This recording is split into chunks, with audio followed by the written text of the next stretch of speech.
Chapter 1. 3 Shots. Santiago Santos sat down at my kitchen table to examine the audit trail on my laptop. One of the conditions of my computer use while on parole was the installation of keystroke software, which tells Santos, my parole officer, which keys have been pressed and which windows they were pressed in. It captures emails, usernames, passwords, and chat conversations, and only he has the password to see what's been recorded. While I made coffee for both of us, he looked at the log. "Computer looks fine," he said, pushing it away as I brought 2 mugs to the table. In the Pennsylvania state parole system, officers visit parolees at their homes. I'd been to his office in Bensalem for my first visit and to fill out paperwork, and he'd been out to my townhouse in Stewart's Crossing once a month since then. Like many computer hackers, I had little formal training. I had a bachelor's and master's degrees in English, but I'd never taken more than a couple of introductory courses in programming. Yet, I had a talent for it. I could sit down in front of a screen, hit a couple of keys, and find my way into even the most secure website. I never sent anyone a virus, and I never caused malicious mischief. All I ever wanted to do was find hidden data, explore protected directories, read confidential memos. It was knowledge I was after, not material gain. Try convincing a judge of that. My skills had brought me cash, an underground reputation, and a year's sentence in a minimum security prison. The correction system in the state of California was operating at maximum capacity, so as a non-violent offender, I was released after 6 months with 2 years on parole. By the age of 40, I'd lost my career, my marriage, and both my parents. So I left Silicon Valley and came back home to Bucks County, Pennsylvania, to regroup and start over. Just before his death, my father had moved to a townhouse in River Bend, a development on the edge of Stewart's Crossing, and I took the place over when I was paroled. One of the conditions of my parole was that I find a career that did not involve regular computer work. I was allowed to use the internet only to send and receive emails, to look for work and other ordinary purposes, reading the New York Times, playing solitaire, and so on. Every time I turned on my computer, my fingers itched towards forbidden sites, but I held back, not least because of the tracking software. Santiago Santos opened a file folder he'd brought with him and gave it a quick glance. He's Puerto Rican with a bachelor's degree in sociology from Drexel and looks like an amateur boxer. About 5'8", stocky, with muscular forearms. I wasn't sure which of those characteristics helped him most in dealing with his clients. "How's the writing going?" he asked. When I returned to Pennsylvania, I began trying to develop a freelance technical writing business. I had 10 years' experience, but I knew the felony conviction I'd have to admit to on job applications would lead to a constant stream of rejection from potential employers. As a freelancer, I could avoid the kind of paperwork that would keep me from full-time employment. "Okay, I got a new project last week, modifying a manual for a blood pressure machine. If I do a good job with this, they'll have me update all their documentation." "You know about that?" he asked. "Blood pressure machines?" I sat down across from him. My own blood pressure was high. I worried about saying the wrong thing in front of him, about his power to violate my parole and send me back to prison in California. "I'm just cleaning up the grammar, making sure the steps are easy to follow," I said. "If I have any technical questions about how the product works, I email the project manager." He nodded. "And how about your teaching?" Shortly after returning to Bucks County, I'd seen an ad for adjunct faculty at Eastern College, my undergraduate alma mater. Because the department chair had been a favorite professor of mine, he took pity on me and gave me a safe, if temporary, job as an adjunct instructor in the English department, which enabled me to pay my bills. "Okay, lots of papers to grade. A lot of these kids don't understand basic grammar." "Big problem these days," Santos said, taking a sip of his coffee and nodding in appreciation. 10 years in Silicon Valley had made me a coffee snob. I bought the best beans, ground them myself, used filtered water. "Most of my clients can't even write a resume or a decent letter applying for a job." "I'm not surprised. If college kids can't write." "More of my clients are like you these days," he said. "Professional guys, guys with careers in college." He looked up at me. "Any chance of getting a full-time job at Eastern?" I shook my head. "Not with a felony on my record. And even if I didn't have that little problem, you need a PhD to get a full-time job at Eastern. And right now, they're only hiring minorities." "Oops. Was I supposed to say something like that in front of a Hispanic person? Santos didn't say anything, but it was probably just another black mark in my file. Your contract goes until when? May? Yup. It doesn't look like they'll have any work for me this summer. Their enrollment goes way down, and preference goes to the full-time faculty. But I'm hoping I can go back in the fall. He made some notes in the folder, then looked up at me. The last time we talked, you said that this teaching job was temporary, just a stopgap until you got your business going. I don't want you to put too much emphasis on it if it can't lead to something full-time. You've got to focus on developing your client base. You've got what, 3 actual clients? I nodded. Any one of those decides to cut back, you could end up in financial trouble. And guys in financial trouble are vulnerable to getting into legal trouble. I swallowed hard and shifted in the stiff wooden chair. By the time I see you next month, he said, I want you to have a plan together for developing your business, how you're going to exploit your contacts, build your client base, financial projections for the next 6 months. I had avoided most people I knew before my conviction out of embarrassment, but the need to pay bills and stay out of jail is a powerful motivator. I can do that. Good. I'm not trying to be a hard-ass, Steve. I want you to succeed, but if you don't have a plan in place, you're going to fail, and you know what failure means, right? I knew. If I didn't provide the means to support myself, the state of California would take over, returning me to that drafty cell at a state prison and 3 lousy meals a day. Santos stood up. Let's say 4 weeks from today. Same time, same station, he said. As soon as he left, I grabbed my parka and went out for a walk. The March weather had been cold, windy, and damp for a week or more, and it was a struggle to motivate myself to keep up my regimen of morning and evening walks, part of my program to keep from sitting around the house brooding. That evening, though, I wanted to get outdoors and shake off the tension his visits always bring. I often like to walk alongside the nature preserve that backs up against River Bend in the evening. There's a long stretch between River Road and the guardhouse, and when I'm there, I can imagine I'm in the midst of a wilderness instead of the middle of suburbia. I waved at the old guy manning the gate, and then sidestepped a big pile of poop, left behind by a dog belonging to one of my neighbors. Probably one of those who ostentatiously carried plastic bags, but never stooped to using one. Many of my dog-owning neighbors like to walk along the preserve, including my next-door neighbor, Carolyn Kelly, who owned a golden retriever named Rochester. I guess the smells out there are more interesting than the ones on our street, even though it's lined with maples and oaks, and nearly every house has a dogwood or lilac tree or a flower bed filled with the first daffodils and tulips of spring. I was brooding about the ever-present possibility that I'd be sent back to prison when I heard 3 short bangs that sounded like someone was shooting off firecrackers, but without the whistle and the whine. The sound stood out because the rest of the night was so silent, not even a distant siren or the roar of a motorcycle. A fast-moving black SUV roared past me a moment later, skidding gravel. Rochester came galloping up toward me as soon as it had gone, the handle of his extension leash bouncing behind him the way a convict in a cartoon might drag his ball and chain. I knew it was Rochester because of the Madras bandana that Carolyn kept slung around his neck. "Hey, boy, hey," I said, reaching out to grab him. "Where's your mom? How'd you get away from her?" As soon as I had a hold of his leash, Rochester executed a sharp 180-degree turn and started running back the way he'd come, this time dragging me along with him. "Rochester, stop!" I called. "Sit, boy, sit!" I'd never cared for Rochester. I guess it was clear to him that I didn't like dogs, and he'd made it his personal mission to reinforce that opinion. He did a good job of it, too. He was too big, too enthusiastic, too shaggy.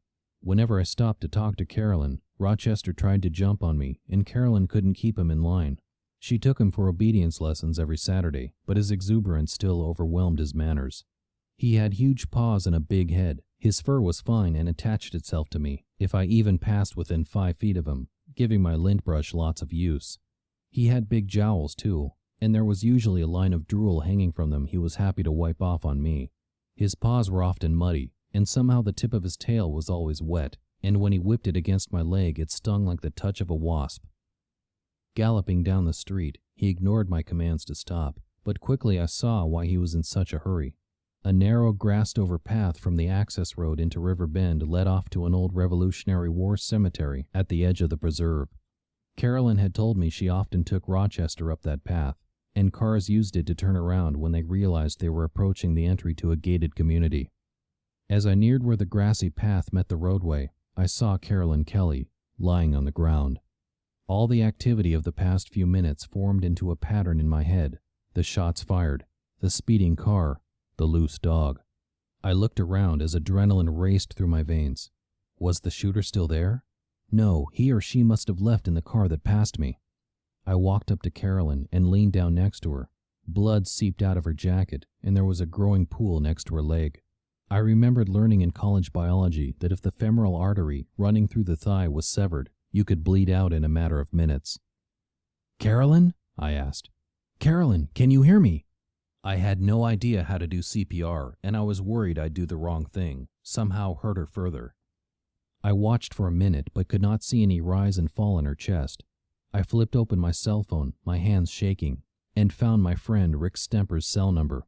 Rick was a police detective in Stewart's Crossing, and I knew he'd tell me what I should do. Rick and I hadn't been great friends at Pennsbury High. I think we shared a couple of classes together.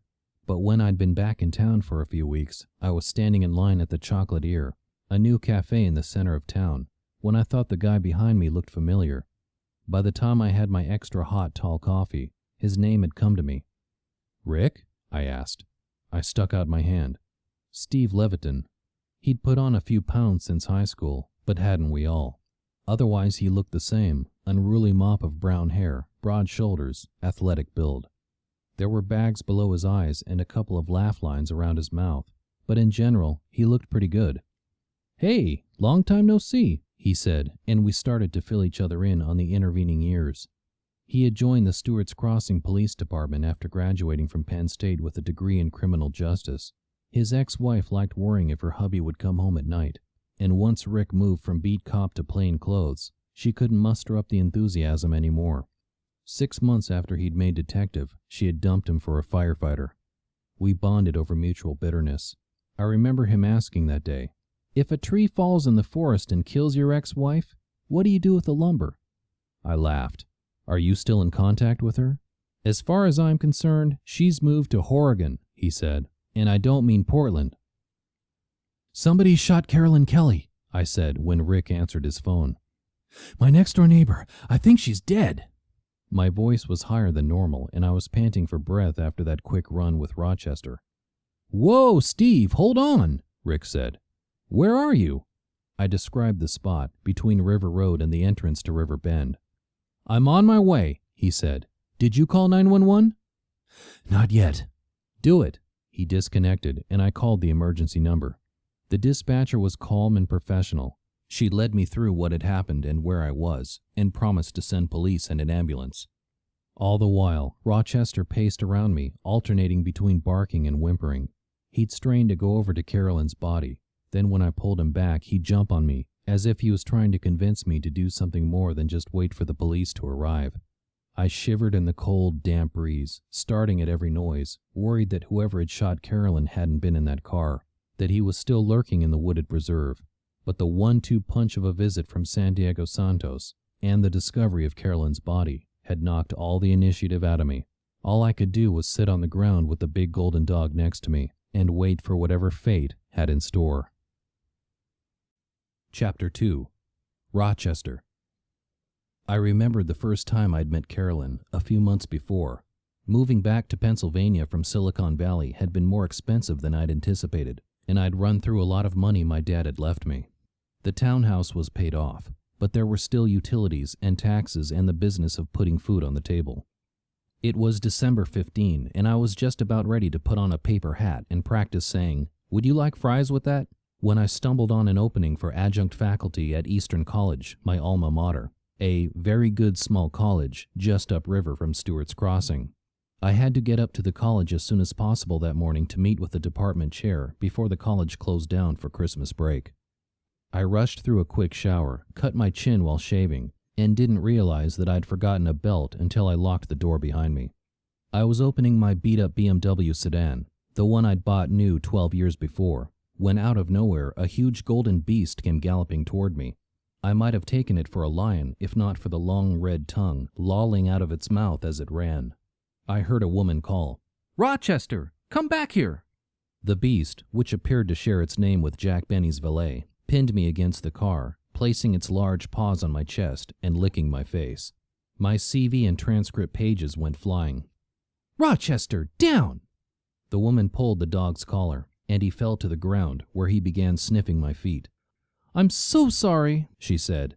She wore a maroon turtleneck, pressed jeans, and expensive sneakers. "I thought he was upstairs, and when I opened the front door, he shot out past me." Rochester rolled over onto his back, and the woman reached down to rub his belly. "You're just a little too friendly, aren't you, Rochester?" she asked. She stood and stuck her hand out. "Hi, I'm Carolyn Kelly. I live next door." Our townhouses were connected in a pod of 16, 8 backing on 8. My kitchen wall abutted Carolyn's living room, and sometimes when I was fixing dinner, I heard her come home and greet her dog. And for a moment or two, but just that long, I missed having someone to come home to. Not my ex-wife, you understand. Just someone. Then I looked down and realized Rochester had left muddy paw prints on my khaki slacks. Too late. No time to change. "Sorry, I'm in a rush," I said. "Job interview in," I looked at my watch, 20 minutes. She called, "Good luck," and held Rochester's collar as I backed down the driveway. After that, we'd seen each other out walking. Ours was a friendly community, lots of joggers, walkers, and dog owners, and I nodded to her as often as to any of the other neighbors. Poor Carolyn. We'd talked, and I'd entertained the idea that I might ask her out to dinner sometime, when I felt a little more comfortable mentioning my parole on our first dates. I felt sad that her life had been extinguished, and that I'd never had the chance to get to know her better. While I waited, the occasional car passed, heading in or out of River Bend, and every time I heard the crunch of gravel, I thought Rick or the ambulance was arriving. The night was quiet, and a brisk wind rose up, moving the clouds across the sky. Rochester sat on his haunches and began howling, and even though I didn't like him, the mournful tone pierced my heart. There was a coppery smell in the air that I thought might be Carolyn's blood, mixed with auto exhaust and a swampy tang rising from the canal, a few hundred feet away, beyond a narrow wooded area. I felt sick, but I managed not to throw up. Between keeping watch for Rick and trying to control Rochester, I had too much to do to indulge my distress. Darkness fell, but there was a 3/4 moon shining, and I could make out the outline of Orion and his fiery sword. Rick was there first, followed by fire rescue and a blue and white squad car, with Stewart's Crossing police emblazoned on both sides. I stood off to the side, holding Rochester's leash, as he strained and barked, wanting to know what was going on with his mom. 2 guys spilled out of the ambulance and assessed Carolyn's situation. Because they didn't load her up and speed away, I could tell that my initial thought was correct. She was dead. The 2 officers in the squad car set up a perimeter around the area, and Rick called for crime scene investigators. For the next couple of hours, there was a flurry of activity, lights being set up, people searching, evidence collected, photos taken. I couldn't remember the last time there had been a homicide in Stewart's Crossing. It's the kind of small town that falls under the radar most of the time. We were named for a guy who ran a ferry service across the river, the 18th century equivalent of being called Yellow Cab, Pennsylvania. Our most famous citizens are a minor soap opera actress and a professor at Princeton University who studies why chameleons change color. The VFW Post runs a Memorial Day parade, where the kids from the high school drama club dress up as wounded veterans, teenagers wrapped in bloody bandages, hobbling on crutches, plastic guts spilling out of their t-shirts. When I was in high school, our chapter of the Future Farmers of America set up a demonstration farm in the parking lot of the high school. Jeff DeSalvio's prize bull got loose when Jeff was attempting to demonstrate gelding, and it trampled the chicks, the ducklings, and 2 lambs. That was about the extent of the violence in Stewart's Crossing. Since we'd reconnected, Rick and I often met up for a beer at the Drunken Hessian, a place we'd always wanted to get in when we were underage. Now that we were old enough, some of the thrill had worn off. But that's the way it is with most things. When he came over to talk to me, he reminded me of the only other homicide in town during our lives, a shooting that had taken place there while I was in California. "But we do a lot of accident investigation and reconstruction," he assured me. "We have a crime lab and access to a lot of sophisticated equipment through the county." By then, the coroner's office had taken Carolyn's body away, and Rochester had stopped straining and jumping. Instead, he sat on his haunches at my feet, alert to everything that was going on. Rick pulled out his notepad and had me walk him through everything I'd seen or heard, starting with the 3 shots. Then he nodded and said, "Good. Now I need you to tell me everything you know about Carolyn." "It's not much," I said. "I moved into the townhouse in November, but I didn't meet her until just before Christmas. She works for a bank in Center City, but I don't know the name. I know she has a degree in English from SUNY and an MBA, but I don't remember where." My voice warbled a little, and I still felt panicky. "Okay, take it easy, Steve. That's her dog?" I nodded. She was walking him. "She do that the same time every day?" Pretty much." I saw him write that down, and my brain ran off. So somebody had been watching her, waiting to kill her. Oh my God. "Steve?" I heard Rick say, though I was busy imagining horrible scenarios for poor Carolyn. "Stay with me here."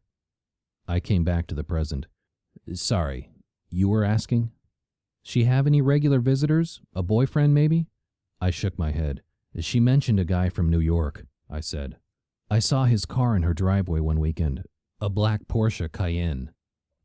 He asked a lot more questions, and I found it sad that I knew so little about Carolyn after living next to her for 5 months. "Okay, why don't you go home now?" he said. "I know where to find you if I need anything else." I was being dismissed, which was fine with me. "What about the dog?" "What about him?" "What do I do with him?" Rick shrugged. "Can you keep him until we find out next of kin? See what plans she made?" "I'm not a dog person. I don't know how to take care of one." "You feed it, you walk it, you pick up after it," Rick said. "Smart guy like you, college professor, you can figure it out." I looked at Rochester. He was a big, hairy, slobbering beast, but he had just lost his mother, and I remembered the piercing sound of his howls. I could keep him for a day or 2. "You'll call me when you know what to do with him?" "Will do," he said. When I tugged on Rochester's leash and said, "Come on, boy, you're coming to my house," he strained to go where Carolyn's body had lain, but I reined him in. He looked up at me in the glare of the police headlights, and in his face I thought I could see an understanding. His mother was not coming back. He was stuck with me, at least for a while. As we walked home, I was lost in thought about Carolyn, and Rochester kept stopping every few feet to sniff or lift his leg. As my house came in sight, and with it Carolyn's right next door, I remembered that Rochester had to have food, bowls, toys, who knew what else. All of it was locked up inside Carolyn's townhouse. We'd swapped house keys after we met, though I never had cause to use her key before. Rochester planted himself in her driveway and would not be moved onward, no matter how I tried to convince or drag him. He agreed to walk up to the townhouse's courtyard, and I led him through the gate, then pulled it closed behind him. "I'll be right back, boy. I promise," I said. "I have to get the key." He lay down and rested his head on his front paws, regarding me with a baleful glance. "I promise, Rochester." I hurried to my own door, trying to remember where I'd stored Carolyn's key. I thought it was in my kitchen junk drawer, and I pawed through the takeout menus, loose screws, flashlight batteries, and plastic doodads until I found it. I wasn't quick enough, though. I heard Rochester start to howl next door as I rushed out. "I'm coming, boy," I called. I jumped through the flower bed between the houses and showed my head over the gate. He leaped up and launched himself at me as I walked in. "I didn't leave you," I said, reaching down to scratch behind his ears. "I had to get the key." He rewarded me with a smear of drool across my leg. I opened the front door and turned on the light in the living room. I shivered as I realized I was walking into a dead woman's house, but there was no getting around it. I needed Rochester's stuff. The cushions of the black lacquer futon were covered in a fine layer of golden hair, and the Courier Times had been tossed atop the matching coffee table. A bookcase made of planks and black painted blocks spanned one long wall, filled with books. I followed Rochester into the kitchen, where I started assembling his stuff. There was a lot of it. Food and water bowls, and a half-full 20-pound bag of dry dog food. A shelf of vitamin bottles, dog shampoo, leashes and collars, and flea products. Scattered around the floor were a variety of heavy plastic dog toys and rawhide bones in various states of chewing. Carolyn's model has a small bedroom off the living room, which she had fitted out as an office, and I found a big empty box there, beneath a sign that read, "I want to be the kind of person my dog thinks I am." I was loading the box when the front door burst open, and I heard someone say, "Police! Don't move!" I froze like a statue. Rochester, however, did not obey. He rushed toward the door, barking. Then I heard a voice say, "Hey, boy, how did you get in here?" "Rick?" I called. "It's me, Steve." Rick came around the corner from the entry, his gun drawn. One of the uniformed cops was behind him. When he saw it was indeed me, he holstered it. "What are you doing in here?" "You told me to keep the dog," I said. I motioned toward the box I was packing. "I needed his stuff." "How'd you get in?" "We traded keys a while ago." "You're disturbing a crime scene," the uniform said. "I saw the crime scene, officer," I said. "It was out beyond the guardhouse, and there was lots of blood." "The dog's got to eat," Rick said. "Let's get him the stuff." Rick sent the uniform back out to his car and picked up the box for me when it became evident that Rochester wasn't budging unless I had his leash, and I couldn't manage both dog and box. The street was dark and silent. After 6 months in prison, I loved the freedom of coming and going as I pleased, and I relished the quiet and serenity I felt under the canopy of stars. But the sense of peace I'd always found in River Bend was gone now that violent death had paid a call. Rick left the box just inside my gate and returned next door. I hurried the dog across to my house, opened my front door, and unhooked Rochester's leash. He bounded ahead of me, his nose to the floor, sniffing every inch of my downstairs as I carried his stuff inside and piled it on my kitchen table. The last time I'd been around dogs much was when I was in college, back when it seemed everyone wore flannel shirts and blue jeans and had little dogs named Trotsky. I wasn't quite sure what to do with such a huge creature, but I figured he had to be hungry. "You eat yet?" I asked when Rochester came to sit on his haunches and stare at me. "Probably not. How much of this do you get?" I peered at the bag, which was printed in both English and French. I established that he was indeed a chien du grand race, or a large breed, and followed the instructions. I poured half a cup of the dry chunks into one metal bowl and filled the other from the tap. I put both down on the floor by the sliding glass door that led out to my patio, and he attacked the food with gusto. I stood and watched him for a minute. In the space of a few hours, I'd seen my neighbor murdered and inherited custody of a 70-pound dog with a voracious appetite. All in all, not a typical day. And I still had papers to grade. I didn't have much of an appetite for dinner myself, so I opened my backpack and spread my work out on the kitchen table. With a big sigh, Rochester sprawled out at my feet, and while I alternated grading papers with worrying about Carolyn and wondering what had happened to her, he slept. Chapter 3. Romantic Hero. I gave up on grading around 9 o'clock and went upstairs to my bedroom. When he moved into the townhouse, my dad had sold all the furniture I grew up with and bought everything new, including a queen-size pillow-top mattress on top of an elevated sleigh bed. It's pretty high, but like him, I'm tall and have long legs, so it never bothered me. Rochester hopped his front paws up to the edge of the mattress, but couldn't seem to leverage his whole body up. That was fine with me. "Your bed is downstairs," I said. "This one's mine." He looked at me. As I started pulling off my shirt, he went down on all fours again and padded out of the room. "Good boy." Then I heard him running. He came hurtling back into the bedroom and with a flying leap ended up on the bed, where he settled down and stared at me. "Did you sleep in your mother's bed?" He did not respond, but he kept his eyes on me. "Oh well, it's only for a day or two." I stripped down to my shorts and got into bed, pushing him over to one side. "You can stay, but you've got to share." He seemed to agree. Lying there, thinking of Carolyn, I remembered the only time I'd seen her townhouse before that night.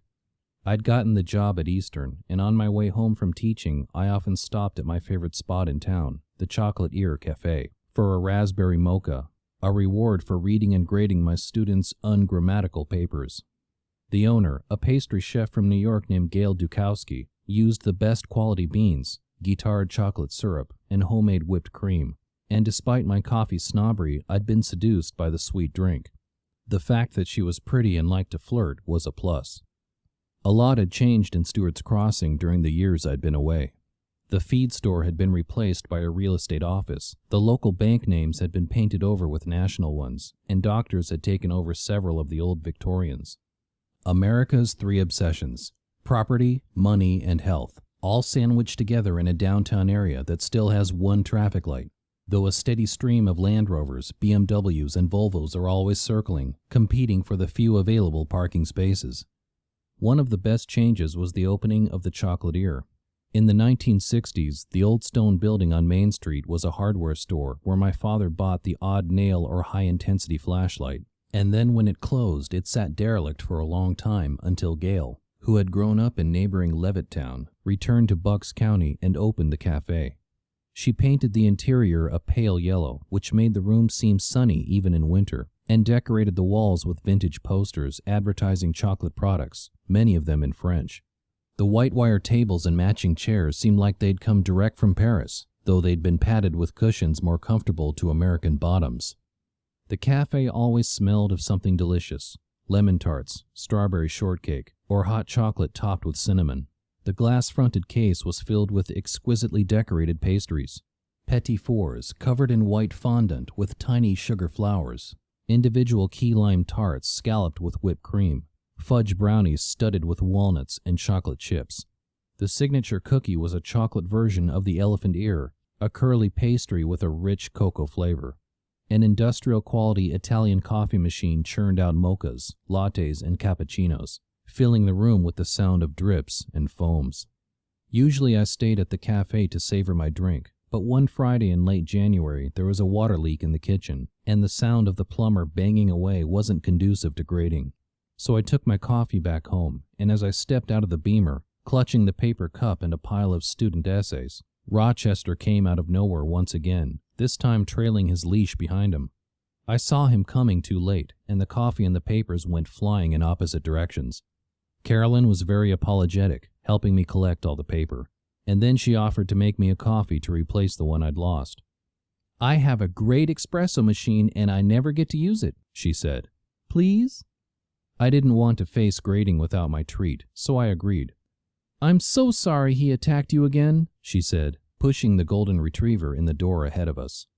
"I took today off to practice handling him. I've wanted a dog for ages, but it wasn't until I moved out here that I had a place for one. He came from a rescue group. Can you imagine someone wanting to give up a sweetheart like Rochester?" I understood why someone might want to get rid of a gargantuan beast like him. What I couldn't see was getting him in the first place. "Is that where you went to college?" I asked, as we walked into the kitchen.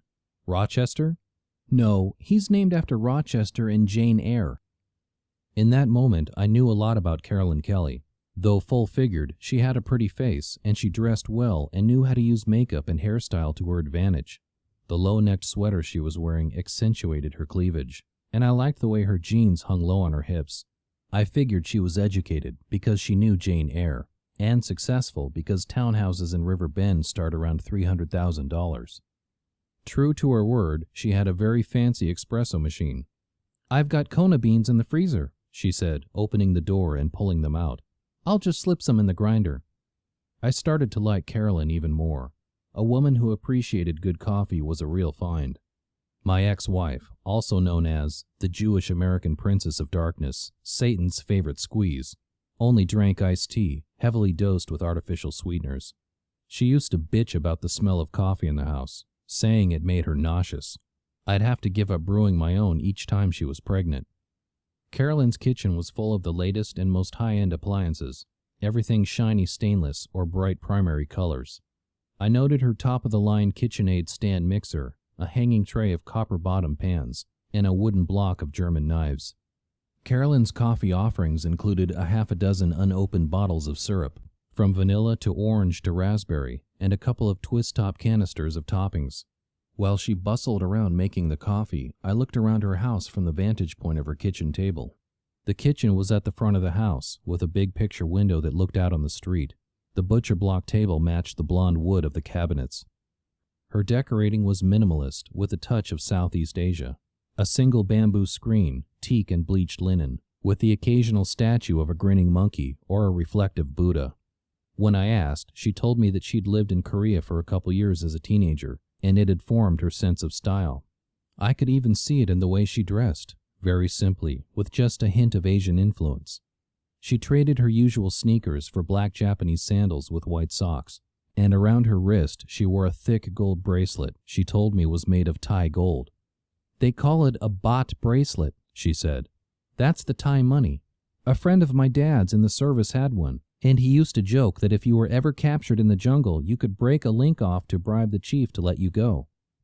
I wondered if she had seen that friend of her dad's as the same kind of romantic hero as Rochester, like Michael Douglas in Romancing the Stone, or Harrison Ford as Indiana Jones.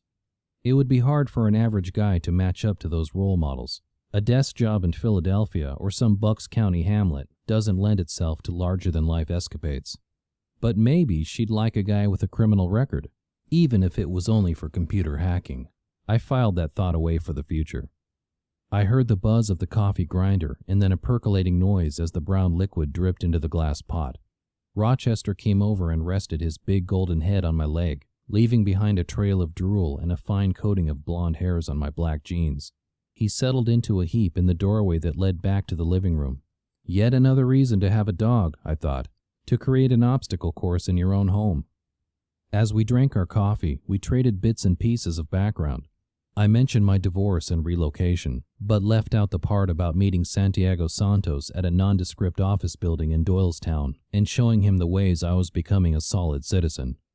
I learned she had relocated from New York to take a job in finance with a bank in Philadelphia, an easy commute from the train station in Yardley, the next town downriver.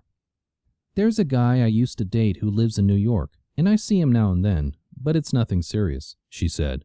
But other than him, the guys I've met around here are total washouts.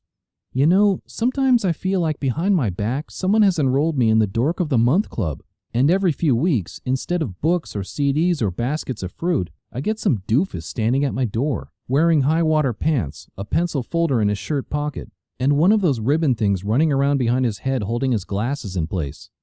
I laughed. Of course, a guy like that couldn't match up to a man who wore a gold bot bracelet, knew how to shoot a semi-automatic weapon, and how to perform first aid on a sucking chest wound. Could I? Or would I end up another on Carolyn's list of losers, the computer geek who was too dumb to avoid prison? While we talked, Rochester remained sprawled on the white tile floor in the doorway, snoring softly. At one point his body began to twitch and he made some whimpering noises. He's probably chasing ducks in his dreams, Carolyn said. There's a dog park in Layville, and I've taken him there a couple times, but I spend the whole time making sure he doesn't try to hump every other dog. The way she looked at him was so sweet and loving. I could tell she and the big golden had a strong bond, and I envied that a little. Some people like dogs, I figured, and some didn't. I was one of the ones who didn't, and I wasn't willing to accept the chaos that a dog would bring into my life. I was still enjoying my solitude, the way I didn't have to answer to anyone but Santiago Santos. I guess I should get home, I said then. I've got a stack of freshman comp essays to grade on a food that has a personal meaning to me.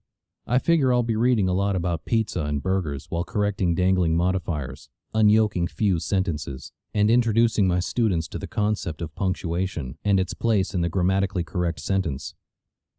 Remembering Carolyn, I felt a few long-ignored stirrings. Just my luck. I find a smart, pretty woman who's single and may be interested in me, and she gets killed before I can even think of making a move. The next time I ran into Carolyn, it was at the Chocolatier on a Saturday morning. The usual suspects were there, the people who always seemed to be hanging around the cafe when I stopped by. My childhood piano teacher, Edith Passis, Gail, the cafe owner, and her grandmother, Irene. I stepped in line behind Carolyn, noting the oriental simplicity of her white blouse, black jacket, and black slacks. With her hair pulled up into a knot, she looked fresh and pretty, and I wondered again if she'd go out with me, if I asked, and if the parole would be a deal killer. We started to chat while we waited, and then sat down across from each other at one of the white wire tables. I'm still finding my way around, she said, breaking a biscotti and dipping it in her coffee. The other day I got lost trying to find my way into Newtown on the back road. Her fingers were long and delicate, with a French manicure on the nails. I've always been a sucker for a woman with beautiful hands. If you need to know how to find anything, just ask, I offered. I know my way around. But you've lived here less than I have. I grew up here. I was born in Trenton, but my parents relocated to Stewart's Crossing when I was 2. And you've been here ever since? College upriver in Layville, New York for 9 years, then Silicon Valley for 10. I've been back here for a few months, but in many ways it seems like I never left. I wish I had a hometown, she said. She clasped her coffee cup in both hands. I was an army brat and we moved around a lot. People say it must have been romantic to live overseas, but not when all you ever saw was a military base. Where do your parents live now?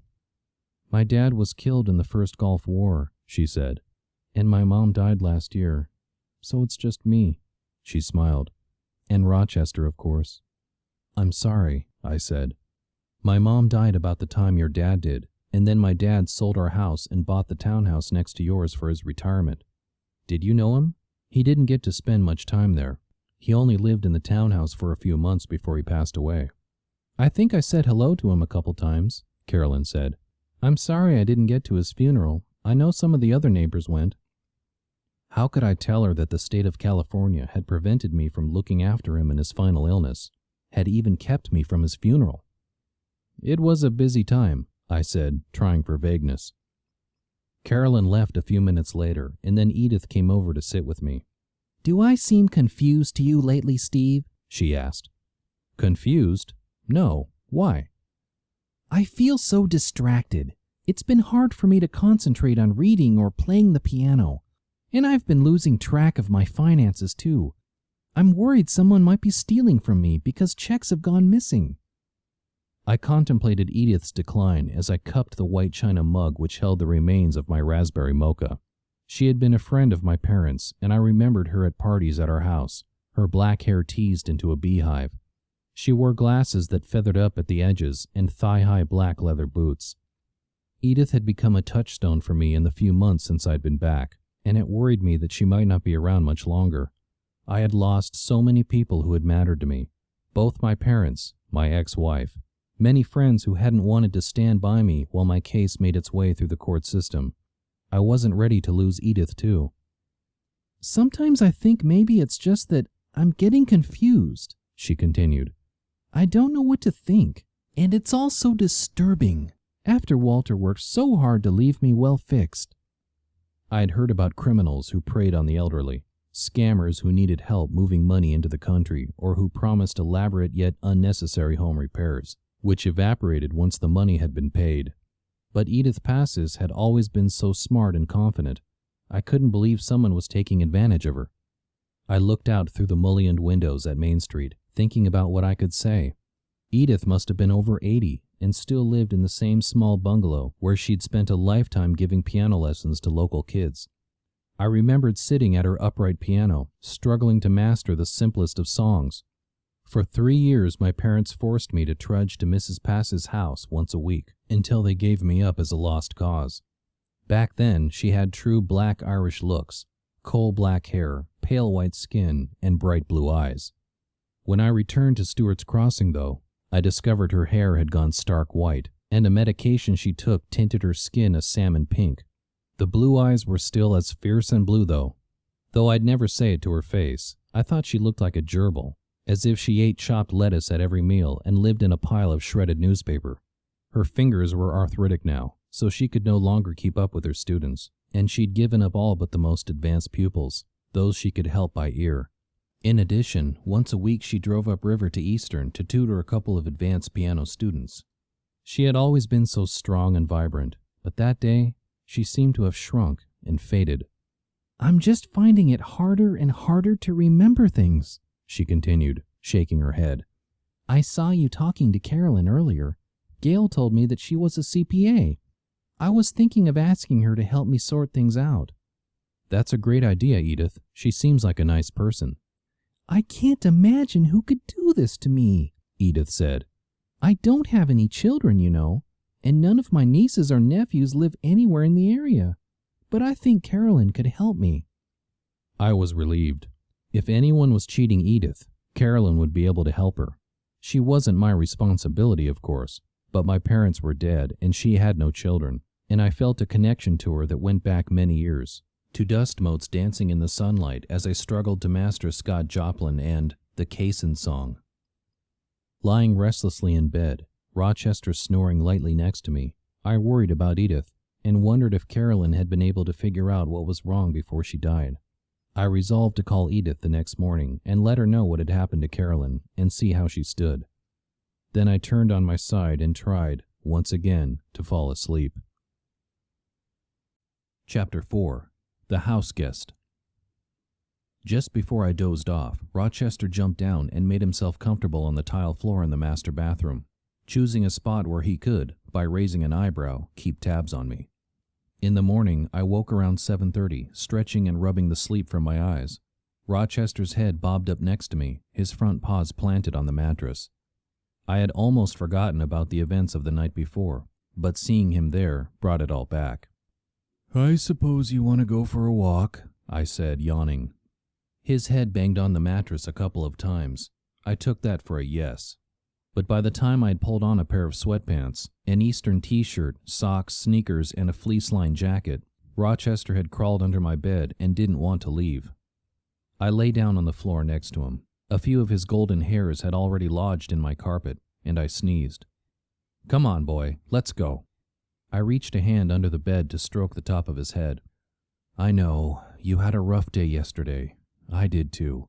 But you've got to go out for your walk." I looked up at the clock on my bedside table. "And I have to get to class soon, so that means we have to go walk now." He just lay there looking at me. I grabbed the metal chain around his neck and pulled. He splayed his front paws out to slow the motion, but I knocked them inward with my other hand and kept pulling. By the time I had his head out from under the bed, he had given up and was moving forward under his own steam. Before I could get up, he was climbing on top of me, trying to lick my face. "Get off of me, you big moose," I said, laughing. "This is all some big game to you, isn't it?" He took off down the hall while I was still getting up, one hand on his leash, and it was like a slapstick routine, me tumbling and stumbling as I struggled to get my footing while being dragged along by a big golden beast. It was no use being angry with Rochester. As soon as you got the steam going, he'd do something to make you laugh. We got out the front door and stopped in the courtyard while I turned and locked up. The gate to the driveway was still closed, and Rochester and I were confined in a narrow area together. Without warning, he jumped on me, placing his front paws on my stomach and his big head just below my face. The move was enough to knock me back against the door. For a moment, I thought he was begging me not to make him go out again, where the bad people had hurt his mommy. But then I realized it was just another game. "Get down, you big moose," I said, and I pushed down on the top of his head. I'd swear he snickered at me as I opened the gate, and then he took off at Indy 500 pace for the end of the driveway. A walk with Rochester was a lot different from the walks I took myself. He powered down the street, at the end of the retractable leash, stopping frequently to sniff or pee. Just when I caught up, he took off again. I had only brought one plastic bag with me, but he didn't care, and left samples of his handiwork in 3 separate spots. After the first, I'd tossed the bag, so for the second and third drops I had to stand around looking guilty and hoping we could escape unnoticed. The sun had just risen and there was a frost on the lawns, sparkling in the early light. All around us I heard River Bend awakening, courtyard gates opening and closing, mothers calling kids, car doors slamming and engines starting up. It was shaping up to be a cool, cloudless day. A bluebird swooped into an oak tree ahead of us, and a squirrel chattered as he jumped from tree to tree. I was struck with a terrible sadness. Carolyn would not see this day. She would never walk Rochester again on a crisp morning like this, filled with the promise of spring.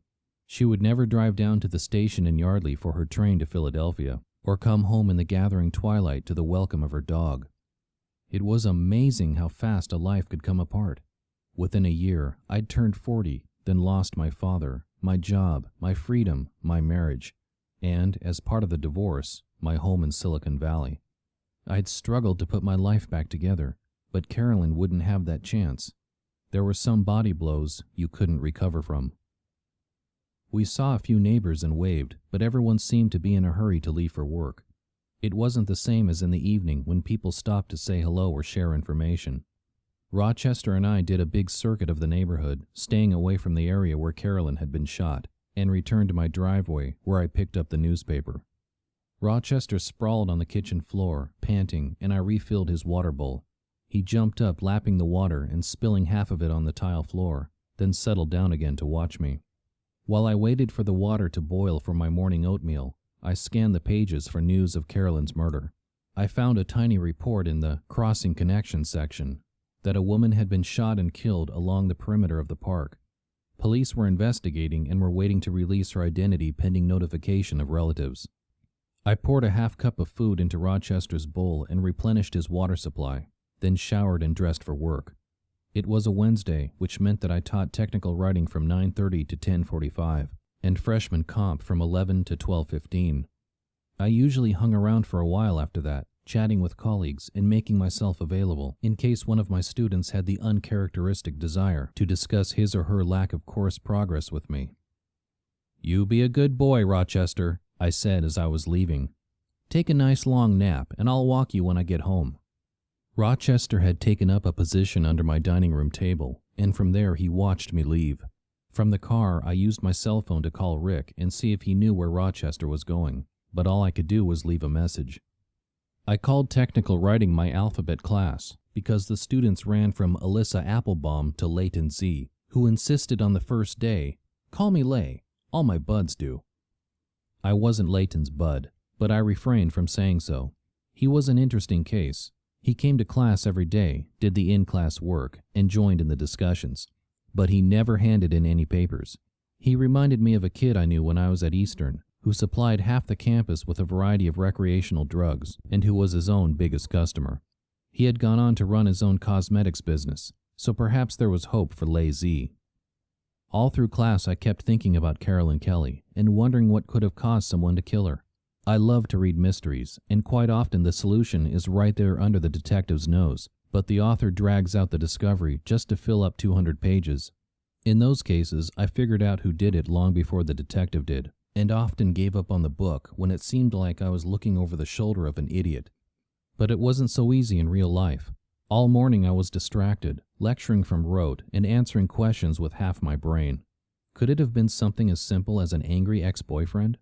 I hadn't lived next door to Carolyn long enough to know much about her life, beyond the dog and the guy with the Porsche Cayenne who'd come home to stay one weekend. She was a creature of habit, as dog owners often are, walking Rochester every day and night at the same time, which Rick seemed to think had made it easy for someone to find the right time and place to shoot her. But why? What hidden secrets lay behind the ordinary facade she presented to the world? Years of reading mysteries had taught me that even the blandest seeming person can have hidden traumas, long dormant issues that percolate to the top and cause horrific actions. I knew, for example, that Carolyn was a military brat and that she'd spent time in Korea as a teenager. Had something from her past come back to haunt her? Had her Southeast Asian connections influenced more than just her furniture and jewelry?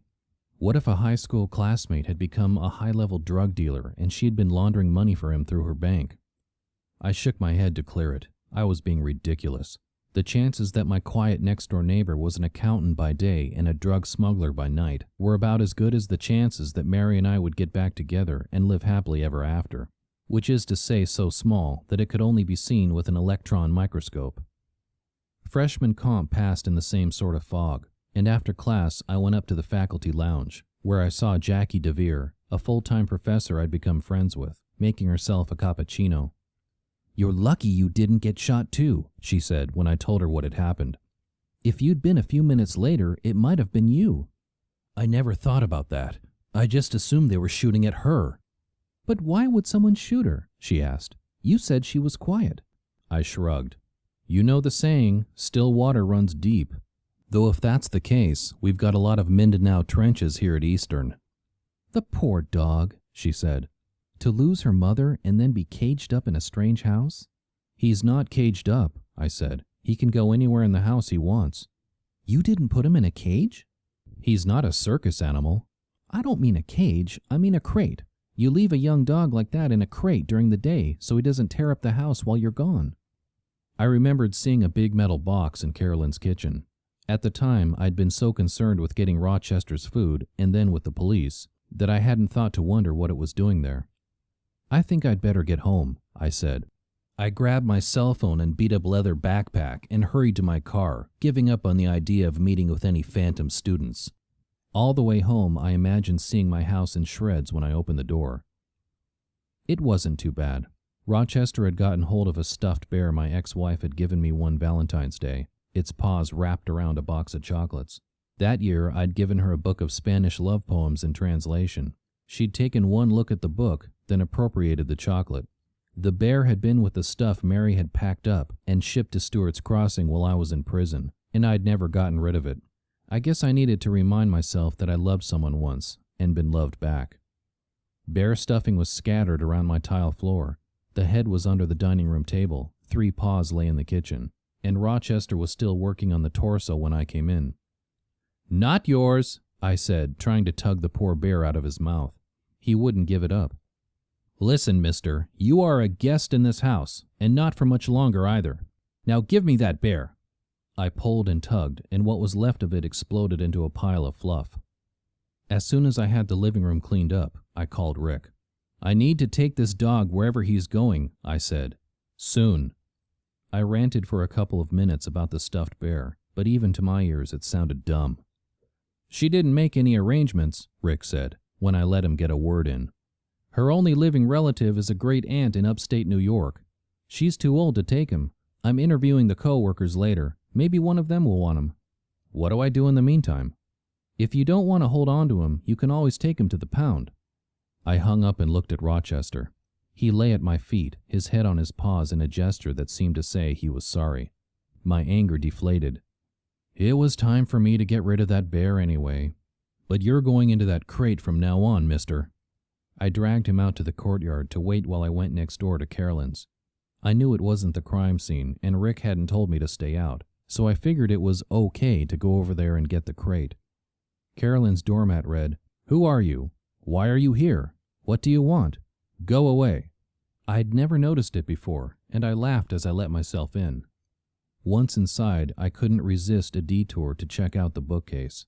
As I'd expected, it was filled with a combination of English lit books and popular bestsellers, leaning towards female authors and romantic plots. Jane Eyre was filed alphabetically under Bronte, and I decided I'd borrow it for a few days and refresh my memory of her dog's namesake. It was creepy snooping around a dead woman's home, and I couldn't ignore that what I was doing was snooping. I was looking for some more dog toys to keep Rochester from chewing up my stuff, but along the way I was noticing that Carolyn's closet was filled with business suits and white blouses, that her library of DVDs leaned toward romantic comedies, and that all her diplomas were framed and hung on the wall of her office. A laptop computer sat on her desk, and I was tempted to turn it on and snoop around. Maybe there was a clue lurking there on the hard drive, an electronic diary that expressed her fears, a date book with a fateful meeting. But Santiago Santos, sitting on my right shoulder, told me it was wrong. I wasn't a cop, so I had no business trying to figure out who killed Carolyn. Leave that to the police. And don't leave your fingerprints on any unauthorized computers. I flattened the cage and carried it back to my house, with Jane Eyre and the rest of Rochester's toys, along with doggy toothpaste, shampoo, and a whole plastic bucket of grooming supplies. I wasn't planning to brush his teeth, trim his nails, or use any of the other expensive products, but I figured I'd have them prepared for his next owner. I played tug-of-war with Rochester for a while until he got bored and went back to sleep under the dining room table. I went up to my office. In my model, it's on the upper level, and checked my email. There were a couple of messages from my tech writing clients, and I had a small project that kept me busy until it started getting dark, when I took Rochester for a walk. This time I had plenty of grocery bags with me, and I found I enjoyed having some company. True, I didn't go as fast with Rochester as I did alone, and I didn't appreciate having my arm yanked out of its socket when he saw a dog or cat or squirrel he wanted to play with, but I was getting accustomed to him. I would be sorry to see him go, but go he would. My ex-wife had always said I was too self-centered to be in a relationship. She was probably right. At least, I didn't go along with every decision she made and every idea she had. She always said she was the flexible one, who accommodated herself to my moodiness and my need to spend quiet hours reading. By the time I got out of jail and moved to Stewart's Crossing, she'd already latched onto the guy who would be husband number 2. I didn't begrudge her any happiness. We both felt we had settled for each other. We'd been in our late 20s when we met, living the single life in cheap rentals in iffy Manhattan neighborhoods, and the dating pool was growing narrower. Those who hadn't already been snapped up seemed to still be single for a reason. Her neurosis blended with mine. She liked to clean, and I was a mess. She spent every penny she earned and needed me to keep her on a budget, the usual routines. If she hadn't asked for a divorce, I think we'd still be married. Unhappy for sure, but carried along by relationship entropy. The way space junk continues to circle the Earth long after it's been ejected or blown apart. Did I regret that old life? The one where I was moving up the corporate ladder, married to a pretty, intelligent woman, with the hope that we'd start a family? I tried not to feel sorry for myself. I had taken those proverbial lemons and made lemonade, and if the brew was a little tart now and then, I just pursed my lips and got on with things. After our walk, I went back to the computer, outlining a fire safety manual for a warehouse client. When I looked up, it was bedtime, and I went to find Rochester for a quick walk before we settled in. I found him on the dining room floor with my cell phone in his paws. "Rochester!" I yelled. "What are you doing? Dogs don't need cell phones." He leaned his head down and put his paw over it. "Oh, you think if you can't see me, then I can't see you? You're about as smart as one of my students." That's when I saw that the bottom half of the phone was a mangled mass of metal and plastic. "Rochester! That was my phone!" I pulled it away from him. "Bad dog! Not yours!" I looked around for a newspaper I could roll up to whack him with, but all my papers were already in the recycling bin. I settled for a couple more bad dogs, then surveyed the phone. It was not salvageable. I couldn't even call Rick Stemper to complain because the only place I had his cell number was plugged into my phone. "What am I going to do with you?" I asked. "Do you know the words animal shelter? That's where you're going if you don't shape up and behave." He looked at me and cocked his head. "You're not the sharpest knife in the drawer, are you?" I found his leash where I'd left it on the dining room table, and it was as if someone had plugged him into an extension cord. He turned into a manic creature, jumping and skittering around on the tiles like a kangaroo on crack. "Life is all a big game to you, isn't it?" I said, when I grabbed hold of his collar and clipped the leash on. "Well, the rules are different here, pal." My God, I was channeling my father. That was one of his favorite mantras, the idea that the world was not fun and games, that one day life was going to give me a big punch in the teeth, and he wasn't going to pay for the orthodontia. When Rochester and I returned from our walk, I tried to coax him into his crate, but he wasn't having any of it. He scampered to the landing halfway up the stairs, where he stopped and watched me.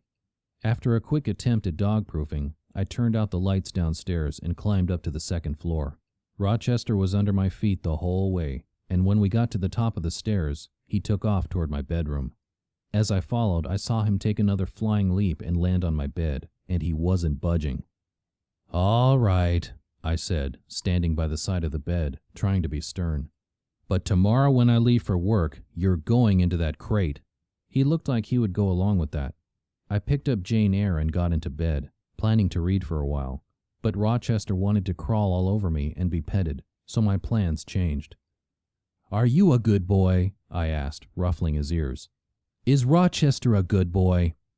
He finally had enough reassurance and retreated back to the end of the bed. He was still there when I turned the lights out.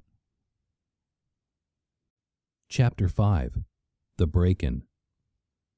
I'm not sure if it was Rochester's leap from the bed that woke me, sometime after 2 a.m., or his barking, probably a 1-2 punch. "Rochester, shut up," I said. I jumped out of bed and went looking for him.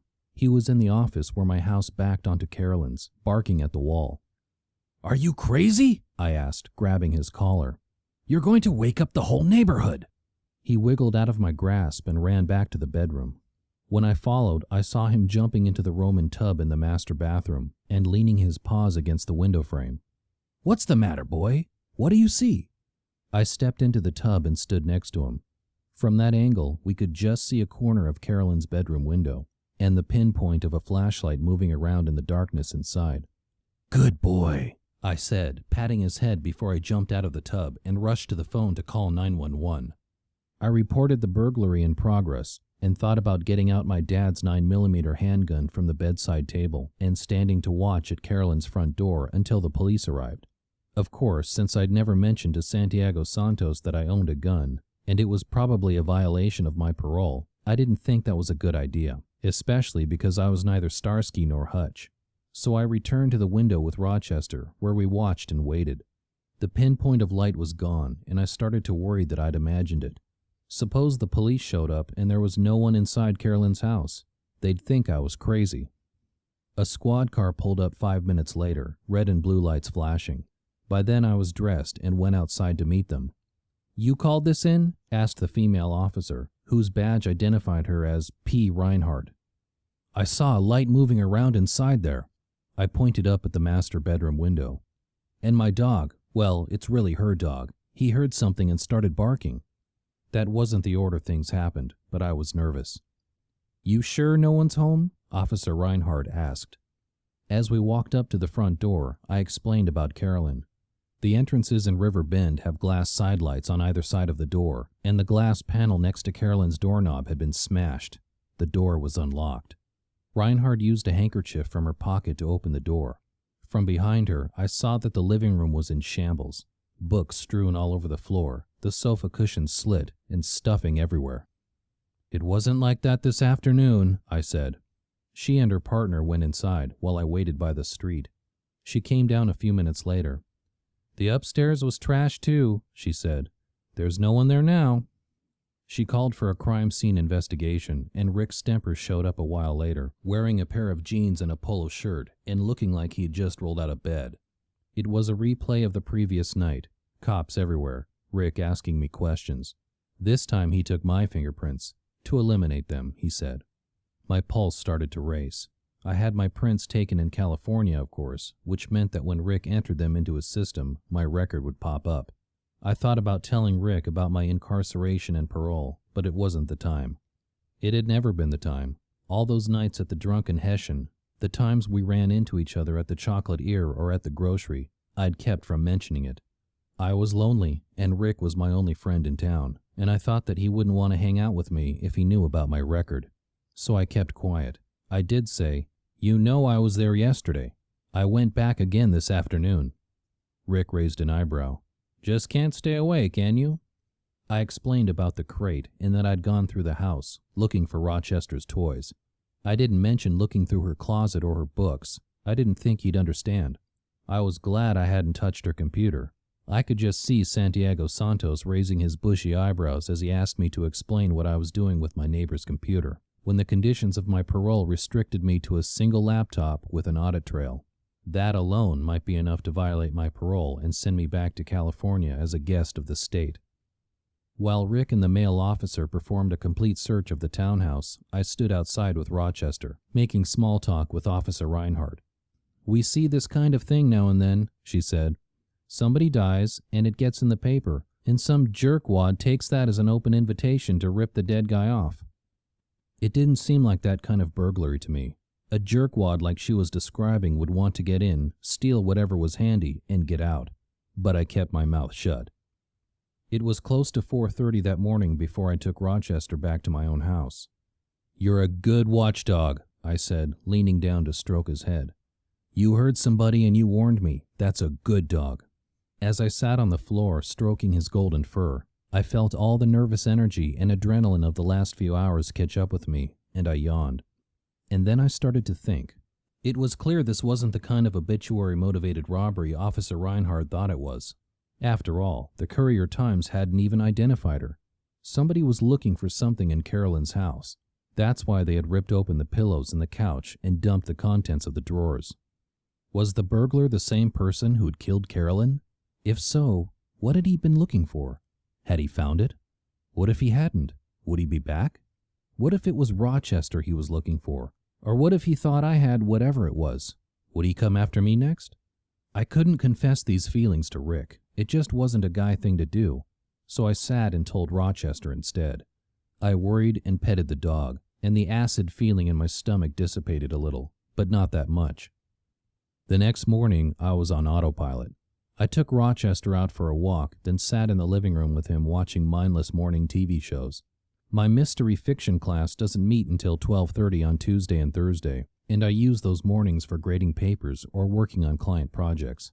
But I was exhausted, and my brain was still having trouble wrapping around everything that had happened. At 11:30, I motivated myself to get dressed for work. When I was ready to head out, I stood by Rochester's crate and asked him nicely to go inside. Surprisingly, he did. I felt better about leaving him alone, but my brain was still fuzzy from lack of sleep. So I stumbled through my mystery fiction course and hurried back home as soon as I could, stopping at the cell store for a new phone on my way. They were able to move the SIM card from the old phone to the new, so I didn't lose any numbers. I went right back to bed after taking Rochester out for a quick pee, and he joined me up there for a mid-afternoon nap. When I awoke, I was too restless to stay in the house. It was sunny and crisp outside, and I thought maybe a good long walk would help clear my head.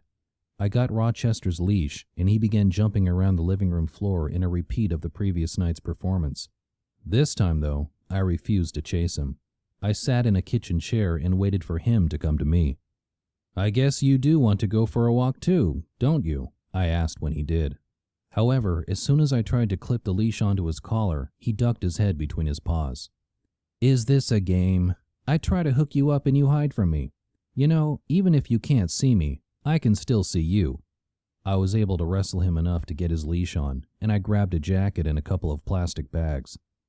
It took a lot longer than usual to walk up to the chocolate ear. Rochester believed it was his duty to sniff out every detail of every other animal who had passed by, and he was strong and stubborn when I tried to drag him along. It was a beautiful afternoon, the sun sitting high in a bright blue, cloudless sky, and though the air was chilly, there was no breeze and it felt warm out in the sun. Every bush, every tree trunk, every fire hydrant needed to be investigated. He peed over and over again, making me wonder how much liquid he had stored up in his bladder.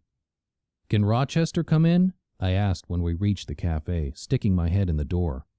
Gail, her grandmother Irene, and Edith were all sitting at a big round table, along with Gail's high school friend Ginny, a stay-at-home mom and part-time real estate agent who also helped out at the cafe as needed. I remembered that I had meant to call Edith and tell her about Carolyn, make sure that her financial troubles had been figured out, but I had just forgotten. "Of course," Gail said, jumping up. "But what are you doing with him? I have some pumpkin biscuits in the back just for him." I told them about Carolyn when Gail returned a moment later with a biscuit, and Rochester settled on the floor. Since the Courier-Times hadn't identified Carolyn the day before, they didn't know what had happened. "I read that a woman was killed by the nature preserve," Irene said, "but I had no idea it was Carolyn. The poor, poor girl." She touched her iron-gray hair, which was always shellacked into a big globe around her head. As we all fretted about Carolyn's terrible fate, Gail made me a cafe mocha with a couple of pumps of raspberry syrup, and brought me a slice of lemon cake to go with it. She wore a man's white shirt with the sleeves rolled up over a pink tank top and jeans. "You need something sweet," she said. "You've been through a lot." "I just can't believe it," Ginny said, shaking her head. "It's so tragic." "You don't know the half of it," I said. "Last night, somebody broke into her townhouse. Rochester woke me up barking." There was a collective gasp around the table, and I described the events of the previous evening. "You must be exhausted, dear," Edith said, reaching over to pat my hand. Her fingers were long and pale, twisted from arthritis, and her hand was cool to the touch. "What a terrible thing," Ginny said. "Do you think it was someone who knew Carolyn? It just seems so random. Any of us could be shot any time." She crossed her arms over her cream-colored sweater. "And I always thought Stewart's Crossing was so safe," Gail said. She and Jenny had grown up in Levitan, a big suburb on the other side of the railroad tracks from Stewart's Crossing. Burglaries and even the occasional shooting were much more common over there. "No place is safe," Irene said. "When it's your time, and no doubt about it." "I'm with Gail and Ginny," I said, "especially after last night. It's spooky just to go outside after dark. If I didn't have to walk Rochester, I'd stay in the house as soon as the sun went down." "That's just what Carolyn was doing, walking Rochester," Ginny said. "Enough," Irene said. "Ginny, you should ask Rick if he knows Carolyn's next of kin. Maybe you can get the listing on her townhouse." "Grandma," Gail said in a scandalized tone. "The world goes on," Irene said. "When you get to be my age, you'll realize that. It's a terrible thing that poor girl is dead, but somebody's got to sell her house, and it might as well be Ginny." We talked about Carolyn, but none of us had any insight into who might have killed her or why someone had trashed her house. "Stewart's Crossing isn't the same place it was," Edith said, shaking her head. "Every week you read in the newspaper about a house broken into, a car stolen. Last week a boy I taught to play Chopin was stabbed at the junior high by a boy from another class." Rick told me that Carolyn's murder was the first since the shooting at the Drunken Hessian, I said. That didn't make me feel any better. That was another sad story. Johnny Minotto, a guy who'd been a few years ahead of us at Pennsbury High, had come back from the first Gulf War with a lot of problems. He freaked out at loud noises and sudden movements, and imagined persecution all around him. He'd lost his job and his marriage, just like me, only he'd ended up hanging out at the Drunken Hessian, a bar/tourist trap in the center of town. A plaque outside said that an inn of some kind had been on that spot since the Revolutionary War, and the decor hadn't much changed, except for the introduction of indoor plumbing. The sign depicted one of the Hessian soldiers whom Washington had surprised at Trenton on Christmas Day, looking like he'd had quite a few too many. It was the kind of dive that looked innocent on the outside, sucking in the clueless tourists with quaint charm and delivering flat beer and overcooked burgers, served in plastic baskets shaped like Stewart's ferry boat. Johnny had gotten to be a pest, bugging the tourists for change and harassing them about Republican politics. The night bartender, a high school science teacher picking up extra cash because he and his wife had a baby on the way, had asked Johnny to leave a couple of times. One night Johnny returned an hour after leaving with a sawed-off shotgun, which he used to blow the poor bartender away. The tragedy had rocked Stewart's Crossing, and my father had relished the chance to tell me all the gory details. "It's still a terrible world," Edith said. "It makes me glad I never had children." "I just feel the opposite," Irene said placidly. "It's a terrible world, so I'm glad I had children and grandchildren who can do their part to make it better." I didn't know how I felt. The door hadn't closed yet on my fatherhood possibilities, though I suspected my ex-wife had been right when she said I was too self-centered for fatherhood. Look at how much just taking care of Rochester had changed my life, and that was only for a few days. The dog in question rolled over on the floor below me, resting his head on my foot. I chatted with the women for a while longer, and just before I left, Gail gave me a half-dozen of the pumpkin biscuits in a plastic bag, all of them shaped like her signature ear. Then Rochester and I made our way back to River Bend, slowly, as usual. In the newspaper the next morning, there was a brief follow-up article, which identified Carolyn and said that the police were still following leads in her murder.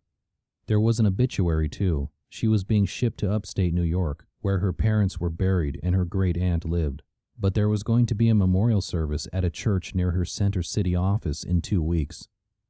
All that day, when I tried to sit at the kitchen table to grade papers, Rochester draped himself over my feet. If I sat at the computer, he lay behind me and curled his legs around the chair so that I couldn't move. Throughout the weekend, when I came home after being away, even if I had just run to the grocery store for a single item, it was as if I'd abandoned him and then come back just as he was about to lose all hope. Sometimes I felt like he was sucking up all the oxygen in the house. It was always all about him. Feed him, walk him, pay attention to him. He was worse than Mary had ever been. At least she had her own career, her own clique of girlfriends, who believed every mean thing she said about me and who sympathized with her in a way I couldn't seem to. All Rochester had was me. On Sunday afternoon, after 3 days of calling at random times, I got hold of Rick Stemper again. "That dog has chewed up my cell phone, a pair of glasses, a stuffed bear, and a pair of socks," I said. "Find some place for him before he chews me out of all my belongings." "Sorry, nobody seems to know what she wanted to do with him, and nobody I talked to wants him," he said. "You'll just have to take him to the pound." "Did you find out who killed her yet?" He sounded distracted, like he was listening to another conversation in the background. "We're still pursuing leads," he said. The background noises disappeared, and Rick was there again. "Hey, would you do me a favor?" "What?" "Carolyn's mailbox key is on her kitchen table. Could you pick up the mail for the next few days, just until the great-aunt can get her act together?" "Sure." I lost him again, I could tell. "Great. Listen, I'm following another case right now, but I will let you know if anything new comes up." I thanked him and hung up the phone. "I guess we'll never know what happened to your mom," I said to Rochester, who was lying at my feet. "But now, what do I do with you?" He looked up at me with his brown doggy eyes. His mouth was open and his tongue hung out, and it looked about as close to a smile as a dog can get. Maybe I'm reading into it, but it looked like he was asking if he could stay with me. I remembered conversations I'd had with the Wicked Witch of the Valley. We had talked, off and on, about getting a dog, but she worried she'd get stuck doing all the work. "You're just not a caretaker, Steve," she'd said. "I can take care of you," I said, leaning down to scratch behind Rochester's ears. "Don't you think so, boy?" In answer, he rolled over onto his back so I could rub his stomach. I got down on the floor next to him. "I know I'm not as self-centered as Mary thought. I can take care of a dog." He squirmed under my touch, and his head lolled to the side, his long tongue rolling out. "I can take care of you. What do you say, boy? You want to stay with me?" Rochester rolled around to his feet and started to climb on me, licking my face. "I guess that's a yes," I said, laughing. Chapter 6. Romeo. I'd forgotten how much snow fell in eastern Pennsylvania during the winter, and it was disorienting to navigate familiar roads when they were covered in white. Landmarks disappeared, and cars without snow tires skidded on the ice. That weekend, the snowfall was so heavy that Eastern almost closed down, only deciding to open after Sunday was sunny. Driving to Eastern on Monday morning, River Bend was still dangerous, and I narrowly saved myself from a skid on a patch of black ice. It was with great relief that I pulled into the newly plowed parking lot, where a group of 24 students, bundled in down vests and colored knit caps, waved signs which read, "All of us love olives," and "Bring back the olives." The week before, the administration had announced that in a cost-cutting measure, olives would no longer be available on the salad bar in the dining hall. The saving to the college was estimated at $100,000 a year. I didn't even eat olives when I was in college, and I marveled that these students were giving up sleep time or study time, cutting classes or jobs, to march around in the parking lot protesting about olives. As I got out of my car, a campus police patrol car pulled up, and 2 cops got out, wielding polyethylene shields and metal batons, as if they were breaking up a demonstration in Watts or South Central rather than Layville, Pennsylvania. One of them spoke into a microphone, though the words were garbled and unintelligible. The group's chant changed to "Down with Pigs," and for a minute I thought it had morphed into some kind of anti-bacon demonstration. Then I realized somebody was channeling the SDS, circa 1969. Since that was even before my time, I hurried on toward Blair Hall, as the 2 campus cops began banging their batons against their shields, and I heard sirens approaching. I had been back at Eastern 3 months by then, but it still seemed like an alien world. I'd be walking along, talking to a student, and look up to realize I had no idea where I was. The bookstore had moved, the student union expanded beyond recognition. The concrete sidewalks were often icy, and the grassy shortcuts full of unsuspecting dips. I walked to my freshman comp class, which meets in a second-floor room in Blair Hall. Tall, Gothic arched windows along one side let in the light and give students the chance to look outside in case I'm boring them. Fluorescent lights hang on pendants around the room, and a rich wooden wainscoting runs around the perimeter of the room, a legacy of our long history of deep-pocket alumni. The chairs, though, are a relic of the 70s, with a slanted arm attached to one side just at the right angle to dump an unsuspecting student's laptop into his lap. From outside the classroom, I could hear raised voices, though I couldn't tell what the arguing was about, and as soon as I opened the door, the voices stopped. Tension hung in the air until Menno Zook raised his hand and said, "Are we allowed to bring animals to class?" Menno had a short beard and often wore overalls and white t-shirts. Give him a straw hat and a horse and buggy, and he'd be at home in the Amish country. "He's not an animal, he's a dog," Toshiba Lewis said. Since I wasn't there to teach biology, I didn't think it necessary to correct her. Toshiba is one of my sharper students, which is like saying there were worse dictators in history than Nero or Attila. Weak praise at best. She has skin the color of cinnamon and straight brown hair, and carries herself with an air of privilege. "This is Romeo," she said, lifting him out of a Burberry traveling bag on the chair next to her. "One of the great lovers in literature," I said. I decided not to address Menno's question, but instead to shift our emphasis back to something close to English composition. "Romeo, Romeo, wherefore art thou Romeo?" I turned and wrote that phrase on the blackboard. "Notice that there's no comma after the word thou," I said, when I turned back to the class. Romeo the dog sat next to Toshiba, who wore a matching Burberry tennis visor, as if she was planning to head from English class to her next match. Like most of my students, she paid more attention to her attire and her social life than to her classwork. "Anybody know why?" No one seemed to know why there was no comma. "Let me repeat it for you. I said, and I did. The key is in the word wherefore. I put the chalk down and brushed the dust off my hands. In Shakespeare's time, that word meant why. So Juliet's asking, "Why are you Romeo?" not, "Yo, Romeo, where are you?" The class laughed. Take a 40-something white-bread English professor and drop in a word or two of urban slang. It's a sure laugh-getter, and sometimes it wakes them up. Can someone tell me the basic plot of Romeo and Juliet? Open-ended questions like that are always iffy. Is anyone awake enough to consider it? Did any of them study Shakespeare at the expensive private schools that are Eastern's biggest feeders? Did they recognize the undercurrents of violence that ran through Shakespeare's works were the same ones that passed through our lives? Parking lot protests, court cases, jail time, and death? I looked around the room, which had filled up in the last few minutes. By then, I knew all the students by name, though the two slim girls with matching long dark hair who sat next to each other tripped me up. One was Diane and one was Dion, and I just marked them both present if at least one was there. The lovebirds in the back row were Billy Rubin, who wanted to be a doctor, and his girlfriend, Anna Rexick, who wanted to be a nurse, specializing in eating disorders. She was painfully skinny, as if she lived off birdseed and water. There were 3 Jeremys, 2 Melissas, 2 Jennifers, and 2 Jakes. Almost all of them looked like generic, interchangeable college students, distinguished only by piercings and hairstyles. Jeremy Eisenberg raised his hand. "Romeo loves Juliet, but their families don't get along, so eventually they kill themselves," he suggested. He had a shaggy mop of brown hair, shorn close to the scalp on both sides, a torn butthole surfer's t-shirt, a studded dog collar around his neck, and many piercings, as well as an eyebrow ring and a tongue stud. "Close enough," I said. "So Romeo has gained this reputation as a great lover." I walked toward Toshiba, whom I always imagined was named after the Japanese electronics manufacturer. She's the kind of young woman who always has a brand name plastered across her body, whether it's Juicy Couture, Rockaware, or whatever's hottest at the moment. "Tell me, has Romeo been neutered?" "Uh-huh." "Ah, irony. The great lover can't consummate his love." The class laughed. "But who can define irony for me?"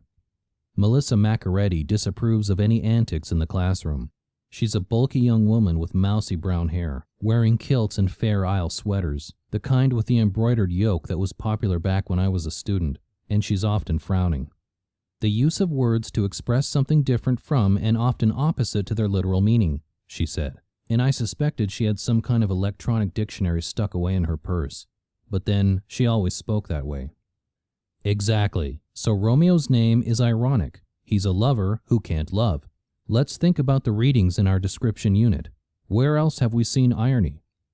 There was a general restlessness as students stared down at their desks, holding their bodies rigid as if the slightest movement might cause me to call on them.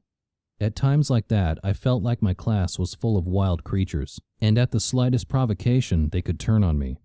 Joaquin and Joachim, athletes who lurked in the back row, always wore t-shirts with aggressive sayings on them. Things like "fuck authority" and other phrases that were probably the titles of hip-hop songs. Though I was only 42, they made me feel as old and frail as a 90-year-old with a walker. We made it through the rest of class, though I can't say for sure what else we covered. Part of my brain was still focused on the student demonstration, and another part was obsessing about Carolyn Kelly. Just as I was gathering my papers, Menno raised his hand again, and without waiting for me to call on him said, "Professor, you never answered my question. Are we allowed to bring animals to class?" Everyone stopped their hurried packing to look up at me. "I don't know what the college's policy is, but as long as Romeo is quiet, it's okay with me." I waited a beat, then said, "But I'm not grading his papers." Everyone except Menno laughed, and they all scurried out, like shaggy, pierced rats leaving a sinking classroom. On my way up to the 3rd floor, I overheard a student in the hallway say, in a plaintive voice, "I can't believe he smoked crack. We made a New Year's resolution." The faculty lounge is a sunny room on the top floor of Blair Hall, lit by metal-framed skylights. The department secretary, Candace "Don't Call Me Candy" Kane, a Wiccan whose love for the natural world exceeds any tiny bit of affection she might harbor for humans, has a green thumb, and she tends a series of spider plants in hanging baskets. Cabinets full of coffee filters and paper plates hang over a sink, with an adjacent refrigerator. A half a dozen round tables with straight-backed wooden chairs complete the room. I joined Jackie DeVere at the cappuccino machine and began preparing myself a cafe mocha. "I had a new student in my freshman comp class this morning," I said. 3 months into the term?" she asked. "Let me guess. He had some kind of elaborate excuse why he hasn't come to class. His dog ate his computer?" "Close. The new student is a dog." She looked at me. "Now, Steve, I know that you are not trying to tell me that you have some butt-ugly girl student in your class. Because if you are, butt-ugly is a much better term than dog." "No, a real dog," I said. "In a Burberry carrying case. He even has a matching plaid bow in his hair. I'm not sure what breed he is, one of those little fluffy things." "Are you sure it's a boy dog?" I nodded as I pulled the hot water out of the microwave. "Yep, his name is Romeo." I paused. And he expressed his opinion of the class with a lifted leg on the way out. Jackie grew up on the mean streets of Newark before escaping to Rutgers and the world of English literature. At 29, she's petite and slim-hipped, a mix of street-smart woman and super-educated college professor. If not for her brain, you might even mistake her for a college senior. "He'll probably end up being one of your smarter students," she said. Jackie was quite a coup for Eastern. Our department chair, Lucas Roosevelt, had been plagued by the lack of diversity in his faculty, and no matter how hard he'd tried, it was tough to convince smart, well-educated African-American or Hispanic faculty to come to the Pennsylvania countryside for a second-tier college. Jackie's family still lived somewhere around Newark, and she thought Eastern was close enough, but not too close. She also said she preferred Eastern's emphasis on teaching over research, but I'm sure Lucas opened the department's wallet too. We retired to her office once our beverages were complete, a room that might have been considered spacious had it not been lined with overflowing bookshelves, the floor a minefield of piled books. 2 Gothic arched windows, similar to the ones in my classroom, framed one wall of Jackie's office with the original leaded panes. They were poorly sealed and let a stream of cold air float into the office, which Jackie counteracted with a very illegal space heater under her desk. I knocked into one of the piles as I followed her in, and a couple of books toppled to the ground. "Occupational hazard of teaching 6 courses a term," she said. "You don't get much time to organize." The standard course load for a full-time professor like Jackie was 4 courses, though Jackie had told me she'd taken on the extra load for the cash. As an adjunct, I could only teach 3 courses, or the IRS would think of me as a real employee instead of an independent contractor and demand that the college give me pesky little benefits like life and health insurance, a department secretary to do my photocopying, and lunch on Eastern once a semester. That was a shame. Adjunct pay barely covered my mortgage and car payment. If I had a full-time teaching gig, Santiago Santos would stop bugging me about my future plans. But then, if I didn't have a felony conviction, I wouldn't have Santiago around at all. So all in all, my problems were more my fault than Eastern's. I moved a torn jiffy bag to the trash, spilling nasty gray fluff as I did, and sat across from Jackie. In the background I saw a photo in which she cuddled with her black dog, a mix of German Shepherd and woolly mammoth. "I'm so glad you've adopted a dog," Jackie said. "Living by yourself is not healthy." "I decided yesterday that he can stay," I said. "We'll see how it works out. Dogs are so needy. Walk me, feed me, pet me. The great thing about being divorced is that you don't have to cater to anyone else. No, honey, that dress doesn't make you look fat. No, honey, I don't mind driving 2 hours while you nap in the front seat so you can argue with your mother in person." "Cranky, party of 1, she said. "Your table is now ready." Seriously, you get selfish living by yourself. It's good to put yourself out there for another creature. Didn't you ever have a pet? "Mary Queen of Snots had a cat," I said. "A fluffy Persian that hated me. For 10 years that cat hissed at me every time I walked past. What a pity she died just a few months before Mary and I divorced." "I thought your ex was Jewish. Her name was Mary?" "Her Hebrew name is Miriam, which means bitter. Need I say more?" I looked at my watch. "Back to the grind," I said. "I have tech writing in 5 minutes." "I have the next period free," Jackie said. "If you can call having a stack of essays from African American Lit to grade free." Free at last, I said. "Thank God Almighty, we are free at last." "Go to class," she said, and waved me out of her office. The nasty gray fluff clung to my pants as I walked away. Chapter 7. sniffing and searching. When I sat down to work on Tuesday morning, Rochester came into the office, sniffed around, and then settled at my feet. But every half hour or so, he'd wake up, sit on his hind legs, and try to stick his face onto the keyboard. "Rochester, this is getting old," I said, pushing him away with my knee after about the fourth time. "Is there something on the internet you want?"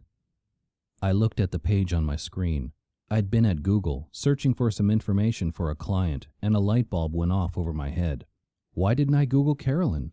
Maybe there was a clue online that would lead Rick to her killer. At the time, I didn't even think about Santiago Santos, or wonder if he'd care what I was doing.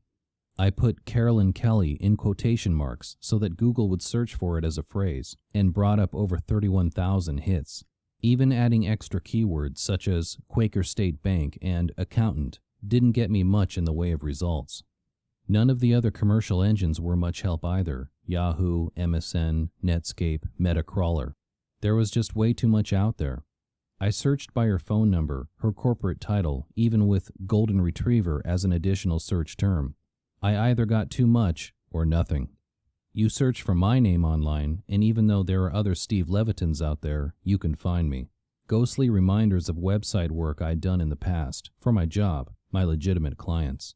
But Carolyn Kelly? Nothing. Rochester woke up to check on my progress, stretching his long legs first and yawning, then sticking his big golden head up by the computer keyboard. "Nothing yet, boy," I said. "But I'm not done, not by a long shot." The thrill of the search was back. This is what I'd loved to do back in Silicon Valley. When Mary and I first moved to California, I was unable to find a job. I adjuncted for a while, then took a temporary gig providing technical support for a software company called Mastodon Systems. After a year, I'd been offered a full-time job doing technical writing. Every time they developed a new program for data entry or job tracking, I wrote the manual. I wrote all their HR policies and created a book with procedures and responsibilities for each position at the company. In addition to my writing, I had a specialty in information. I built, or had built for me, tools that I could use to search our massive databases for documents, customer orders, even employee information. I found, with little tweaking, that these tools could be used not just in-house, but on the big, broad internet as well. The big furry monster rolled over, popping the cord that connected my in-home network. "Rochester!" I said. I nudged him with my foot and he rolled away. When I plugged the cord back in, I went through the process of initializing the network, which included viewing all possible connections. Since the townhouses at River Bend share common walls, I can often see my neighbors' networks, and I connect to them if I want, as long as they're not password protected. While I waited, I remembered Santiago Santos and started to worry about what he would say when he viewed my audit trail. I was supposed to be working on a business plan, not playing amateur sleuth. I remembered seeing Carolyn's laptop in her home office. If I used her laptop and another neighbor's network, there was no way anything could be traced to me. Looking back now, I see that was the first step in a long process. I knew I was violating my parole, and I knew the consequences could land me in jail. But I had to know what happened to Carolyn, for me and for Rochester. My problems had begun at Mastodon. If one of our competitors had some interesting information about new products, and they didn't take care to secure it, well, then that was almost the same as public record, wasn't it? I learned how to use backdoors into protected sites, and I learned how to sniff out unprotected ports on home computers that I could use to launch my searches. I began to make some money on the side doing freelance work, finding information. Mary and I had been trying to have a baby, and it was around that time that she discovered she was pregnant. I took on a few questionable jobs to build up our savings, and then, 2 months later, Mary miscarried. I tried everything I could think of to make her feel better. When I told her we could try again, she began to sob. When I asked her to consider our faith, that perhaps God had a plan for us, she hit me. The only thing that made her feel better was retail therapy. We both made good livings, and we always maintained separate bank accounts and credit cards, with a joint account for household bills. So I didn't realize how much money Mary had been spending until about 6 months later, when I accidentally opened one of her credit card bills, thinking it was mine. Between massages, manicures, expensive shoes, designer clothes, and a pocketbook named after a British vocalist, she'd rung up the debt of a small country. I confronted her that night, and after days of arguing, we worked out a plan. She agreed to speak to a counselor, and I helped pay off her debt. Things got better for a while, and then Mary got pregnant again. She did everything the doctor suggested, including quitting her job to stay at home without stress. It didn't work, though. She miscarried a second time. This meltdown was worse than the first. Mary was convinced that she could never have children, and she was angry that she'd quit her job only to end up childless. I was scared she was going for another spending spree, so I hacked into the 3 major credit bureaus and put a flag on her account, trying to keep her from getting any new credit cards. I thought it was a pretty harmless little hack. I wasn't trying to steal anything, after all, just keep my wife from dragging us down into debt again. The judge saw it differently, especially when all 3 credit bureaus filed briefs against me. Carolyn's laptop was buried under a pile of papers in her office. Bringing it back to my house, I plugged it in and connected to one of my neighbor's networks. My first target was Quaker State Bank. A little investigation showed me just how I could slip past their ineffective security, though before I did anything, I checked that I wasn't being lured into a honeypot, a system set up to trap hackers who are attracted to a site.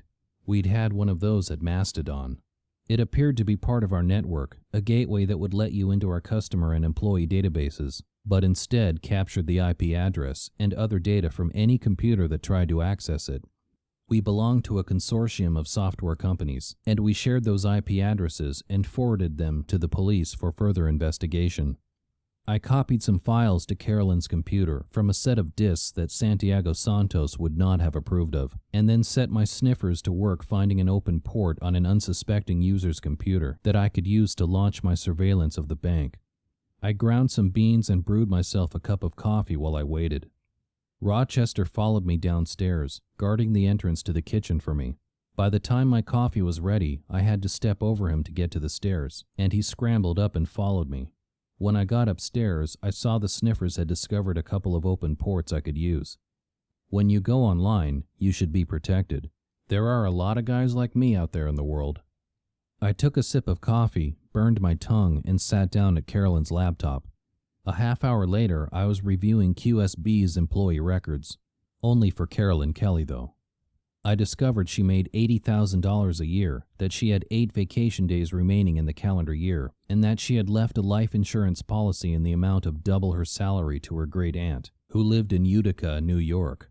Her job title was Director of Corporate Accounting, and she'd been promoted 3 months previously. I followed a hyperlink to a description of her job, which was about as interesting as watching Rochester shed hair all over my sofa. I clicked another hyperlink from there and took another sip of my cooling coffee. That new link was much more interesting. It seemed that Carolyn's boss had been fired and she had been named to replace him. There was mention of some corporate impropriety, wisely not spelled out in the document, and a note that the fired employee, whose name was Eric Heminger, was going to sue the bank. I opened another window and Googled Eric Heminger. I got a couple of hits, including one that indicated he had filed a lawsuit in Pennsylvania Commonwealth Court for unfair termination. I'm not good enough, or dumb enough, to try and hack into any government database. I did some searching through legal means, including the LexisNexis database I have access to through Eastern, but couldn't find anything more about Heminger's suit. What if his anger toward Carolyn had gone beyond legal means? I didn't know why he'd been fired or if he held a grudge. But I bet whoever had taken over Carolyn's job would know. I pulled up the bank's website and searched for employees. Carolyn's name was still listed. I picked up my cell and dialed her office number. The phone rang for a while, and then a voicemail system picked up. A woman with a soft Hispanic accent said, "Evelina Curcio," and then the system's mechanical voice continued, "is not available now. At the sound of the tone, please leave a message." I hung up. Back at the bank's website, I found that Evelina Curcio was an assistant vice president, the most common and most meaningless title at a bank. I wrote her name down and decided to think about how to approach her. I could tell from her name and accent that she was Hispanic. There had been a report on the news a few weeks before that blacks and Hispanics were uncomfortable talking to the police, even just as witnesses. They were less likely to report crimes committed against them, and they were less apt to provide information than white non-Hispanics were. I could tell Rick what I had found, but would Evelina Curcio talk to him? Maybe not, but I could go to the memorial service for Carolyn the following week and strike up a conversation with Evelina. Who knew what she might know? When I gave up on the bank, I found a website for military brats, a place where you could type in your father's posts and then search for kids you might have known whose parents were posted at the same time and place. Their information was in an SQL database. I didn't even need to hack to get into it. Carolyn had signed up using Rochester as her password, and I was able to generate a complete list of the military bases where her father had served, along with the names of the international schools she had attended in Korea and Germany, as well as the public schools in the Florida Panhandle and in North Dakota. "Your mom got around," I said to Rochester, and he came over to me and nuzzled his head against my knees. I wasn't sure why I was taking the time and the risk to look into Carolyn's life and death. On the one hand, I felt bad that I hadn't gotten to know her better while she was alive. She was my neighbor, and I'd found her attractive. I suppose you might have called her a friend, or at least an acquaintance. Maybe getting to know more about her now would help me feel better about her death. I needed to focus on my business plan, but the lure of information was so seductive that I kept on surfing and hacking long after I should have stopped. I justified it by saying that I might find something important I could give to Rick. When I looked at the clock, it was almost time to leave for class. Rochester refused to get into the crate, and I worried about leaving him alone in the house. So I decided to take him to Eastern with me. If Toshiba could bring Romeo to class, what was to prevent me from bringing Rochester? First, though, I had to convince him to get into the front seat of the BMW. He preferred sitting on the front floor, resting his head on the seat. As I drove, I reached over and petted him, and tried to keep the drool from staining my cloth upholstery. I had just put him on the leash in the faculty parking lot when I saw Jackie DeVere. "Is this the dog?" she asked, leaning down to pet him. Rochester sat on his haunches and submitted to having his neck rubbed. "Yeah, I thought I'd bring him to class with me today." "You can't do that, Steve. Haven't you noticed the signs?" She pointed to one a few feet away from us, at the entrance to the lot. "No animals permitted on the Eastern campus," it read. I'd never noticed it because it had never mattered before. "What am I going to do?" I asked. "I have to teach in 10 minutes. "I'll take him up to my office," she said. "You can pick him up when your class is over." "Thanks." We walked together to Blair Hall, Rochester stopping to sniff and pee. "I never thought about it," I said. "I told you that girl brought her dog to freshman comp." "There's a difference between a little dog you can stick in a purse and a big moose," she said. "I'd never bring Samson here." All the way to Blair Hall, I kept looking around for college security, expecting them to come roaring up in a little golf cart and insist that Rochester leave the campus. We made it without incident, though when I handed his leash to Jackie, he gave me a look that spoke volumes about abandonment. I hurried through my presentation on resumes and cover letters and galloped up the stairs to Jackie's office on the 3rd floor. I needn't have worried. Rochester was sprawled between piles of books. "As long as you're up here, you should take him to the dog park," Jackie said. "Where's that?" "Down by the river at the foot of the hill, just below Birthday House." "You want to do that, Rochester?" I asked. "You want to go to the dog park?"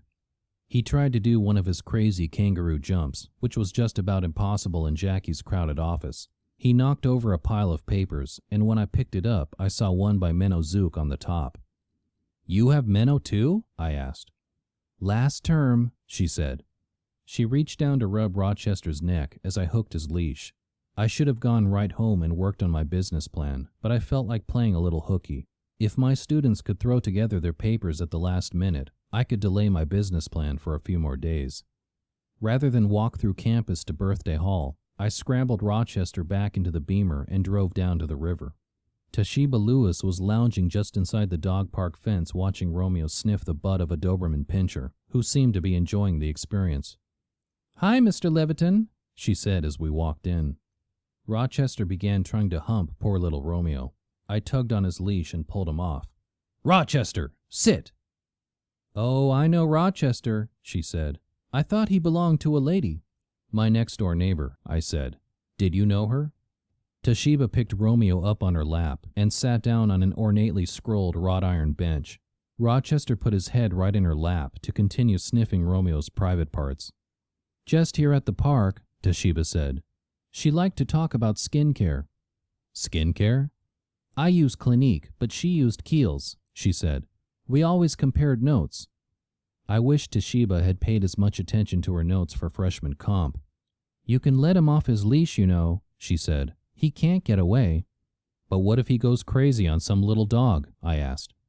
"The little dogs can take care of themselves," she said, as Romeo growled at Rochester, tired of the Inquisition. I unhooked Rochester's leash, and he went bounding away from me toward a pair of whippets. I sat down next to Toshiba and watched Rochester. If only Carolyn had said something useful to someone. Toshiba, some other dog owner, Gail at the Chocolate Ear, even me. Then I'd have some place to look for who killed her. Toshiba and Romeo left, and after a long time spent running around the dog park, sniffing and pawing and trying to mount every other dog, Rochester's battery wore down and he came back to sprawl at my feet. "Do you know anything about what happened to your mom?" I asked, reaching down to rub behind his ears. "I wish you could tell me if you did." I thought he was tired out, and I considered leaving him off the leash for the walk back to my car, but I was glad I didn't. Just after we left the dog park, I saw 3 of my freshman comp students, Menno Zook, Melissa Macaretti, and Jeremy Eisenberg, walking together on their way somewhere. I hoped they were going to the library, but more likely they were off to throw frisbees or buy drugs or burn textbooks on the lawn of Blair Hall. "Hey, Professor," Melissa said. She wasn't wearing her usual uniform of Fair Isle sweater and plaid kilt.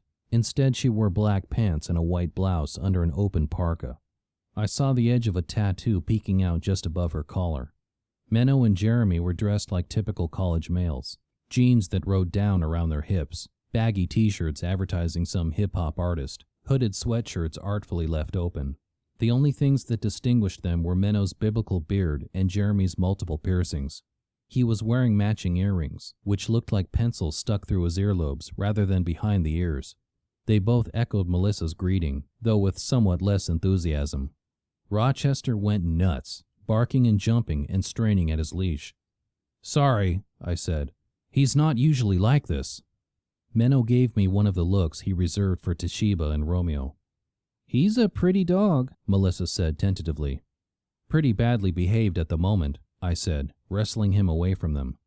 "Have a nice afternoon," I said over my shoulder as I dragged Rochester down the lawn toward my car. He didn't settle down until we'd reached the parking lot.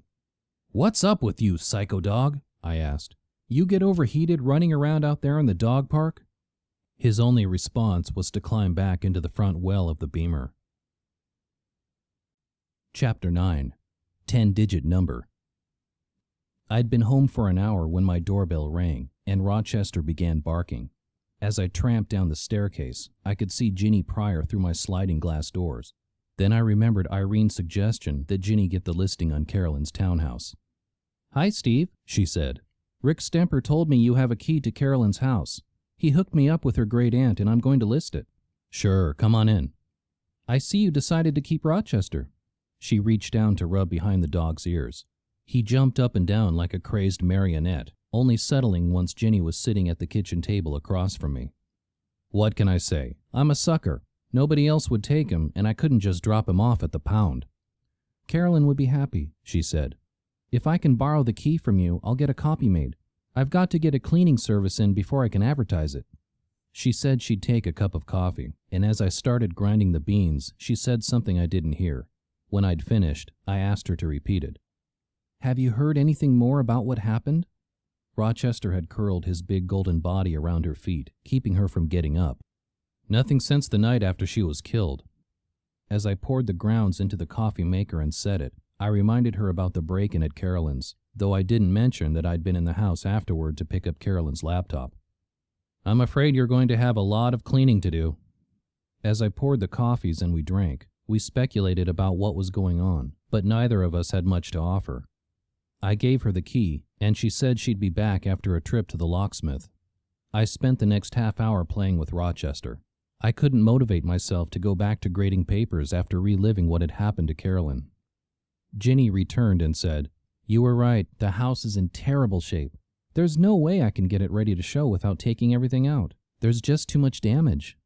I'm going to arrange with a thrift shop to come and pick up the furniture, but I want to pack up Carolyn's personal things for her aunt." She reached down for Rochester, who placed his big head in her lap. "You know, Carolyn's model doesn't come with a garage, and I'm going to need a place to store those boxes until her aunt can have them shipped up north." "Let me guess. You want to use my garage?" "It would save her aunt some money," she said, "and it wouldn't be for more than a couple of weeks." I planned to keep my Beamer in the garage during the summer, and to do that, I needed to sort through the boxes and other debris left over from my move. "Sure, that'll give me reason to clean the garage up, and then I can get the car in there once Carolyn's boxes go." "Great. I'll let you know when I get the cleaning service. I'll have them carry the boxes over and stack them for you, so you won't have to do anything." "Any afternoon is good for me," I said. "I've been coming home right after my classes finish because I don't want to leave Rochester alone for too long. I can't afford to keep replacing cell phones and eyeglasses." "You're so good to take care of him." She reached down and scratched his belly, and he sighed with contentment. I was starting to get accustomed to him, though I still didn't think I had room in my life for a dog. Rochester was settling into life with me, but there were certain behaviors that the amateur psychologist in me couldn't help but diagnose.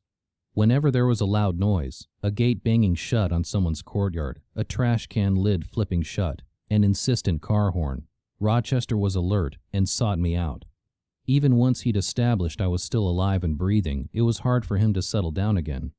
He didn't like thunder, and as soon as the first crack rang out, he scurried for the safety of the dark area under my bed, and I had to get down on all fours, grasp a handful of hair at the back of his neck, and drag him out when the storm passed. He didn't like fireworks or motorcycles either, and when a delivery van pulled up anywhere in the neighborhood, he began to bark. Reasoning with him did no good. "He's 3 houses down, Rochester," I'd say. "Thank you for warning me, but you can go back to sleep now." Instead, he would pace around for a while, all his senses on alert, on the off chance that some evil UPS driver would be delivering a package to me. The nerve of those guys in brown. I didn't know if he'd had any phobias before, but he sure did now. He always had to know where I was in the house, and even if he was asleep on the carpet at the foot of my bed and I tiptoed downstairs, he woke and followed me. It was particularly annoying when I was trying to clean up or organize. I'd be moving things between office and bedroom or trying to make the bed, and there would be this huge golden retriever underfoot. "Settle down, Rochester," seemed to have no effect. Only when I stayed into one place in the house, the bed, the kitchen table, the computer, could Rochester do the same. The next day, the 2 Puerto Rican women Ginny had hired to clean Carolyn's house stacked a dozen boxes in my garage, all labeled by the room where the things had come from. Rochester was very eager to sniff each box, and I had to manhandle him back into the house to get ready for his evening walk. Even after we returned, Rochester was determined to get into those boxes, so I opened the first one he sniffed, just to show him there was nothing there for him. It was a box of books, and the one on the top was called Befriending Your Golden Retriever. I picked it up and flipped through sections on weaning, feeding, and training. Rochester was very interested in what I was doing and nosed the book as I turned the pages, until I saw a picture that looked so much like him he could have posed for it. The dog in the photo was the same honey gold color, with the same squarish head.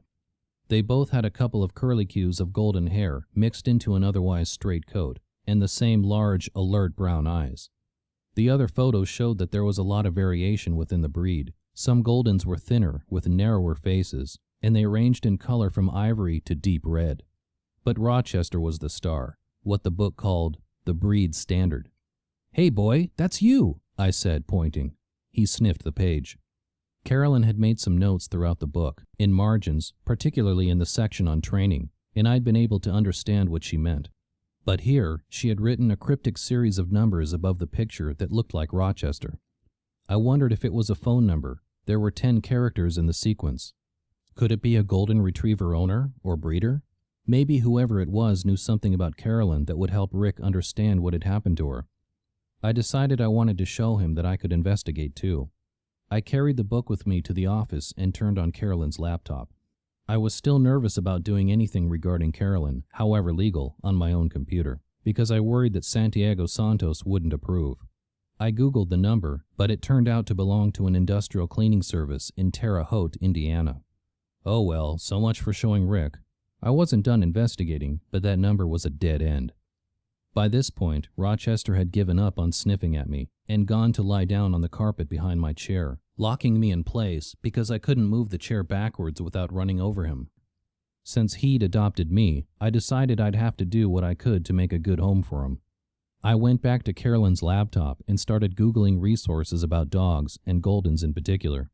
I passed several hours that way, and when Rochester got up and stretched, I was free to back away from the computer, but only to take him outside. I was getting more and more puppy-whipped.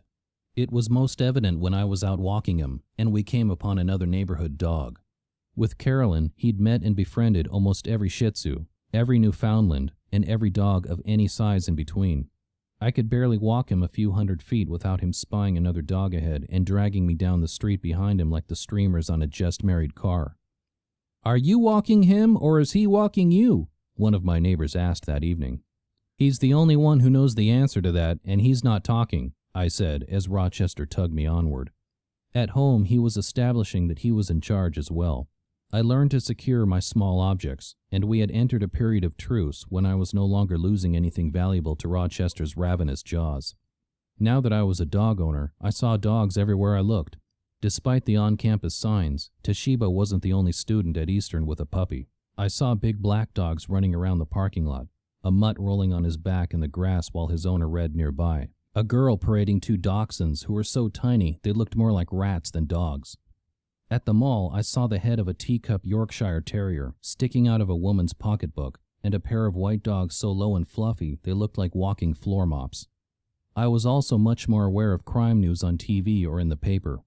Every time I saw a woman stabbed by a jealous boyfriend, a man whose car had broken down run over on I-95, or a convenience store clerk stabbed in a botched robbery, I remembered Carolyn. I couldn't shake the feeling that I should be doing more to find out who killed her, but I didn't know what I could do.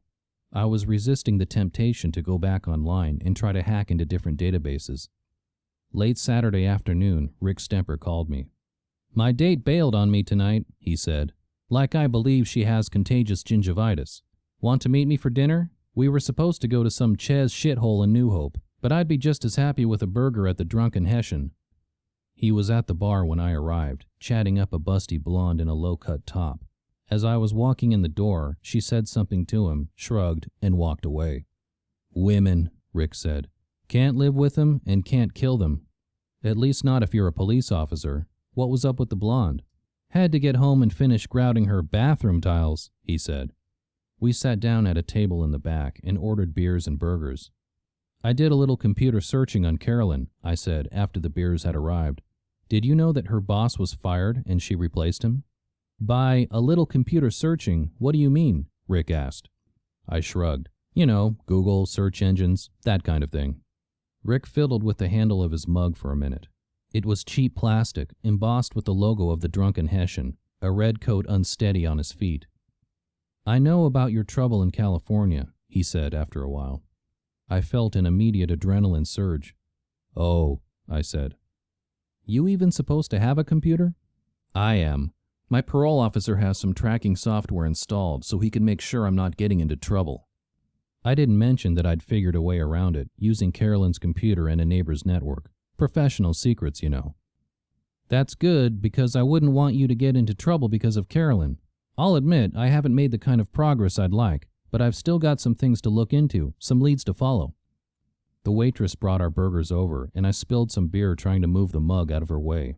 I couldn't seem to get control of my nerves. After we'd messed with ketchup, napkins, and so on, I asked, "Does it matter to you, my trouble?" He took a bite of his burger and said, "Should it?" I shrugged. "You're a cop. Maybe you're not supposed to hang out with criminals." He raised his eyebrow at me. "Hanging out with a parolee doesn't bother me, if hanging out with a cop doesn't bother you." "How do you know?" I asked. "You look me up in your system or something? The state of California send out a be on the lookout?" "Santiago and I work out at the same gym," he said. "He tells me about all his clients in Stewart's Crossing, and in return, I keep an eye on them." "That what this is? Keeping an eye on me?" "You can call it that if you want," he said. "I prefer to think of it as hanging out with an old high school friend." There was an uncomfortable silence for a minute or two, while both Rick and I sipped our beers, and I thought about what to say. He spoke first. "Listen, I'm your friend, Steve, If you're running into any problems, I hope you'll talk to me about them." I took a deep breath. I had to redirect the conversation because I didn't want to lie to Rick, and I didn't want to tell him what I'd been doing, especially now that I knew he worked out with my parole officer.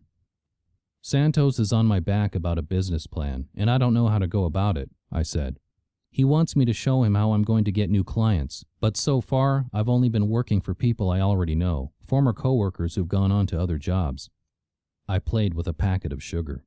"But will anybody who doesn't know me want to hire me? Do I have to tell them about, What does Santos say?" "He said I can't lie, but I don't have to volunteer the information either. But what if they ask one of my references? What if they Google me? There were a couple of articles in local papers about my arrest. The information's out there." "You could look for guys who got a second chance of their own," Rick said. "They might be sympathetic to your situation. Or they could be super careful, worried that it might bring them fresh trouble." "Why don't you start out looking for small jobs?" Rick said. "Somebody who's going to pay you $50 or $100 isn't going to waste time Googling you. Then you'll be there if they have bigger jobs." "That's a great idea. There are a lot of websites out there that advertise little freelance jobs. I could build up my portfolio that way, and Santos would see that I'm making progress."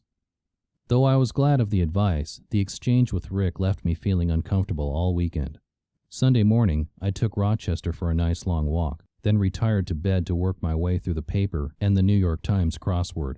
I'd always loved puzzles, and in jail I'd begun satisfying my curiosity about crosswords, word searches, acrostics, and anything else that kept my brain working and my fingers away from the keyboard. Kind of like a nicotine patch for hackers. By noon, though, I had no more excuses to avoid my business plan. I went online looking for sample business plans and found a few. The first question they all asked was where the market was for my product or service. That was easy. I knew a lot of companies had been downsizing, cutting back their staff of technical writers and outsourcing projects on a freelance basis. I started making a list of websites where freelance work was offered. I found a few jobs I could bid on, and every so often I had to stop working on my plan to put together a proposal. By the time I closed the laptop on Sunday evening to take Rochester for his walk, I felt I'd made some progress. I hoped that Santiago Santos would agree, and that he'd get off my back a bit. Chapter 9. 10-digit number. I'd been home for an hour when my doorbell rang, and Rochester began barking. As I tramped down the staircase, I could see Ginny Pryor through my sliding glass doors. Then I remembered Irene's suggestion that Ginny get the listing on Carolyn's townhouse. "Hi, Steve," she said. "Rick Stemper told me you have a key to Carolyn's house. He hooked me up with her great aunt, and I'm going to list it." "Sure, come on in." "I see you decided to keep Rochester." She reached down to rub behind the dog's ears. He jumped up and down like a crazed marionette, only settling once Ginny was sitting at the kitchen table across from me. "What can I say? I'm a sucker. Nobody else would take him, and I couldn't just drop him off at the pound." "Carolyn would be happy," she said. "If I can borrow the key from you, I'll get a copy made. I've got to get a cleaning service in before I can advertise it." She said she'd take a cup of coffee, and as I started grinding the beans, she said something I didn't hear. When I'd finished, I asked her to repeat it. "Have you heard anything more about what happened?" Rochester had curled his big golden body around her feet, keeping her from getting up. "Nothing since the night after she was killed." As I poured the grounds into the coffee maker and set it, I reminded her about the break-in at Carolyn's, though I didn't mention that I'd been in the house afterward to pick up Carolyn's laptop. "I'm afraid you're going to have a lot of cleaning to do." As I poured the coffees and we drank, we speculated about what was going on, but neither of us had much to offer. I gave her the key, and she said she'd be back after a trip to the locksmith.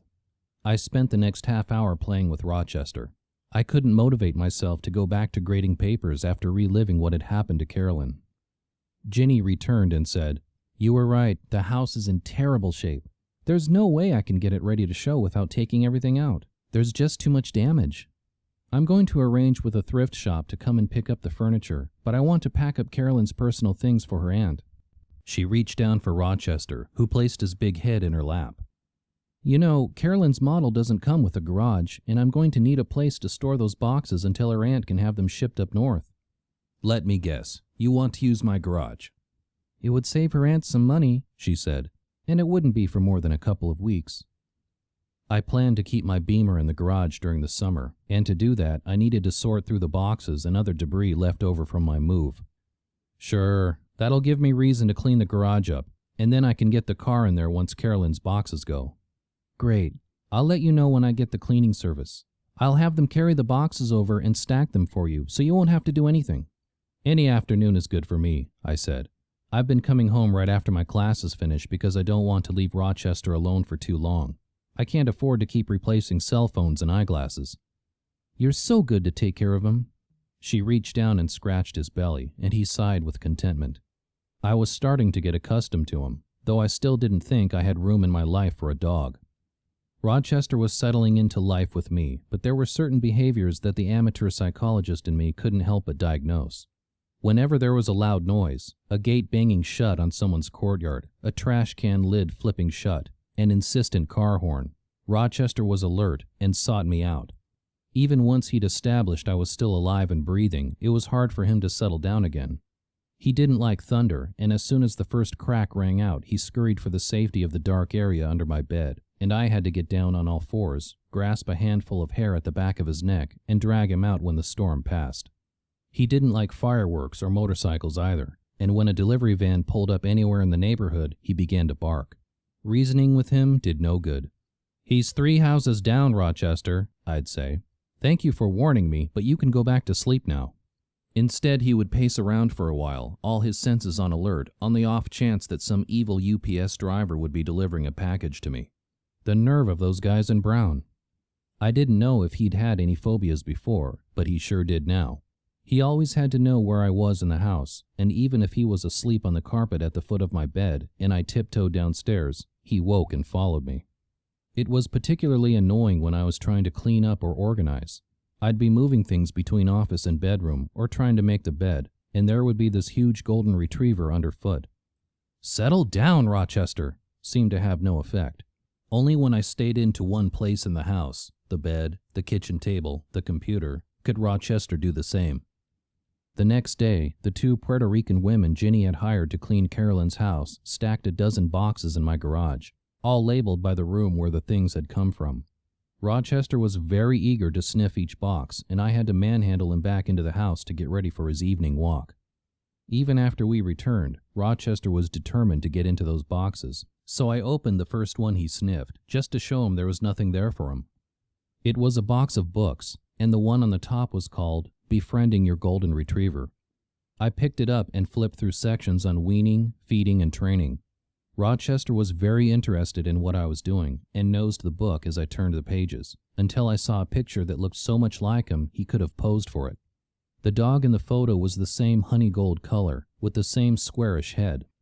They both had a couple of curlicues of golden hair mixed into an otherwise straight coat, and the same large, alert brown eyes. The other photos showed that there was a lot of variation within the breed. Some Goldens were thinner, with narrower faces, and they ranged in color from ivory to deep red. But Rochester was the star, what the book called the breed standard. "Hey boy, that's you," I said, pointing. He sniffed the page. Carolyn had made some notes throughout the book, in margins, particularly in the section on training, and I'd been able to understand what she meant. But here, she had written a cryptic series of numbers above the picture that looked like Rochester. I wondered if it was a phone number. There were 10 characters in the sequence. Could it be a golden retriever owner or breeder? Maybe whoever it was knew something about Carolyn that would help Rick understand what had happened to her. I decided I wanted to show him that I could investigate too. I carried the book with me to the office and turned on Carolyn's laptop. I was still nervous about doing anything regarding Carolyn, however legal, on my own computer, because I worried that Santiago Santos wouldn't approve. I Googled the number, but it turned out to belong to an industrial cleaning service in Terre Haute, Indiana. Oh well, so much for showing Rick. I wasn't done investigating, but that number was a dead end. By this point, Rochester had given up on sniffing at me and gone to lie down on the carpet behind my chair, locking me in place because I couldn't move the chair backwards without running over him.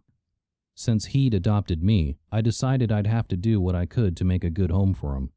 I went back to Carolyn's laptop and started Googling resources about dogs and Goldens in particular. I passed several hours that way, and when Rochester got up and stretched, I was free to back away from the computer, but only to take him outside. I was getting more and more puppy-whipped. It was most evident when I was out walking him, and we came upon another neighborhood dog. With Carolyn, he'd met and befriended almost every Shih Tzu, every Newfoundland, and every dog of any size in between. I could barely walk him a few 100 feet without him spying another dog ahead and dragging me down the street behind him like the streamers on a just-married car. "Are you walking him, or is he walking you?" one of my neighbors asked that evening. "He's the only one who knows the answer to that, and he's not talking," I said as Rochester tugged me onward. At home, he was establishing that he was in charge as well. I learned to secure my small objects, and we had entered a period of truce when I was no longer losing anything valuable to Rochester's ravenous jaws. Now that I was a dog owner, I saw dogs everywhere I looked. Despite the on-campus signs, Toshiba wasn't the only student at Eastern with a puppy. I saw big black dogs running around the parking lot, a mutt rolling on his back in the grass while his owner read nearby, a girl parading 2 dachshunds who were so tiny they looked more like rats than dogs. At the mall, I saw the head of a teacup Yorkshire Terrier sticking out of a woman's pocketbook, and a pair of white dogs so low and fluffy they looked like walking floor mops. I was also much more aware of crime news on TV or in the paper. Every time I saw a woman stabbed by a jealous boyfriend, a man whose car had broken down run over on I-95, or a convenience store clerk stabbed in a botched robbery, I remembered Carolyn. I couldn't shake the feeling that I should be doing more to find out who killed her, but I didn't know what I could do. I was resisting the temptation to go back online and try to hack into different databases. Late Saturday afternoon, Rick Stemper called me. "My date bailed on me tonight," he said. "Like I believe she has contagious gingivitis. Want to meet me for dinner? We were supposed to go to some Ches shithole in New Hope, but I'd be just as happy with a burger at the Drunken Hessian." He was at the bar when I arrived, chatting up a busty blonde in a low-cut top. As I was walking in the door, she said something to him, shrugged, and walked away. "Women," Rick said. "Can't live with them and can't kill them. At least not if you're a police officer. What was up with the blonde?" "Had to get home and finish grouting her bathroom tiles," he said. We sat down at a table in the back and ordered beers and burgers.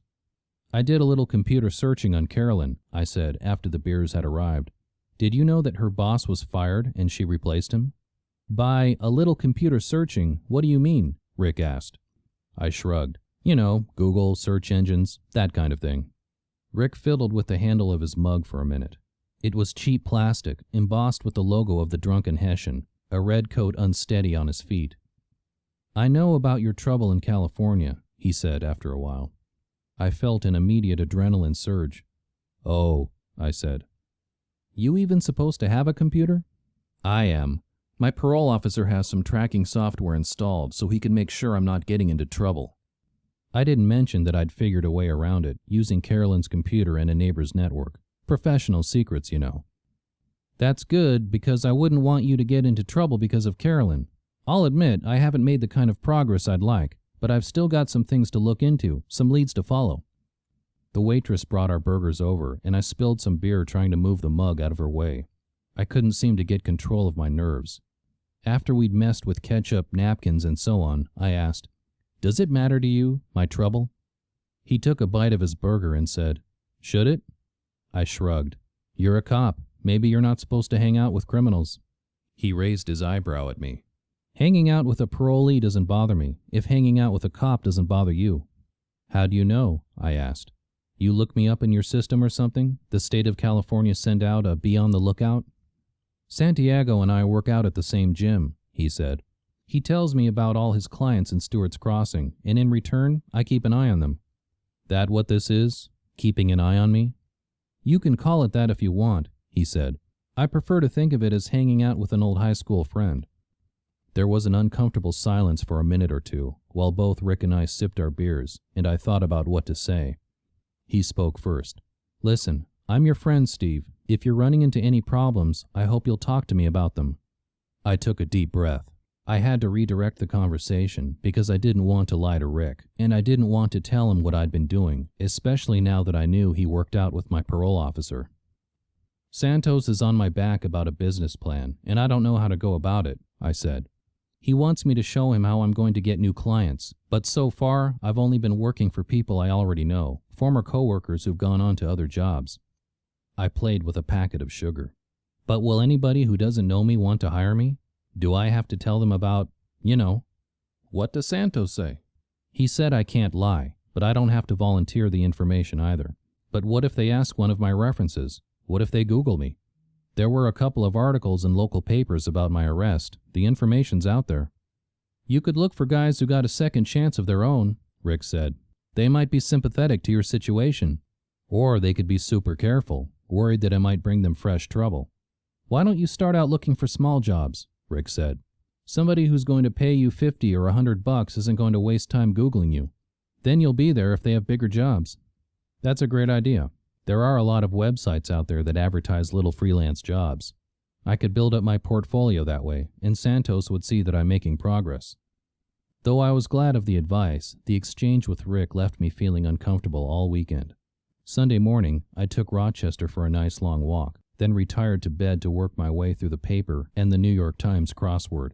I'd always loved puzzles, and in jail I'd begun satisfying my curiosity about crosswords, word searches, acrostics, and anything else that kept my brain working and my fingers away from the keyboard.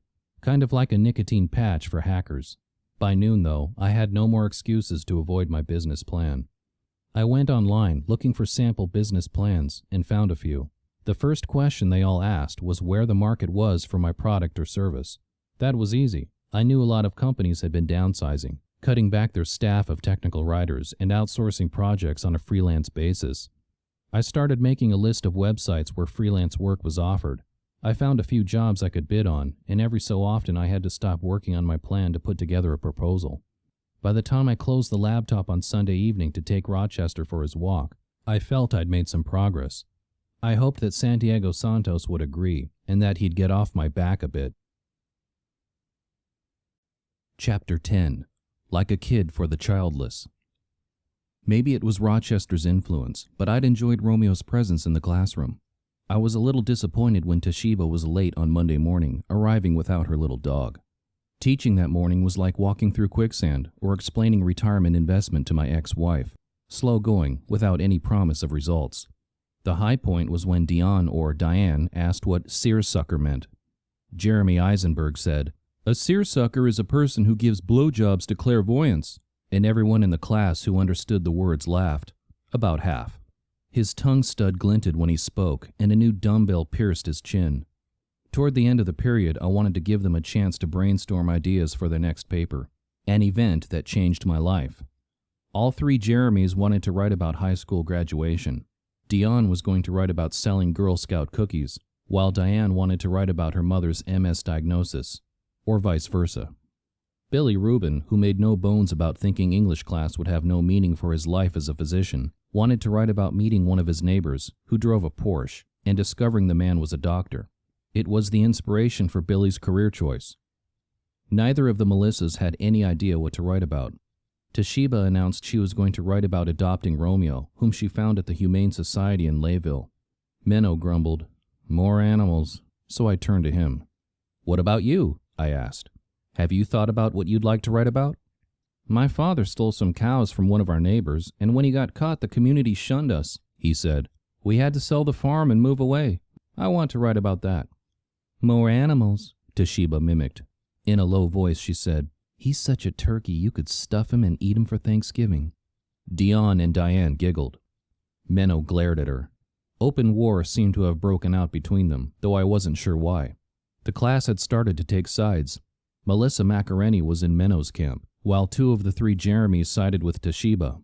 The third was neutral, sort of like Switzerland, if Switzerland's neutrality was based more on a lack of interest than on any philosophical basis.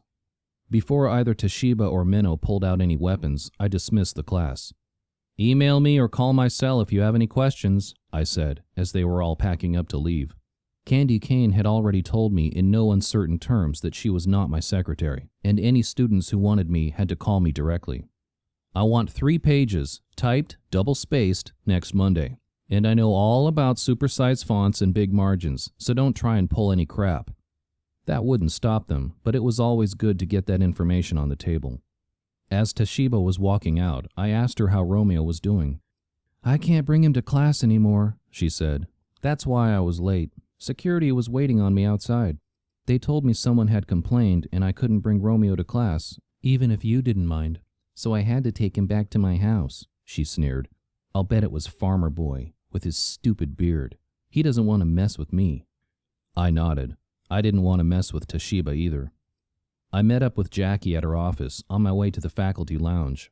I got this idea from this sign I saw the other day, she said, holding up her Polaroid camera. You know those George Washington slept here signs? I'm going to take pictures of every student who falls asleep in my class and post them around the room with signs like, Arali Fernandez slept here, or George Chu slept here. We walked into the lounge and set about making our drinks. Hey, I baked some biscuits for Samson, she said, and I brought some in for your new dog.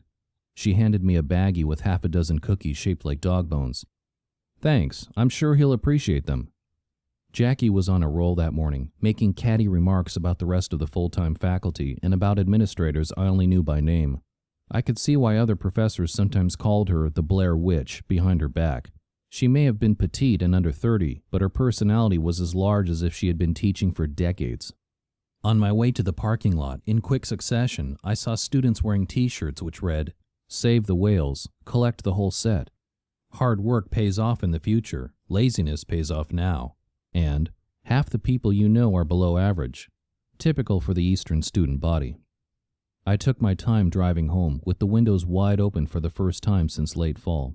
It was pretty cold, but if I went slowly enough, the cool breeze was more like the opening of a refrigerator than an Arctic blast. It had been a rough couple of weeks between Carolyn's death and Rochester's arrival in my life, topped off with the ungrammatical rantings of privileged undergraduates who've been brought up to believe their thoughts matter even when they ignore all the rules of punctuation.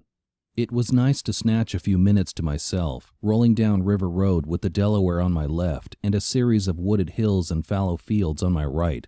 For long stretches, the Beamer was the only car on the road, and I took joy in the burgeoning nature around me. It's another world out there along the river. Pine, blue spruce, and fir gather in clusters, holding remnants of the frequent winter snows in their branches. You can drive for a mile or two without seeing a house or driveway, past the abandoned quarry and the flat piece of land, now overgrown with weeds and saplings, where there used to be a child-size railway train my parents took me on. Years of traveling that road, as a kid, a teenager, and a college student, had given me intimate knowledge of its twists and turns. I remembered where the high school late bus had stopped and which road you took to get to the ruined mansion called Xanadu, which my buddies and I had explored on a dare in 11th grade. A mile or so north of Stewart's Crossing, traffic slowed, and as we crept forward, I saw flashing red and blue lights in a Mini Cooper that had run off the road and perched halfway down the slope to the Delaware, butted up against the trunk of a weeping willow. The road there was narrow, with no shoulder to speak of, and accidents were common. An ambulance appeared from behind me, and the cars in the southbound lane moved over to the right, hugging the stone wall built during the Depression by the WPA. I remembered the last time I'd seen fire rescue. They had come to take away Carolyn's body. I wondered if Rick had made any progress in finding her killer. Traffic moved again, and I didn't get to see how fast the EMTs moved, whether the occupant of the Mini Cooper could be saved or not. But when I got home, I made sure to pet Rochester and even let him lick my face. Responses began coming into the queries I'd sent out soliciting freelance work, and I was pleased to learn I'd been given 2 small jobs. Neither paid much, but they added to my client roster, and there was always the hope that if they liked what I did, they'd give me more work. Santos would be pleased. Of course, I had to sandwich that work in between preparing for classes, grading papers, and taking care of Rochester. As we walked the next morning, I realized that I was getting to know him more every day. He had a bunch of habits which were starting to emerge, the more he got comfortable with me. The one I found most annoying was the way he seemed to like an audience when he pooped. There was no other way to explain it. We'd walk past 6 houses in a row, closed up, no cars in the driveway, no lights in the window. Then there'd be one where a woman was unloading groceries from her minivan, or a guy had the hood up on his Mustang, or a kid was playing in the front yard. That's where Rochester would scoot his hind legs up and squat. Usually I was paying attention and I dragged him onward. I didn't want anyone to complain about me letting my dog poop in their yard, even if I was cleaning it up. Every now and then, though, I'd be thinking about something, or I'd get in conversation with some kid who wanted to pet the dog, and when I'd look down, there he'd be, turds popping out of his butt. By inheriting Rochester, I'd turned into a kid magnet. Before he arrived, I'd never talked to a single child, and yet once I was walking a big, happy golden retriever, every kid on the street was saying hi and asking to pet him. It's not that I don't like kids. I was a kid once myself, and the students I teach are barely out of childhood. But if you say no, then the kids think you're some kind of meanie, and saying yes means reining Rochester in, getting him to sit so he doesn't overwhelm some 3-foot munchkin. It's just a hassle. Sometimes I long for those quiet, peaceful, dog and kid-free walks I used to be able to take, and then Rochester will stick his big shaggy head in my face as I'm lying on the sofa, or try to climb over me in the bed like I'm an obstruction in the roadway, and I start to laugh. I drove up to Eastern and was there early enough that I stopped by Jackie's office just before my mystery fiction class. "Did Rochester like the biscuits I sent him?" she asked.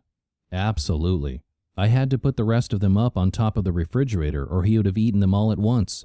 "You can always give him one after you brush his teeth, as a reward," she said. "You have been brushing his teeth, haven't you? You have to brush them every couple of days and clip his toenails." "Do I look like a dog beautician?" I asked. "A dog's breakfast? Only in that shirt." "What's wrong with this shirt?" I was wearing one of my collection of vintage rock t-shirts, a collection I had assembled at thrift shops all around the Bay Area, much to the evil ex-wife's dismay. I think I kept the collection going just because it irritated her so much. "Nothing, if you're on your way to a Stones concert," Jackie said. I started to strum my air guitar, pursing my lips and strutting. "Please, not Mick Jagger," she said, holding her fingers up in front of me in the shape of a cross. "At least not before I've had my coffee." "Seriously, I have to brush his teeth?" "Or take him to the vet," she said. "That dog is like your child now. It's up to you to take care of him." That was an interesting thought. Even when Mary and I were recovering from the effects of her first miscarriage, discussing cats and kids, I'd never considered that having a pet could be like a kid for the childless. But then, I stopped at the pet shop that day on my way home from school to replenish Rochester's food, and got sidetracked by the display of rubber chew and squeaky toys. I found myself picking up squeaky fire hydrants and plastic chew toys shaped like the Statue of Liberty in the Eiffel Tower. "So cute," escaped my lips, and I looked around to make sure no one had heard me. "What kind of dog do you have?" the clerk asked me as I wheeled my wagon, laden with an industrial-sized bag of dog food, mailbox-shaped treats flavored with pumpkin, liver toothpaste, and a guillotine-like implement for trimming Rochester's toenails. It took me a minute to answer.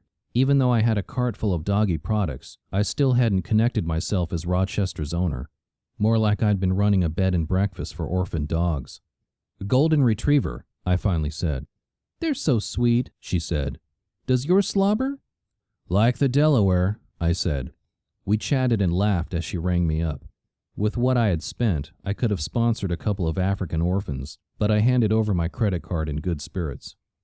Coming home that evening, I noticed a for sale sign on Carolyn's front lawn, another reminder of what had happened to her. Rick had made no real progress in finding her killer, and the case was in danger of going unsolved. It made me sad, but then when I let Rochester out of his crate, he nearly did a somersault in his excitement, and who can stay sad in the face of a greeting like that?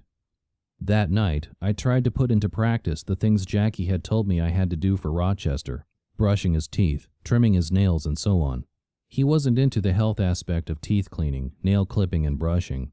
He thought everything I tried was a fun new game. Instead of having his teeth brushed, he wanted to play hide the head in the sofa pillows. When I grabbed one paw to examine his nails, he used the other to whomp away at whatever body part of mine was closest. And when I tried to brush him, he attempted to scoot under the kitchen table, reappearing as soon as I pulled the brush away. It was just a barrel of laughs. We spent the evening hanging out, me avoiding grading papers and doing client work, him just hanging out being spoiled. Rochester was changing my life almost without my conscious action. I found myself rushing through my grading to have more time hanging out with him, hurrying home after I finished teaching instead of lingering, so that I could be sure he got out to pee. Carolyn's memory came to me in odd moments, driving past the spot where she had been killed, playing with Rochester, coming home with a raspberry mocha in my hand. She was dead, and I was living her life, in a way. It was a sobering thought. Chapter 11. Quaker State Bank. When my mother died, I discovered that my father had become a few bricks shy of a load, to use one of his own expressions. I told my friends that his brain had fallen and couldn't get up, and I felt that way about some of my students at Eastern too.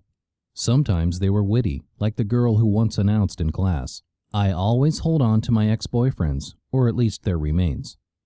On Wednesday, after freshman comp, I overheard a guy say to his friend, "Dude, I am so over that word of the day toilet paper of yours." Then as I was on my way to my car, a stocky guy in a Napoleon Dynamite t-shirt, the kind that says, "Vote for Pedro," said, "I'm writing my history paper on Nelson Mandela."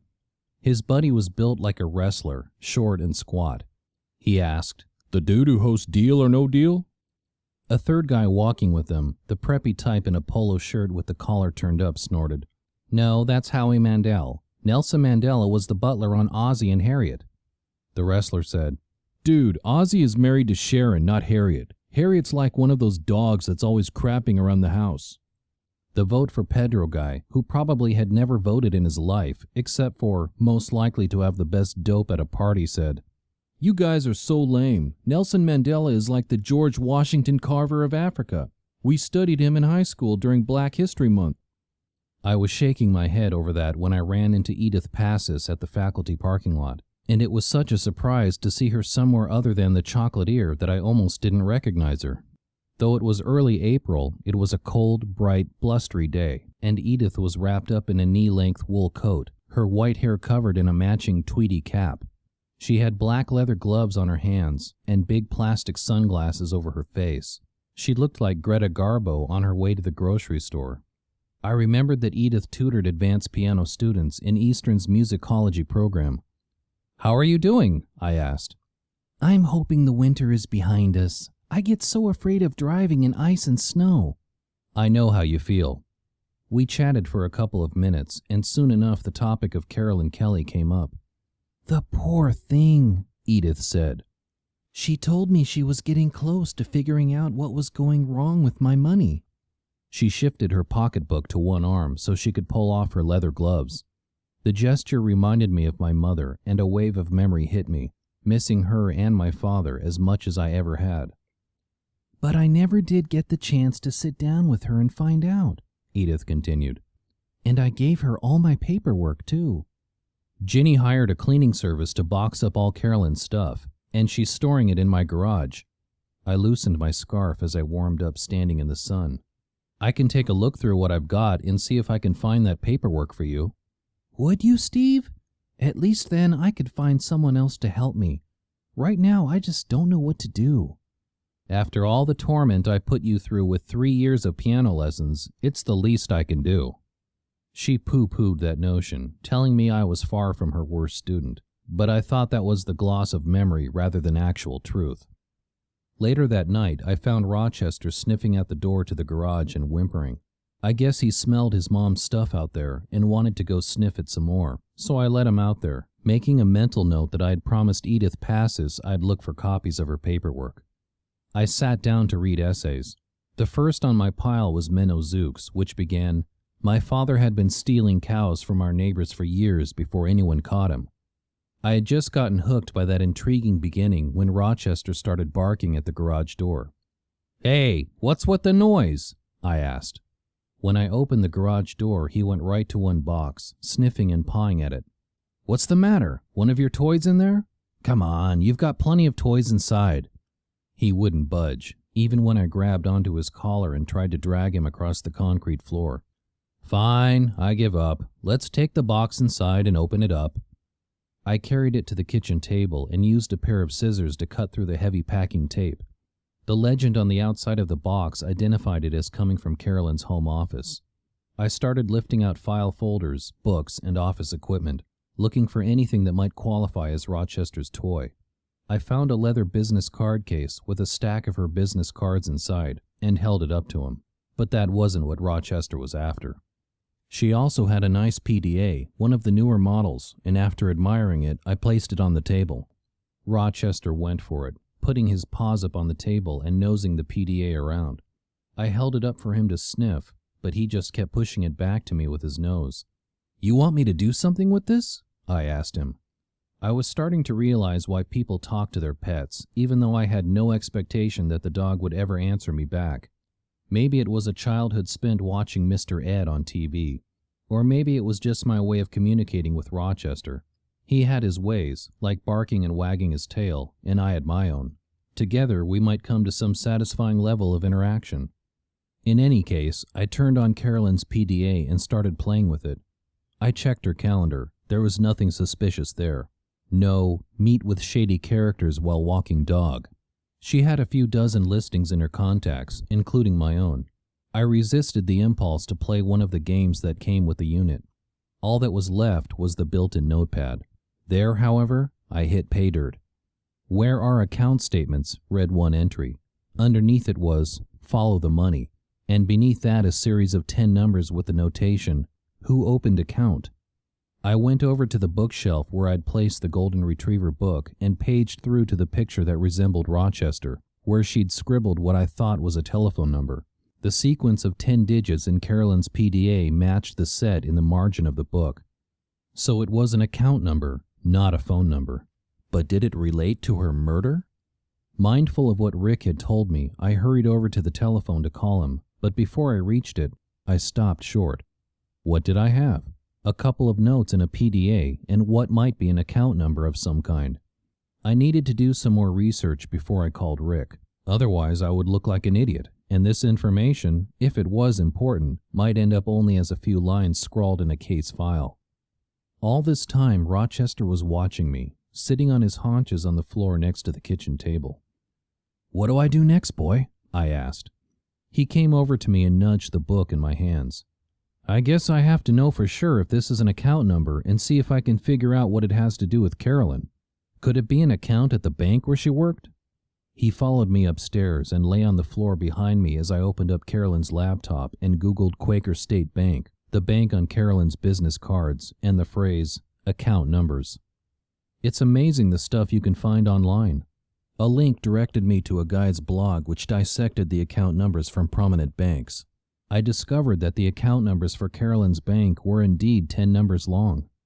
The first 3 digits identified the branch, and I figured out that this account had been opened in Easton, the next town of any size upriver from Stewart's Crossing.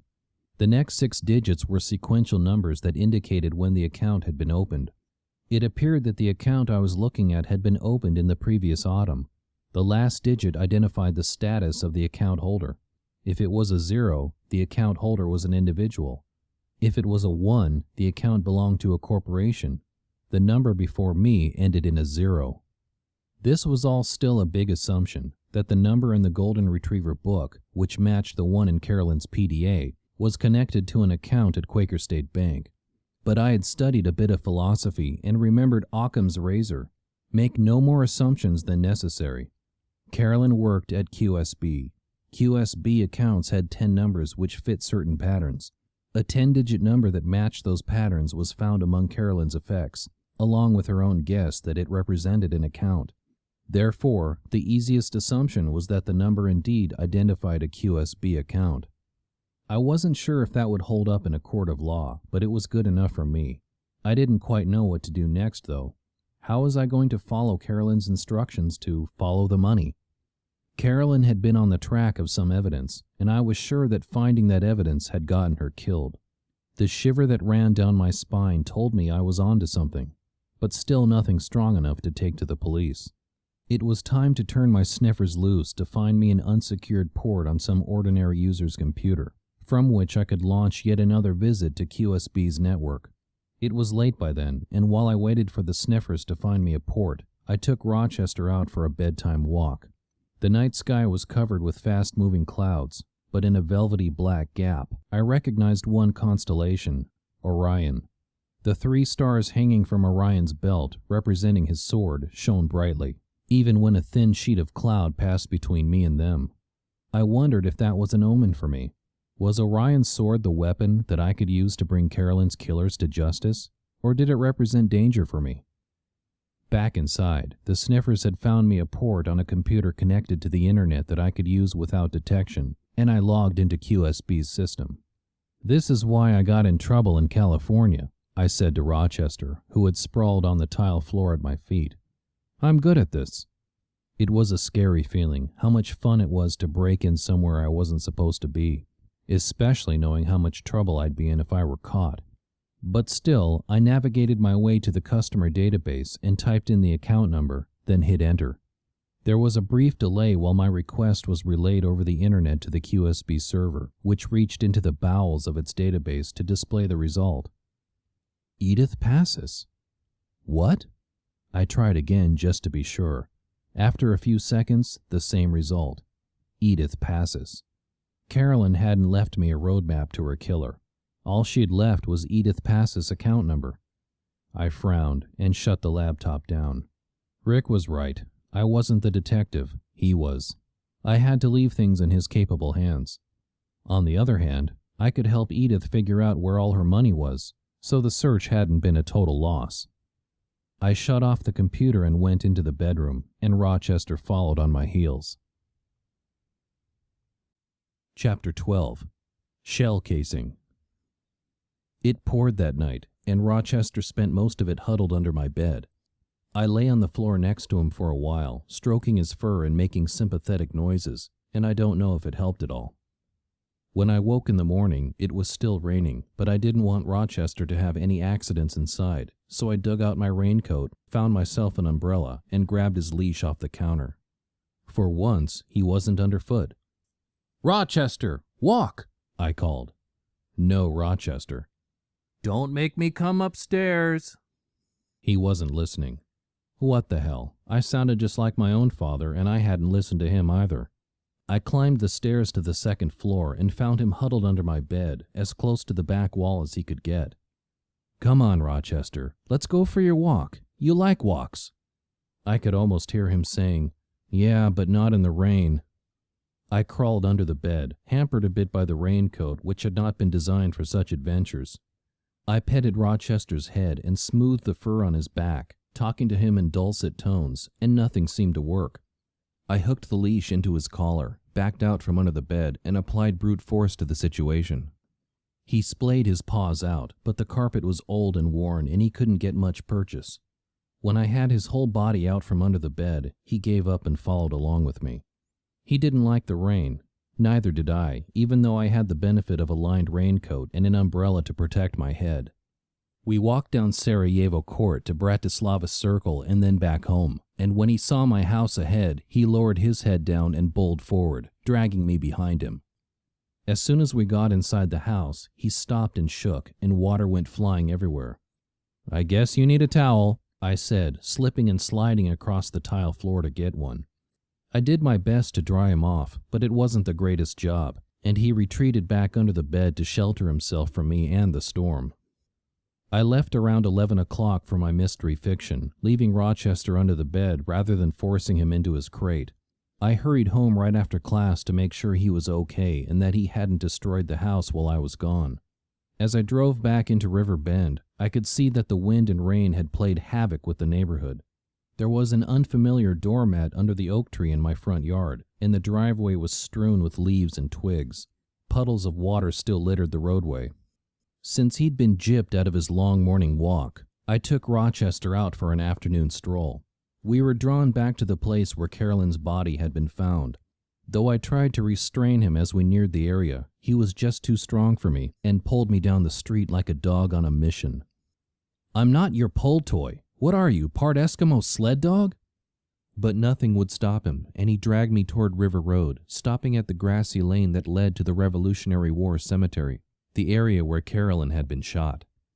Rochester sat his furry butt down in the street and wouldn't be budged. "What is it, boy? What do you want?" He barked once. "I'm sorry, I don't speak dog." I stared at him. "What?"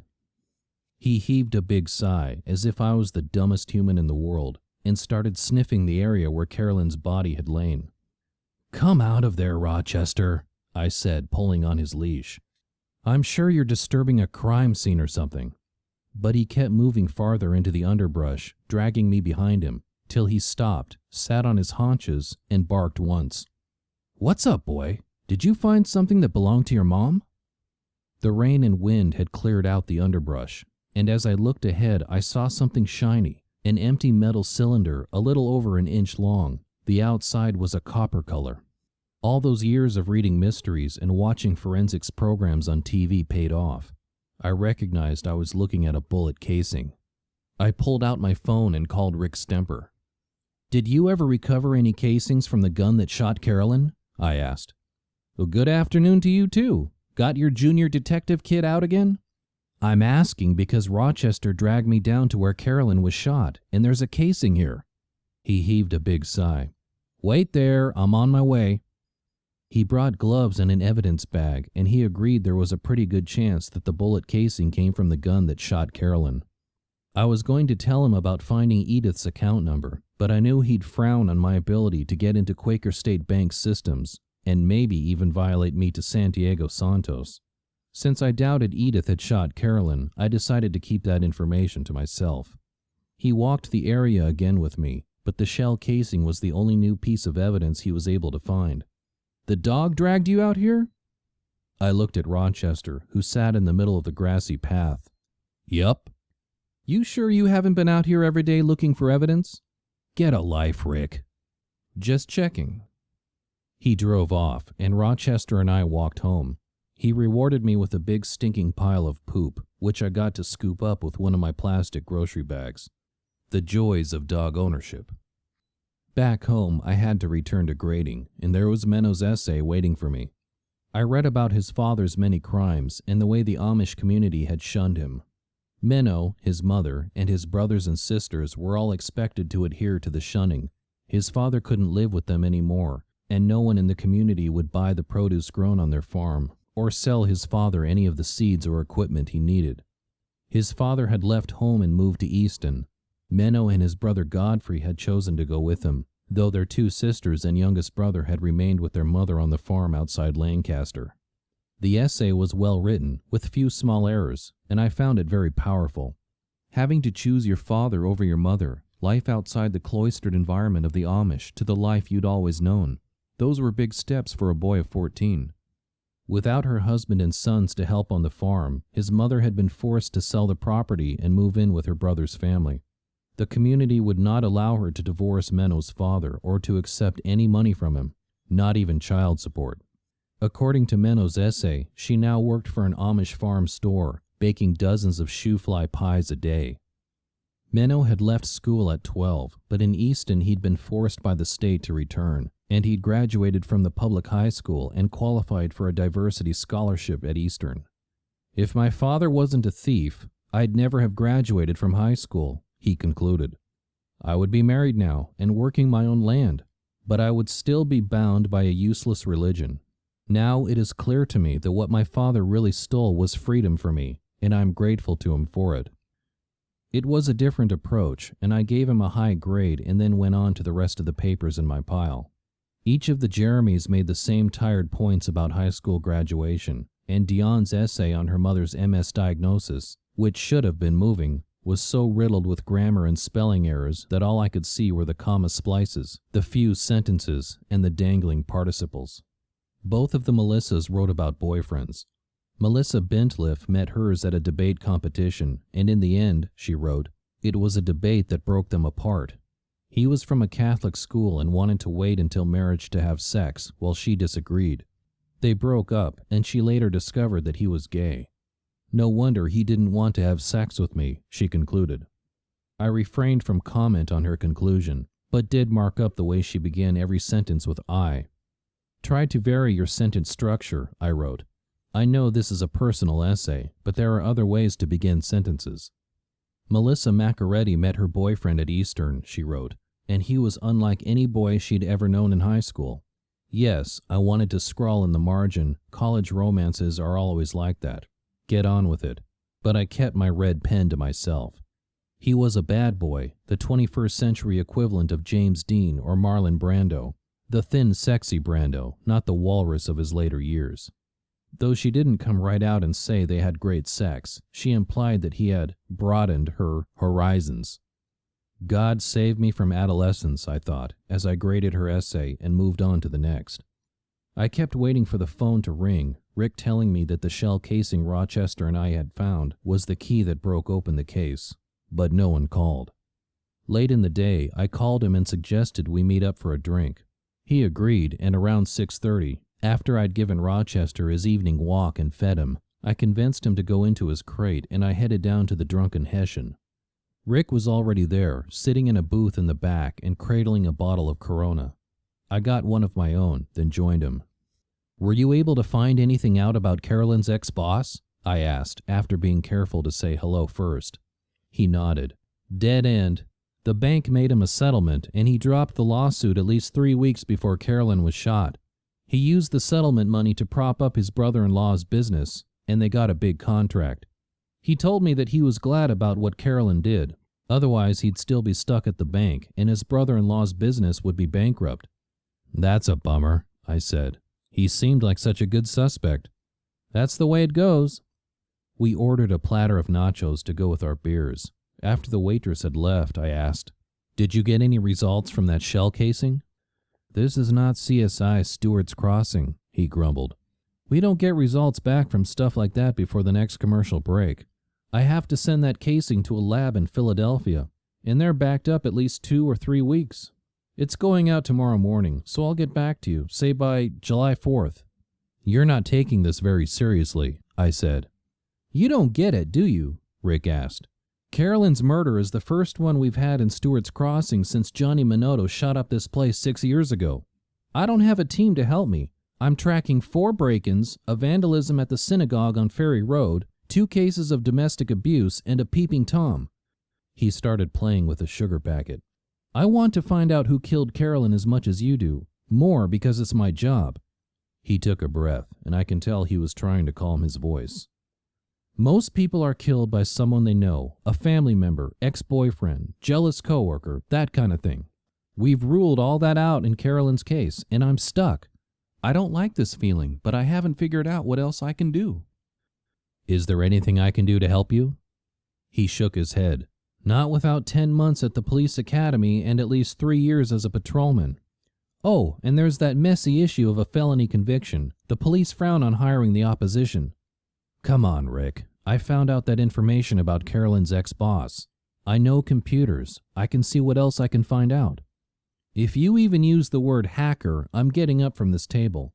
Don't forget that I'm an officer of the law, and if I find out you're violating your parole, I'm bound to report you to Santiago Santos." Well, then I wasn't going to tell him about hacking into QSB's system to find out about Edith's account. Looking back now, I wonder why it didn't frighten me more that Rick could rat me out to Santos.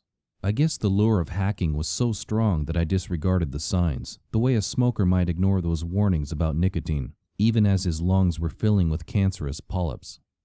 We played a couple rounds of pool and shared the platter of nachos. He started flirting with a girl playing pool with friends, and I took that opportunity to duck out and head home to Rochester. Rick was stuck in his investigation, and I knew that with the press of other cases, if he didn't get some new information soon, Carolyn's murder would drop into the cold case file, and there would never be justice for her. With Rochester underfoot every day, a living reminder of her death, I couldn't let that happen, even if there were going to be consequences. Chapter 13. Edith's Investments. Rochester woke me Friday morning, barking like crazy. When I looked out the bedroom window, I saw Ginny's car pulling into Carolyn's driveway. She had a young couple with her. "You don't like the idea of somebody moving into your old house," I said, sitting next to him and stroking his head. "But it's going to happen." He lay his head on my lap and sprawled the rest of his body on the carpet next to me. I petted him for a while until I heard Carolyn's gate swing shut, and I was sure Ginny and the prospective buyers were inside. Then I stood up, pulled on my sweatpants and an Eastern sweatshirt, and headed downstairs, Rochester right on my heels. He did his crazy pre-walk dance, but I was getting better at anticipating his moves and got him on the leash. The weather was warming up, and River Bend was full of mothers, grandmothers, and nannies pushing babies in strollers. When had all those kids been born? Like the crocus blossoms, the budding trees, and the baby ducks, they all seemed to pop out when spring came. When we got home, I decided to forego working for my clients or polishing my business plan for a while in order to look for Edith Pass's paperwork among Carolyn's belongings.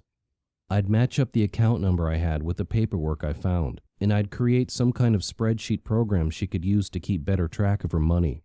That would be one way to honor Carolyn's memory, to finish the job she'd started. Rochester watched me from a position in the doorway between the house and the garage.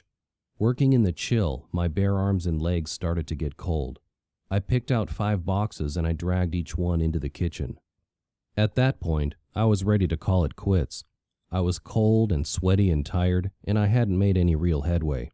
But Edith Passes had put up with my lack of piano progress for 3 years, so I figured I owed her at least another hour or two. Plus, my supervisor, Rochester, looked like he wasn't ready to let me give up. So I stripped off my t-shirt and used it to wipe the sweat from my forehead, then sat down at the kitchen table to go through the first box of paperwork.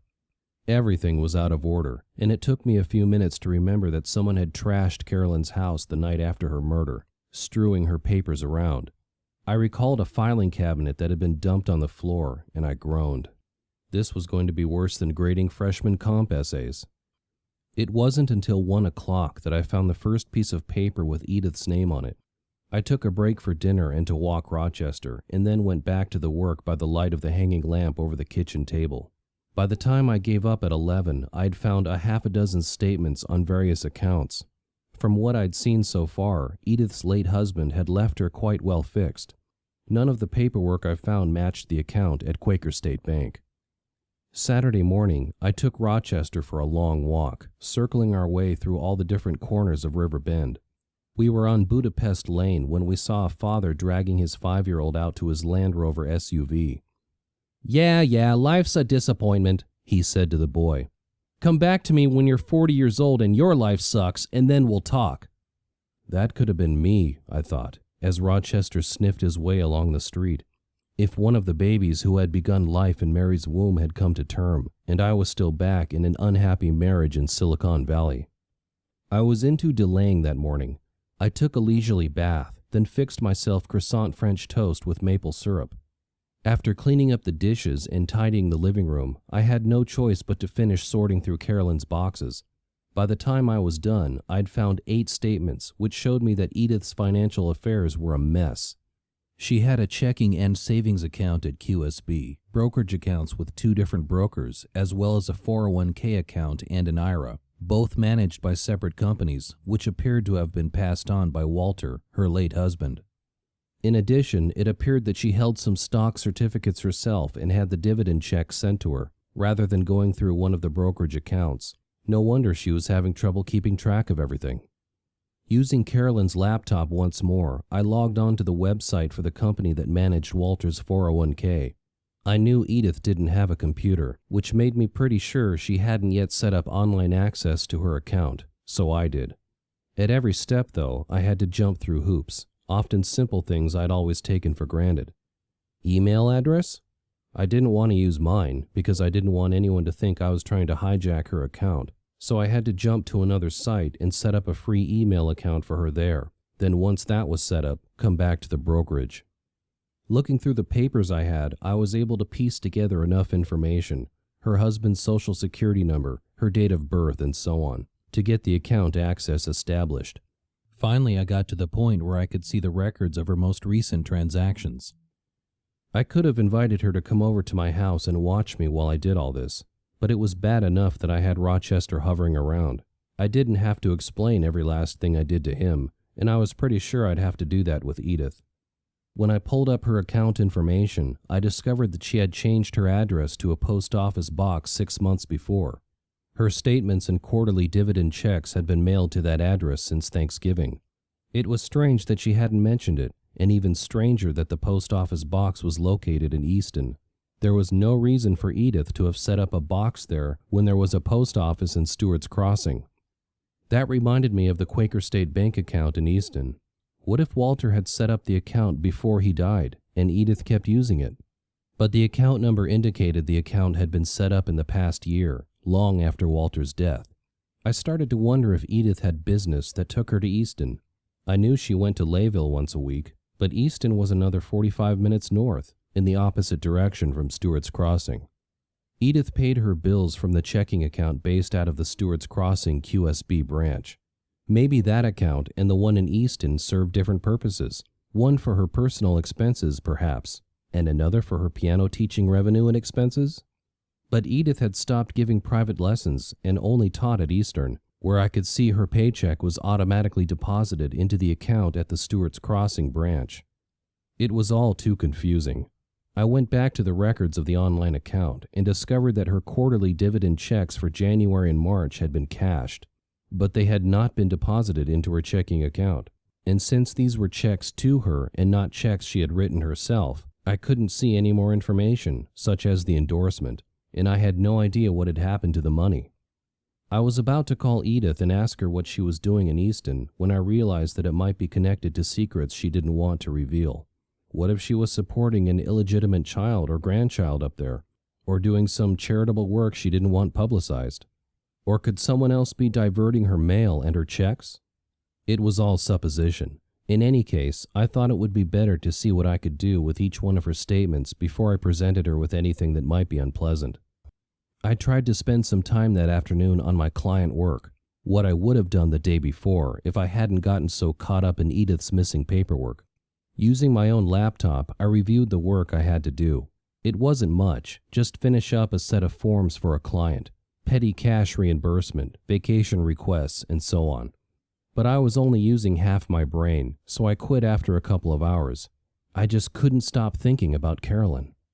I had known people before who had died, both my parents for starters, and miscellaneous friends, neighbors, in-laws, and coworkers. But maybe because I'd seen Carolyn's body, or because I'd inherited Rochester, or maybe just because her case was still an unsolved homicide, her death kept haunting me. But what could I do about it? Rick was stuck, and if he didn't know what to do, with all the resources of the police department, how could I know? I happened to notice the instructions I'd written for retrieving available employee sick time from an SQL database. Something rang in my head, but I wasn't sure what it was. I turned away from the computer, and Rochester was there, wanting attention. "What's up, puppy?" I asked, ruffling the fur around his neck. "I know, you miss your mom." That was the connection. I'd seen Carolyn's name in an SQL database. But where? I turned to Carolyn's laptop, leaving Rochester staring at the place where my hands had just been. A couple of keystrokes later, I was back at the site for military brats. I ran a couple of queries against the database, looking for people who'd been at the same bases with Carolyn, and came up with a half a dozen hits. 2 people lived in New York City, making it likely Carolyn had been back in touch with them. A guy named Christian McCutcheon and a woman named Karina Ware. Was McCutcheon the guy whose SUV had been parked in Carolyn's driveway? She'd mentioned a guy in New York to both me and Evelina Curcio. If that was the case, his name and address would be in her PDA. Sure enough, both McCutcheon and Ware were there, and hunting backwards through her appointments. A very tedious chore, made even more tedious by Rochester's insistence on banging into my knees while I was doing it. I found a couple of cryptic references. Carolyn had gone to Utica to spend Christmas with her great-aunt, and she'd stopped in New York City on her way back for dinner on December 30 with Karina, and then a party with Chris. Farther back, Chris-visit spanned a weekend in early November. I wondered if either of them had been notified about Carolyn's death. Rick had called Carolyn's great-aunt, but would he know her friends? Was there anything more on her calendar about them? I keep my calendar in Microsoft Outlook, and Carolyn did the same thing. But the calendar was just as empty as her PDA had been. She probably hot-synced the 2 of them together. I did. So there was no reason why one would be different from the other. While I had Outlook open, I checked Carolyn's email. It had been 3 weeks since she had been shot, and there were over 100 new messages in her mailbox. Instead of an address connected to her ISP or Internet Service Provider, Carolyn's email was a free one offered by SUNY for alumni, so the address would remain open until someone told the university she had passed away. Dozens of the messages in her inbox were spam, Nigerians needing help laundering money, stock tips, offers for breast or penis enhancement. When I got rid of all of those, I was still left with 50 messages. A quick survey showed me that there were a half a dozen that seemed personal. I put them aside and started going through the rest, one at a time. A lot were digests of online lists, and I tried to identify each list and see if it might be relevant to her death. In the end, there were 2 that interested me. One was on golden retrievers, which I signed up for myself, The other was a message board for those military brats, connected to the website and SQL database I'd found. The rest were banking or finance related, and after a quick scan, I got rid of all those. By then, it was time for dinner and Rochester's evening walk. He was restless, and we ended up leaving River Bend, crossing a bridge over the canal and walking along the Delaware for a while. It was dark and starry by the time we got home, both of us frozen and tired. I broiled a steak for myself and fed a few pieces of it to Rochester, washing mine down with a Sam Adams winter wheat. Then I spent 4 hours going through every post and didn't find a single point of interest. It was boring reading the mundane details of people I'd never met. There were requests for information. Anyone who lived on or near Bad Kreuznach from 1986 through 1990, for example. There were endless threads about current TV shows, musicians I'd never heard of, and political rants.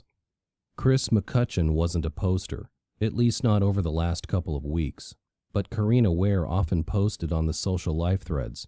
She seemed to have something to say about every party, concert, or singles night in New York, and the desperation rose off those posts like a foul smell. When I lived in New York before I met Mary, I'd been a minor player on that kind of party circuit. There was a network of second-tier college alumni groups, Bates and Bowdoin, and Tufts and Oberlin, and Eastern, among many others. And there were often singles mixers, sneak previews of art openings, and so on. I was an assistant editor on a magazine for meeting planners at the time, and I used to go out after work a couple of times a week, either with college friends to work-related events or the very kind of parties Karina Ware attended. I'd met Mary at one of them. We always disagreed on which event it was. I insisted it was a fundraiser at the Frick Museum, while she was sure it was a party at South Street Seaport. "I remember the fish guts," she always said. A nice way to remember our meeting.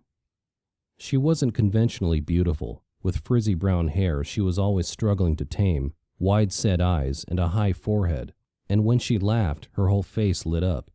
She had enough charisma to light the Statue of Liberty's torch. We'd bonded over books, movies, and music. Our tastes were in sync, and for our first date we went to an off-Broadway show a friend had given her tickets to, a spoof of Cats called Dogs. Her friend played a Cocker Spaniel, and though he had a good voice, the lyrics, the costumes, and the choreography were worse than anything you'd see in a suburban high school production. We laughed the whole time, pulling on straight faces to compliment her friend backstage. Though I'd known lots of smart women at Eastern, Mary combined her intelligence with street smarts and business savvy. She was working in marketing for one of the big banks, and she achieved one success after another. She convinced her bosses to place ads in foreign language newspapers, and soon new accounts were zooming in ethnic enclaves like Jackson Heights and Brighton Beach. She arranged sponsorships for street festivals, set up career day visits by bankers, and carried out a dozen other clever ideas. We celebrated every promotion at classy restaurants and with spending sprees at Bergdorf's. When she was offered the job in Silicon Valley, it was a big promotion with a lot of money, the chance to manage all marketing communications for a high-tech company, and I saw it as the chance for Mary to continue to blossom. I was happy I could be there to share in her success. I gave up searching around 9 and sprawled out on the couch to relax after hunching over the computer. Rochester jumped up next to me, then rolled over onto his back and rested his head in my groin, snuffing and waving his front paws. "Okay, I get it," I grumbled. "You don't have to turn on a neon sign."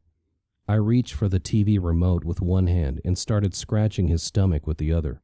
As mindless sitcoms unraveled before us, I stroked him, wondering what I had done to fill my nights before he had arrived in my life. Chapter 14. Accidental Detective. On Sunday morning, I walked Rochester and then retreated to bed to read the paper. He complicated matters by insisting on sharing the queen size with me, and by refusing to stay in one place. Every time I'd get the sections I'd read organized along with the ones I hadn't, he'd move around and mix everything up. I was relaxing on the sofa around 3 o'clock when Rochester came over and started butting me in the side with his head. "You want something, boy?" I yawned and stretched. "Come on, I'll take you out for a walk." The walk didn't do it for him, though. He was still in a playful mood when we got home, and he kept hopping around, trying to get me to play. "I have work to do, Rochester," I said, but he wouldn't stop. I followed him into the kitchen, where he stopped and sat down next to the kitchen table, sniffing at Carolyn's laptop, which I'd left there.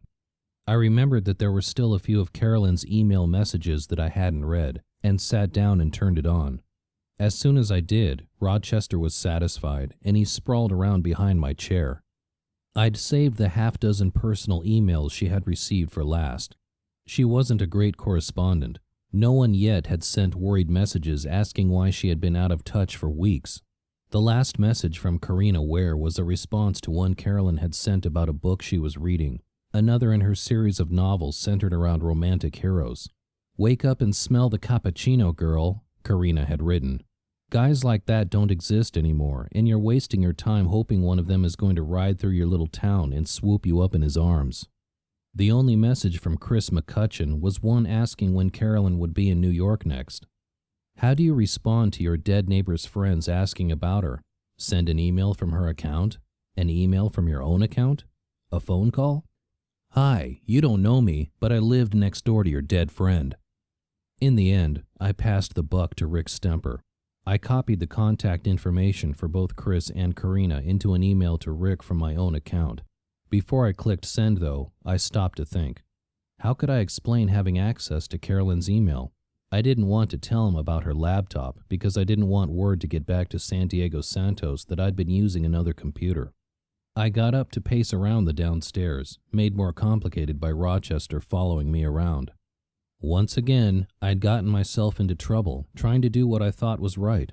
You'd think that 6 months in the California penal system might have taught me a lesson, but no. I sat back down at my laptop, at the email to Rick. I was cleaning up my inbox and saw a message from Carolyn, I typed. I thought maybe she used Rochester as her email password, so I gave it a try. Hope it doesn't get me into too much trouble. I hoped that would be a convincing explanation, and that instead of focusing on me, he'd contact Chris and Karina and see if they knew anything that might shed light on her death. Feeling guilty, I spent a couple of hours researching potential clients and then playing with Rochester. After dinner, I looked back at Edith's paperwork and realized that each of the accounts Edith had lost track of had been shifted from her home address to the same post office box in Easton. I wasn't sure how to move forward, though, once I'd figured all that out. Was Edith the one who changed the address and opened the account at the QSB branch in Easton? Or had someone stolen her identity? The more I thought about it, the less it seemed that sweet, elderly Edith was hiding some dark secret in Easton, and the more it seemed that she was the victim of an ongoing fraud. Edith was going to be upset, and since there was something criminal going on, Rick would get involved.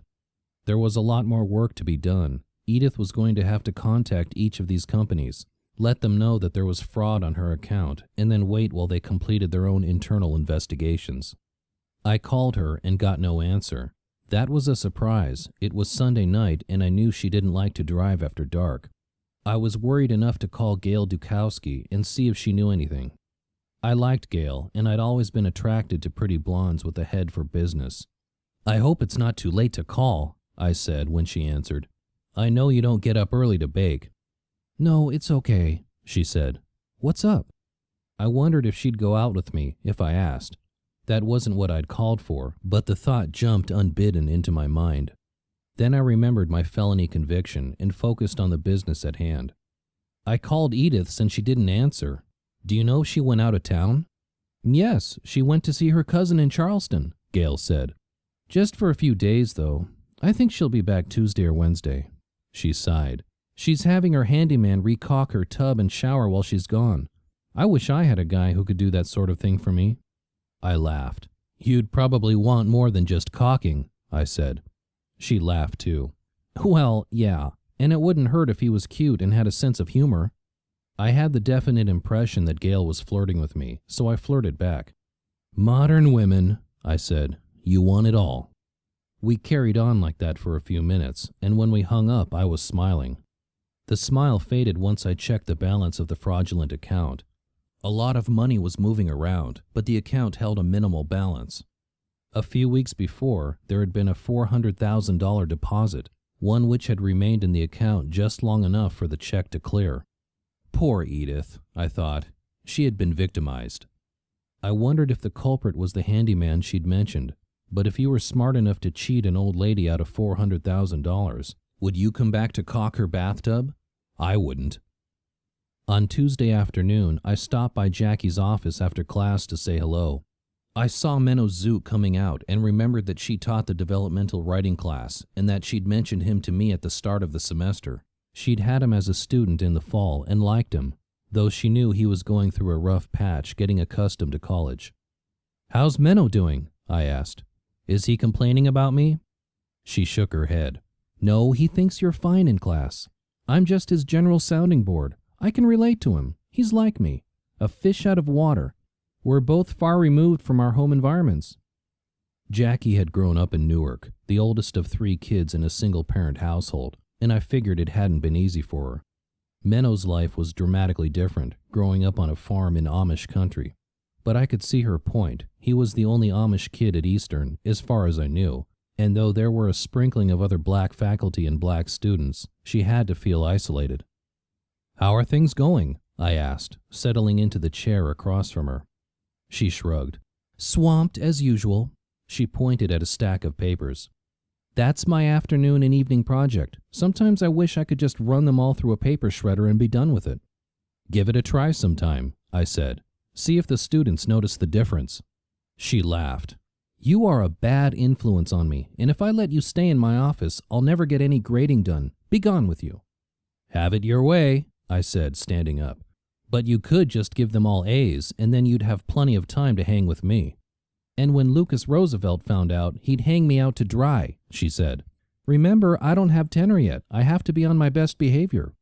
"Ah, the joy of being an adjunct," I said. "I'm going to throw something at you, like these biscuits for Rochester." She tossed me a plastic baggie. This time the biscuits were somewhat darker than the ones she'd sent home before. "Carob," she said. "Dogs can't eat chocolate, you know. It can kill them, but carob is okay." "Thanks. I'm sure he'll like them." "You're welcome. Now get." I got, leaving Jackie to an afternoon of marking up papers. I would have sworn I saw her getting into a black SUV and hot-footing it out of the parking lot as I was walking to my car, but it could have been someone else. That night, I had just returned from walking Rochester when Rick called. "You gonna be home for a while?" he asked. "I want to run something by you." I said sure, I'd be home, and about a half hour later he was at my door. Rochester went crazy, jumping up and down in glee, as if I ignored him and he had hopes that this stranger might give him a biscuit or a belly rub. Rick had just come from work, and as he walked into my house, he pulled off his tie and unloosened the collar of his gray and beige striped shirt. His short hair was mussed, and he looked like he hadn't been getting enough sleep. We made small talk over a couple of beers, then got down to what he wanted. "I spoke to those 2 people you emailed me about," he said. He opened up his notebook and consulted it. "Karina Ware and Christian McCutcheon." My pulse raced for a minute, but he seemed more interested in them than how I'd gotten hold of their information. "Uh-huh," I said. "You get anything interesting from them?" He shook his head. "Neither of them knew anything," he said. "They were all friends when they were teenagers, back when all 3 of their fathers were stationed at Camp Henry, a military base in Korea. And I think there's something more. It's just a gut feeling, but one or both of them is hiding something from me." I looked at him, and my brain raced ahead. "Evelina Curcio," I said. He nodded. "You got her to talk when she wouldn't talk to me," he said. "You think you could give it a try with these 2? My first reaction was to back off. Evelina Curcio talked to me because I ran into her at the memorial service. I caught her off guard. What's to say either of these 2 will talk to me? He took a sip of his beer. "I don't want to say Carolyn's murder hasn't upset me, because it has. I don't see a lot of dead bodies, but you're a civilian.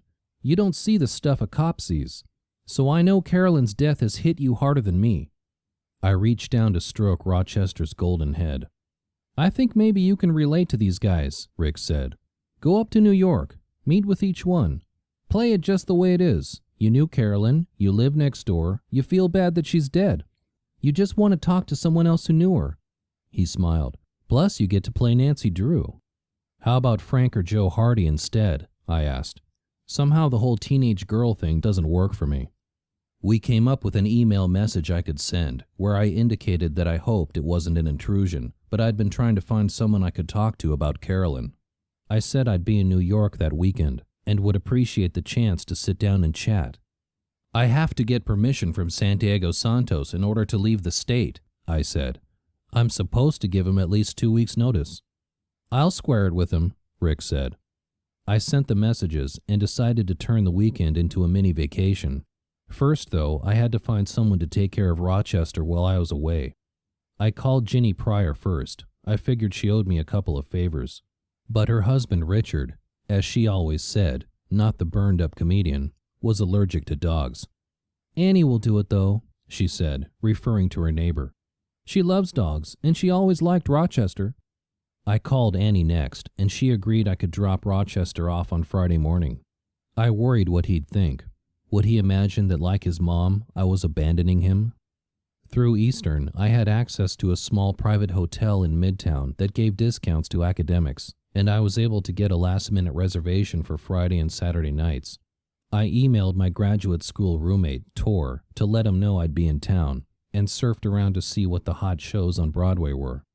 By the time I was done with all that, I had an email response from Karina Ware. I know exactly what you're going through, she wrote. Carolyn's death has just devastated me. She suggested we meet for brunch on Sunday morning, and I wrote back to agree. When I clicked send, my email client downloaded anything new, and there was a message from my newest client, the HR manager I'd been working on the forms for. It was the equivalent of a Dear John letter. She was breaking up with me. Reading between the lines, it was clear she'd heard about my criminal past and wasn't comfortable giving me access to sensitive information. She offered to pay for the work I'd done if I returned all materials to her within 24 hours. Damn, I'd enjoyed the technical aspects of putting together the forms, and thought I'd done a good job. I'd been hoping she would have more work for me, that her firm could be the centerpiece of my business plan for Santiago Santos. The worst part was her implication that I had been less than forthcoming to her about my background, which was true. Irrelevant, but true. I spent another hour cleaning up the project and then emailing everything back to her, promising to delete all files from my hard drive. I tried to be very professional, closing with an offer to consider any other work she might have for me, though I knew the chances of that were slim. I stayed up late on Wednesday night, Rochester sprawled behind my chair, looking for additional work to replace what I'd lost. I found myself bidding on jobs for as little as $50, just to establish relationships. It was a sucky way to build a business, but it was all I had. Chris McCutcheon's response to my invitation came through on Thursday evening, and he was a lot less welcoming. He did say he could meet me for coffee on Saturday afternoon, though, and I emailed back to confirm. I went downstairs for coffee, and Rochester followed me down. While I was in the kitchen waiting for the water to boil, I heard him in the dining room, and my developing instinct told me to check him out. He had his paws up on the dining room table, and he was pushing at Carolyn's laptop with his nose. "You don't need a computer," I said, pulling him to the floor. "Look, Rochester, I have papers to grade, and I can't mess around with Carolyn's laptop now. If you don't leave it alone, I'll put it away." He stared at me and barked once. "Fine," I said. I carried the laptop up to my bedroom and placed it on the top shelf of the closet. When I came back downstairs, Rochester was dozing by the kitchen table. While the coffee maker was percolating, I got out the stack of instructions the tech writing class had written and began marking them. The doorbell rang 10 minutes later. Rochester went into his crazy routine, and I peered out through the peephole to see Santiago Santos on my doorstep. My pulse raced as I opened the door. "Hey," I said, "an unexpected pleasure."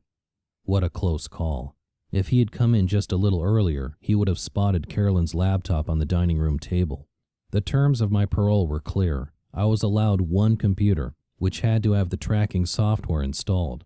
Just having Carolyn's laptop in my house was enough to violate my parole, especially if he impounded it and found the special software I'd installed. "Rick told me about your trip to New York," Santos said, unbuttoning his jacket with one hand and petting Rochester with the other. "Yeah, he asked me to do him a favor," I said. "Is it okay with you?" "I just don't want you to get distracted," he said. How are you coming with your business plan? We sat down in the living room, and Rochester sprawled at my feet. I didn't want to tell Santos about the client who had dropped me, so instead I focused on all the work I was applying for. It was a pretty impressive list, though it was just a list, at present, and I hadn't got much response to my latest biz. Good job, he said when I was finished.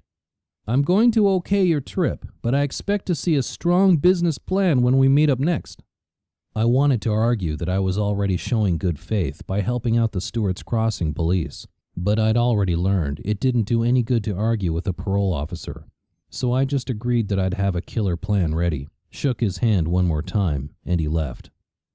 Of course, between tracking Edith's finances, grading papers for my 3 classes, taking care of Rochester, and playing Joe Hardy to Rick's Frank, I wasn't sure what else I could do, but hey, sleep is overrated, right? Chapter 15. Identity Theft. Friday morning, I packed up Rochester's crate, his food and water bowls, his food, and half a dozen toys, along with my stuff for New York. I stuck the crate in the trunk and tied the lid shut with a rope, then loaded Rochester into the front seat. Annie's house wasn't far from mine, just past Main Street and up the hill, where a couple of suburban developments clustered on what had once been farmland. The houses were big split levels on large plots of land, and Annie's front yard was littered with a big wheel, a couple of headless dolls, and the remains of a plastic fort.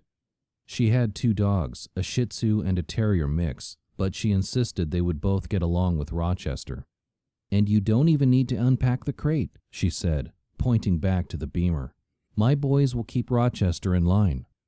He seemed delighted to have new playmates, and after watching him growl and wrestle with Annie's dogs, I drove to the Trenton train station, where I caught the New Jersey Transit train to New York. I had taken that train many times as a teenager. Since then, the fields the train ran past had turned into housing developments, and the stations had become more run down. But sitting by the window, watching the landscape rush by, I could have been 17 again. I remembered that longing I'd had, wanting to get out of my little town. Columbia had been my first choice for college, but Eastern had given me a full scholarship, and there was no turning that down. My parents had promised I could go to Columbia for graduate school, and I had. I'd loved living in the city, right up until the day the moving van came to the apartment Mary and I had shared on the Upper East Side and taken our worldly goods on a cross-country trip. I still remembered that last cab ride to the airport, staring back at the skyline as we crossed into the Bronx and wondering if I'd made a huge mistake. Of course I had, but it took another 8 years for both of us to figure that out. Now, going back to the city was like recapturing a bit of my lost past, and every time I took that train in, I felt the same anticipation I had as a teenager. My hotel room was about the size of the master bathroom in my townhouse at River Bend. There was a 2-foot clearance on each side of the queen-sized bed, and the window looked out on an air shaft, but I was back in Manhattan. I spent the afternoon shopping, cleaning Balducci's out of gourmet stuff I knew I couldn't get in Stewart's Crossing, and then met my old friend Tor for dinner that night. Tor was a Swedish exchange student in business school when I was in the MA program in English, and we'd lived together for a year in the graduate dormitory, then shared a couple of crummy apartments on the Lower East Side until I met Mary. Tor and I were young and single together in the city, and that's a bond that you always share. Remembering drunken adventures in Tribeca, parties that lasted till dawn, getting lost in the village on the way to some strange theater event Tor's girlfriend had invited us to. Tor had gotten himself a green card and begun his career in investment banking when we lived together, working 80-hour weeks, traveling to every little podunk town that wanted to float a municipal bond. He'd gone through a string of girlfriends until he found one who would put up with his work ethic. Sherry, a former model, now sold high-end real estate and worked as hard as Tor. The effort had paid off for him. Now he was a partner with a huge co-op apartment on the Upper East Side. He traveled everywhere by town car, and his kids went to expensive private schools in Riverdale. I was lucky he could squeeze in dinner with me, but one of his deals had gone sour the day before, and he was at loose ends. I couldn't help comparing our lives since we had lived together. When Mary and I left New York, Tor and I were on parallel courses, heading for happiness and prosperity. I'd worked just as hard in Silicon Valley as he had on Wall Street, But the dice had rolled his way and not mine. I didn't mind at all, though, because I knew that if I needed anything Tor could provide, I only had to ask him. I'd considered, when my marriage broke up, asking him for a leg up on a job in Manhattan, but I realized it would be going backwards, trying to reclaim my lost youth, which seemed more and more lost every time I looked in the mirror. He knew about my trouble in California. He'd even offered to hire an attorney for me if I needed. I worried as I was on my way to meet him at a fancy steakhouse in the meatpacking district that things might be awkward between us based on how my life had fallen apart, but he greeted me outside with a big bear hug. Tor looks like he should be winning an Olympic medal in the giant slalom. He's 6'3", blonde and blue-eyed, his build gone beefy in middle age. "Hey, you have been such a stranger," he said. "You come all the way back from California, but down there in Pennsylvania you're almost as far away." "I'm not the one with the high-powered career. Every time I invite you and Sherry to come down to Bucks County, you have too much work to get away." "Soon, we will make it soon. Now we eat." We ordered massive porterhouse steaks, drank imported beer, and talked nonstop for 2 hours. The restaurant was elegant in an understated way. Wooden booths with thick cushions, fake gas lamps, and a pressed tin ceiling. It was filled with people like Tor, prosperous, well-dressed men whose ties alone cost more than everything I had on my body. At some point, our conversation passed over Carolyn Kelly and how I'd inherited Rochester from her. "Good for you," Tor said. "You need a dog. Man's best friend. Give you something to take care of." "I can barely take care of myself." "Exactly," Tor said. "That's why you need a dog." I wasn't sure I agreed with his logic, and I wanted to change the subject.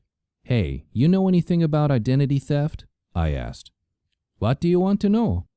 Tor wiped his mouth with his napkin and laid it down next to his plate. He sighed. "Good food." I told him about Edith Passes, that I thought someone had stolen her identity in order to cash checks made out to her. "So someone has access to her mail," he said. "This person either stole the checks from her mailbox or changed her address so the checks would go elsewhere." "Sounds right." "It's a classic case of identity theft," he said, dropping his articles as often as he did. "Someone uses your personal information without permission to commit fraud or other crimes. This person uses your friend's information to cash checks in her name, steal from her." "It's hard to imagine," I said. "Identity theft is fastest growing crime in this country," Tor said. "Your friend must request credit report right away. These people may have new credit cards in her name too, and ring up big bills without her knowing it." I shook my head. Edith was in a world of trouble. When the check came, Tor wouldn't even let me leave the tip. "We come to Pennsylvania, you can treat us," he said. He pulled out his cell phone and speed dialed a number, requesting a car to meet him at the restaurant. "I can drop you somewhere?" I shook my head. "I have to walk off this dinner." He gave me another bear hug before he got into the town car, and I watched it head east for a block or so until I lost it in the welter of traffic. I crossed over to Fifth Avenue and headed south, enjoying the crisp night, the lit shop windows, the noise and vitality of the city. Soon enough, I would have to go back to Stewart's Crossing, work on my business plan, and tell Edith Passes someone was stealing from her. But for a moment, I was a free man in a great city. When I lived in Manhattan, I was fearless. I took the subway home from friends in Washington Heights at 3 a.m. I walked through dark corners of the village, withdrew cash from ATMs on deserted streets. It was the hubris of youth. That night, though, when I turned a corner onto a dark street near the Hudson, I felt scared. Carolyn had been shot to death in just such a deserted place, though she'd had much more reason to feel safe in Stewart's Crossing. 2 guys approached me, swaying and talking loudly, and I hunched down into my jacket and quickened my step. "Hey buddy, spare a couple of bucks?" one of the guys said, and I didn't hesitate.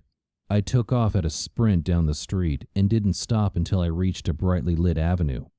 Nobody followed me and nobody shot at me, but I was reminded that the world was a dangerous place. The next day, I was waiting for Chris McCutcheon at a Starbucks on Broadway in the West 90s when he pulled up on a Colnago CF4 Ferrari carbon frame bicycle, which I recognized by the signature yellow and black stallion logo on the top tube. I'm no biker. I only knew about the Colnago because Rick Stemper had been raving about it to me. It was one of the best bikes in the world, if not the best, and Rick had said they went for over $8,000. Chris was wearing black compression shorts and a tight black t-shirt. No helmet. That would have messed up his perfectly uncombed blonde hair.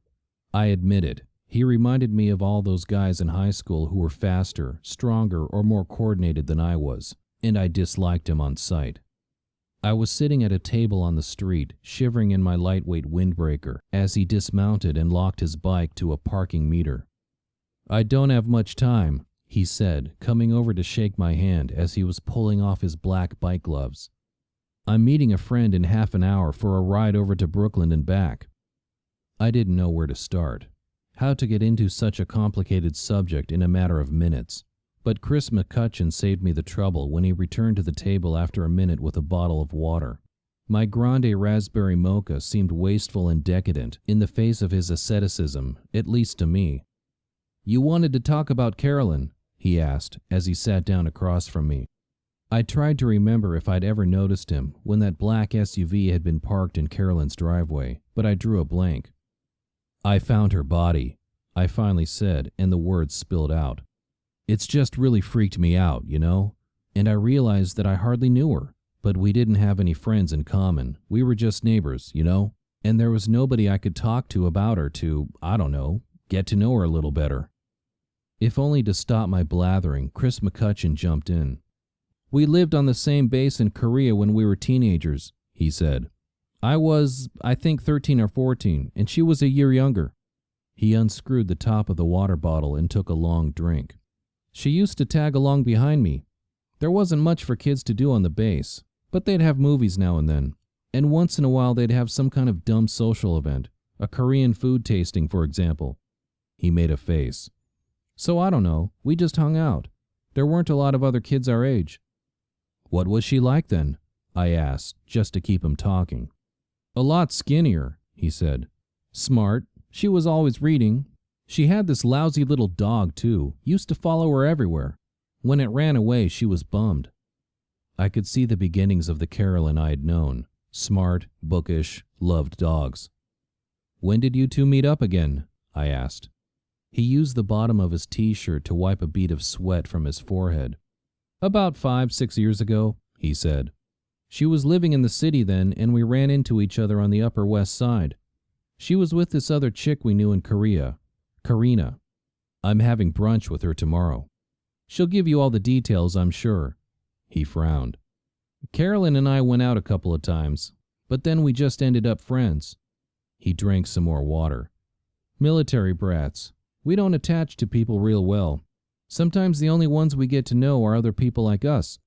"You came to visit her in Stewart's Crossing, didn't you?" He nodded. "Tried to get her to go biking with me. There are some great trails there, down along the river, by the canal. She wasn't interested. Truth is, we didn't have that much in common, besides Korea." He looked at his watch. "I gotta go," he said. He reached over to shake my hand. "Listen, don't let yourself get too freaked out. People come and go in life." "Yeah," I said. "Thanks for meeting me." "Sure." He unlocked the bike and hopped back on, and in a moment he was lost in traffic. Chapter 16. Karina Ware. After I left Chris McCutcheon, I didn't have anything else to do until my brunch the next day with Karina Ware. I started walking down Broadway, figuring I'd meander back to the hotel. I'd almost forgotten how many beautiful women there were in New York, too. Living in Stewart's Crossing, most of the women I saw were either harried young mothers or blue hairs like Edith and Irene. But in the city, I've always been a sucker for a professional woman. A tailored suit, a silk blouse, and stiletto heels draw me in right away. Manhattan was full of women like that, blondes and brunettes and raven-haired beauties shouldering their expensive handbags, talking on their cell phones, clutching their designer coffee cups. Since it was Saturday, there were plenty of casually dressed women as well. Mary's favorite weekend look was jeans, a t-shirt, and sneakers, and I saw that style was still in fashion on Upper Broadway. She liked to pull her blonde hair into a ponytail, then pull it through the back of a ball cap. She'd appropriated my favorite, A soft, faded denim one with the logo of a Fortune 500 company whose meeting I had covered for the magazine where I worked. We spent our Saturdays running errands.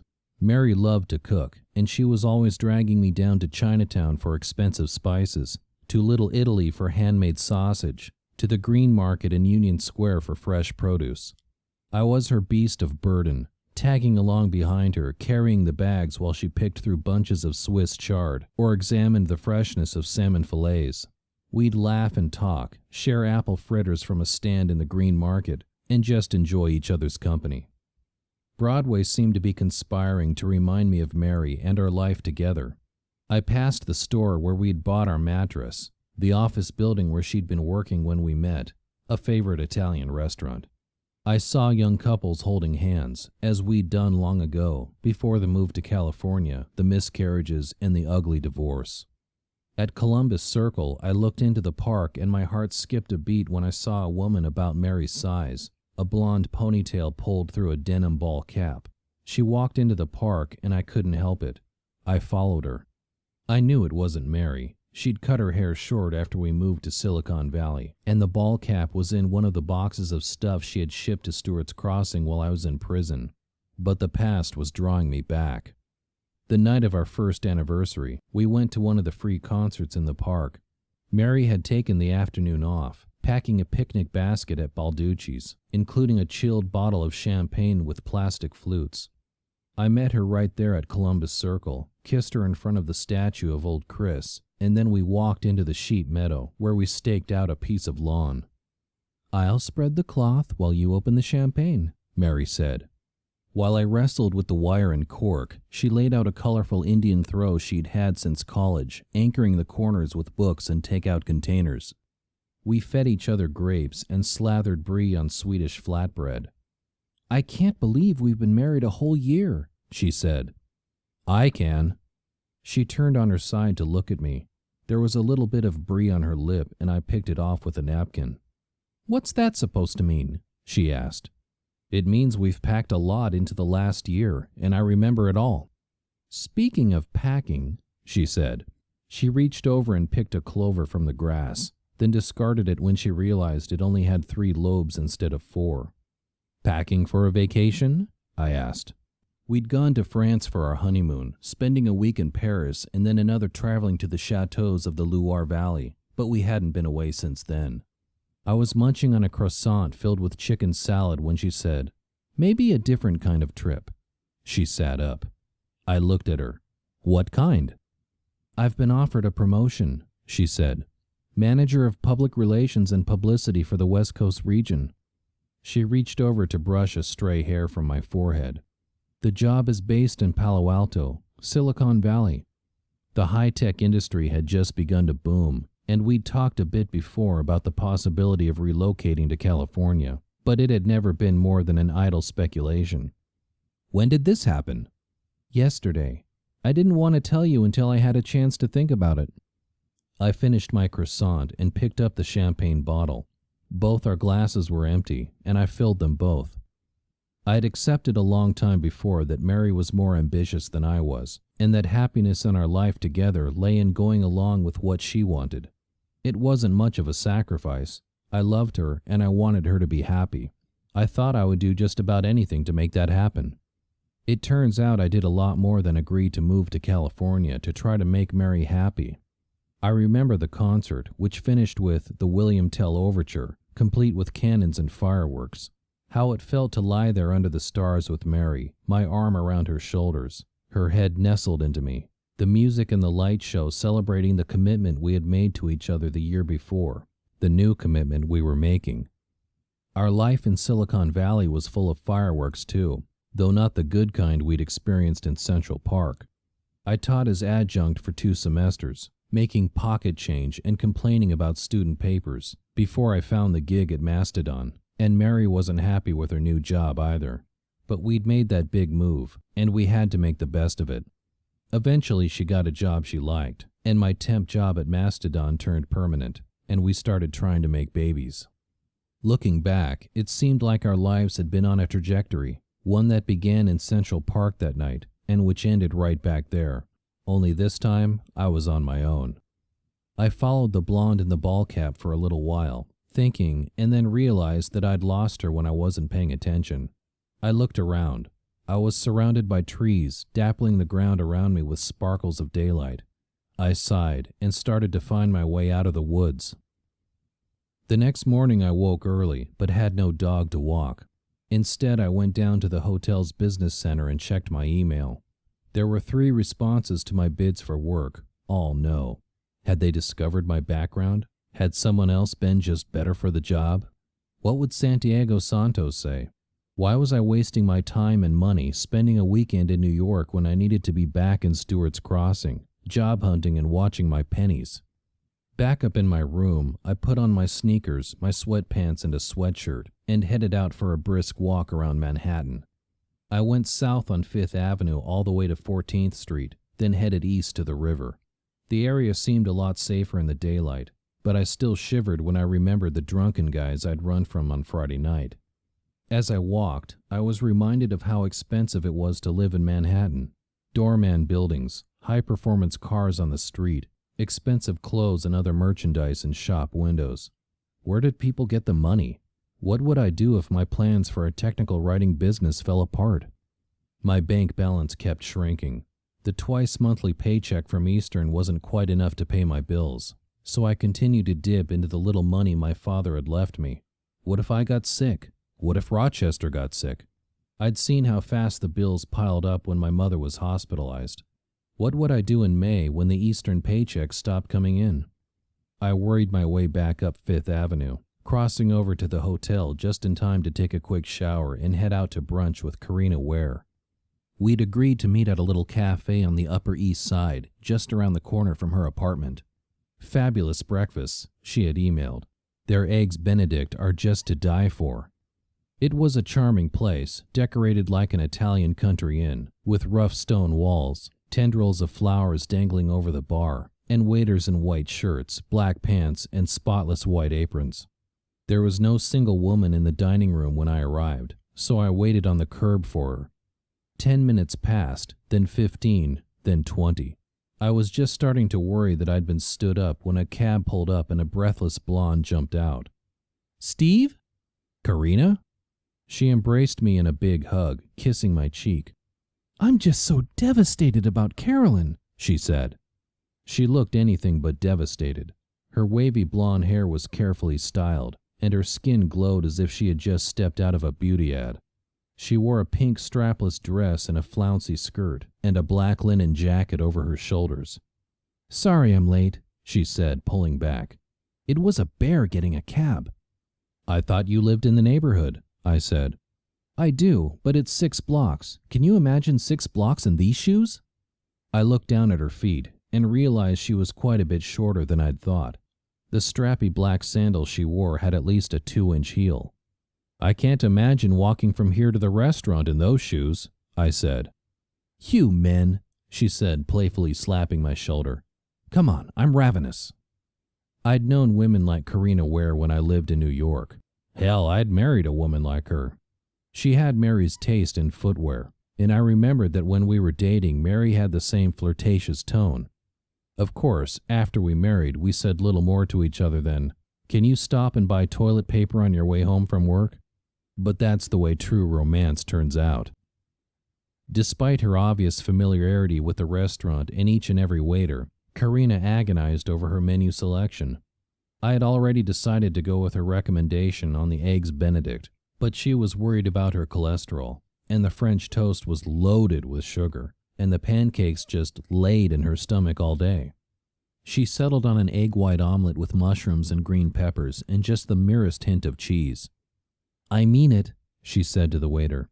"You tell the chef to just wave the cheese over the top, just to let the aroma float into the omelet." "Certainly, signora," the waiter said in an Italian accent that had detoured through Croatia. "Signorina," she corrected him as he collected the menus. "Certainly, signorina," he said as he beat a grateful retreat. "Now, Carolyn," Karina said as he left, grasping my hand. It felt nice, though she was a real drama queen. "You must be just devastated. I know I am." I nodded. I realized that I hadn't held hands with a woman for a long time, and I liked it. Some long dormant part of me started to wake up and take notice of the little blush on Karina's cheeks, the scent of her perfume, the way her foot nestled against my leg. It didn't take much prompting from me. Karina had a lot to say. "I just adored Carolyn when we went to school together," she said. "She was a few years older than I was, and I looked up to her so much." I heard a lot about how life on a military base was just dismal, especially when you moved around every couple of years as your father got transferred. "When you met up with a kindred spirit like Carolyn, you just treasured the time." She shifted in her seat, and her foot rubbed against my ankle. My body started reacting to her, and I had to shift around a little on my chair to adjust myself. For a moment or two as she talked, I got lost in a little fantasy of moving back to the city and dating Karina Ware. What would she be like in bed? Mary and I had clicked sexually from the first time we slept together. Would Karina and I have that same connection? With difficulty, I brought myself back to the present, figuring out from what Karina was saying that despite everything, she and Carolyn had not been close for a while. "When she lived in the city, we were like sisters," Karina said.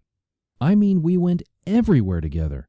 But then she moved out to dismal Pennsylvania, and we just sort of lost touch." She finally listened to herself and turned a bit pink. "I'm sorry, you were just her neighbor," she said. "I never actually visited your lovely little town, but I'm sure it wasn't as bad as I expected.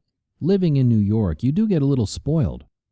"I lived in the city myself for years," I said. "I can tell you there's a point when you welcome the chance to live someplace quiet and peaceful, without graffiti on the corner, the smell of urine everywhere, and a drunk sleeping on your stoop." The waiter brought our food, and Karina poked at her omelet, as if she was going to find a wheel of Jarlsberg lurking under the eggy shell. It seemed to meet with her approval, though, and she sighed happily. "This is the most wonderful restaurant," she said. "They know how to take care of their customers." "I met up with Chris McCutcheon yesterday," I said as we ate. "He mentioned he lived in Korea with you and Carolyn." "Oh, Chris," she said. She leaned in close to me, and once again the scent of roses washed over me. "Tell me, do you think there was something not quite right about him?" "What do you mean?" I figured that to her, not quite right meant not interested in her. "He was the oddest boy in Korea," she said. "Very secretive. He was just enough older than Carolyn and I were to be dangerous.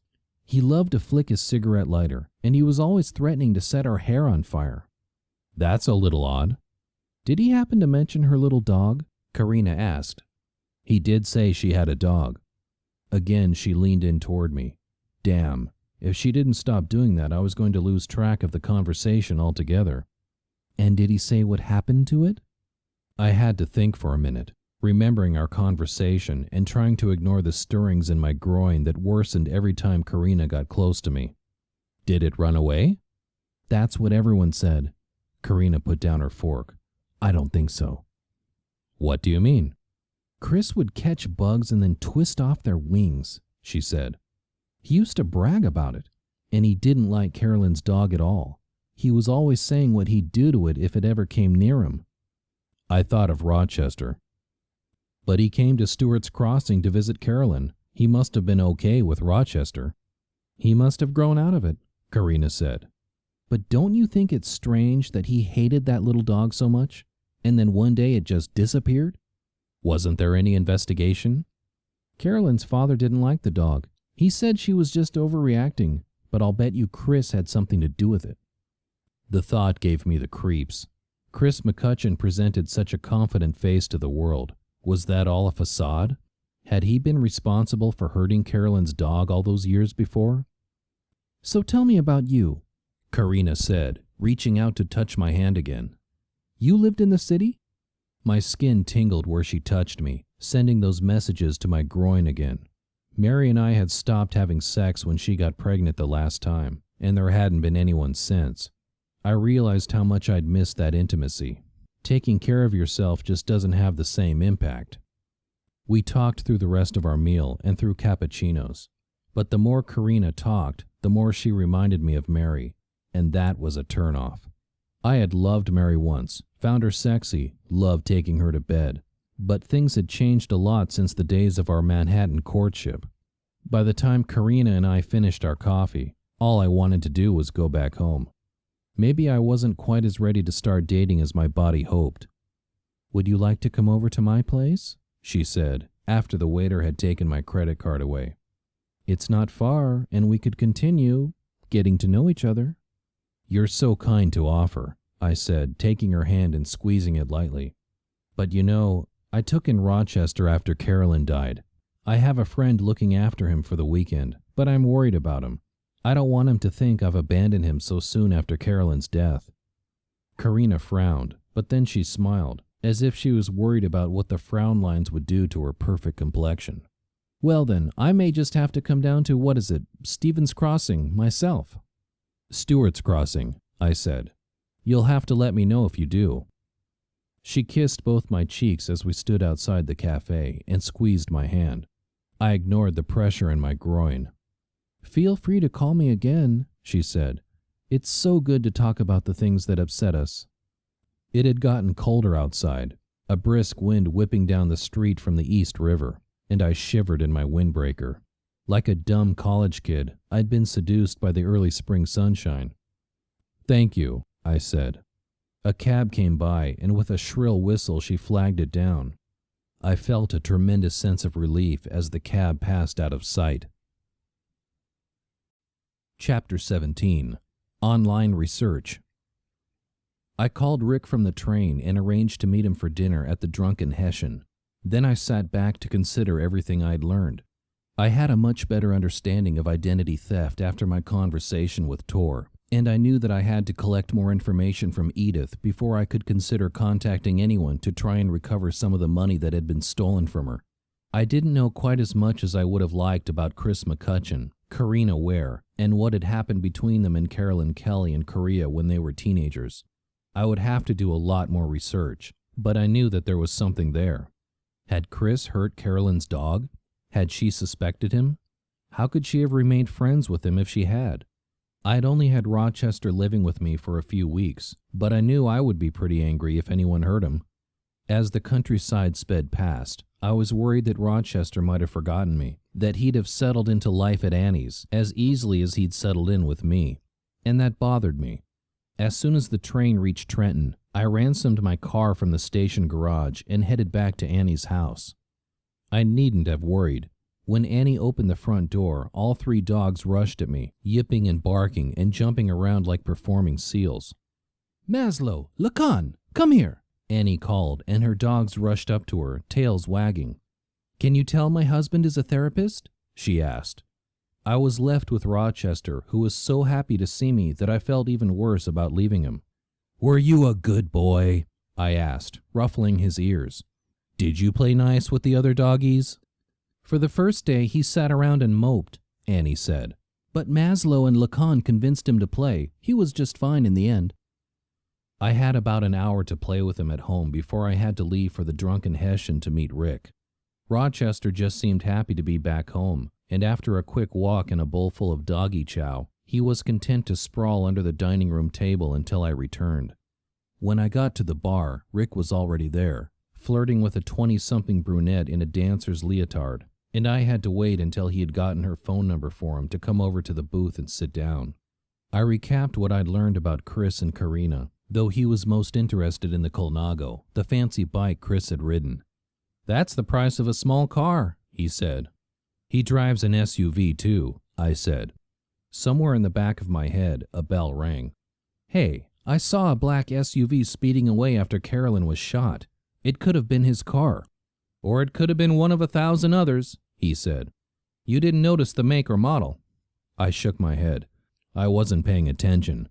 "The story of my life," he said. "Witnesses never pay any attention to anything." "Can you see if Chris McCutcheon has a criminal record?" I asked. "The way Karina was talking, he was some kind of budding psychopath in Korea. He might have gotten in trouble since then." Rick shrugged. "I can try, but I don't know what that'll tell us." He took a swig of his beer. "I got the ballistics results on that shell casing you found." "And?" "It matches one of the bullets that the coroner pulled out of Carolyn Kelly." "What can you do with that?" He shrugged. "Not much. However, there was a partial fingerprint on the casing, and that will tie the shooter to the weapon. Great! Whose print is it? No match in any of our databases, but if we ever find a suspect, it's a way to connect him or her to the crime. Him or her? Can't you even tell if it's a man's or a woman's print? There's no reliable way to distinguish whether a fingerprint belongs to a man or a woman, he said. A man can have big hands or small hands, and so can a woman. I wanted to get right to work at researching Chris McCutcheon when I got home, but instead I ended up playing with Rochester and unpacking. I had laundry to do, and I needed some downtime to process the weekend, seeing Tor and the way memories of Mary had clung to some places we had been together. On Monday in freshman comp, I waited until the class had settled down and said, "Let's go around the room and brainstorm on your research paper topics." Of course, none of them had thought about what they wanted to write about, despite the fact that they had less than a week before their rough drafts were due. "Okay, who has even the vaguest idea?" I asked. There was no response from the room until Melissa Maccaretti raised her hand. "I'm thinking about a music topic," she said. "Any kind of music in particular?" "I really like Pachelbel's Canon in D," she said, surprising me. I bet most of the class had no idea what that sounded like, even if they'd heard it as background music dozens of times. "That's an interesting topic," I said. "You could research Pachelbel himself, the Baroque era, maybe even on the number of different variations there are." Melissa looked satisfied with herself, and the fact that she had survived that brief inquisition caused a few other students to raise their hands. Joaquim wanted to write about ballistics, while Joaquin was interested in a comparison and contrast paper between the 9mm and the .357 Magnum. Billy Rubin wanted to write about treating gunshot wounds, and another one of the Melissas wanted to write about being a crime scene tech. One of the Jakes was interested in pathology, and the other in trace evidence. Jeremy Eisenberg wanted to write about ecstasy, and either Dion or Diane wanted to write about date rape. The other, I had just 3 more weeks to try and tell them apart, wanted to write about careers in nursing. "That's a pretty broad topic," I said. "See if you can narrow it down a little. There are so many different kinds of nurses. If you like kids, you could be a pediatric nurse. If you like excitement, you could work in an emergency room. If you don't like dealing with patients, you could work in the operating room, because the patients are always knocked out by the time they get there." The class laughed. I noticed that the Lovebirds, Billy Rubin and Anna Rexick, had split up, with Joaquim and Joaquin now between them instead of to one side. Anna wanted to write about emergency room medicine. She announced to the class that she was no longer interested in nursing. She was going to medical school. "More than 50% of entering medical students are female nowadays," she said. She loved the TV program ER and wanted to work in an environment like that. I was relieved when Menno bucked the trend and announced he wanted to write about offshore banking. "It's where you put all your money in a bank in some foreign country so you don't have to pay taxes on it." Toshiba snickered. "You can't open a bank account with 2 nickels. "How about you?" I asked. She was debating between writing about animal shelters or Shih Tzus. As she reminded us all, Romeo, her Shih Tzu, had come from a shelter.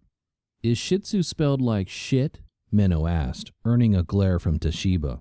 I moved on fast. One of the Jeremys wanted to write about manga, a kind of Japanese comics, while another wanted to research computer hackers. I was tempted to make a smart remark, something like, "Be sure to include what happens after you get caught," but my jail time wasn't the class's business. It was a reminder of how the rest of the world viewed what I referred to as my little problem. In my opinion, your garden variety hacker is a lot like me, somebody who breaks into sites just to see if he can do it, for that rush that comes with forbidden behavior. If they'd been honest, I'll bet everyone in class could have copped to a range of felonies and misdemeanors. Slipping a highlighter at the bookstore into your backpack without anyone noticing, driving over the speed limit, smoking or ingesting a controlled substance. How was hitting computer keys in a particular sequence any worse than those? Maybe you think I don't regret the things I did that got me sent to jail. Could I have protected Mary some other way, cut up her credit cards, forced her to go to counseling? None of those would have worked. Mary was too strong-willed, too much her own person. Would I do it all again? My conviction and prison term had been the death knell for my marriage. Why would I sacrifice so much for a woman who dumped me and took almost everything I owned?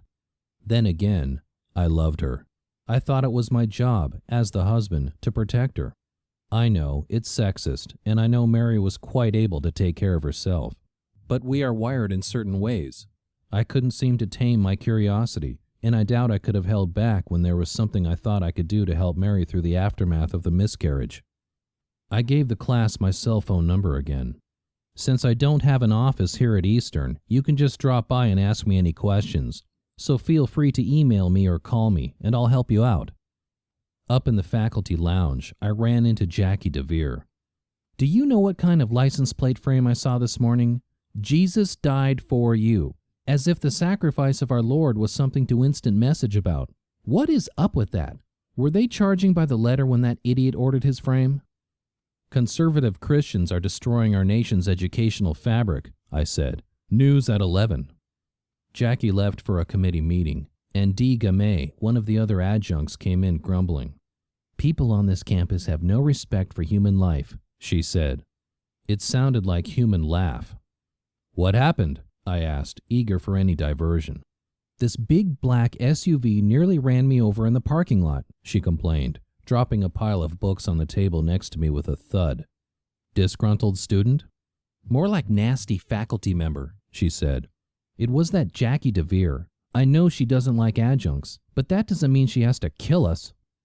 I left a little later, and when I got home I pulled Carolyn's laptop down from the closet shelf to log on and snoop around.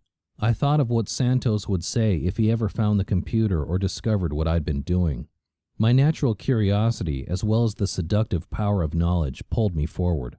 I started with a basic Google search, just getting to know Chris a little. I discovered that he was a real estate speculator. He bought apartments, houses, and commercial property all around the 5 boroughs, did some fixing up, and resold for a profit. He'd spoken at a conference on rehabbing the city, and I read the brief bio he had supplied. After a globe-hopping childhood, Christian McCutcheon has made New York City his home, it read. Educated at NYU, he has bought and sold property from Washington Heights to the Battery, and almost every subway stop in between, as well as ventures in the Bronx, Brooklyn, Queens, and Staten Island. From there I went to NYU. With a little finagling, the kind that both Santiago Santos and Rick Stemper would have disapproved of, I discovered that Chris had attended class there almost 20 years ago, but had not received a degree. Searching property records, I found he had bought his first building, a storefront in the East Village, after he stopped going to class. How had he come up with the money, I wondered? Had his parents been wealthy? Had they left him money? I kept making notes. There was a clear paper trail of his property acquisitions. Every time, he traded up. His latest sale had netted him a profit of over $100,000. I found a post on a Porsche site where he mentioned his black Cayenne. But had that been the SUV I saw speeding away after Carolyn had been shot? And if Chris had shot her, why? Had he been obsessed with her since they were teenagers together? Perhaps she had rejected him. He didn't look like the kind of guy who took no for an answer. If he'd kidnapped and killed her dog in Korea, he was capable of growing into murder. When Rochester came over to lay his head in my lap, I realized I was letting my imagination get away from me. I didn't like the guy, but that didn't mean that Karina's unsubstantiated belief that Chris had killed Carolyn's dog was true, and there was no evidence of any bad feelings between Chris and Carolyn. I opened her email again. The online service she used archived messages back 3 months, and I searched for any email to or from either Chris or Karina. There was nothing of interest. The messages between Chris and Carolyn were simple, friends who were busy but keeping in touch, like the messages Tor and I exchanged. I was getting frustrated. I'm accustomed to finding what I look for online, but maybe there just wasn't anything there to find. And if that was the case, then I was no closer to finding out who killed Carolyn Kelly. My phone rang as I was preparing dinner. Chris McCutcheon has a juvenile record, which is sealed, Rick said, jumping in just the way he didn't like me to do. And he has 2 misdemeanor convictions for criminal mischief. The first got him a suspended sentence. The second got him 100 hours of community service. What does that mean, criminal mischief? He damaged someone's property. I'm not sure about New York, but in Pennsylvania, it's a 3rd-degree misdemeanor if the damage is between $500 and $1,000. 2nd-degree misdemeanor if it's between $1,000 and $5,000. and third-degree felony if the damage is over $5,000. Which means what? From the penalties, I'm guessing these were second-degree misdemeanors, Rick said. It could have been anything, a bar fight, a landlord-tenant dispute, getting back at an ex-girlfriend. Although the fact that there are 2 convictions a year apart means your guy is a bit of a loose cannon. You said real or personal property, right? He agreed, and I told him about Chris's career as a property redeveloper. Maybe he goes around and bangs up houses, then tries to buy them at a discount. You have a real imagination, you know that, Steve? You ever consider writing fiction? Ha, funny ha, I said.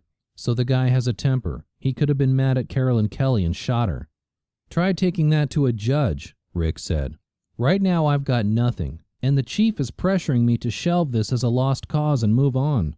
My caseload is piling up. Catch you later. Walking Rochester a little later, I worried that Carolyn's murder would go unsolved if Rick had to move on to other cases. But what could I do about it? My few attempts at finding information hadn't been successful. Even my hacking hadn't turned up much information, just a couple of leads that hadn't panned out. I resolved to look further into Chris McCutcheon's background. There was something more there, I knew it. And if the answer didn't lie with him, then I would keep scratching and digging until I found out who killed Carolyn. I owed that much to her, and to Rochester. Chapter 18. Carolyn's Diary. After dinner, I decided to take a thorough look through Carolyn's boxes before they were shipped off to upstate New York. Ginny had donated Carolyn's clothes and linens to the Episcopal thrift shop on Canal Street in Stewart's Crossing. It was right across the street from Mark Figueroa's antique shop, and I thought it was a good source of merchandise. The rest of the stuff from her bedroom was packed in a set of boxes I hadn't looked through yet, so I started with those. I carried 4 boxes into my living room and set them on the floor, then sat down to look through them. Rochester was right on top of me, trying to get into the boxes himself. "What's up, boy?" I asked, stroking his head. "You smell your mom?" The first box I opened was filled with Carolyn's cosmetics, so I could understand Rochester's strong reaction. Perfume, face cream, eyeshadow, lip liner. Every product women were bamboozled into thinking was necessary in order to snag or keep a husband. I sealed the box back up. I'd had quite enough of Mary's endless cabinet of cosmetics. The second and third box contained jewelry and heirloom linens, lace shams, embroidered pillowcases, and so on. The last was full of knickknacks, stuffed animals, framed photos, and so on. Toward the bottom, though, I found mementos of Carolyn's time in Korea, including her junior and senior yearbooks. Chris McCutcheon was a graduating senior in the first. He'd been voted least likely to pursue a military career by his classmates. He had been a member of the Taekwondo club, the karate dojo, and the wrestling team. Great background for a potential psychopath. And he was only a year older than she was. That wasn't the impression he had given me. I flipped through the pages, hoping a clue would jump out at me. Had the seeds of Carolyn's death been sown that long ago? If Karina was right, Chris had been a dangerous kid. But the casual shots of him showed a skinny boy with long, stringy hair and a leather jacket. Just your standard issue adolescent rebel. There was no neon sign blinking over his head saying, "Danger, Will Robinson." No robot frantically waving mechanical arms. Carolyn was in the second. She had been on the math team, vice president of the French club, and on the honor roll all 4 years of high school. There was one casual shot of Karina Ware. She had been in the French club with Carolyn. Below the yearbooks, I found a couple of photo albums, one full of Polaroids from her teenage years. I could make out Chris and Karina along with a young Carolyn. There was even a picture of the Shih Tzu Karina thought Chris had kidnapped and killed. There was a lot of other memorabilia. Programs from school plays, souvenirs from a class trip to Hong Kong, and so on. At the very bottom of the pile there was a faded, cloth-bound book with a fold-over snap to hold it closed. I opened the clasp. The title page read, "Diary, Carolyn Grace Kelly." Sweet. Her father had probably called her Princess. I put the diary aside, then packed the boxes back up. Rochester was very interested in the book, sniffing it and butting it with his head. "I'm going to read it, Rochester," I said. "Give me a minute to get organized." I took the boxes back into the garage, and when I returned to the living room, Rochester had the book between his two front paws and was gnawing on one corner.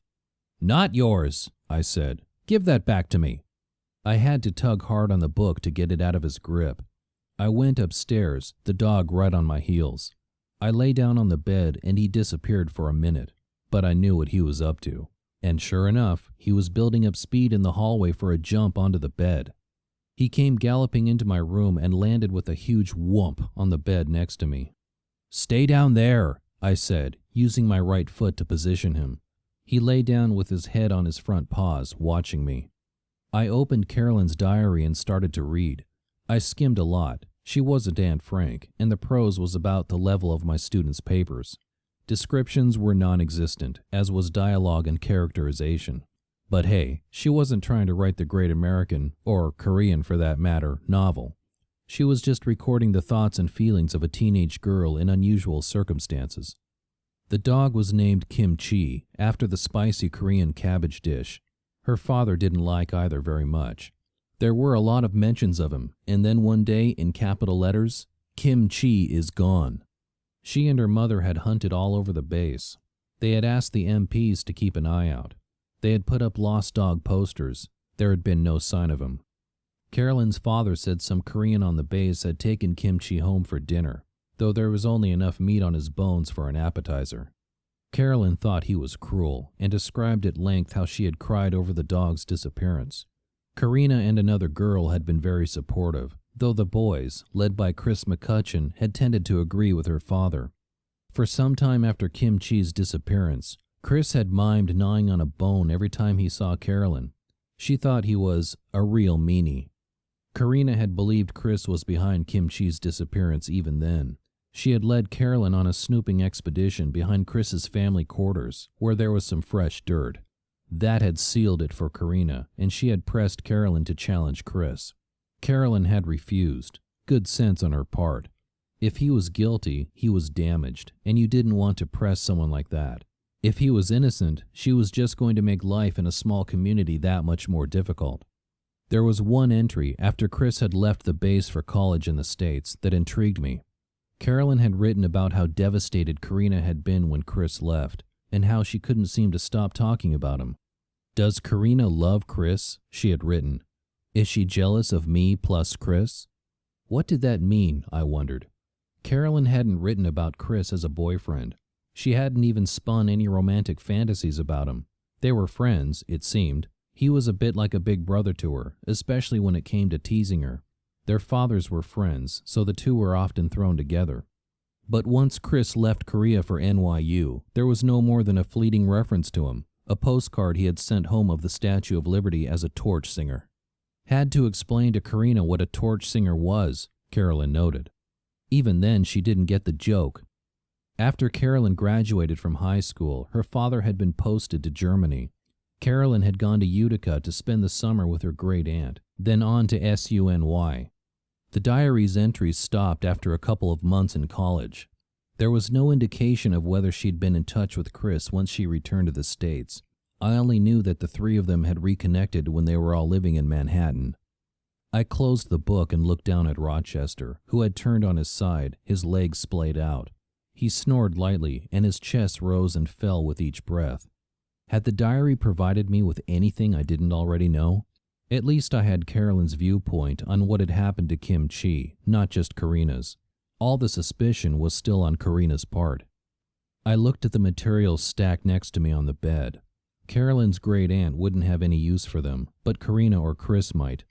I left Rochester sleeping on the bed and went into the office, where I emailed Karina to let her know what I had and ask if she wanted any of it. I'd just finished sending the message when my cell phone rang.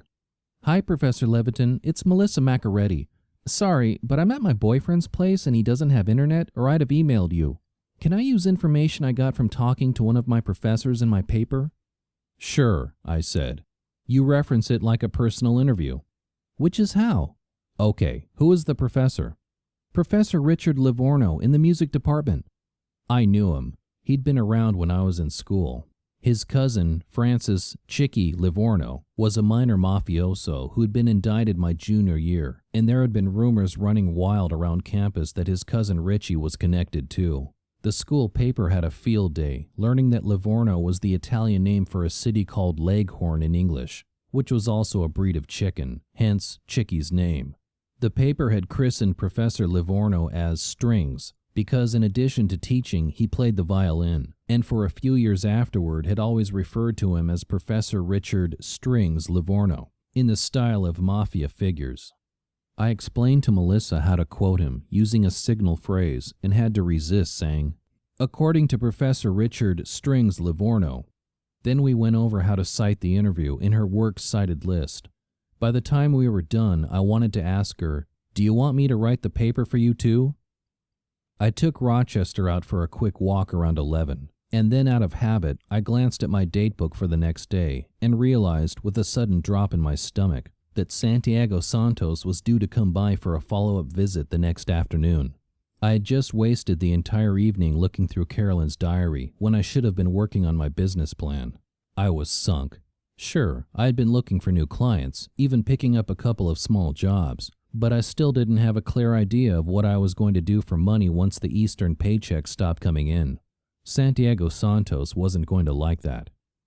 I had trouble sleeping, thoughts of Santos and a possible return to prison in California rolling through my brain.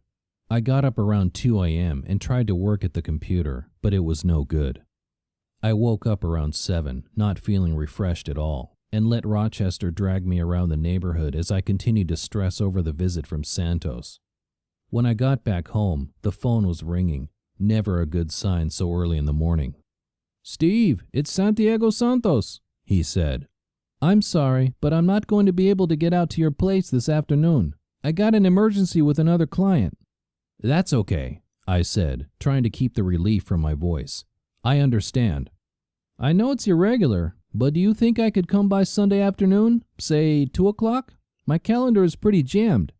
"Sure, Sunday's fine," I said. The day looked a lot sunnier. I gave Rochester a biscuit, which he appreciated, and sat down to breakfast myself. When I checked my email after breakfast, there was a message from Karina Ware, saying that she was going to try to get down to Stewart's Crossing on Saturday afternoon. Would I be around to show her the personal stuff Carolyn had left behind? I emailed back to her and said yes. I offered to send her directions, but I didn't get a response.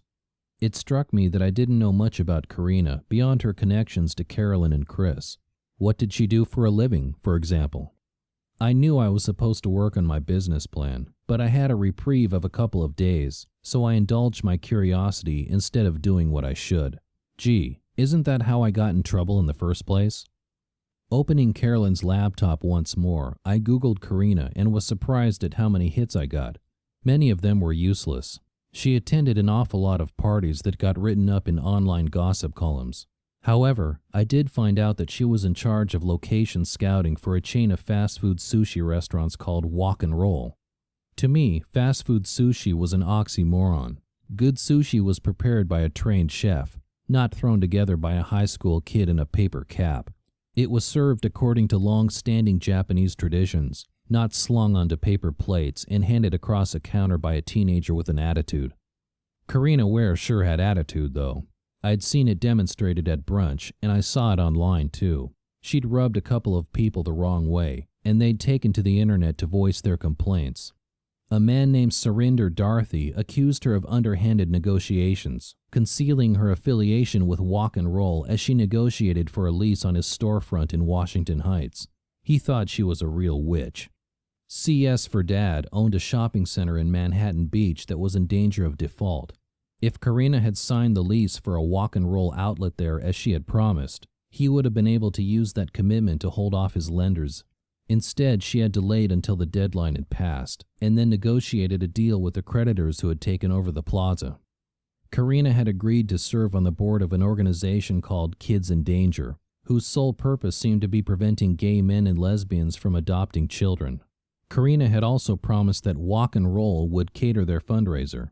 A woman named Mary Cohn, who claimed to be the president of this idiotic organization, accused Karina of defaulting on her obligations. There were more. articles and neighborhood flyers, posts to discussion boards, but they were all in the same vein. Karina was a sneaky, unscrupulous bitch who would just as soon rip you off as look at you. Reminded me a lot of my ex-wife. But had she expanded her repertoire to include murder?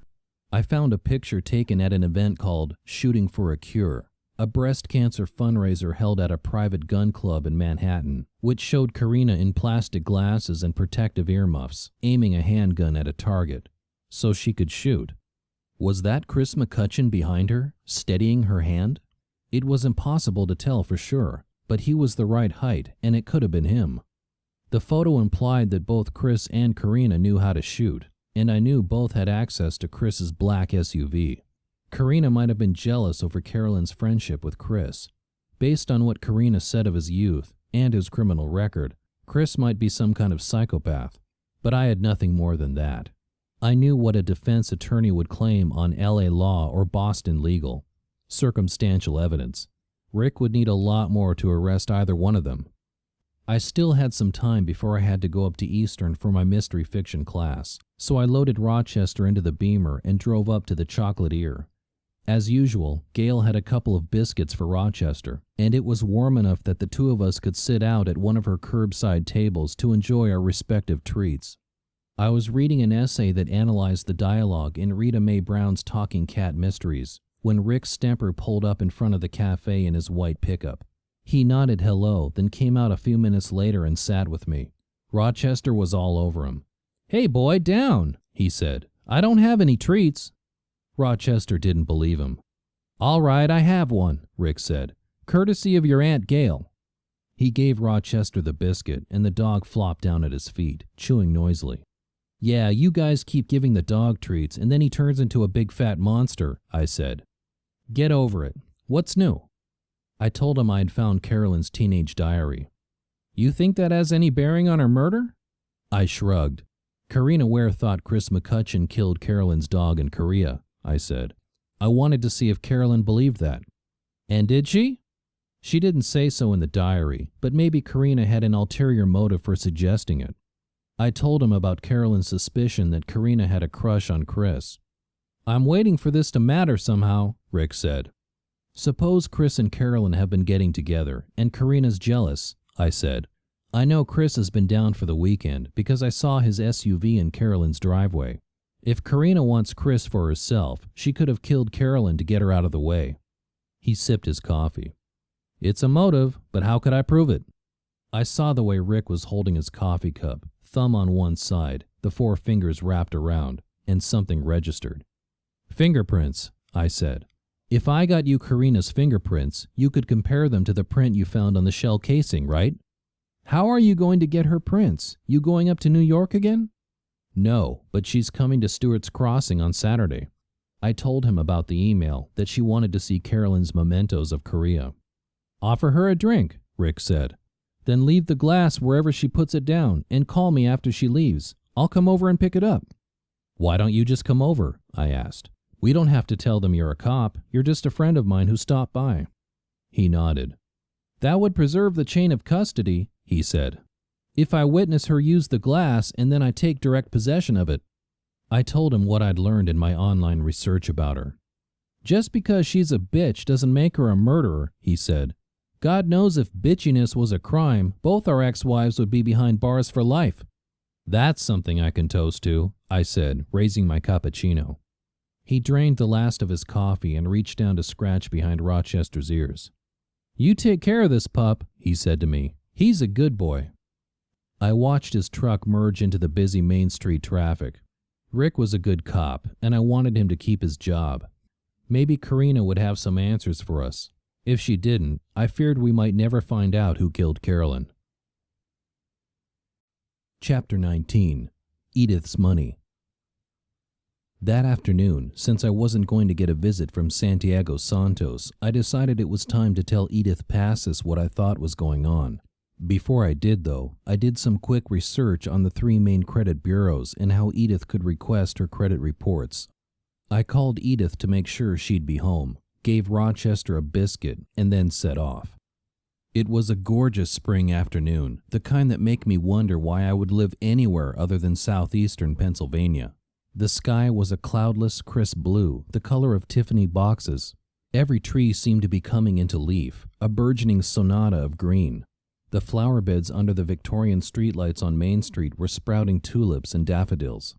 An interconnected series of 3 lakes were the centerpiece to Lake Shores, the suburban neighborhood on the south side of town where I'd grown up. My parents' house was on Center Lake, and I couldn't resist making a quick pass by it. It was an unassuming ranch in a neighborhood of similar houses. The backyard sloped down to the lake, and I remembered summer days spent with my arms twined above my head, my legs locked, rolling down the broad green lawn. We had a little sandy beach and a concrete post where my father tied up an aluminum rowboat. I'd had a swing set and a Ranger tower back there as a kid, and when I'd outgrown them, my parents had planted apple, pear, peach, and cherry trees. My father had sold the place when he moved to River Bend, and the new owners had ripped out all the overgrown landscaping, even the fruit trees from the backyard. Gone was the dogwood tree my mother planted the year my grandmother died, and the low boxwood hedge outside my bedroom. The windows were all new, and instead of white, the house had been painted a pale terracotta. The scrawny weeping cherry at one corner of the front yard was gone, replaced by a pair of maple saplings. The lawn glowed a verdant green, and daffodils peeked out of a bed in front of the living room windows. Life moved on, I thought. Mine hadn't been an idyllic childhood, and I had been glad to see the back of that house when my parents drove me up the river to Layville for my Eastern College orientation. Even so, there were kids like Carolyn, Karina, and Chris who hadn't had the solid-rooted childhood I had, and envied it, just as I envied their chance to live in exotic locations and see the world. Despite the changes in my parents' house and in many neighbors, Edith Passis's looked just as it had when I was a kid going there for piano lessons. It was a 1-story Cape Cod, freshly painted white with a red roof. The bushes were trimmed, the grass edged next to the driveway. The upright piano was in the same place in the front room, gleaming with a coat of furniture polish. "Edith, this is a trip back in time," I said after she'd hugged me, taken my windbreaker, and led me to the dining room table where her financial paperwork rested in haphazard piles. "Your house looks just the way I remember it." "I have a great handyman," she said. "I have to admit, things started falling apart after Walter died. I just didn't know what to do or how to do anything." She smiled. "Walter did everything for me. He used to say, 'Edith, you just concentrate on your music and leave everything else to me.'" We sat down across from each other. "But just when I was lost, my angel from heaven showed up, and he cleaned my gutters, trimmed the hedges, repaired my leaky kitchen sink. I just don't know what I would have done without him." "It's good you found him," I said. My parents' friends were running into the same kinds of problems. Old men who couldn't do what they'd once done. Old women who'd never had to do anything for themselves. Mary's mother had never even learned to drive, and when Mary's father died, she had to move into an assisted living facility. "I wish I had the same good luck with all this paperwork," Edith said. "Walter, bless his heart, left me very well off, but lately I feel like I've just lost control." "Let's see if we can get you organized," I said, holding off the bad news until I got a better sense of what we were up against. We sat down at the table, and the scent of lemon pledge rising off the wood was enough to remind me of how her piano had always smelled. We spent the next 2 hours just sorting paperwork into piles. There were brokerage statements on 3 different accounts, a checking account and a savings account. Each one sent her monthly statements, and some of the envelopes hadn't even been opened. She had an old ledger Walter had maintained, which listed corporate bonds, municipal bonds, and a bunch of what appeared to be loans to individuals. "Edith, you own a bus?" I asked, when I pulled out one piece of paper and read it. "A bus? What on earth would I do with a bus?" she asked. "According to this, you own a 12-passenger bus that's leased to Royal Limousines. They've been paying you annual payments for the last 6 years, and this year the ownership of the bus transfers to them." "I had no idea," she said. That was Edith's refrain no matter what I asked. There were some corporate bonds that should have come due in the past year, but she had no record of receiving them. There was a $50,000 certificate of deposit in Walter's records, but the last statement she had was 6 months old. It was just a nightmare. I'd never pretended to be a financial genius, But when Mary and I had money, we invested in a couple of stocks and CDs, paid our mortgage on time, and so on. By the time we had the piles sorted, Edith was getting more and more upset. "Could I have a cup of coffee?" I asked, just to give her something to do. "Of course! How silly of me! Here you are working so hard and I haven't even offered you anything to drink. And I made cupcakes specially for you." She bustled off to the kitchen, returning a little later with some watery supermarket brand coffee and a tray of orange frosted cupcakes. She calmed down a bit, but I could tell she was watching me and worrying over what I was finding. Finally, I said, "Edith, I'm not going to be able to finish this afternoon. Can I take the rest of these papers back to my house?" She looked quite grateful and found an empty box in her garage that we could use, along with a dusty, unopened package of file folders. I put her to work labeling the folders and filling them with the appropriate papers as I began putting each pile into chronological order, opening the unopened envelopes and throwing away all the advertising circulars that came with them. Before I left, I sat down in the living room with her. "Someone has been taking advantage of you," I said. "You're missing a lot of documentation, and I found this account at Quaker State Bank in your name that you say you never set up. It's like somebody is trying to steal your identity." I had to stop and explain identity theft, and Edith got more and more concerned. "I've heard about it on the news," she said, and her voice warbled a little bit. "This lady lost her house." "You aren't going to lose your house," I said, trying to smile. "I'm going to go through all this paperwork, and then we're going to talk to Rick Stemper. But first, I want you to get copies of your credit reports." "I don't know how to do that," she said. She looked like she was ready to cry. "I wrote it all up," I said, handing her the instructions on who to call and what to ask for. "You do this, and I'll look over all your paperwork, and we'll talk." I hated leaving Edith so upset, but I didn't know what else I could do. I had already spent much more time at her house than I'd anticipated, and I knew Rochester would be eager for his dinner and walk. I just didn't know how I could make things any better for Edith. On impulse, I drove through the center of town and made a quick stop at the Chocolate Ear. Irene Meinecke, Gail's grandmother, was still there. I explained to her what had been happening to Edith, and she agreed to go right over to Edith's and sit with her for a while. I felt better as I headed home, though I had that big box of Edith's paperwork next to me on the passenger seat of the Beamer, and I knew it would take me hours more to get it sorted. When I walked into the courtyard of the townhouse, I could see Rochester through the sliding glass doors. He was on alert, head high, tail erect, looking just like the picture in the Golden Retriever book. When he realized it was me, the whole effect was spoiled, and he went into his mad kangaroo routine. That night, I neglected my clients and the business plan for Santiago Santos, and ignored the papers I had to grade. I was about halfway done with Edith's paperwork by the time I took a break at 11 to walk Rochester, and I didn't get to sleep until after 2, but everything was organized. The next morning, I put a piece of brisket in the crock pot and invited Edith to dinner. For good measure, I invited Rick, Gail, and Irene too, and Gail didn't have to twist my arm to get me to let her bring dessert. That morning, students in the tech writing class began making their presentations, so I had nothing to prepare. Just the pleasure of sitting and listening. Of course, there wasn't much pleasure in their choice of topics. You could call it 25 Ways to Die. Colon cancer, cervical cancer, skin cancer, diabetes, multiple sclerosis, drug overdoses, eating disorders, and brain tumors. I thought I might have to go on antidepressants just to sit through their presentations. I collected the rough drafts of research papers from the freshman comp class, ignoring the simmering tension between Menno and Toshiba. I promised to read them all over the weekend and return them on Monday with advice and suggestions, so they could submit the final drafts on the last day of class. Of course, 5 of the 25 students either weren't in class or hadn't brought their rough drafts. I sat in the faculty lounge with D. Gamay and a couple of other adjuncts after class. All of us bent over stacks of papers, red marking pens in hand. Her cell phone rang while we were grading, and she answered, "D. Gamay." She listened for a minute, then said, "I don't speak Spanish. Speak English, goddammit," and then slammed the phone shut. "I'll tell you," she said, and her accent made it sound like she was saying, "I tail you." "I get these calls every now and then. People just start talking in Spanish. like I'm supposed to understand what they're saying.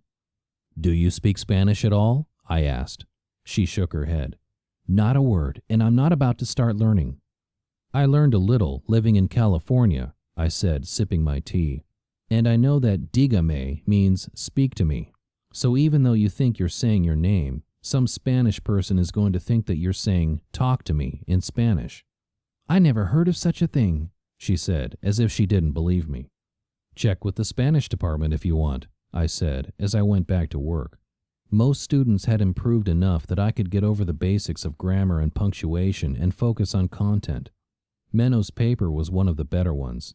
Though I didn't have much interest in offshore banking, the paper was well organized with a solid thesis statement, topic sentences for the paragraphs, and correct punctuation. I had just given him an A for the paper when something caused me to look back and pay closer attention. He'd mentioned that the Cayman Islands were one of the prime locations for offshore banking, and something clicked. I remembered that a great deal of Edith's money had been transferred to accounts in the Caymans. Was that a coincidence, or was it significant? I wasn't quite sure. I got through half a dozen papers after Menno's before I had to give up. Cruelly, the weather had warmed up, and spring had sprung in Bucks County. I put the windows down in the Beamer for the drive back down the river and enjoyed the only time I'd be out in the sun for the next few days. I spent an hour whipping the house into shape for company, baking potatoes in the oven and tossing a salad. The guests started arriving at 5, and by 1:15 everyone was enjoying a quick sangria I'd tossed together and making appreciative noises about the scent rising from the crock pot. I held off talking about Edith's problems until we were relaxing over decaf cappuccino and slices of Gail's chocolate raspberry torte, which was well worth all the work I'd gone through on Edith's behalf. I could definitely fall in love with a woman who baked like that. I missed Mary's cooking more than I was willing to admit, even though she had stopped preparing most of her special dishes after the first miscarriage. With your permission, Edith, I'd like to share what I found about your problems with Rick, Gail, and Irene, I said. I knew Irene could provide moral support for Edith, and Rick could help us figure out her legal recourse. Gail, of course, had brought the cake. I just feel so terrible, Edith said. Walter would be so disappointed in me. Irene reached over and squeezed her hand. In broad strokes, I sketched out what I thought was happening. Somebody got into Edith's mail, I began. Homes in Lake Shores had mailboxes at the street, so anyone could walk or drive by, open the mailbox door, and pull out anything they wanted if they knew Edith's schedule. The day she taught at Eastern, for example, or the way she could be found at the Chocolatier nearly every afternoon. The thief did a couple of things, I continued. Some of her brokerage and bank statements haven't been coming in because the delivery address was changed. There are checks Edith should have received from those accounts and she hasn't. Those appear to have been cashed by the person who set up the account at Quaker State Bank in Easton and who changed the addresses on her accounts. I saw Rick pull out a pad and start to take notes. Gail and Irene looked concerned, and Edith just looked miserable. Walter left Edith a number of investments, I went on. Some stocks, some municipal bonds, some certificates of deposit. I looked at Edith. Now, I don't want to speak badly of Walter, but I have to say he didn't make it easy for you to keep up with things, Edith. There are so many different accounts and loans he made to people, mortgages on property and so on. There's no way he could have expected you to keep track of it all. Edith's lip was quivering. Irene said, Now, Steve, remember, Walter didn't plan for his death. He had a heart attack. Edith said, Steve's right, Irene. Walter used to spend hours looking after things, and he should have known I didn't have the head for numbers he had. Somehow, a change had come over Edith. Her chin had stopped quivering, and she didn't look ready to burst into tears anymore. I looked over at Rick. What do you suggest we do next? He turned to Edith. First of all, you have to contact every one of the places where you have accounts, everyone Walter loaned money to, every IRA and 401k and what have you, and make sure that they know someone has been messing with your accounts, and that all communication has to come to your address. I'll help you with that, Edith, Irene said. Tomorrow morning, I'll come over to your house before I go to the cafe, and we'll start calling people. I have the folders in the living room, I said. Everything is organized by account. You may have to look up a few phone numbers, but you'll have the account numbers and the names of the companies." "Good," Rick said. "Now, you say there's an account at Quaker State Bank that Edith didn't know about?" I nodded. "Then I think she ought to go over to the branch where the account was set up and talk to the manager. You want him to put a fraud alert out and monitor any activity on that account. Maybe even some of the money that was stolen from Edith is still in the account, and he can freeze it. It'll take you a long time to get the money back, but at least it's a start." "When do you teach at Eastern, Edith?" I asked. "Tomorrow morning." "I teach until 1:45. The bank branch is in Easton, so why don't we meet up at the music department and I'll drive you up there?" Edith smiled. "You all are being so good to me." Rick promised to file a police report for Edith the next day, and he said he'd get her the information on filing a fraud report with the FDIC. Irene had already helped her call for copies of her credit reports the day before. "We're making a lot of progress, Edith," I said. "You'll see, we'll get this all sorted out." I wished I felt as confident as I tried to sound. "Now it's up to Rick to get poor Carolyn's murder sorted," Irene said. "Did you all see the Boat Gazette?" The Boat Gazette was Stewart's Crossing's weekly newspaper. A few pages of grocery ads, church service listings, and the occasional article on a local retailer. Irene pulled the paper out of her big canvas pocketbook and flourished it. "Is Stewart's Crossing safe?" the front page headline blared. "It's all taken out of context," Rick said. "Can I see?" I asked, and Irene gave me the paper. Rick was busy explaining while I scanned through the article, which mentioned the crime wave that had hit our little town. The burglaries, the acts of vandalism, Carolyn's murder. "I think it was a mistake for the chief to decline to comment," Rick said. "It gives them a chance to blow everything out of proportion." "I'm worried about the vandalism," Gail said. "It says there's a gang called the SC Boys who have been damaging local businesses." "I saw something down by the river that read Black Power," Irene said. "It made me very nervous." "Who here went to Pennsbury High?" Rick asked, raising his hand, though he already knew the answer. Gail and I raised our hands too. "And what are our school colors?" "Orange and black," Gail and I said together.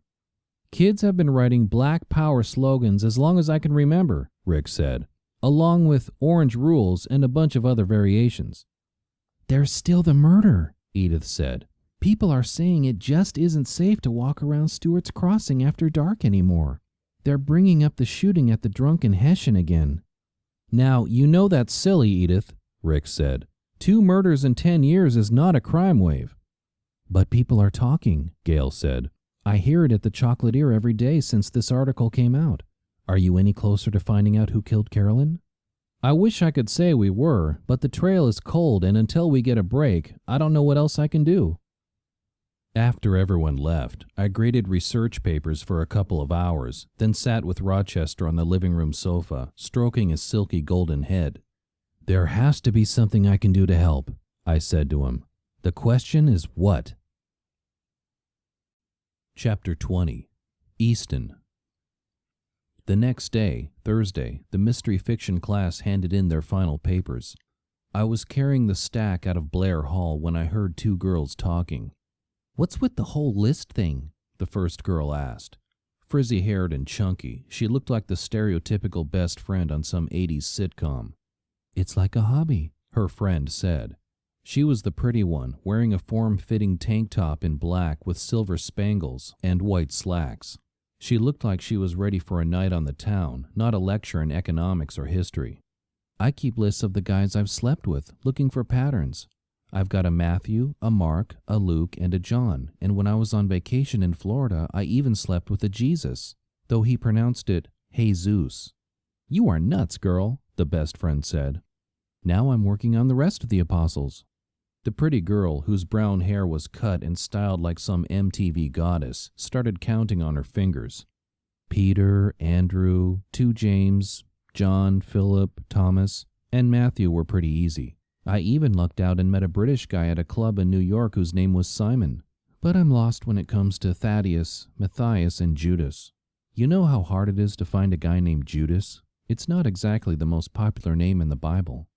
"You could always stretch the point and find a lesbian named Judy," the best friend said. Or maybe a drag queen with a Judy Garland fixation. I had to turn left for the music department, so I missed what the first girl had to say in response. I was heading toward Granger Hall, one of the newer buildings on campus. Harley Granger had made a fortune in the pharmaceutical business and had donated a couple of $1,000,000 for a building for visual and performing arts, provided the building would be shaped like a pill bottle. It was round, 6 stories, with tall glass windows that wrapped around 3/4 of the building. The roof was white, with a white cornice and an extra tab so that a giant could flip it off if he chose. The soaring lobby provided a gallery space, and the current exhibit focused on the landscape of the Delaware Valley. Pretty river scenes alternated with stark lithographs of trees in winter. The art studios were on the 2nd and 3rd floor, and the music department was on the floors above. When I exited the elevator on 4, I was surprised to see Melissa Maccaretti sitting at the reception desk. "Hi, Professor," she said. "Your work-study job?" I remembered we'd discussed music topics for her research paper.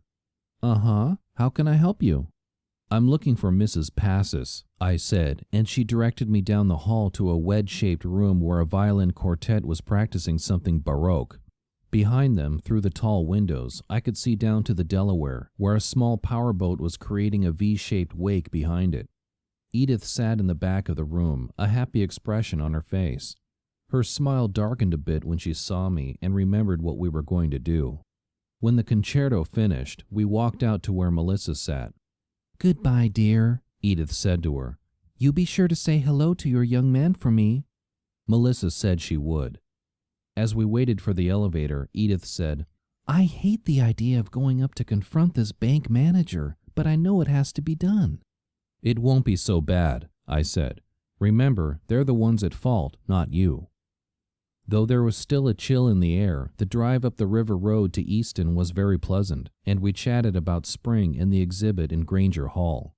Easton is an old stone city, which grew up around the intersection of the Lehigh and Delaware rivers. The canal that passes through Stewart's Crossing on its way to Bristol begins up at Easton, where it connects to a similar canal along the Lehigh. As in New Hope, you could take a mule-drawn boat down the canal, or you could walk along Lafayette Hill, around the Lafayette campus, or you could just pass through town on I-78 on your way to or from more important places. The stately granite building had First Valley Bank and Trust etched in the stone lintel over the front door. Inside, the 2-story lobby showed its age as well as the attempt to update to modern banking practices. The teller stood behind a marble counter with decorative wrought iron grills that slid down when the station was closed, and 4 desks clustered in one corner of the cavernous space. The cheery, bright-colored signs advertising credit cards, free checking accounts, and other services looked small and out of scale with the rest of the room. A series of stanchions and a black rubberized rope slung through them kept the customers in line while they waited. There was a long line, even though there were 3 tellers working, and a half-dozen people sat on orange vinyl chairs waiting for one of the loan officers. "Is this the only bank in town?" Edith asked. "Sure looks like it," I said. We walked over to the reception desk, and a young African-American woman in a blue suit with a bright green scarf asked if she could help us. We asked for the manager, and I explained that we thought fraud was being committed on Edith's account. "Just a moment, please," she said, and she got up and walked over to a young-looking guy in a white shirt and a tie the same shade of green as her scarf. After a whispered conversation, she brought him back to meet us. His bright red hair didn't help in the overall impression he made, which was of a junior high school debater. "I'm Alvin Jesper, the branch manager," he said. "How can I help you?" He reached out to shake our hands as we introduced ourselves, and then he stood there, holding his arms close to his chest, his wrists folded down like the paws of a kangaroo. I explained again about the fraud. "Are you an attorney?" he asked me. I shook my head. "Just a friend, trying to help Edith out." We followed him to his desk, where I laid out the details I had, that we believed an account had been established in Edith's name and that someone was using it to steal money from her. "How do you know this isn't another customer with the same name?" I explained that the Social Security number on the account was Edith's, and that I had been able to establish online access to the account using that number. "I was able to answer all the questions using Edith's personal information," I said. date of birth, mother's maiden name, and so on. I'm not sure that was legitimate, he said. You created online access to someone else's account. To an account in Edith's name with her permission, I said. The last thing I needed was to get in trouble with Santiago Santos over unauthorized internet use. I showed him a printout I'd made of the transactions on the account. Here's the first of the fraudulent transactions. Someone changed the address on Edith's brokerage account so that her statements and dividend checks are being mailed to a post office box here in Easton. I can match the checks that were issued over the last 4 months to deposits into the account here. He scanned the paper. It could all be a coincidence, he shrugged. Let me see what we have on the account. He turned to his computer and began typing. He made humming noises as he scanned the screens, then stood. Let me check some records. He walked through a door to the vault. This isn't going well, Edith said. I was sure the manager would be much more cooperative. He looks like he's on a high school internship, I said. I doubt he's been working here more than 5 minutes. I said some more encouraging things to Edith while we waited. Alvin returned from the vault, carrying a couple of pieces of paper. He sat back down and pushed the first over to me. This is a copy of the driver's license and social security card that was used when the account was established. The picture was gray and fuzzy, of a much younger woman than Edith. She produced her own driver's license and social security card, and the numbers on both matched what had been submitted. We have no way of knowing that the person who presented us with this documentation was not the real Edith Passes, Alvin said. He seemed a lot more cooperative once he had come back from the vault, maybe because he realized how much trouble the bank could be in. I shouldn't show you this, but you seem like such nice people, he said. Yeah, he probably thought the fake Edith Passes was pretty nice too. He pushed another piece of paper across to me. This was a copy of the account application using all of Edith's information, though the preferred address was a post office box in Easton and the secondary address was in Easton as well. The other information that didn't match was the phone number on the account. Looking over my shoulder, Edith spotted the discrepancy and pointed it out. We don't verify phone numbers, Alvin said. I'm going to verify it, Edith said, pulling out her cell phone. Wait, Edith, I said. Let Rick do that. I turned back to Alvin. Detective Rick Stemper from the Stewart's Crossing Police. He's investigating the fraud on Edith's behalf. I held the 2 pieces of paper in my hand. Can we get a copy of these for him? You can keep those, Alvin said. I'm going to have to open an internal security investigation. He looked like he might cry. Kids, they wear their emotions so close to the surface. Do you have this detective's phone number? He asked. I pulled out my cell phone and retrieved Rick's work and cell numbers. Alvin turned back to his computer and typed for a while. I'm putting a freeze on the account so that any transactions will have to be approved by a manager, he said, when he turned back to us. We see this kind of abuse too often. A lot of older people just don't keep track of their finances very well. Considering how young he was, I'll bet he counted anyone over 30 in that category.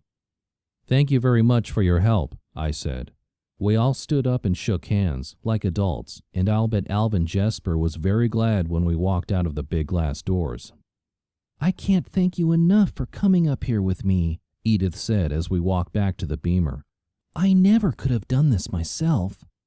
It was late afternoon by then, and shadows stretched across Northampton Street.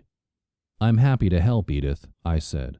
I was a little disappointed. Though we'd set some wheels in motion, it wasn't like I'd done much to help.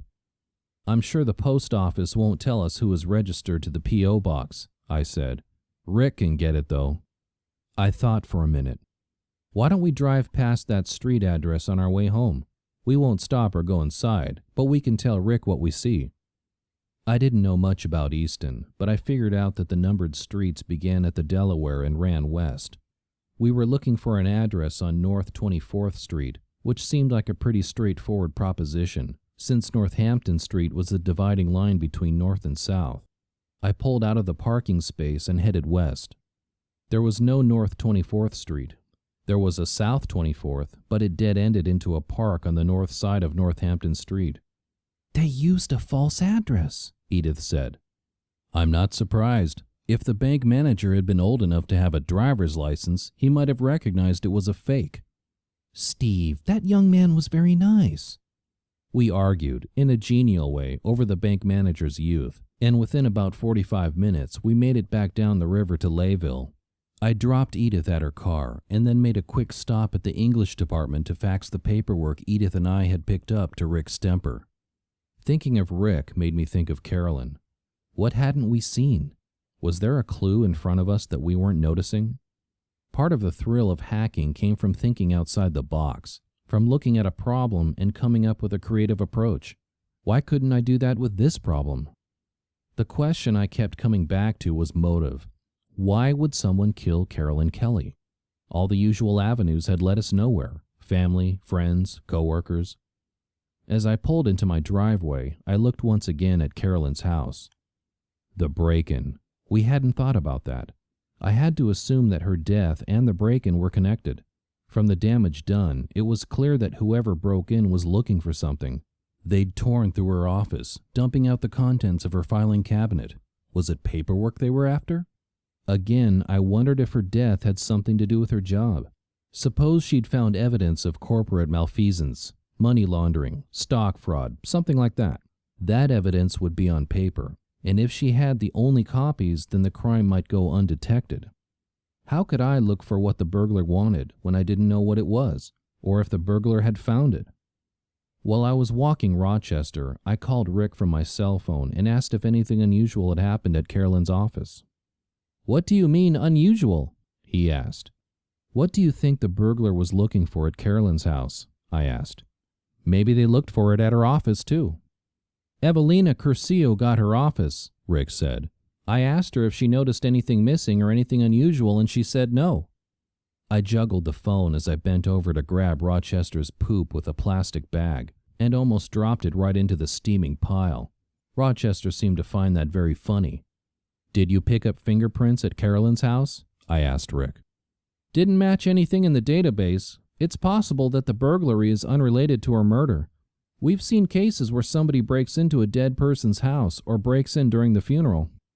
"But an ordinary burglar wouldn't tear the house up," I said. "You know about burglary?" Rick asked, and my heart skipped a couple of beats, wondering if he was making some oblique reference to my unfortunate incarceration. Before I could think of a response, he said, "Gotta go," and disconnected. Later that night, I tried Googling the phone number the fake Edith had used when she set up the account. No luck. I had a feeling it was a cell phone, but it might just have been unlisted. I sat staring at the computer when Rochester came into the office and rolled over on his back, waving his legs in the air like a dying beetle. "I guess you want me to rub your belly, don't you?" I asked. I got down on the floor next to him and obliged, rubbing my face against the soft, downy hairs of his stomach. "Who's a good boy?" I asked. "Rochester? Is Rochester a good boy?" We rolled around for a while, him trying to scramble on top of me scrambling out from under him. They say that a few minutes each day of petting your dog can raise your serotonin levels. I think rolling around on the floor with him works just as well. The next morning I went over to the Chocolatier so that I could focus on grading my mystery fiction papers without a big golden dog nuzzling me. Rick was at the counter as I walked in, holding an extra-large coffee and talking on his cell phone. "Hold this for me, will you?" he asked, thrusting the coffee at me. As soon as his hand was free, he pulled a notebook from his pocket and, cradling the phone against his ear, started to write. "Uh-huh, yeah. Nobody noticed? I thought you had a flag on the account." He listened.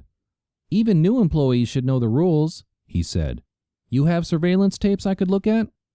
I raised my eyebrows at him, and he shook his head. "What?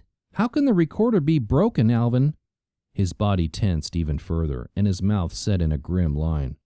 "Well, thanks for nothing. You'd better get the recorder fixed pronto, before anybody else finds out." He snapped the phone closed. "Somebody closed out the fake Edith's bank account at the QSB in Easton this morning," he said. "But the bank was busy when the customer came in, and the employee who closed the account was new and didn't realize what the flag meant. And on top of it all, the digital recorder that collects the information from the camera is broken, so they don't even have a visual on who closed the account." He shook his head. "And people wonder why crimes don't get solved." He took his coffee back from me and stalked out of the cafe. I forced myself to sit down and start grading papers, though my attention kept straying back to Edith and then from her to Carolyn. Those were just two of the unsolved crimes that were dogging Rick, and I knew there were many more. The chances of finding Carolyn's killer seemed to get smaller every day. By Friday afternoon, I'd finished grading all the mystery fiction papers, and I had no choice but to face my business problems. By searching jobs posted online, I'd gotten 2 new clients, but the loss of the client who I figured had discovered my background left me with a net gain of 1. One job was quick, but the other client was paying me just $200 to revise a 200-page manual, which left me with a net hourly wage equivalent to working in a sneaker factory in Southeast Asia. But it was a client.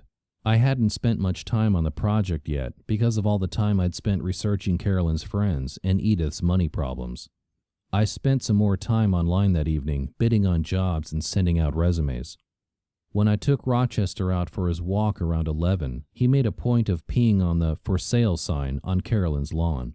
As usual, he tried to get me to take him up the driveway and into the house, and as usual, I manhandled him on down the street.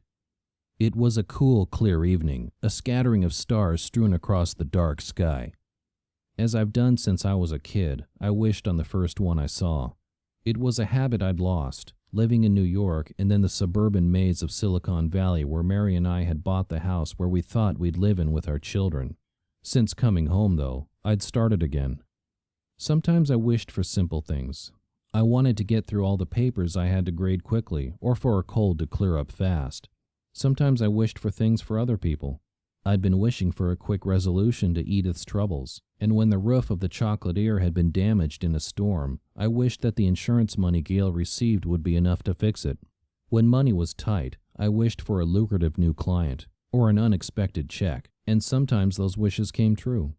When I was feeling melancholy, I wished for something to happen, something good, something that would shake up my life. I guess the old adage is true. Be careful what you wish for, or you just might get it. I tugged on Rochester's leash as we passed Carolyn's house again and took my adopted child inside. Chapter 21. The Visit. I didn't know what time Karina was going to show up, which was annoying, but I worked on that big manual, and I'd made a lot of progress when the guardhouse called to say I had a visitor. It was Rick Stemper, but a few minutes later the guard called again. "There's a Chris here to see you." Chris? Who was Chris? For me? Levitan? That's what he says. He was off the phone for a minute. Chris McCutcheon, he says. Oh, I said. He must have driven Karina Ware down from the city. Sure, send them in. Rick was at my door a minute later, and Rochester went into his big happy dance. Rick had parked down at the guest parking to leave the other side of the driveway free for Karina, and was pleased when I told him that Chris had driven her.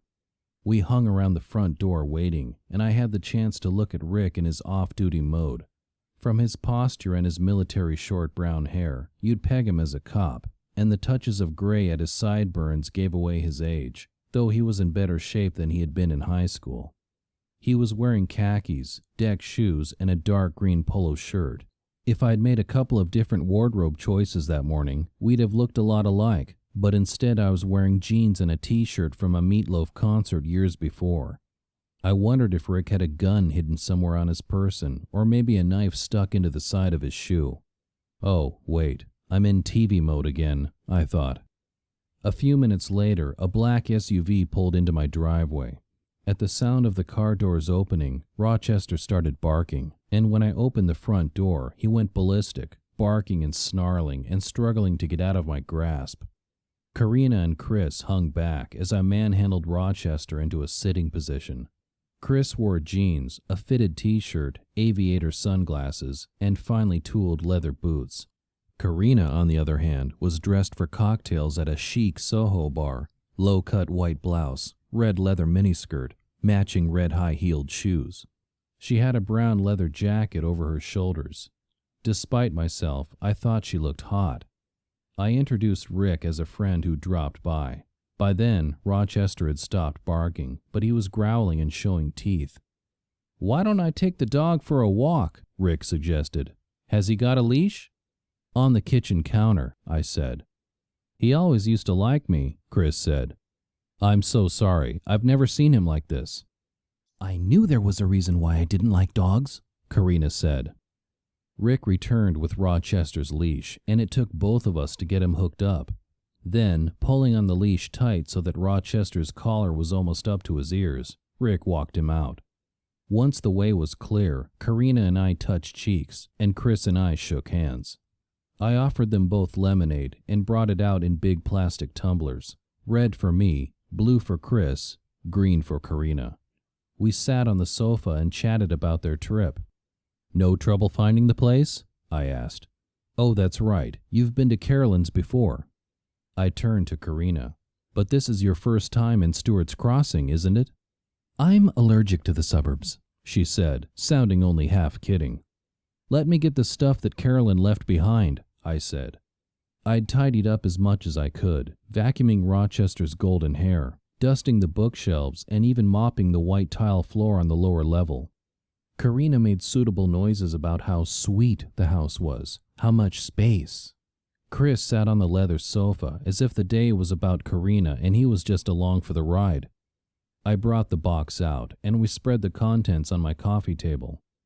I remember this play, Karina exclaimed, pulling a program for a high school production of West Side Story off the top of the pile. You were Tony. To me, Chris said, there weren't a lot of boys in our school that year. Oh, you were fabulous, Karina said, pushing him lightly on the side. You know you were. She began to sing. Tonight, tonight. Chris said, musical theater is not your strength, Karina. And she shut up.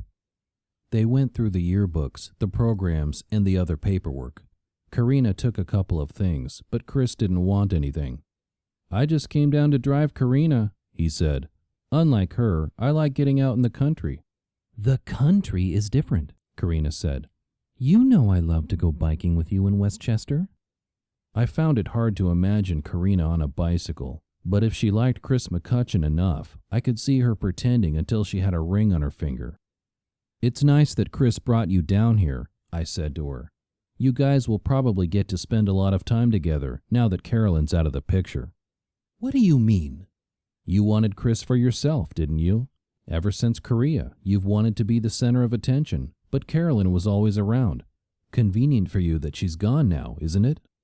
What a terrible thing to say, Karina said. She stood up. And I thought you were so nice, taking care of her dog after she was shot. It's touching that you care about Rochester, but then you're not the one who hates dogs, are you? Isn't that you, Chris? What do you mean?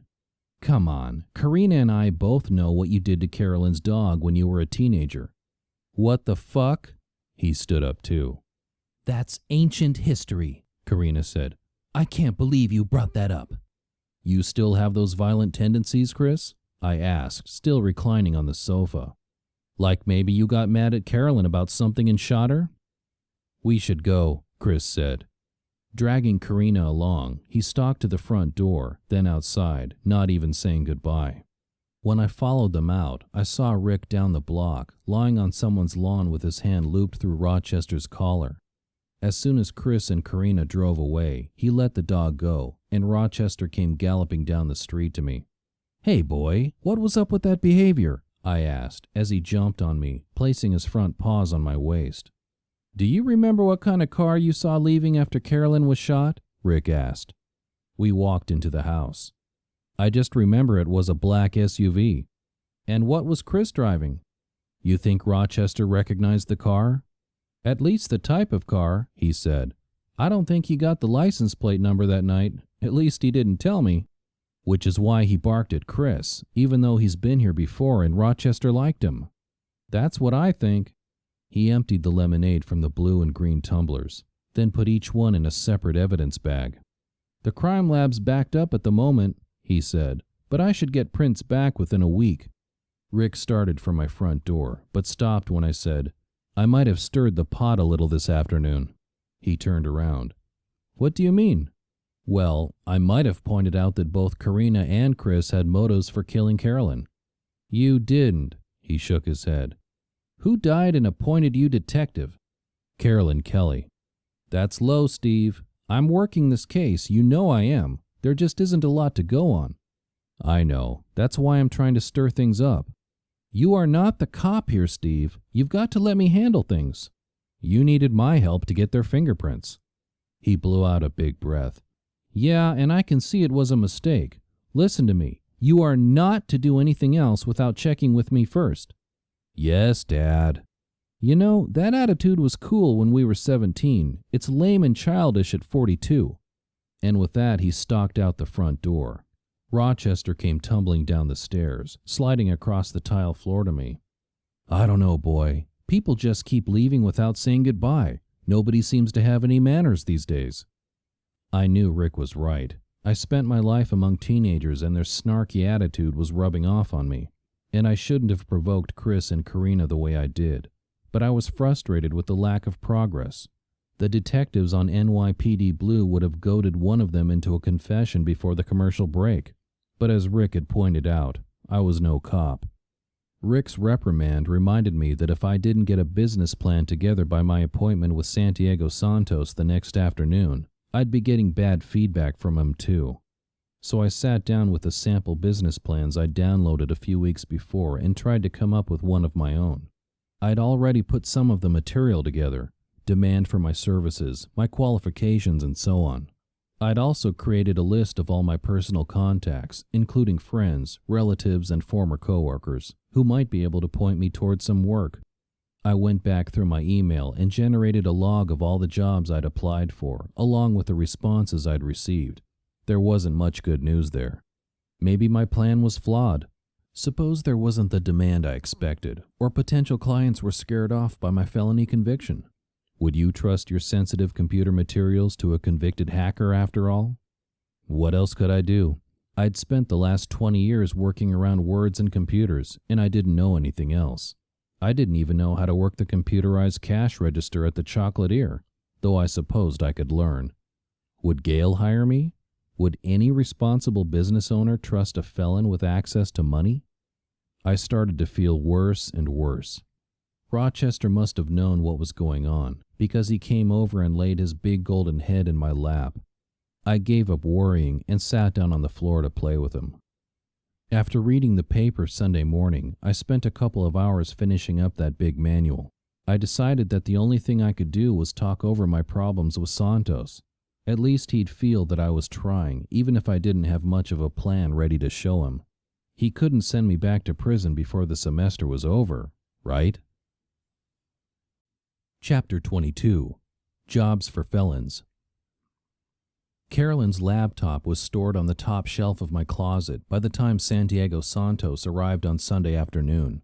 But possession of an illicit computer was going to be nothing if he couldn't help me put together a business plan.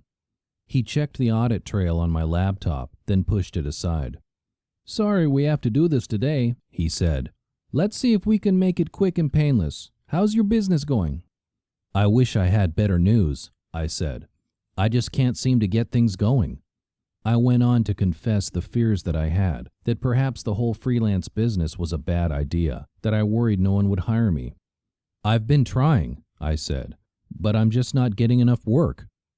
I showed him the business plan in its rough state, worrying that he'd get angry, threatened to send me back to California. But instead he said, "This isn't bad, Steve. You've just got to have faith in yourself."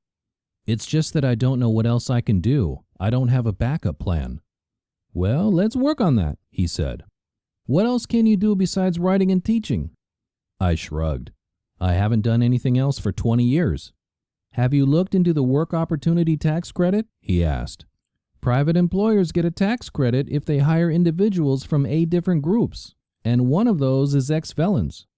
He opened up his briefcase. "I think I have a list somewhere in here of jobs you could look into." I was excited. I figured his list would show some things I hadn't considered, some companies that would be willing to hire me. But when I looked it over, my heart dropped. "Laundry worker? Receiving clerk? Meat cutter?" I asked, looking up at him. "Is this all I can do?" "It's a drop in status from college professor," Santos said. "But these jobs pay money, not much, I grant you." He looked around. "There aren't any meat cutters living in River Bend, I'll bet. What about a union apprenticeship?" You ever work construction? There's a lot of money there. My father always said I didn't know which end of the screwdriver you hammer the nails with, I said. I can't even paint a wall without making a mess. He tapped the list with his finger. Take a good look, Steve. You may find something there you can do. He reached into his briefcase and pulled out another list. There are some social service agencies in the area who work with ex-cons. Job training, that kind of thing. Don't be embarrassed about going there. You won't be the only guy with a college degree. I took the paper from him and glanced at it.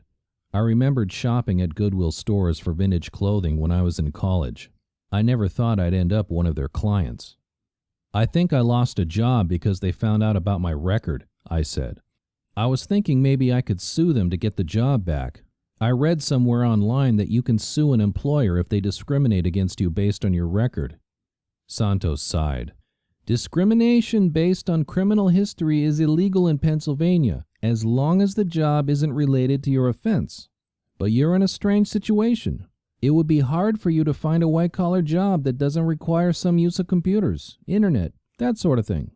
And you have a record for hacking into private data. Any employer could be concerned that if they gave you a log-on to their network, you might wander into some files you weren't supposed to see. You'd have a hard time convincing a judge that discrimination wasn't relevant. I felt deflated. There just didn't seem to be any good alternatives. Consider a lawsuit your last resort, Santos said. Do you want to work for somebody when you have to sue to get the job? He looked at his watch. I've got to get going, he said. I'm meeting my girlfriend at the nature preserve around the corner from here. Mention of the preserve flashed a memory of finding Carolyn's body next to it. I don't know what my face said to Santos, but he hurried to continue. My girlfriend and I, we've started bird watching. You know, some to do together. He had a sheepish grin on his face. She's a tour guide at Independence Hall, and she started noticing all the birds around, so she bought a book. Now she's got me hooked. You know they post alerts on the internet, migrating birds? He laughed. Guess I don't have to tell you what's out there online, he said, standing up. Anyway, keep your chin up. You're going to find something. Just keep plugging away. I thanked him for the advice, though I didn't feel any better after our meeting. He hadn't threatened to send me back to California, which was a good thing, but I didn't see myself in a hairnet slicing beef at the Gennardis either. He was right. You didn't see many blue-collar workers in River Bend. Most of my neighbors' cars cost more than a receiving clerk or forklift operator made in a year. I couldn't think about dating until I had my economic house in order. I could just imagine hanging out with Rick on a Saturday night at the Drunken Hessian, picking up women. A hardware store clerk with a felony conviction wasn't going to score the kind of women I was attracted to. That evening, after I'd walked and fed Rochester and watched mindless TV to take my mind off my troubles, my cell phone started beeping its low battery alert. When I picked it up to plug it in, I noticed Melissa Macaretti's phone number in my call log from Monday night. I was about to delete it, but there was something familiar about that number, something dancing on the edge of my conscious brain. I was holding the phone open when I saw the photocopies of the paperwork used to open the fake account for Edith at the bank in Easton. At first I thought the number on the paperwork was just similar to Melissa's cell, but it was the same. I remembered seeing Melissa at her work-study job at Eastern's music department. She knew Edith. I peered at the grainy driver's license photo on the page. It could be Melissa, with a different hairstyle and different makeup, or it could be someone else. I plugged the phone into the charger and called Rick, worried that he'd yell at me again. But hey, I wasn't snooping in Carolyn's murder, just making a connection that might solve Edith's problems. Before he could launch into any arguments, I explained what I had found. "Gimme the girl's name," he said. I spelled it for him. "You have an address other than that P.O. box?" "I might be able to get it," I said. "Let me call you back."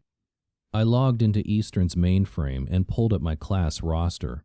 As I'd remembered, each student's name was a hyperlink, opening a new window with social security number, date of birth, and address, among other things. I called Rick back and read him the information. She lives in the freshman dorm called Birthday Hall, so it's reasonable that she would have a post office box. "I'll run her through the system tomorrow and see what comes up," he said. "In the meantime, remember what I said. No detective work on your own." I was out of line yesterday. I said. You were right. I shouldn't have said anything to Chris or Karina. And don't say anything to this girl either, he said.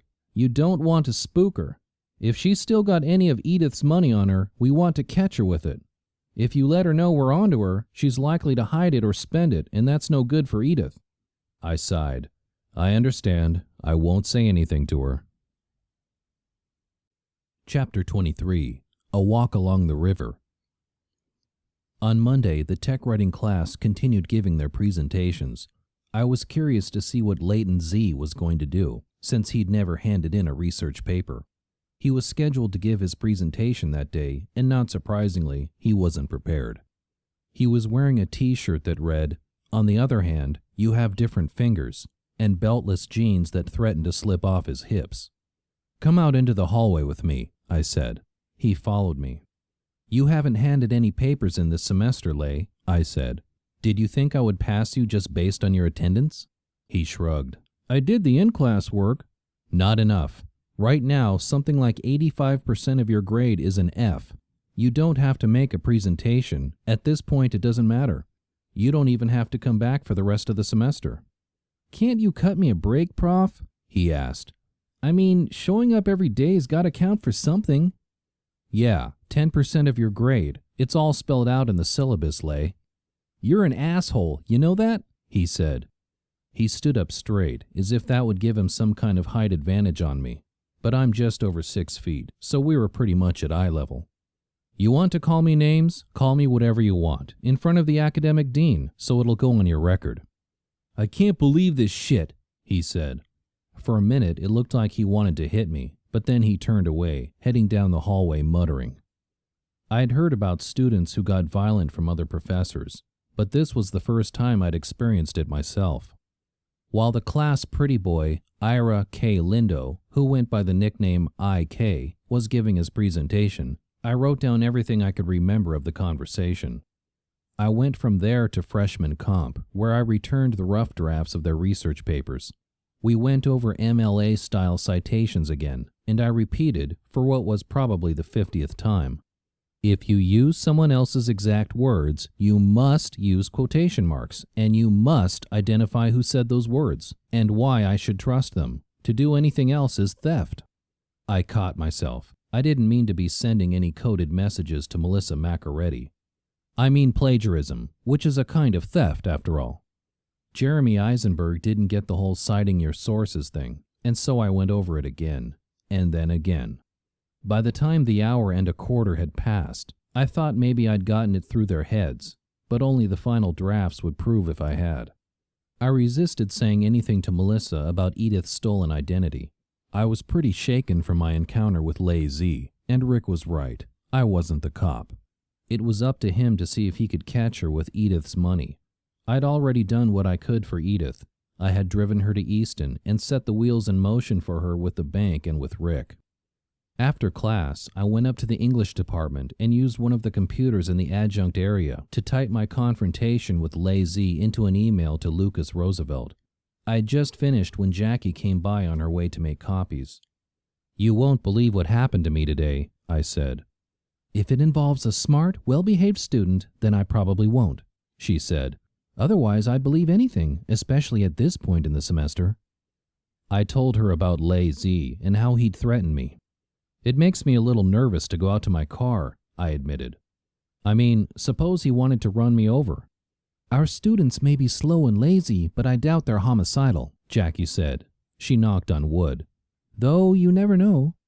"It's not homicide, but you won't believe what I figured out while I was helping my old piano teacher." "Helping her how? Tuning her instrument?" She waggled an imaginary cigar, a la Groucho Marx. I ignored the humor. "She's an adjunct in the music department, and one of my students has a work-study job there. The student stole my friend's identity and started intercepting her mail and moving money out of her bank accounts. I'm still trying to figure out how it all comes together." "In little old Stewart's Crossing? Where nothing ever happens except the stoplight changes from green to red and back again?" "Even there." I knew that Jackie knew Menno, so I didn't mention any names, but she was still suitably horrified. "I know some of our students behave badly, but it's hard to believe they'd stoop to something like that," she said. I'm still pretty shaken up, I said. I think I need to go home and take Rochester for a long walk, just to calm down. You live in Stewart's Crossing, don't you? She asked. River Road is so pretty over there. It is. Maybe I'll take Rochester down there. On my way out to the parking lot, keeping an eye out for Lay Z, I called Edith to let her know about Melissa, but there was no answer. I called the Chocolatier and found that Edith wasn't there, but Irene said she came by almost every afternoon. I'm on my way there, I said. If she shows up, tell her to wait for me. I found Edith sitting at one of the white wrought iron tables in the corner of the cafe, right under a poster for a French chocolate bar, drinking tea. But she's such a sweet girl, she said, when I told her about the matching phone numbers. I shrugged. Appearances can be deceiving. You know that, Edith. I sipped my raspberry mocha, watching her. Poor Menno, she said. Menno? Her boyfriend, Menno. He'll be just shocked to know what she's done. Menno? You mean Menno Zook? You know him? He's in my freshman comp class, along with Melissa. I didn't know they were going out. They never sit together. Oh, yes, they've been dating since the fall, Edith said. Melissa's the one who recommended Menno to be my handyman. The revelation hit Edith the same time it hit me. I could see it play across her face. You don't think, she began. Did Menno ever come to your house when you weren't home? She nodded. At Thanksgiving, I had him paint my bedroom while I went to visit my cousin. When I went to Charleston, he came over to recaulk my tub. I think the first one of your statements was missing from December, I said. Edith began to cry. I was such a silly old woman. I took her hand and squeezed. Don't say that, Edith. You trusted a nice girl and her boyfriend. Anyone would have. Irene saw Edith crying and came over to see what was wrong. I explained what we'd figured out. At least you know who's behind all this, Irene said in her no-nonsense way. You'll see. Rick will get it all wrapped up for you, probably get most of your money back too. Just in case you see or hear from Melissa or Menno, don't let either of them know that we've been talking, I said. And if Menno wants to come over and work on something for you, make an excuse to keep him away for now. Edith nodded and then thanked me again for my help. I left Edith and Irene at the cafe and drove back to River Bend. As usual, Rochester was delighted to see me. I decided to take Jackie's advice and go out with him for a good long walk. But it was a little far to the river road, so I hooked up his leash and we headed to the canal. Except for the kitschy mule barge rides up in New Hope, there's no longer any commerce on the canal, though way back when, before there were highways, those old barges used to transport coal from the mines upriver down to the deepwater port at Bristol. The canal was abloom with wildflowers, and the towpath was roofed with fiddlehead ferns and spotted with daisies, black-eyed Susans, and the tiny pansies we called Johnny Jump-Ups. Fish splashed in showy leaps, and cattails grew in the marshy shores. The smell of wildflowers mingled with the aroma of stagnant canal water. Rochester surprised a pair of nesting birds, and despite the presence of the town just a few hundred yards away, the area was quiet and peaceful. I'd often come down to the canal as a kid. My parents' house was on the other side of Stewart's Crossing, in one of the first suburban developments to take over the farmlands that once blanketed Bucks County. I'd ride my bike into town, stopping at the 5 and dime for candy, buying my mother a single carnation at the florist, browsing for greeting cards at the drugstore in the shopping center in the heart of town. I loved the gingerbread Victorians with their peaked roofs and front porches, and the old stone houses that dated back to the Revolutionary War. My grandparents would tell me stories of escaping from the Tsar's army, of wriggling on their bellies across battlefields, and then I'd go downtown and feel secure, like no one could ever chase me away from my home in Stewart's Crossing. Maybe that's why I came back. I let Rochester off the leash, and he ran back and forth along the towpath, sniffing the new flowers, chasing butterflies, and making his mark on trees and stones. When we came to one of the locks, I sat on a bench and thought about Edith. Had Melissa and Menno been able to prey on her because she was old and alone? She had no children or grandchildren to help her manage her money, to fix her leaky faucet or clean the leaves out of her gutter. Needing help from others had made her vulnerable. Would I end up that way? I was 42, divorced, and childless. I might marry again, but I doubted at this stage in life I would ever be a new father. Perhaps there would be stepchildren involved, but what if I never married, or had no one to look after me when I got old? I was an only child, like Carolyn Kelly. If I died, who would survive me? I had a few cousins, a few friends. Who would take care of Rochester if anything happened to me? I couldn't trust to chance the way Carolyn had. I had seen death up close. I was so engrossed in my own morbid speculations that I hardly noticed dusk falling. It had gotten cold, too. And where was Rochester? 1 minute he'd been lying at my feet, and then he'd gone off to explore once again.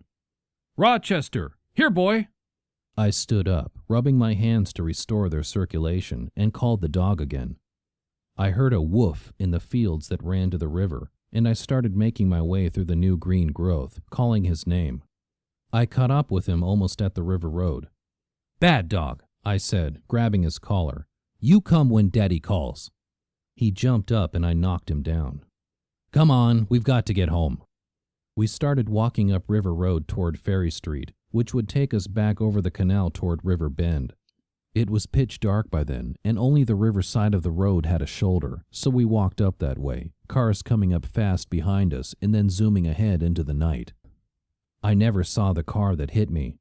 I heard it, felt its headlights getting closer, but when I looked back, I saw it on the roadbed. Rochester was nosing ahead of me, and I must have let go of his leash when I was launched into the air, sailing through the underbrush toward the fast-moving Delaware, just a few feet away. Chapter 24. Recovery. Rick told me I was very lucky. A woman returning home from her shift at the exotic ice cream store in New Hope saw me go flying, and saw the car that hit me keep going. She pulled over and dialed 911. She caught Rochester to keep him from running in the road. With a flashlight and his help, she found me lying in the underbrush at the water's edge, though she didn't touch me, just waited for the ambulance to arrive. The parallels between her finding me and my finding Carolyn were spooky, and I was grateful my story hadn't ended the way Carolyn's had.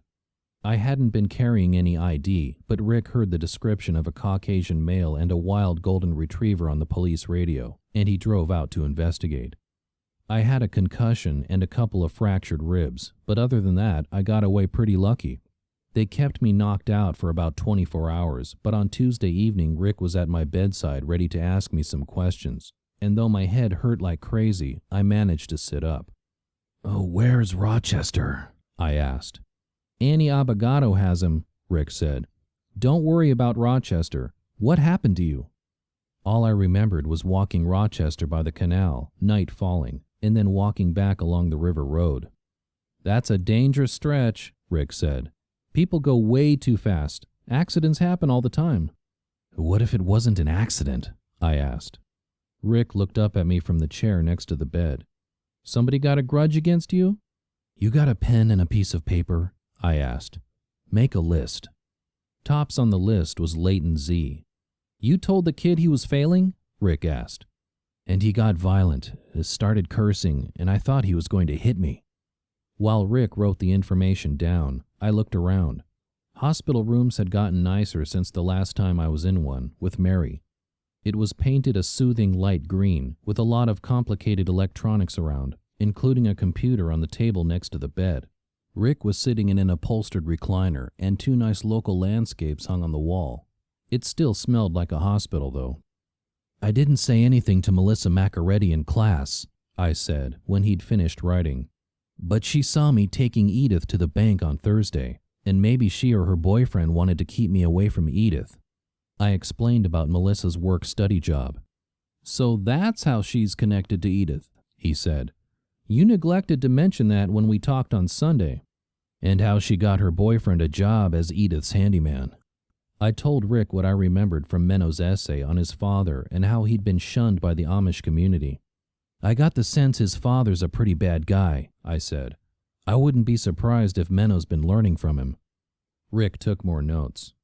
"Throw in Chris McCutcheon and Karina Ware," I added. "Maybe what I said to one or both of them on Saturday hit home." "Now you see why I told you that you shouldn't have said anything?" My head hurt. Being proved wrong can do that to you. So can getting knocked on your ass by a car. Yes, and I told you that you were right. Are we over that yet? No, we're not. Not if one of them was driving the car yesterday. Yesterday? I struggled to sit up further in the bed. It just made my head pound harder. So today is Tuesday? All day. Jesus, I got a class to teach at 12:30. Missed it, Rick said. It's what, 6 now? 6 p.m. that is. Shit. Don't worry, I called over to the college this morning and let them know you were laid up. The secretary's getting you substitutes for the rest of the week. But this is the last week of school. I have so much to do. He shrugged. Talk to the doctor. He got up and started to pace around the room. I don't need all this shit, he said. I've got unsolved cases all over town. The chief has been coming down hard on my ass since that article in the Boat Gazette. But he must know what it's like when you don't have any clues. Can't he cut you some slack? If I can't solve this case, somebody's got to take the fall, Rick said. You see the article in the Courier-Times? I shook my head. The Courier-Times was a daily paper out of Levitan, much bigger than the Boat Gazette. Not as stupid, but it made the same points. Now the mayor's picked up the baton. I had to spend an hour in her office this morning explaining everything I've done. After Rick left, I tried to turn on my side, and the pain was so great that it brought tears to my eyes. I remembered once hearing a student at Eastern talk about the different names the Native Americans had for the moon at different times of the year. There's the harvest moon and the hunter's moon, she said, and the handkerchief moon. That's the one you cry in front of. I could cry to the moon about getting run over, but it wasn't going to do any good. The best thing I could do was go home and be with my dog. If he licked my face, I knew I'd feel better. The doctor agreed that I could leave the next morning, and Rick recruited Edith to pick me up at the hospital, run me home for a change of clothes, and then take me up to Eastern. I sat through the remaining presentations in the tech writing class. Fortunately, Leighton Z did not show up. Then, after a brief break, I met with the freshman comm class and accepted the final drafts of their research papers. I announced that I would be grading them over the final exam week and that they'd be available for pickup in the English department when I was finished. Diane, or Dion, I still couldn't tell them apart, and it hardly mattered anymore, exclaimed over how bad I looked. What happened? She asked. I had a little accident, I said. Nothing serious, though. I guarantee you it looks a lot worse than it feels. That wasn't true. I felt pretty crappy, but I wanted to see if Melissa or Menno had any reaction. Either they were both very cool customers, or neither of them had been behind the wheel of the car that ran me off the road. Melissa wished me well as she walked out of the room, and Menno told me he hoped I had a good summer. Edith was waiting for me in the faculty lounge, and she drove me over to Annie Abagado's house. The yard was just as cluttered with toys as it had been before, though the big wheel had been replaced with a pair of tricycles. I was just as glad to see Rochester as he was to see me. As soon as Annie opened the front door, he came bounding out, skidding to a stop just as he got to the open door of Edith's car. He tried to jump in with me, putting his front paws on my lap and licking my face. I petted his head and back. I know, puppy. I'm glad to see you too, I said. Don't you worry, I'm not leaving you. Annie came to stand by the car. You look like shit, Steve, she said. But you look lovely, I said. That housecoat brings out the blue in your eyes. She laughed and opened the back door of Edith's sedan. Go on, get in back, you big moose, she said. I had to feed him Maslow's chow, she said. I hope it doesn't upset his digestion. Thank you, I said. You're a sweetheart. Rochester's always welcome here. Edith insisted on fussing over me and Rochester back at the house, making sure that he had food and water, that I had hot tea and something to eat for dinner. We'll be fine, Edith, I said. I feel so terrible, Steve. What if you were run over because of me? If I was, then you're in just as much danger, I said. I don't like the idea of you going home alone, Edith. After all, they know where you live. She sat down at my kitchen table. I hadn't thought of that. Can you go stay with Irene for a few days? I asked, just in case. I hate to be a burden to anyone. Maybe I should go visit my cousin. You don't want to leave town. Suppose the police need to talk to you. I picked up the phone. Go on, call Irene. Irene was at the cafe, and from what I heard of the conversation, she said it would be no problem for Edith to come and stay. When Edith hung up, she said, "Irene's going to meet me at my house so I can pick up a few things, and then we're going to her place in Cornwell's Heights. I'm just worried about leaving you alone." "Rick's going to come over this evening to check on me," I said. "He said he'd take Rochester for his evening walk, too." I convinced Edith to leave and struggled upstairs to bed. Rochester took another of his flying leaps and joined me there, and we were both asleep when the guard at the gate rang to announce that Rick was there. The visit was a quick one. He was on his way home after a long day. "There is one thing I'm going to need from you," he said. I'd come downstairs, and we were sitting at the kitchen table. "I need you and Edith to sit down with me and go over how much money she's missing." I nodded and yawned. "Can we do it over the weekend?" "You'll be up to it by then?" "I will." I yawned again. "Hey, did you get the fingerprint results back on Chris McCutcheon and Karina Ware?" "Yep, no match to the partial we found on the shell casing." "Which doesn't mean that one of them didn't shoot Carolyn," I said. "It just means someone else loaded the gun, right?" "You've been watching too much TV," he said. "But yes, you're right." Rochester came over to lay his head on Rick's lap. "What am I, chopped liver?" I asked the big dog. "You traitor." "He knows who's going to walk him," Rick said. "Leash on the counter?" "Yup." I yawned again. "Man, getting run over takes it out of you." "I wouldn't know," he said. "Come on, Rochester." I struggled to stay awake until Rick returned with Rochester, who came bounding in the house and rushed toward me, as if to make sure I'd survived the few minutes he was away. "I'll call Edith and get her over here on Saturday," Rick said. "She's staying at Irene's." "I'm the detective," he said. "I know everything." "Yeah, that's what your ex-wife said," I said, yawning once again. "Go back to bed, jerk-off," he said. I walked him to the front door. "Yeah, your ex-wife probably said that, too." Chapter 25. Chris Returns. I managed to get Rochester fed and walked Thursday morning, though I did have to go back to bed for a nap. I drove to Eastern and climbed the stairs in Blair Hall with effort. My ribs still ached, and a headache still hung around the back of my brain. But I handed back the papers to my mystery fiction class, then stopped by Jackie's office to say goodbye. "What happened to you?" she asked. "You look all beat up. It wasn't that student you told me about, was it?" I shrugged, and my ribs reminded me that I shouldn't. I told her about getting run over. "I doubt it was lazy. I don't think he could get up the energy." "I'd report it to Lucas, though. Are you going to be here this summer?" "Lucas doesn't need me, which is fine. I need to work on a plan for developing my tech writing business. I didn't mention that my parole officer would ship me back to prison in California if I didn't." "You know Menno Zook, don't you?" I asked. "Sure, he's an oddball, isn't he?" "Maybe more than that." I told her how I suspected that Menno and Melissa had been involved with Edith's identity theft. "I'd just be careful around them both if I were you," I said. "And you might want to check your credit report, just in case they got hold of any of your information." "Wow, thanks. I'll do that." I left her office a few minutes later and felt sad leaving Eastern that Thursday. I knew I'd have to go back up to hand in my grades and leave the graded papers at the English department, but it was the last time I'd be teaching for a while, and I'd enjoyed the work. I hoped that Lucas Roosevelt would hire me as an adjunct again in the fall, but you never knew with that sort of job. If enrollment was down and he needed fewer instructors, I was low on the totem pole. I had a feeling that the administration didn't know about my felony conviction. If they did, I might not be welcome back there. And if my tech writing business didn't take off, I'd have to take a full-time job somewhere, and I wouldn't have the time to spare for teaching.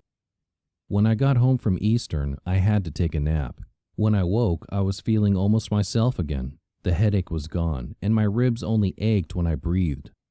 I went downstairs to make myself some tea, and while I was waiting for the water to boil, I saw Rochester put his front paws up on my dining room table. "Rochester, no! Bad dog," I said. He dropped his paws back to the floor, scattering the pile of Carolyn's mail that his paws had landed on. "You are not a good dog," I said, leaning over to pick up the scattered mail. My eyes landed on Carolyn's cell phone bill. I suppose I shouldn't have opened her mail. but I just couldn't resist. I know, it's the story of me and the computer all over again. But thus far, curiosity hadn't killed this cat, just incarcerated him. The last call Carolyn made had been on the day she died, to what I thought was probably her office voicemail. I took the bill upstairs with my tea and sat down with her laptop. Rochester curled around the back of my chair as if he were keeping me there until I found something useful. I went back, day by day, Googling every number and trying to identify it. I was pretty successful, except for a handful of numbers, which were probably the cell phones of friends or colleagues. I saw that she'd called Karina Ware's cell a couple of times, and Chris McCutcheon's home number. Nothing else jumped out at me. I copied the 3 numbers I'd been unable to trace, and then put the bill back in the envelope. Too many dead ends. It was getting frustrating. Just then the phone rang. "Listen, I need to talk to you," a man's voice said. I knew the voice was familiar, but I just couldn't place it. Leighton Z? Some other student? "Who is this?" "Chris McCutcheon." "Oh, Chris." I flashed on Chris and Karina arriving the previous Sunday in Chris's big black SUV, and the way Rochester had gone nuts. Had Chris run me off the road on Monday night? "I want to come down and talk to you," he said. "Finish up what we were talking about on Saturday, without Karina in the way. I don't think you have anything to say to me. Tell it to the police." "I want to talk. Can I drive down tomorrow? I need to get this resolved." This kind of thing always happens towards the end of the episode. The killer comes after the detective, only I would make sure that Rick Stemper was around to protect me. "Okay," I said. "You know where I live. When can you get here?" "I'll be there at 1. He hung up. I called Rick. "I told you to stop messing around in this case," he said. "And I told him to talk to the police. He said he had to talk to me." "What time is he showing up?" I told him. "I'll be there." I thanked Rick and hung up. I felt pretty smug about pulling Rick in as my witness and backup. Despite the fact that his prints didn't match the one on the shell casing, Chris McCutcheon was still high on my list of suspects, and I was worried what he might do, especially since I was still feeling crappy after the hit-and-run accident. Rick was at my house the next morning, Friday, at 7:30, wearing a t-shirt, shorts, and running shoes.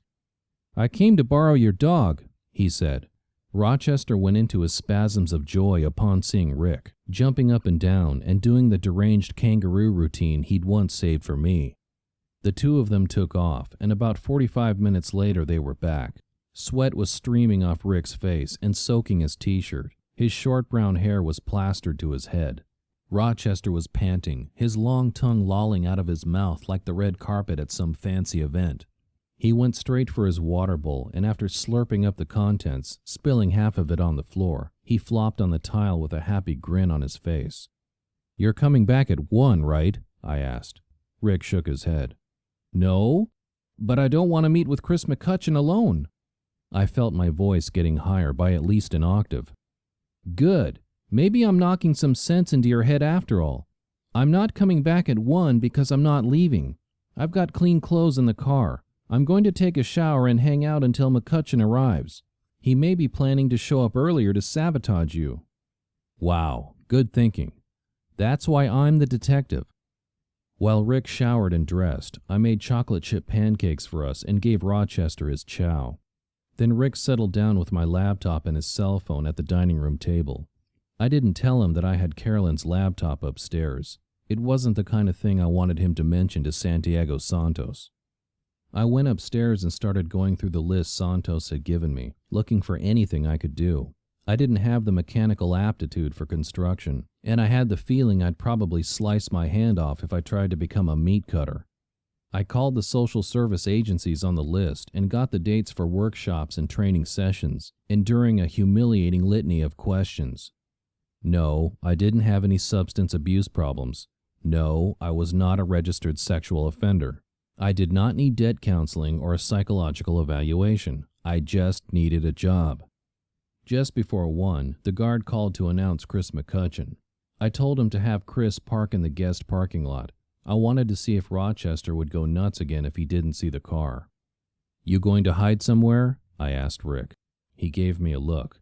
"No, I'm going to sit right here." Chris was surprised to see Rick. who was wearing a tan polo shirt with the Stewart's Crossing police emblem embroidered on the breast.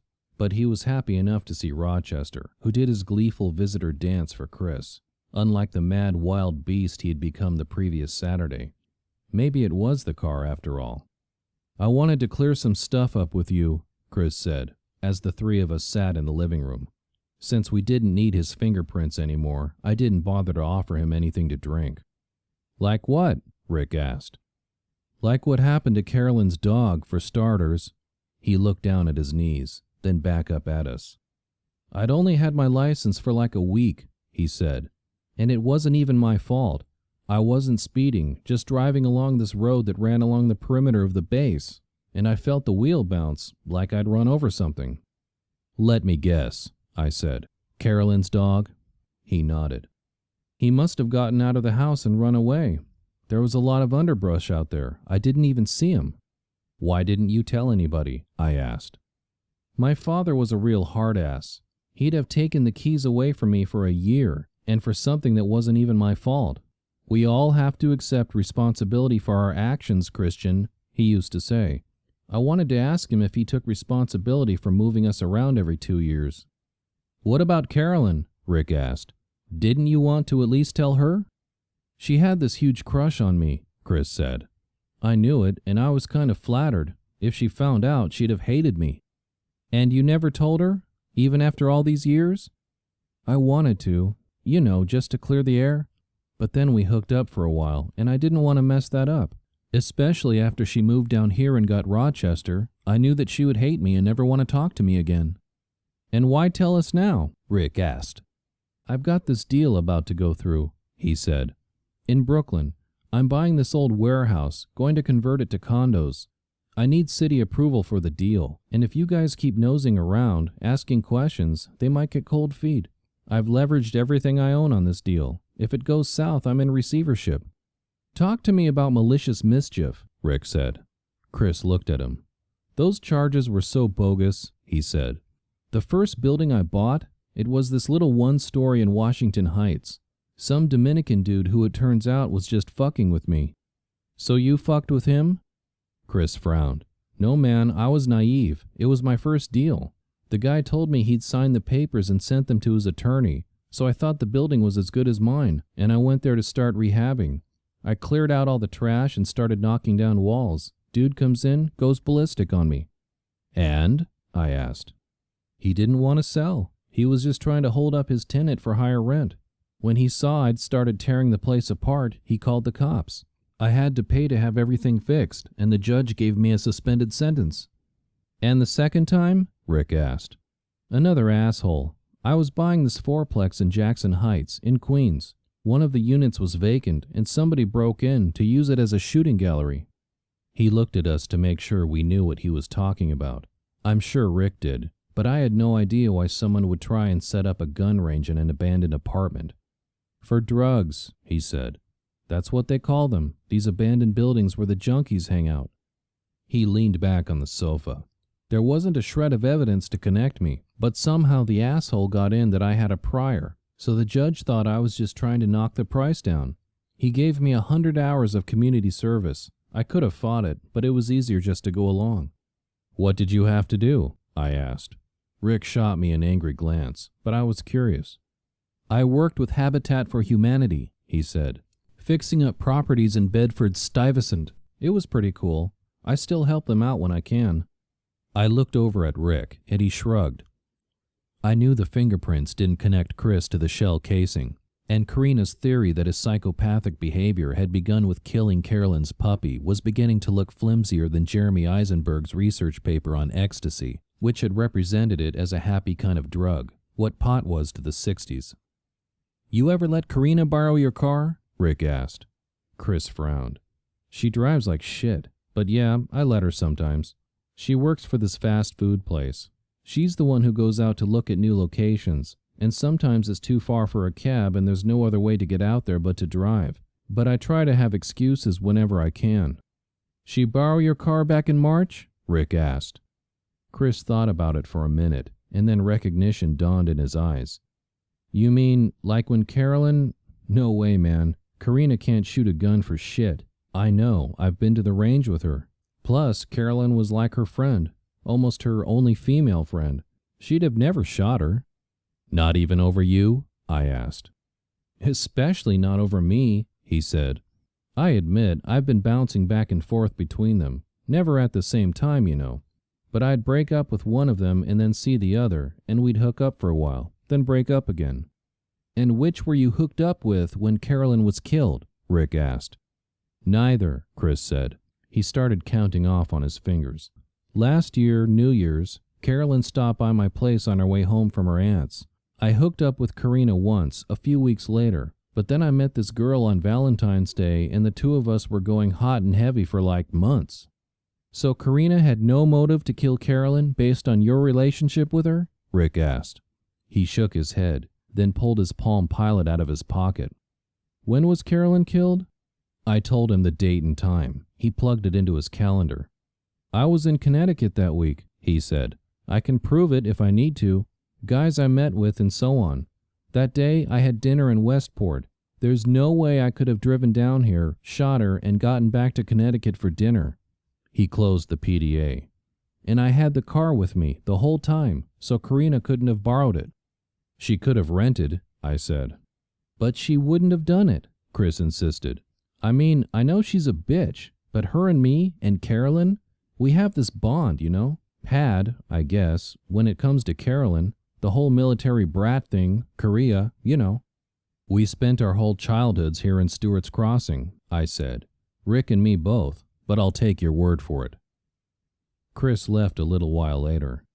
Do you believe him? I asked Rick. In general, yes, unless he's a hell of a good liar. I took this course a while ago on how to read body language. He wasn't doing any of the things liars do. His whole body language was open, like he had nothing to hide. What he said did make sense, I admitted. But doesn't that knock out your two main suspects? Rick grimaced.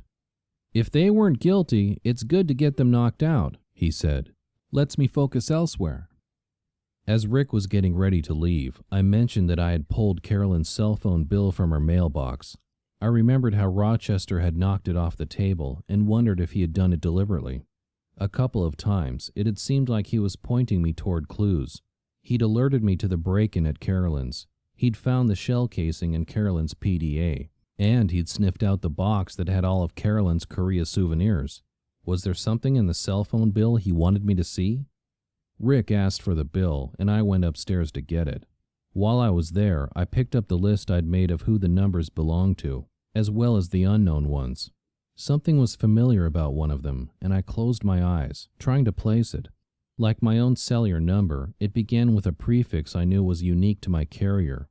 But there was something more than that. Where had I seen it before? I grabbed my cell phone and opened it to the call log.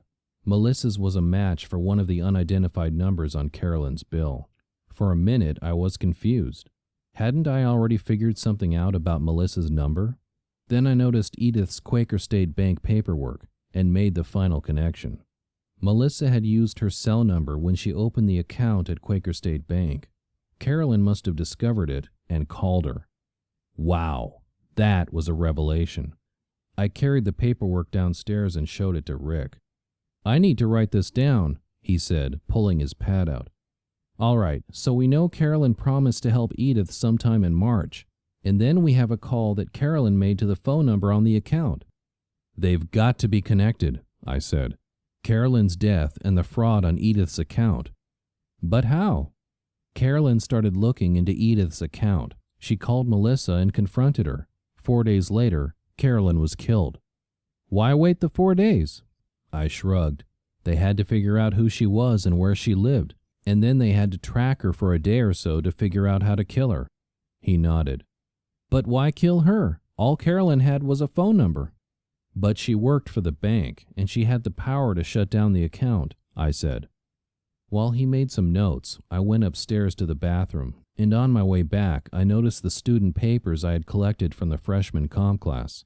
Gingerly, I picked up the pile and carried it downstairs. He'd put his pad and phone away and was ready to leave. Can you pull fingerprints from paper, even if lots of people may have touched the same paper? I can try. What's up? I might have fingerprints from Melissa and Menno. I pointed at the papers. You could match them to that print you pulled off the shell casing, and then you can arrest both of them and get Edith's money back, and get the chief off your back. That'll be a story for the Boat Gazette. Don't get ahead of yourself, Rick said, but I could see he was pleased. If all my problems could be solved so easily, I thought, as he packed up to go. Maybe I could get a job with the Stewart's Crossing Police Department, but they probably didn't hire convicted felons. Oh well, another career option down the drain. I'd have to get back to work on my tech writing business plan, and fast. Chapter 26. Show Me the Money. Late Saturday morning, Rick arrived, followed quickly by Edith and Irene, and we sat down to focus on how much of Edith's money was missing. Okay, in a nutshell, Walter did some good things for Edith, and some bad things, I said. I looked over at Edith. Sorry, but it's the truth. You say what you have to, Steve, she said. First of all, every place that Walter did business with allows account holders to set up online access. Whoever has been stealing Edith's money didn't do that, but I did. I held up a sheaf of papers. These are printouts of the activity on Edith's accounts. I held up a different set of papers. I was able to do the same thing with the account at Quaker State Bank, so we have a paper trail of how the money left Edith's accounts and went into and out of the account at QSB. You can just do that? Irene asked. Well, I had all of Edith's information, I said. These online accounts are secure, but only so far. If you have someone's social security number, account number, date of birth, and so on, you can set up the account and establish your own password. If the thief had done this already, I wouldn't have been able to get in without knowing her password, and then I'd have to get in touch with the institution. But because no one had set the online access up already, I was able to do it pretty easily. I handed Rick the paperwork from QSB. What we don't know is where the money went once it passed through the account at Quaker State Bank in Easton. I looked at Edith. Right now, all I can see from the online access is that a check was issued or a transfer was made. I can't see who the checks were made payable to or where the transfers went. I'll put together a subpoena for the records, Rick said. It may take a few days, but then the bank will be able to tell us that information. He looked at Edith. If they handed money out in cash, it's as good as gone, frankly. But if they transferred money to some other account, at another bank, for example, and we can find that account, then there's a good chance we can get some money back for you. All right, I said. Let's get started. The good news is that Walter left Edith a lot of money. The bad news is that he left it in a dozen different investments, making it hard for her to keep track of it all. For instance? Rick asked. Okay, you have an IRA, don't you? He nodded. So did Walter. As you probably know, once you turn 69 and a half, you can take money out of the account without penalty. As a matter of fact, you have to start taking money out then. Everyone looked like they were following along. As of the last paper statement I have, December 31st, Edith had $95,000 in an IRA Walter left her with an investment group called Trust Options, out of New York. Sometime after that, someone contacted Trust Options and changed the address on the account to the same post office box used on the paperwork for Quaker State Bank. I pulled out the printout I'd made. On March 1st, Trust Options issued a cashier's check made payable to Edith Passes in the amount of $90,000, leaving the account open with a minimum balance of $5,000. I passed a pile of papers over to Rick. These are the records of the fraudulent account at the QSB branch in Easton. Can you follow as I point stuff out? He nodded and started looking at the first page. After a minute of evaluation, he said, "A $90,000 deposit was made into the account on March 5. And withdrawn when?" I asked. He frowned. "It's not so clear. There are so many different deposits in different amounts and then withdrawals in different amounts. The bottom line is that the money is no longer in the account." Irene gasped. "Oh dear," she said. "Edith, you poor thing." "Unfortunately, there's more," I said. Walter had a $10,000 CD with Countryside Bank and Trust in Doylestown, which matured on February 15. The account was closed at that time, and the money transferred to the account at QSB. Rick looked at his paperwork. "Yep, I see the transfer." He looked up at Edith. I don't need to keep saying this every time. There's only about $1,000 in this account at the moment. So everything Steve says went in also went out. Irene got up and walked to my kitchen, returning a moment later with a box of Kleenex. She handed a tissue to Edith, who had begun to cry. "This is not your fault, Edith," I said, "and we're going to make it right, aren't we, Rick? We're going to do our best." I hate to keep pounding away, but Rick needs to know exactly what has gone missing, I said. Walter had a stock account with a discount brokerage called Cheap Trades. Again, sometime in February, someone changed the address to that post office box in Easton, and the dividend checks Edith had been receiving monthly were diverted to that address. I ran through a series of amounts, and Rick verified that the dividends had all gone into the QSB account. There were a couple of other small accounts like that, and we got through them quickly. "Now, this is our final account, but it's a big-ticket item," I said. "Edith, did Walter ever mention someone to you named Nancy Fancy?" "Is she a friend of Turkey Lurkey and Henny Penny?" Rick asked. "Hey, you're supposed to be the professional here," I said. "Edith?" She pursed her lips and thought for a minute. Finally, her eyes brightened. "I know. We used to have a cleaning lady named Nancy Rodriguez, and she married a man named Jim Fancy. I guess that makes her Nancy Fancy." "Well, Nancy borrowed $400,000 from Walter 6 years ago," I said. "Oh my, that's a lot of money." "You'd be surprised," I said. "It barely buys you one of those big split-level houses in Annie Abogato's neighborhood." Apparently, from some notes Walter left, Jim had some bad credit, and even though he had a good job, it was hard for them to get a mortgage. Walter loaned them the money to buy a house with a balloon payment after 6 years. I could see from the look in Edith's eyes it had already been a long afternoon, and she wasn't following everything. When the bank gives you a mortgage, generally you pay principal and interest every month for a set period of time, say 30 years, and at the end of the term you've paid off the loan. With a balloon payment, you pay interest only, for a period of time, and then you pay off the principal in one big payment. "Who would take out a loan like that?" Irene asked. "I'm guessing that after 6 years, Jim Fancy's credit was in good shape again, and he and Nancy could jointly qualify for a conventional mortgage. It looks like that happened, and they paid off the balloon note at the beginning of April." Rick looked at his paperwork. "Yep, the deposit went through." "What did they do with all the money?" Irene marveled. "Walter invested it all over town, but did they do the same thing? Or do you think they just spent it?" "I just don't know, Irene," I said. "They were college kids, and kids spend money without even thinking about it. Electronic gadgets, CDs, maybe even drugs. But Rick and I did figure something out yesterday." "What?" Irene asked. I pulled out a calendar. Edith asked Carolyn for help figuring out her financial problems in March.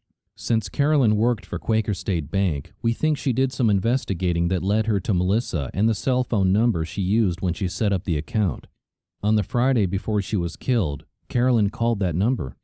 Edith and Irene both gasped.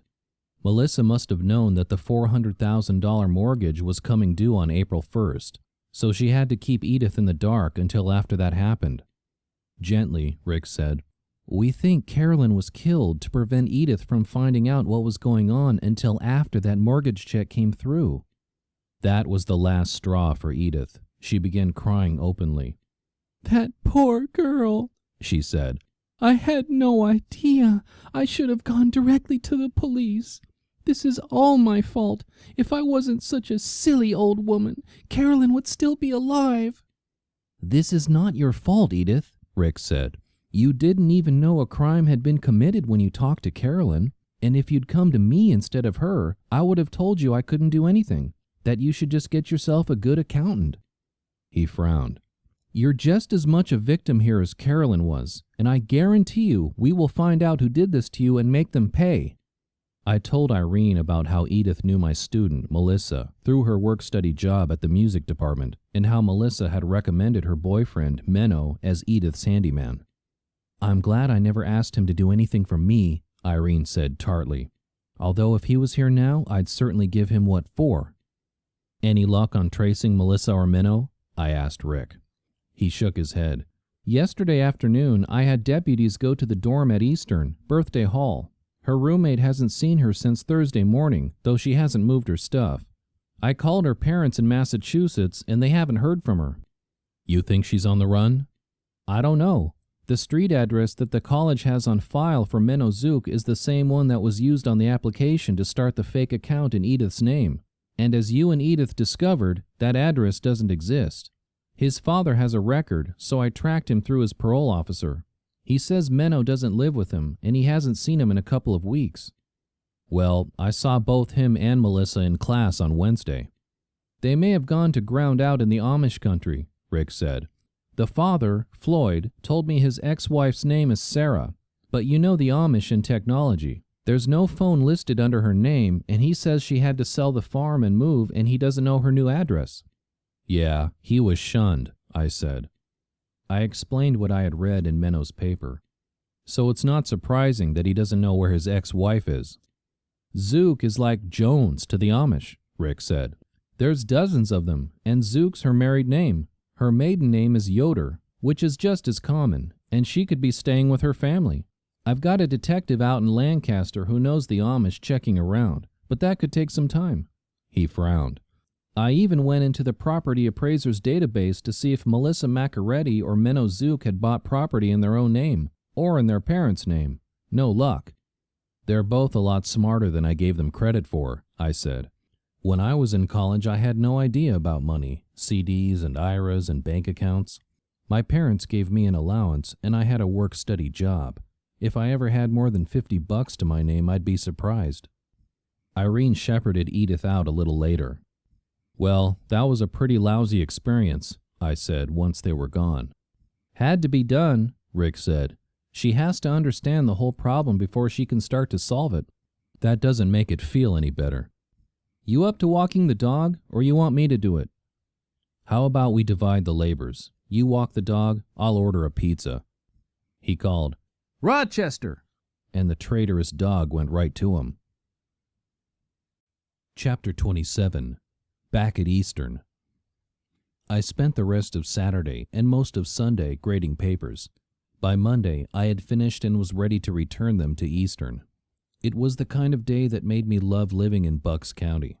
The sun was shining, all the trees were in bloom, and the flower beds in River Bend were a riot of bright colors. Our townhouses are built in pods of 16. For example, 8 facing Minsk Lane and 8 backed up against them, facing Sarajevo Court. Wherever there's a space between pods, the original developer landscaped a walkway between streets. Where Minsk Lane curves, there's an extra large empty lot, just big enough for a single townhouse, which the developer left empty. It seems every dog in the neighborhood feels obliged to leave a deposit, and many of my neighbors don't pick up there, since it's not in someone else's yard. Thus, the place is like a minefield, and I don't let Rochester go in, for fear he'll drag me through something that will be hell to get off my shoes. That morning, though, I let him walk in, sniffing out an interesting trail. Tiny white butterflies danced in the field, like a symbol of resurrection. I'd survived being run off the road, and I had my dog with me. All was right in the world. I discovered buttercups pushing through the grass, which reminded me of my childhood when we'd hold those flowers up under our chins to determine if we were sweet or not. The more pollen that rubbed off, the sweeter we were. If I held one under Rochester's chin, I knew the pollen would coat his muzzle, because he was such a sweet dog. I decided to take him with me to Layville and let him loose in the dog park. He deserved a good run, and I hadn't been the best walking partner for the last few days. My ribs ached, and I still slept a lot. Rochester found he was most comfortable with his back paws on the passenger seat, his front paws on the door ledge, and his big golden head stuck out the window, his fur flying behind him like 1,000 small prayer flags.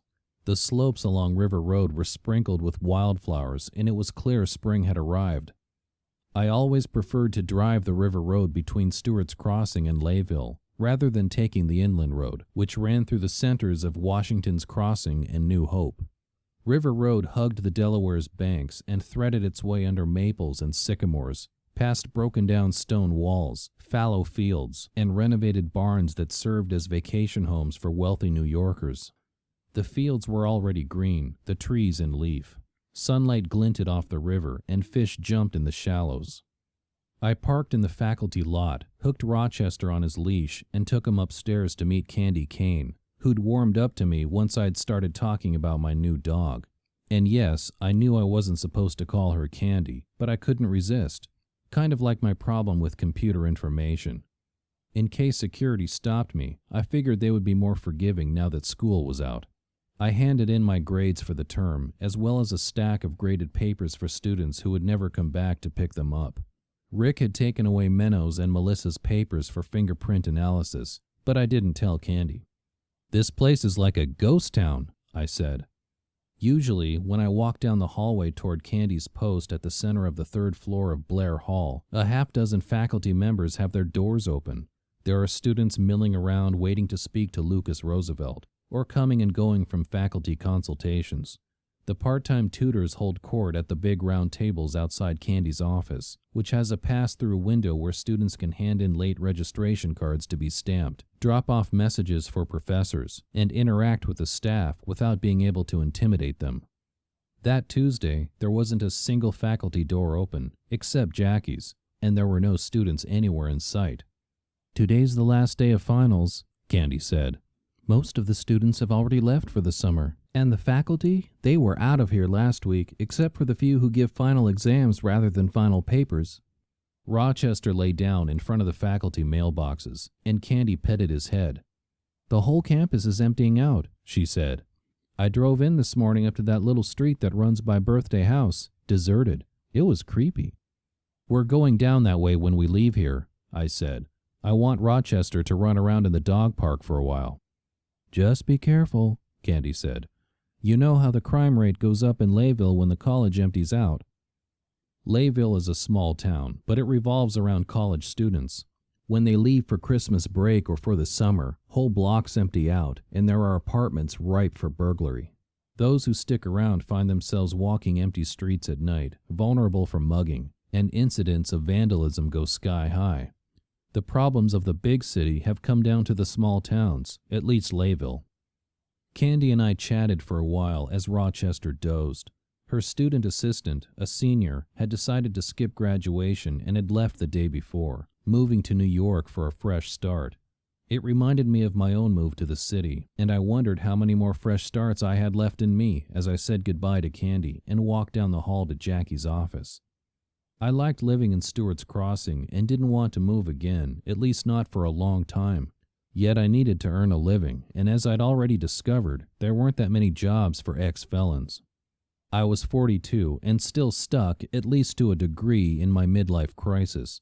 I'd given up my home, career, and friendships in Silicon Valley to return to Pennsylvania, and though I'd been able to reconnect with a few old friends, like Rick and Edith, and make a few new ones, like Gail Dukowski and Mark Figueroa, I hadn't settled into the same level of comfort I'd had in California. Rochester sensed what I was feeling and jumped up on me, putting his paws on my waist and struggling to lick my face, which he couldn't quite reach. I stopped to stroke his head as we reached Jackie's office. She was sitting behind her desk with 3 piles of student papers in front of her. "Hey, Steve," she said, looking up. "You brought Rochester with you." She came out from behind her desk and squatted down to pet Rochester's head. "Hey, boy, have you been enjoying your biscuits?" "He loves them. I've been using them as rewards." "Has he been a good boy?" She stood up and returned to her chair. I sat across from her and Rochester sprawled on the floor, halfway between us. "He's turning into a detective." I explained how he'd been finding clues to Carolyn's killer. "So, of course, each clue he uncovers earns him a biscuit." "Really? What kind of clues?" I mentioned a couple of the things Rochester had done, finding the shell casing, alerting me to the intruder at Carolyn's house, nosing out her PDA, and so on. "Are you sure you ought to be messing around with this, Steve? I mean, it could be dangerous for you." "I've got to help my friend Rick. If this case doesn't get solved, it looks bad for him, and the police chief might have to make him take a fall to save his own skin. And besides that, it's almost like I feel guilty for still being alive and playing with her dog when she's dead." "We're all guilty of stuff like that. Remember, a clear conscience is the sign of a bad memory." She leaned down to pet Rochester. "What a smart boy you are. You deserve a reward for all your detecting." She reached behind her and pulled a biscuit out of a drawer, which she handed to Rochester. He accepted it greedily and sat on the floor chewing. This is a real reward day for him. From here, we're heading to the dog park. I wish I could take Samson out, she said, but I've got all these papers to finish marking up, and I have to have my grades in the mainframe in 2 days. Didn't get much done over the weekend? Well, yes and no. I had to deal with a couple of students in trouble, and that took a lot of time. Plus, with 6 courses, there's just so much to do. We'll leave you to it then. I stood up and kissed her cheek. If I don't see you, have a great summer. You too. With Rochester on his extendable leash, we walked down the hill toward the river, passing Birthday House, which did look spookily vacant.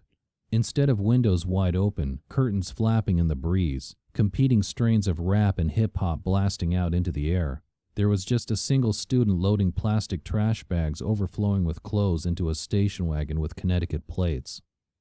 The dog park was empty, and I might have found it creepy if it was later in the day and darker. But instead, I just opened the gate, let Rochester off his leash, and tried to get him to fetch by tossing a cloth frisbee someone had left. He chased it to the end of the park, grabbed it, and settled down to chew on it. "Rochester!" I called. "Here, boy, come here!" But he wasn't interested. I had to walk all the way down to where he lay. I looked around. The grass looked pretty clean, so I lay down next to him, stroking his back as I watched the clouds scud by overhead. Maybe it was nearly getting killed by the hit-and-run driver, but I was feeling reflective and sentimental about my childhood. From the buttercups that morning to the lush grass under me, I was regressing.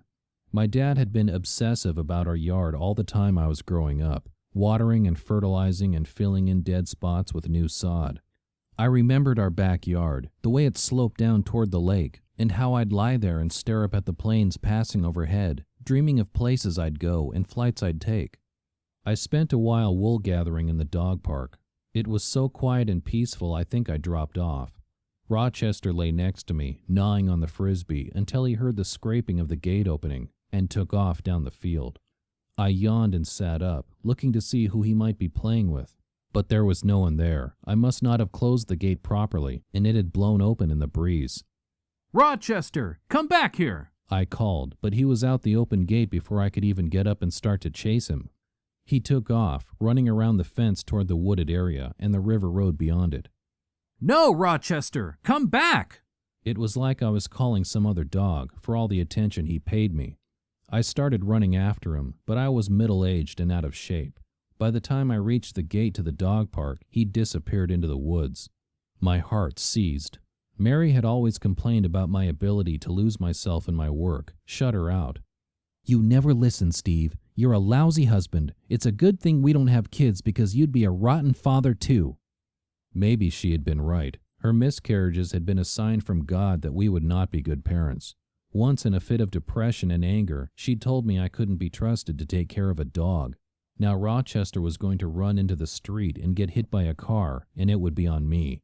The way the breakup of our marriage had been laid at my feet, though I knew it hadn't been my fault alone. I could feel tears begin to well up in my eyes as I ran around the dog park and toward the woods. Then I heard Rochester begin to bark. He didn't make much noise, but I already recognized that deep, throaty bark. "Rochester!" I called. I hoped he hadn't found some animal in the woods. There were bobcat, lynx, raccoons, and possums in the countryside. What if one of them clawed him? What if he was hurt?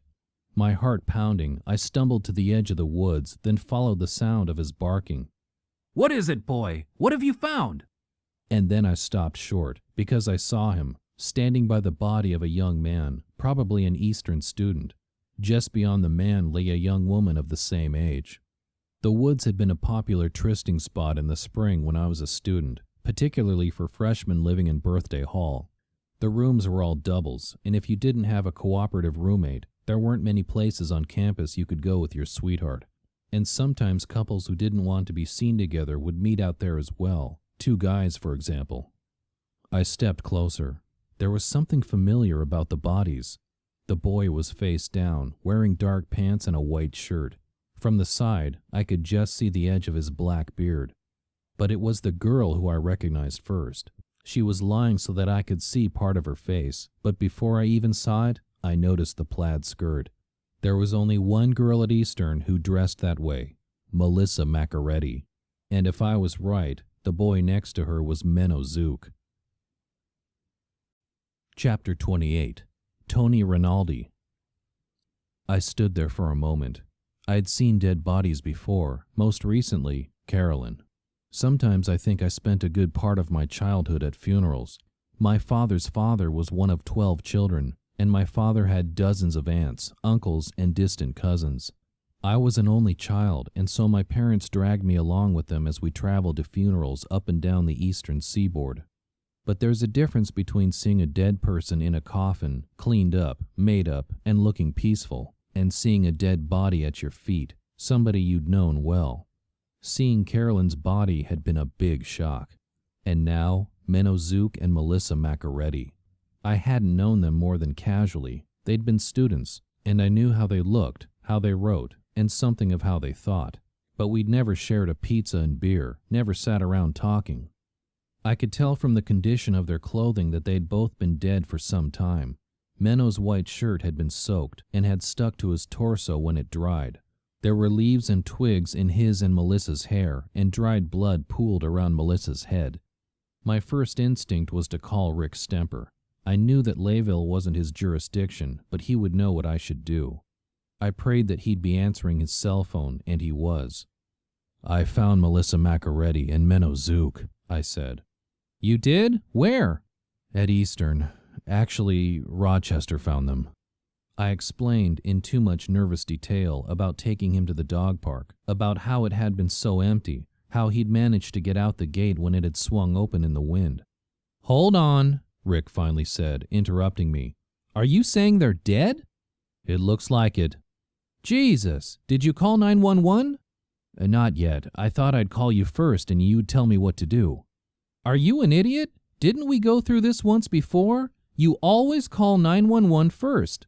I know a detective in Layville, Tony Rinaldi. I'm going to call him, and then I'm going to get my ass up there too. Now hang up the phone and call 911. "Okay," I said. "Steve, are you listening to me? Hang up and call 911. "Okay." I did just what he said. In what was becoming all too familiar an experience, I called the emergency operator and announced that I had found 2 dead bodies. I explained in excruciating detail where I was. It sounded like the operator had never heard of Eastern College or River Road, no less the dog park or the wooded area nearby. I was getting frustrated. I wanted to say, "Have you ever heard of Yahoo Maps? Get a grip!" But I didn't seem to have the energy to do that. So I just kept explaining about driving up River Road and turning on the lane that led up to the campus, past the dog park. I was standing at the entrance to the dog park, Rochester at my feet, still on the phone with the 911 operator, when a dark blue sedan with a blue flashing light on the top pulled up. A tall, dark-haired guy in his late 40s got out, pulled the light off the roof, and tossed it on the front seat of the car. Then he came over to me. "Professor Levitan?" he asked, sticking out his hand. "I'm Detective Sergeant Rinaldi." I hung up on the 911 operator. If she couldn't get the cops there based on what I'd told her, then at least this Rinaldi guy could. We shook hands, and Rochester and I led him over to the edge of the woods as I explained what had happened. "They're in there," I said. "If you don't mind, I'd rather not go back in." "Sure, just stay out here, okay?" He reached down to pet Rochester before he left. "You're a good boy," he said. For some reason, it took me a minute to realize he wasn't talking about me. He came back a couple of minutes later, talking on his radio. Once again, he walked me through how Rochester and I had discovered the bodies, and as I did, I heard the sirens approaching. Soon there was a crime scene team there, a woman from the coroner's office and a couple of techs of her own, and a number of cops in black and white squad cars which blocked off access to the area. I was getting tired, just standing there with Rochester, waiting for someone to talk to me again. He was antsy. I guess he remembered the last time we'd seen all those cops and flashing lights, and the memories weren't good ones. Finally, Rick Stemper showed up. He waved hello to me but went over to Detective Rinaldi. They talked for a while. It was starting to get dark, and I knew Rochester would be hungry and want to go home. I was pretty eager to get away myself. After a long time, both Rick Stemper and Tony Rinaldi came over to me. Rick tells me you have quite a talent for finding dead bodies, Rinaldi said. I wouldn't exactly call it a talent, I said. More like a misfortune. Behind him, I saw the coroner's techs carrying a body out of the woods on a stretcher. I didn't know if it was Menno or Melissa, and I didn't want to know. The deceased were both your students? I nodded. In my freshman composition class. And you think one or both of them might have tried to run you off the road the other day? I thought it might have been one of my students, I said, remembering my confrontation with Lazy. I wasn't thinking of Melissa or Menno.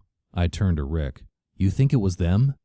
If we believe that they killed Carolyn, then there's a good chance they tried to kill you, he said. I'd like you to come down to the station so we can talk about all this, Rinaldi said. Bring me up to speed, so to speak. I'm exhausted, and Rochester needs his dinner. Can we do it tomorrow? Really need you to come in this evening, Rinaldi said. While all these details are fresh in your brain, we've got a canine works out of our station. I'm sure we've got some chow down there for your dog. I looked over at Rick, but his face was blank. All right, I said. My car's up at the faculty parking lot. Why don't you and your dog ride along with me, Rinaldi said. I'll see that you get back to your car when we're finished. It didn't look like I had much of a choice. I ushered Rochester into the back seat of Rinaldi's blue sedan and then got in beside him. You can ride up front, Rinaldi said. I'll stay back here with Rochester if you don't mind, I said. It wasn't my first trip to the Layville police station. My freshman year at Eastern, I'd lived in Birthday Hall, the dorm right up the road from the dog park, though at the time there had been no dog park there. Woods had stretched all the way from the edge of Birthday's manicured lawn down to the river. In an attempt to improve the fitness level of the average student, the college had constructed an outdoor fitness course around the perimeter of the lawn. Wooden sleepers were laid out to simulate certain exercises, step-ups, pull-ups, and so on. The idea was to start at the first station and work your way around the square, ending up back at the front door of Birthday House where you'd begun. One spring night just before final exams, I was playing a drinking game in the student lounge with a bunch of my buddies. Yes, we were all under 21, the legal drinking age in Pennsylvania at the time. But ever since I was about 16, I'd looked old enough to shop at the state store, the state-run liquor outlet in Layville, without being carded. I don't remember the TV program we'd been watching in the lounge, but every time one of the characters did or said something, you had to chug your beer. They did it or said it often enough that by midnight we were all in our cups. It was a clear, warm night, with the illumination of a full moon. One of the guys had the brilliant idea that we should race around the fitness course, naked. Hey, it seemed like a good idea at the time. There were about a dozen of us. We stripped down in the lobby and left our clothes in a big sloppy pile, then took off outside. I think we were about halfway through when the cops arrived. I guess we'd woken up some of the nerds in the dorm who thought sleep was important for success at final exams. A couple of the guys got away, but they pulled in at least 9 or 10 of us. The cops wouldn't let us go in the dorm to retrieve our clothes, so we were jammed into the back seats of squad cars, an uncomfortable position among a bunch of naked, drunk teenagers. Hey, get your hands off me, you mo! I remember my buddy Nick howling. I was the guy in the middle. Your ass is touching my ass, I said. Both of you, scoot over toward the door. I don't remember the name of the third guy, but I remember him saying, Daddy, he's touching me, to the cop. Simmer down back there, the cop said. By the time we got back to the station, a couple of the guys had thrown up, and we were all sobering up fast. But when Nick kicked off the trend to give fake names, we all followed suit. My name, if I recall, was Joe Mama. They threw us all in a holding cell, and the guys who stunk of vomit had to stay over in the corner. The rest of us tried to maintain a proper distance between us, tried to avoid sizing up each other's equipment. But there wasn't much else to look at, and the whole experience was probably in danger of disintegrating into a circle jerk when one of the cops threw a pile of clothes into the room and we fell on them like wolves on fresh kill. They never did get our names, but they let us loose at first light to make our way back to campus on foot. After that, I made a point of steering clear of any interaction with the Layville Police Department. That is, until I arrived at the back door of the station in Tony Rinaldi's sedan. The department's located on the first floor of the town hall, on College Avenue in the center of town. It's a 3-story brick building with a memorial to Layville soldiers killed in various wars and a little grassy patch out front. The offices of the mayor, the town council, the tax assessor, and so on were upstairs. The left half used to belong to the fire department, with the right for the police, but sometime when I was in California, the town fathers built a state-of-the-art fire station a few blocks away and renovated the police department. I didn't remember much of the building from that first visit, but I could tell that the town had put some bucks into the new station. The desk sergeant took Rochester away to get him some dinner, and I followed Rinaldi down a carpeted hallway to an interrogation room. "Where's Rick?" I asked as we walked in. "Is he going to come in here too?" "Detective Stemper's putting together his own statement," Rinaldi said. "You just tell me your side of the story." "Am I under arrest?" "Just want to talk to you about what happened," Rinaldi said. "Should I have an attorney?" "It's your right to have an attorney present whenever you want," he said. "Aren't you going to read me my rights?" He looked like he was getting frustrated, but he took a minute to settle himself. "As I've said, you're not under arrest, therefore I don't have to read you your rights." I thought for a minute. Rinaldi seemed like a nice guy, and he came recommended by Rick, but still. "I'd like to call my attorney, please," I said. He nodded. "Sure, you need a phone?" "I can use my cell." I didn't have an attorney per se. A guy named Hunter Thurkel had drafted my father's will, and he'd been helpful to me in getting things settled when the state of California wouldn't let me come to Stewart's Crossing in person. I'd gone to see him when I returned to town, just to say hello, and in the course of getting to know him, I discovered that he'd been a prosecutor in juvenile court in New York when he was fresh out of law school. "My job was to put kids behind bars," he had said. Since then, he moved to the country, where he'd built up a general practice. Since he was the only attorney I knew in Bucks County, I called him. Rinaldi offered coffee, but I figured the police coffee would be pretty lousy and asked for tea instead, and he went to get it.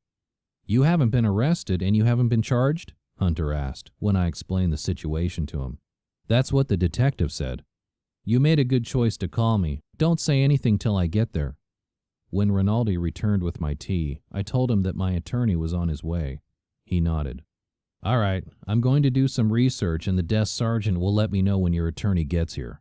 He left me alone in the room with my tea. It was probably overreacting to call Hunter when Rinaldi just wanted to ask me some questions about Melissa and Minnow, but I'd been spooked by Rick's conjecture that one or both of them had run me off the road the week before. I wondered where Rochester was. Had the desk sergeant found some dinner for him? Would somebody walk him? My mind wandered back to the day Carolyn had been shot.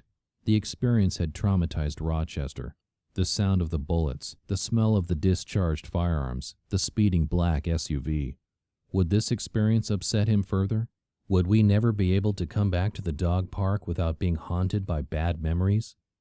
And if Minnow and Melissa had killed Carolyn Kelly, then who had killed them? Chapter 29. Interrogation. My mind was still rambling when Hunter showed up. He's a genial blonde guy, a couple years younger than Rick and I, and about 50 pounds heavier than he should be. At just over 6 feet, he was an imposing figure, whether in his suit and tie or in casual clothes, as he was that night, an extra-large navy polo shirt, khakis, and deck shoes. "How are they treating you?" he asked when he came in and shook my hand. "Fine, I just want to get this over with." Tony Rinaldi came in then, and after the introductions we sat down.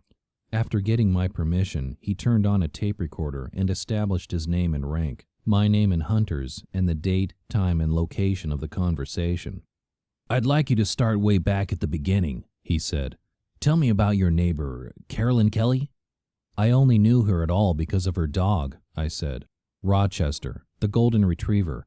She used to walk him every morning and every night, and I'd be out walking myself around the same time. We would stop and chat now and then." Rinaldi had light green eyes, which were arresting in combination with his brush-cut dark hair. They gave him a look of intensity that I was sure suspects found unsettling. "So your relationship was cordial?" I nodded.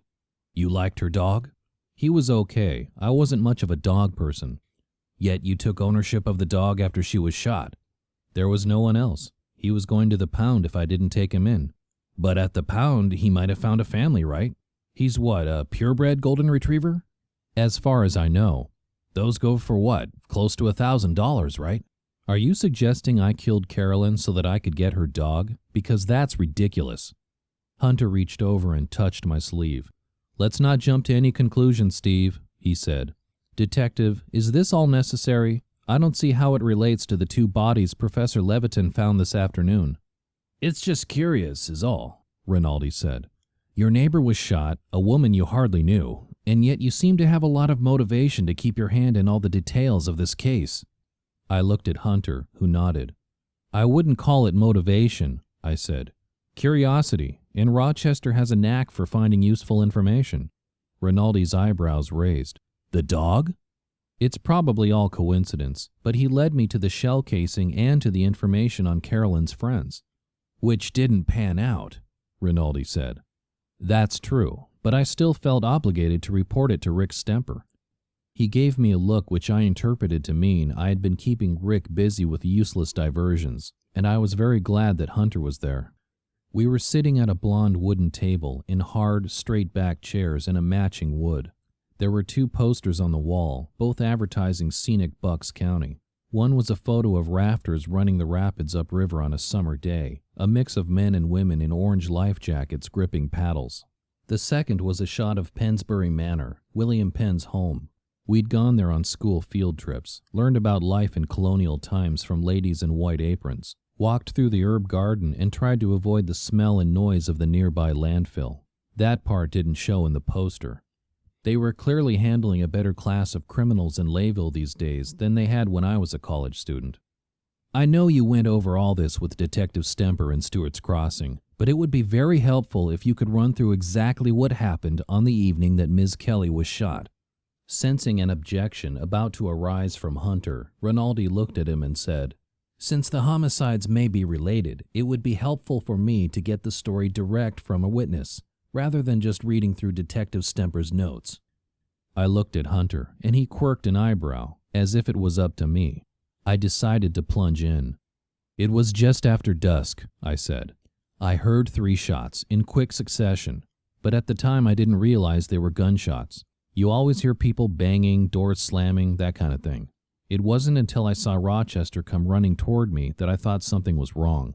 He looked at his notes. You mentioned something about a black car, he said. I nodded.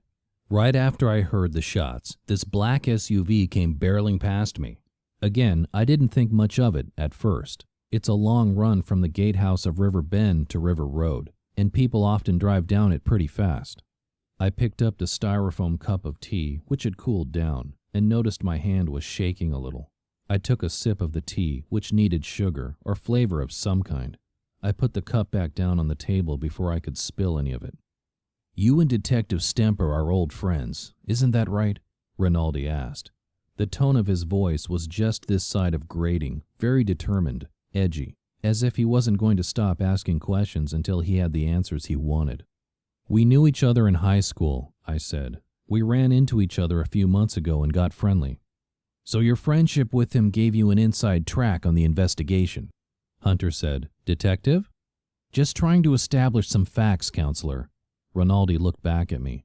He was wearing a long-sleeve Oxford cloth button-down shirt in light blue and a navy rep tie with some kind of small emblem on it. He'd unbuttoned the top button of his shirt, and the tie hung a little bit crooked. Let's go down to what happened this afternoon, he said. What made you drive Miss Kelly's dog all the way up to Layville for exercise? I noticed the way he kept referring to Rochester as Carolyn's dog, as if the whole series of murders and thefts revolved around ownership of an excitable golden retriever, but I didn't say anything. I explained about dropping my grades and graded papers off at the college. I thought I'd take Rochester with me and he could run at the dog park. I was turning into just the kind of goofy dog owner I'd always made fun of. If I'd left Rochester at home, he'd have slept all day, and I'd be home with him instead of stuck at the police station in Layville. Tell me about the accident, Rinaldi said. I sighed. This was turning into a huge deal, and I just didn't have the energy. My ribs were aching, and all I wanted to do was go home and sleep for hours. But I described walking with Rochester along the canal, how he'd run off, and I'd tracked him down by the river road. You don't seem to have much control over the dog, Rinaldi said. He got away from you this afternoon, didn't he? That was different, I said. Sorry, I interrupted you, Rinaldi said. You tracked the dog down on River Road. I got his leash on him and we were walking home, sticking to the right side of the street where there's a shoulder. The next thing I knew, I was waking up in the hospital. I shrugged. You'll have to get the rest of the details from Detective Stemper. I will. You recovering all right? A couple of cracked ribs and a bear of a headache, I said. As a matter of fact, I'm getting pretty worn out. Will we be finished here soon? Shortly. Anything else I can get for you? More tea? I'll manage. What else do you need to know? So you've been laid up at home for the last few days. Recuperating? Uh-huh, and grading papers. That's why I had to go up to Eastern today, remember? To hand in my grades and drop off papers for students to pick up. And then? Once again, as I'd done at the scene, I walked Rinaldi through Rochester's escape from the dog park and run into the woods, the barking, and the way I'd followed him in and discovered the bodies. You didn't disturb anything? I shook my head. I don't think Rochester did either. When I got there, he was standing about 6 feet away, staring at the bodies and barking. I don't think he got any closer than that. If you would, please, walk me through what you did since you were released from the hospital after the hit and run. That was Wednesday? Hunter interrupted. What's your purpose here, Detective? Are you suggesting that Professor Levitan needs an alibi for the time the murders were committed? Until the coroner establishes the time of death for the victims, I'm not suggesting anything like that, Counselor. However, it would make my life easier if I already had the information at hand that let me eliminate Professor Levitan as a suspect. I'd advise you to hold off answering that, Steve, Hunter said. You're upset. Your mind might not be working too clearly right now. And that's such a vague question, I'd worry you might get some details wrong that might make Detective Rinaldi's life more difficult rather than easier. Rinaldi shrugged. We can go on, he said. I have just one more question for you, Professor. Do you own a 9mm gun? The problem was I did, and I wasn't supposed to. Chapter 30. The Gun. Hunter jumped in before I had the chance to say anything. I think we're well beyond helping you get some background and into the kind of questions you'd be asking of a suspect, he said. If you're going to charge my client, you should do so. Otherwise, I think it's time for us to go. If I have any more questions, I'll be back in touch. Rinaldi clicked off the tape recorder and stood up, then took the machine and left the room. I started to speak, but Hunter put his finger to his lips. We'll talk outside. We stopped at the front desk, where Rochester was lying watchfully at the feet of the sergeant, a heavy-set Polish guy in his mid-60s. When the dog saw me come down the hall, he jumped up and nearly strangled himself trying to come down the hall to me. Yes, here I am, I said, as the sergeant followed him down the hall and handed me the leash. I reached down and rubbed behind Rochester's ears as I thanked the sergeant for taking care of him. Sweet dog, the sergeant said. I've got Labs myself. Yes, he's a sweetheart, aren't you, Rochester? I asked.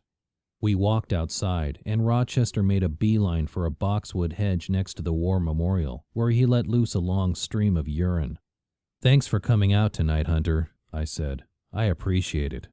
No problem. I don't get this kind of call very often anymore. Helps me keep my hand in, you know. We were standing there watching Rochester when Rick Stemper exited the front door of the station. I need to talk to you, he said. Not you too, I said. I turned to Hunter. You still on the clock? Sure. You don't need an attorney, Rick said. I'm not asking questions. I'm telling you. This is why I told you to lay off the Nancy Drew routine a long time ago, because you just get yourself in more and more trouble. Joe Hardy, I said, not Nancy Drew.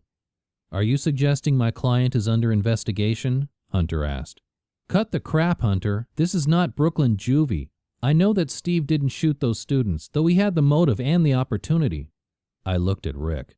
Though we'd been out of touch while I was in New York and California, I'd known him longer than anybody in town other than Edith Passes. If I was going to trust anybody, it had to be him. I took a deep breath. I'll cooperate. Good. Rick looked at his watch. It's 7:30. Gale closes in an hour and a half. You want to meet me down there? I looked at Hunter. I can do this on my own, thanks. We shook hands. Give me a ride to my car? I asked Rick as Hunter walked away. It's up at the college. As Rick drove, I considered my options. Suppose Rinaldi got a search warrant for my house. It wasn't out of consideration. I was an ex-felon, after all, and I had connections to 3 murder victims. "Do you have to tell Rinaldi everything I tell you?" I asked. We stopped at a traffic light, and Rick looked over at me. I saw the side of his face outlined in red. "What have you done, Steve?" My heart started to race, but I knew I had to go through with it. "Rinaldi asked me if I had a gun." The light turned green, but Rick didn't move. "You're an ex-con on parole, Steve," he said, his voice tight. "You can't have a gun in your possession." The car behind us beeped, and Rick rolled down his window and motioned the car past, turning on his flashers at the same time. "You know I inherited my dad's house," I said. "It took me a while to go through all the stuff he left. I didn't find the gun until after a couple of months after I moved in the back of the night table next to the bed. Have you touched it?" "It's in a leather case. I opened it up and looked at it. It was a little dry, so I oiled it." "But you've never shot it?" "Nope." The light had gone through a full cycle and was green again. Rick turned off his flashers and started to move again, but he didn't say anything until we'd pulled up at my car, all alone in the lot next to the dog park. "I want you to go home, drop the dog off, and get the gun," he said. "Bring it to the Chocolatier with you. I'll take it from there." "It's my dad's gun," I said.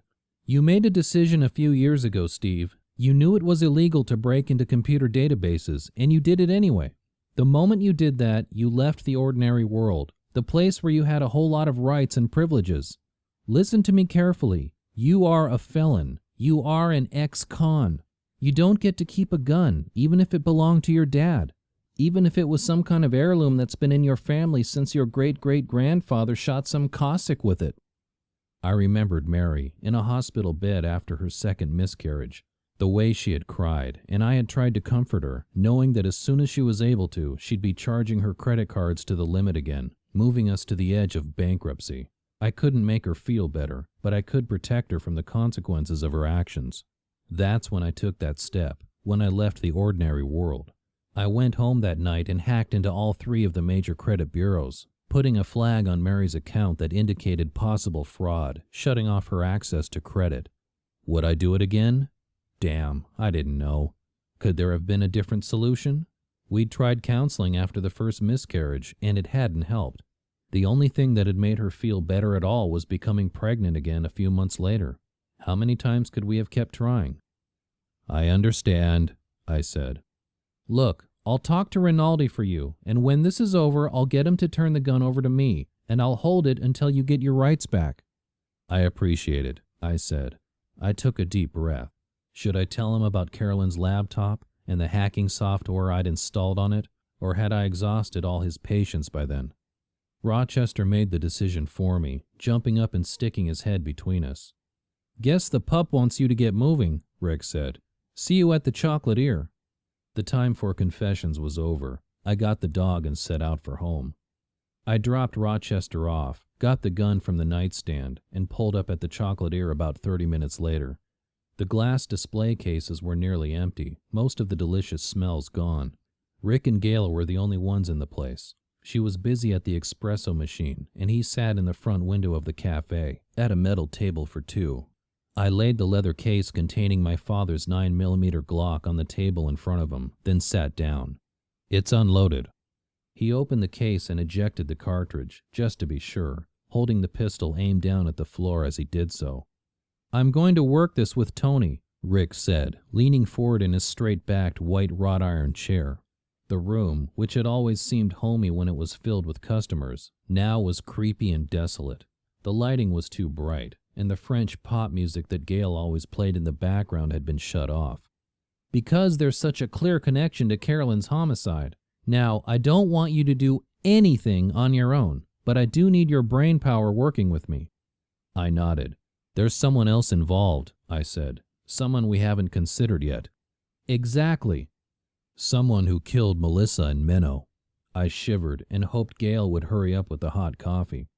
"You know, once we figured out that the people behind Edith's identity theft were college kids, I was surprised. Did you know that much about investments when you were their age?" He shook his head. Hell, I didn't know half of what you were talking about when you went over Edith's investments with her. I've got the state pension plan and a couple of grand in an IRA. That's it. So now it's clear that someone who knew more about money was pulling the strings, I said. Gail brought out a cappuccino for Rick and a raspberry mocha for me, both in oversized white china coffee cups. A moment later, she was back with chicken salad sandwiches on croissants for us and a couple of pumpkin-flavored biscuits for Rochester. There was something running around in my head about money and students. Finally, it came to me. Menno's research paper, I said. Rick was on a different track, though. Yeah, we matched a fingerprint from the paper to the shell casing, he said. Now that we have the actual fingers, we can verify that the prints both belong to him. I have a feeling his prints will match the ones from the burglary at Carolyn's house, too. Good, but that wasn't what I was thinking. Menno's paper was on offshore banking. Usually if a student picks a topic like that, it's because he or she wants to be an accountant or major in economics or something. Menno must have been looking into ways to hide the money they were stealing from Edith. Even with that, I still think somebody was directing them both. Rick took a deep drink of his coffee. You have any suggestions? Menno's dad, for starters, I said. We already know he's a crook. He stole a couple of cows, Rick said.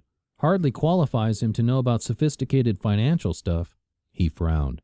Amish don't even use banks, do they? Doesn't he have any record beyond the cattle theft? I asked. Rick shrugged.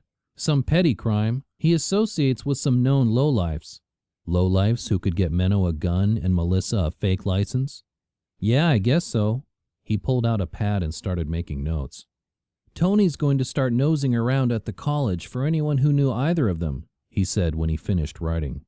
Good luck. It's the end of the term, remember? Students are gone, faculty on vacation. He won't have much success. You know any other students they hung out with? I closed my eyes and thought. I knew Menno had fought with Toshiba Lewis, but I didn't remember any students in the class he particularly had bonded with. Hell, I hadn't even known he and Melissa were dating. They had sat on opposite sides of the room and hadn't betrayed any boyfriend-girlfriend behavior. Then an image jumped into my head. I had seen them once, together, on campus. I squeezed my eyes shut and tried to remember. I had been walking Rochester, I remembered, and Jeremy Eisenberg had been with them. I blew out a big breath. I know one kid Rinaldi can talk to. I gave him Jeremy's name. I'm sure he can get Jeremy's home address from registration. How about any other faculty? I told him that Melissa had worked in the music department. I know she was close to Strings Livorno, I said. Of course, then I had to stop and explain the whole strings business to Rick, who had been at Penn State at the time rather than Eastern.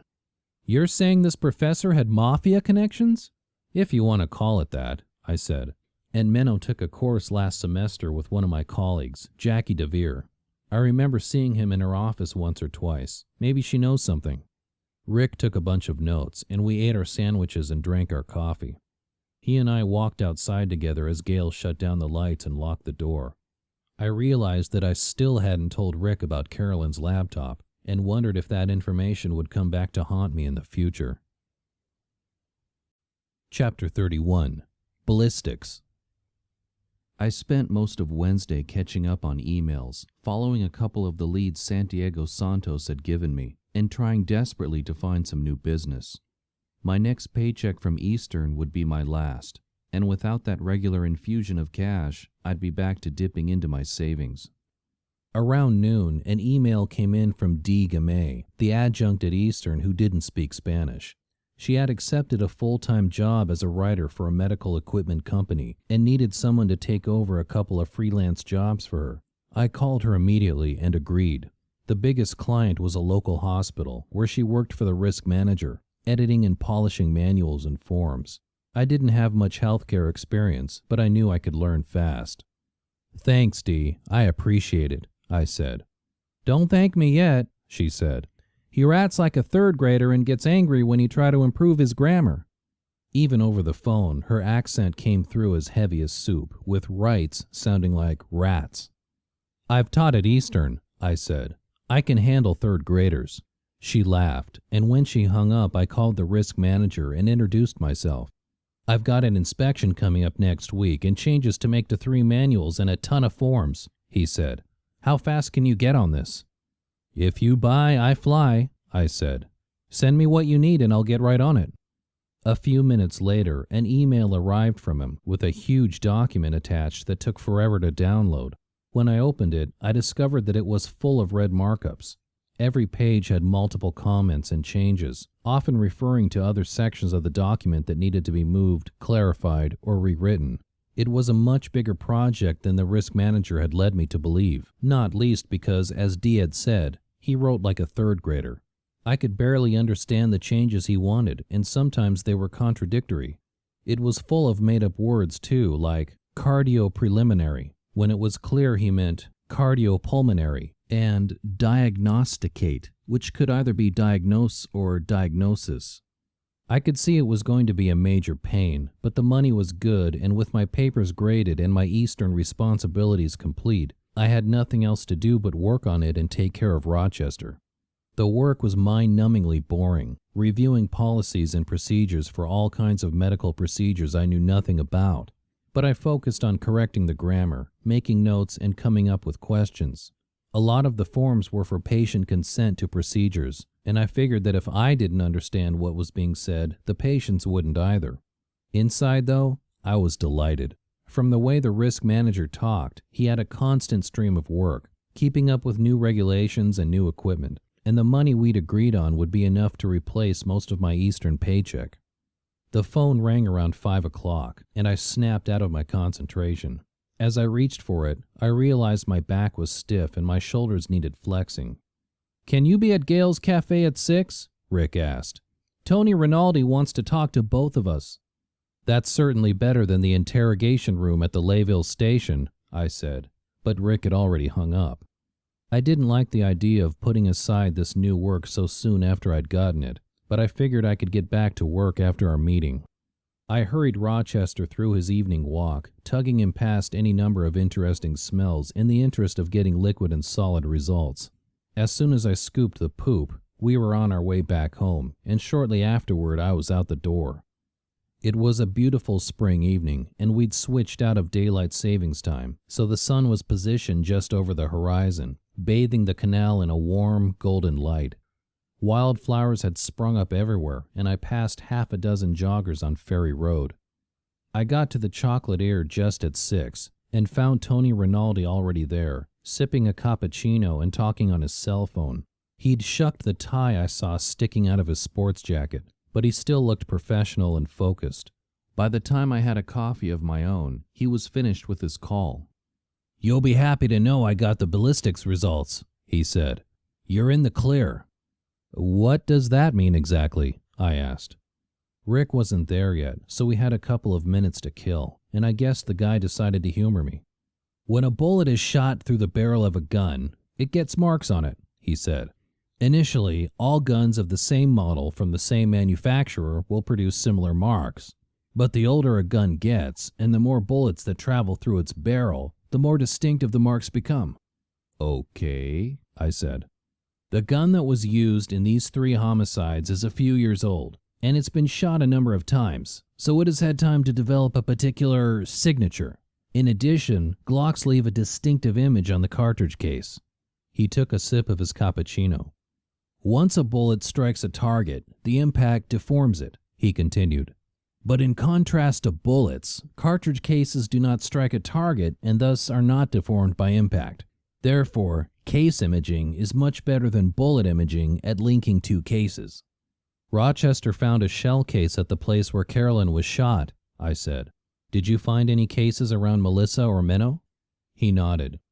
"The male victim was shot elsewhere and his body was brought to the site. But we found 2 casings from shells fired at the second victim. I sent all 3 casings to Doylestown for further analysis." Doylestown is the county seat. I knew from Rick that the Bucks County Sheriff's Office had access to more sophisticated equipment than the individual municipalities. "The examiner there did a manual microscope evaluation, and she determined that all 3 bullets were fired from the same gun," he said.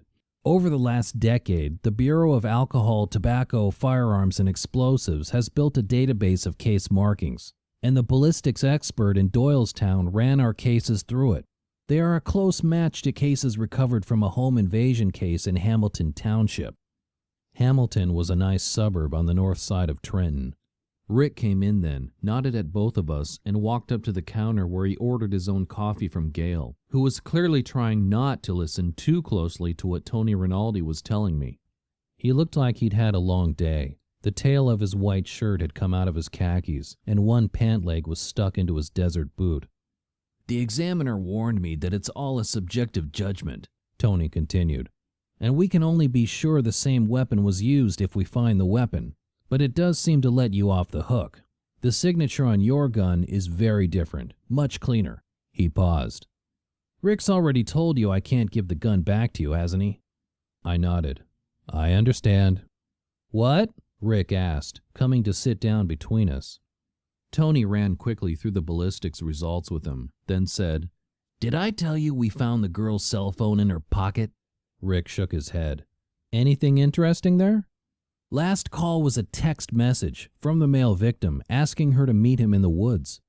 "But he was killed somewhere else," Rick said. Tony nodded. "At this point, we're assuming the killer used the boy's phone to text the girl and draw her out to the woods." "When I was a student, people used to meet up out there for all kinds of reasons," I said. "Sex, drugs." "And rock and roll?" Rick asked. "Maybe. If they did have an accomplice, they might have used the woods as a convenient meeting spot. Melissa lived in Birthday House, practically next door, so she probably wouldn't have questioned a meeting there." I looked at Tony. "I don't suppose she called Strings Livorno at all." He shook his head. "The only calls are either to her parents, her roommate, or the male victim." "Did you find Menno's phone?" He shook his head. "If the killer used it to text the girl, it's probably gone." "But you have his phone number, right? So you can get his cell phone records. Maybe the killer called or texted him first to get him to wherever he was killed." "Already on it, pal. I'm an experienced detective." "Yeah, sorry. Dealing with Rick so much, I feel I need to ask all the questions." I looked over at him and smirked. He mouthed "asshole" back at me. I asked, "So if you're on top of everything, why are we meeting here?" A harried young mom came in, trailing a crying kid of about 5 or 6. We sat there, listening to the French reggae coming through the speakers, while she negotiated with the kid over chocolate chip cookies. As she walked out the door, the kid munching on a cookie that I was sure was going to spoil his dinner, Tony said, "You pointed me towards Jeremy Eisenberg. Apparently the boy thinks highly of you." "That's nice to hear. But I could have figured that out from my course evaluation forms," I wanted to add. I didn't need to hear it from a homicide detective. "I had several calls back and forth to New York today," Tony continued. "The boy's father is some big-shot Wall Street executive, and his mother's the nervous type. They're very concerned about the effects on Jeremy's psyche of being interviewed by a police officer." He clearly thought that Jeremy's parents were coddling him, but that's life for most of the students at Eastern. "So I asked them if having one of Jeremy's professors along would make it easier for him, and they agreed." He looked at me. "I've got to stay close to the station because I'm waiting for the coroner's report and for a few other feelers I put out to come through. I need you and Rick to go up to New York and speak to Jeremy, see if he has anything to add." I nodded. "Sure. When?" "Tomorrow?" Shit. I had all that work to do for my new client, work I had promised I would finish very fast. I looked over at Rick. He shrugged. "Okay." And before I could say anything, he said, "Don't worry, I'll call Santos and let him know." I thought about asking if the trip could wait a few days, until after I'd made a good impression on this new client, but I already knew the answer I'd get. I figured I'd have to work late that night to make up for the time I'd be losing the next day. "We have any idea what this guy might be able to provide?" Rick asked Tony. "I saw him with Menno and Melissa once, outside of class," I said. "If he was friendly with them, maybe they gave him some hint about what was going on." There was something rolling around in my head, and while Rick and Tony traded some additional information, I tried to focus on it. "Wall Street," I finally said. They both looked at me. "If Jeremy's father works on Wall Street, he probably knows some stuff about money," I said, making him a good guy for Melissa and Menno to ask for advice. Chapter 32. Jeremy. I nearly pulled an all-nighter working on the hospital's manual. not getting to sleep until nearly 4. My alarm went off at 6:30, and I had Rochester fed and walked by the time Rick picked me up and we drove to the Levitan train station to catch the New York-bound train. It was the first time I'd been that way since returning to Bucks County, and I realized again how lucky I'd been to grow up in Stewart's Crossing, rather than in the terrible uniformity of Levitan. A huge planned community built in the 50s to provide cheap housing for returning vets. It sat on the other side of the railroad tracks. When I was growing up in Stewart's Crossing, I had lots of friends who lived in the 41 developments which made up Levitan, from Apple Tree Hollow to Yellowwood. Each street in each development began with the same letter, so you knew, for example, that Quaint, Quail, and Quiet were all streets in Quincy Hollow. But there were 2 B's, Birch Valley and Blue Ridge, 2 G's, Golden Ridge and Greenbrook, and 3 D's, Dogwood Hollow, Deepdale East, and Deepdale West. If someone lived on Crown, Conifer, or Candle, you didn't know if they were in Cobalt Ridge or Crabtree Hollow, which kind of defeated the whole naming plan as far as I was concerned. It was a Thursday, and the Levitan station was filled with commuters. If I closed my eyes and wished hard, I could pretend Rick and I were just 2 friends heading into the city for the day, not on our way to interrogate some terrified college kid about the murders of 2 of his friends. We bought our tickets, then descended to the track level. I saw one of my neighbors at River Bend and nodded hello. I'm not a nosy guy, but I'd have to say I was observant. I knew that the man in the corner house had a male friend who slept over sometimes, that the people 2 houses down had a sick child who was in and out of the hospital, that Mona Tsouris, the elderly lady across the street, was visited during the summer for months on end by her sister Dina. I recognized by sight or license plate the cars of maids, in-laws, and poker buddies. Just from walking regularly, I knew most of my neighbors by face and many by name. I added the fact that this neighbor was a commuter to the store of what I knew about him, that he drove a pickup truck, but wore a suit to work, that he had 2 adopted Chinese daughters. There was always so much you could learn about a person if you were observant, yet my powers had failed when it came to Melissa and Menno. I'd had them in class for a whole semester and never suspected what they were up to. The train arrived, and Rick and I shuffled together with the crowd, eventually boarding the train and finding a pair of seats facing forward. "You know anything about this kid?" Rick asked as the train sped north. "Nothing much," I said. "I can tell from the address that his parents have bucks, but we already knew Daddy works on Wall Street. He's reasonably smart, though I'm sure he could work a lot harder, but then, so could most of my students. He wrote about very ordinary stuff, high school graduation, ecstasy." Rick's eyebrows raised. "Ecstasy?" "Lots of kids write about it," I said. "Usually they're trying to figure out whether it's good or bad, and their research generally tells them it's bad. I doubt we're going to discover he's a dealer." "But you think he was friendly with the 2 kids?" I shrugged. "It's college, you know. You're friendly with all kinds of people, because they live in your dorm, or they take classes with you, or they just happen to study in the Carroll in the library next to yours. Hopefully, one or both of them told him something that will make this trip worthwhile." I had brought my laptop with me, and I worked on the risk management manual while Rick made notes on a PDA. The train filled up, and by the time we got to Newark, there were men standing in the aisles, and it was too noisy to concentrate. I looked around and wondered if I would ever be a part of that rat race again, commuting into the city from the suburbs with a wife and kids. It was what we'd both been planning when Mary and I got married, but God obviously had other plans in mind for us. We took a cab from Penn Station to the East 60s, just off First Avenue, where the Eisenbergs lived. We introduced ourselves to the doorman, who called upstairs for Mrs. Eisenberg's approval. When she came to the door, we discovered that she was quite a bit younger than expected, very pretty, with a French accent. When she introduced herself, she added that she was Jeremy's stepmother. "His mother died when Jeremy was 12, she said. "Breast cancer. I married his father 3 years ago." "He generally a good kid?" Rick asked as she led us through a foyer bigger than my downstairs, into a huge living room filled with the kind of fancy French furniture I'm always afraid of breaking. "He's never been in trouble before." She looked worried. "He's not in trouble now, ma'am," Rick said. We just need to ask him some questions about friends of his at Eastern." He looked around as we sat on a heavily gilded sofa. "Will Mr. Eisenberg be joining us?" "He's at work," she said. "Jeremy, can you come down here, please?" A moment later, Jeremy came shambling out from some distant part of the apartment. His khakis seemed in danger of slipping off his narrow hips, and his t-shirt, which advertised Town and Country Surf Shop, hung loosely on his bony frame. I noticed Rick take in the eyebrow piercing, the dumbbell through the chin, and the multiple balls and hoops stuck through his ears. When Jeremy reached out to shake hands, his t-shirt rode up, and I could see his navel had been pierced as well. Basically, he looked just like he did at Eastern, except that he was barefoot. "Hey, Professor," he said. I introduced Rick. "Can I offer you anything to drink? Water, iced tea, lemonade?" Mrs. Eisenberg asked.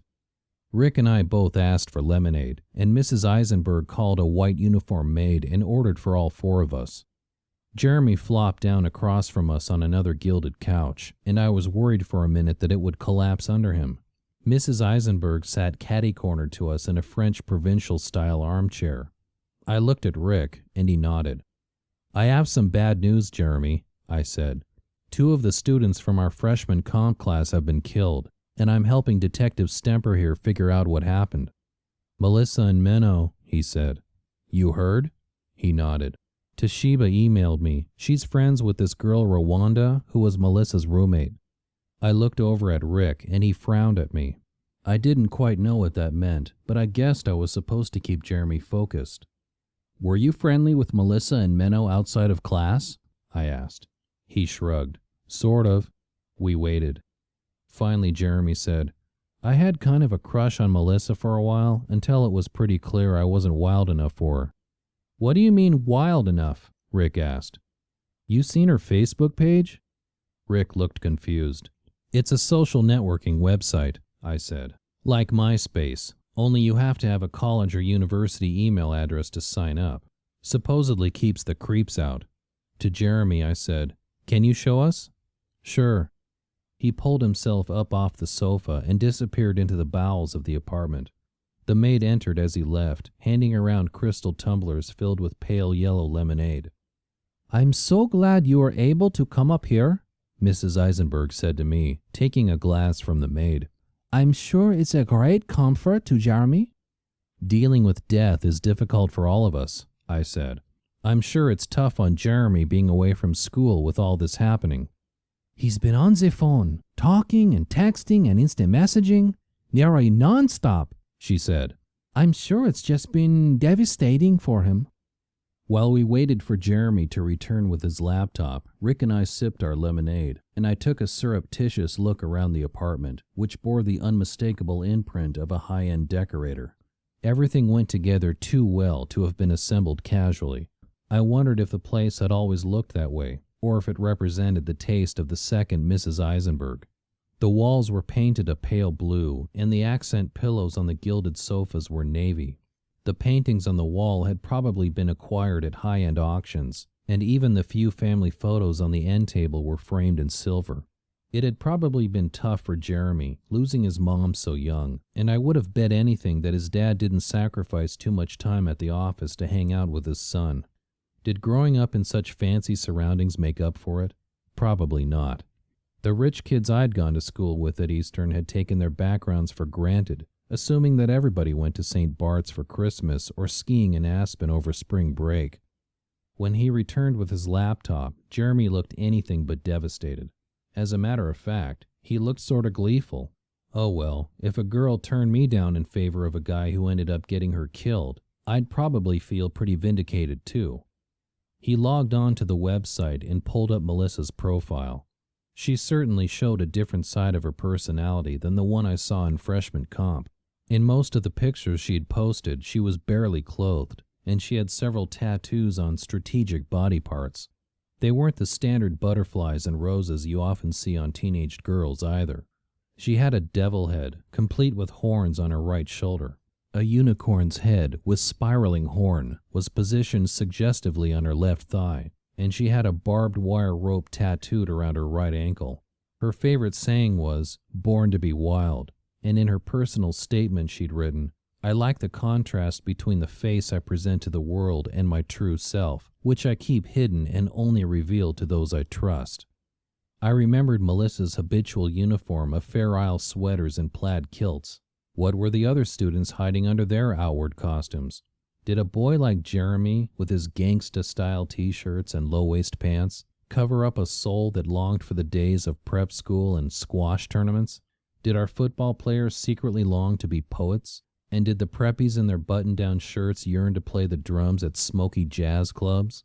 I already knew that Menno's simple Amish-style exterior had concealed his inner thief. "Did Menno have a page here too?" I asked. Jeremy shook his head. He thought it was all stupid. "Did you hang out with him at all?" He shrugged. "Some. He was working on this independent study project, and he was always asking me for help." "What kind of project?" I asked. "Not in English." "Nope, in economics. I told him my dad was a Wall Street big shot, and he thought that made me one too." "What do you mean?" "He was always asking me stuff. What's an IRA? How do you cash out a certificate of deposit? Can you set up a Swiss bank account without going to Switzerland? That kind of stuff." I looked over at Rick. Probably every time Menno found another of Edith's assets, he came to Jeremy to ask what it was and what he needed to do about it. "He ever ask you for your help with anything?" I asked casually, hoping to hear about how Menno had set up an offshore account somewhere. "Nah, it was always just asking me what stuff was. Weird stuff like balloon mortgages. I wouldn't even know what they were, but my dad insists on talking about work at dinner." "A balloon mortgage?" "Yeah, it's where you pay off the whole loan at the end of the term instead of in monthly payments." I remembered that was exactly the type of loan Edith's husband Walter had given Jim and Nancy Fancy. Jeremy looked interested for the first time. "You think that's why he got killed? Some kind of mortgage scam?" "We're looking at lots of different angles," Rick said. Suddenly, Jeremy was full of information. "I thought it was strange, this goofy Amish kid who suddenly wants to know all about high finance," he said. "Man, I should have suspected something." The more he talked, the more he remembered about Menno's questions. "At one point I asked him why he wasn't asking his professor all this stuff, or at least asking where to look the stuff up." "And what did he say?" I asked. "That it was more like a research project for the professor," he said. "You know, come to think of it, that's weird. If it was an econ professor, wouldn't the professor have known all that stuff already?" "You never know what some professors know," I said. It seemed like we'd learned all we could from Jeremy, and we were just getting ready to go when he said, "Hey, I remember something else." "What's that?" Rick asked. "We were watching this TV program in the lounge at Birthday House one day, like way back in the fall, I think." "You and Menno?" "And Melissa and a bunch of other kids. You know, it was late and there wasn't anything else on, and nobody wanted to get up and change the channel anyway." "What kind of program?" I asked. "One of those news programs, 60 Minutes or some shit. They did this whole investigation into identity theft. I just remember it because Melissa was really into it. To her, it was like putting on a disguise, like the way she wore those dorky clothes over her tattoos, like nobody should know who was underneath." "You ever talk about it with her afterward?" Rick asked. Jeremy shook his head. "I only just remembered it now, because I've been, racking my brain for anything I ever did or said with her or Menno." Rick and I stood up, and Mrs. Eisenberg followed. She glared at Jeremy, and he stood up too. "Thank you very much for your time," Rick said to both Jeremy and his mother. "It's been very helpful to us to get more of a sense of who these two students were."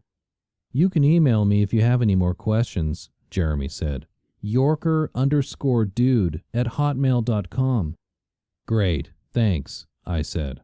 "Hey, Professor, what are you teaching in the fall? I totally want to sign up for you again." "Not sure," I said. "Check the registration system toward the end of the summer." We were in the elevator going down when Rick said, in a fake Valley Girl accent, "I totally want to sign up for you again, Professor. You're the bomb." What can I say? I have an impact on impressionable young minds.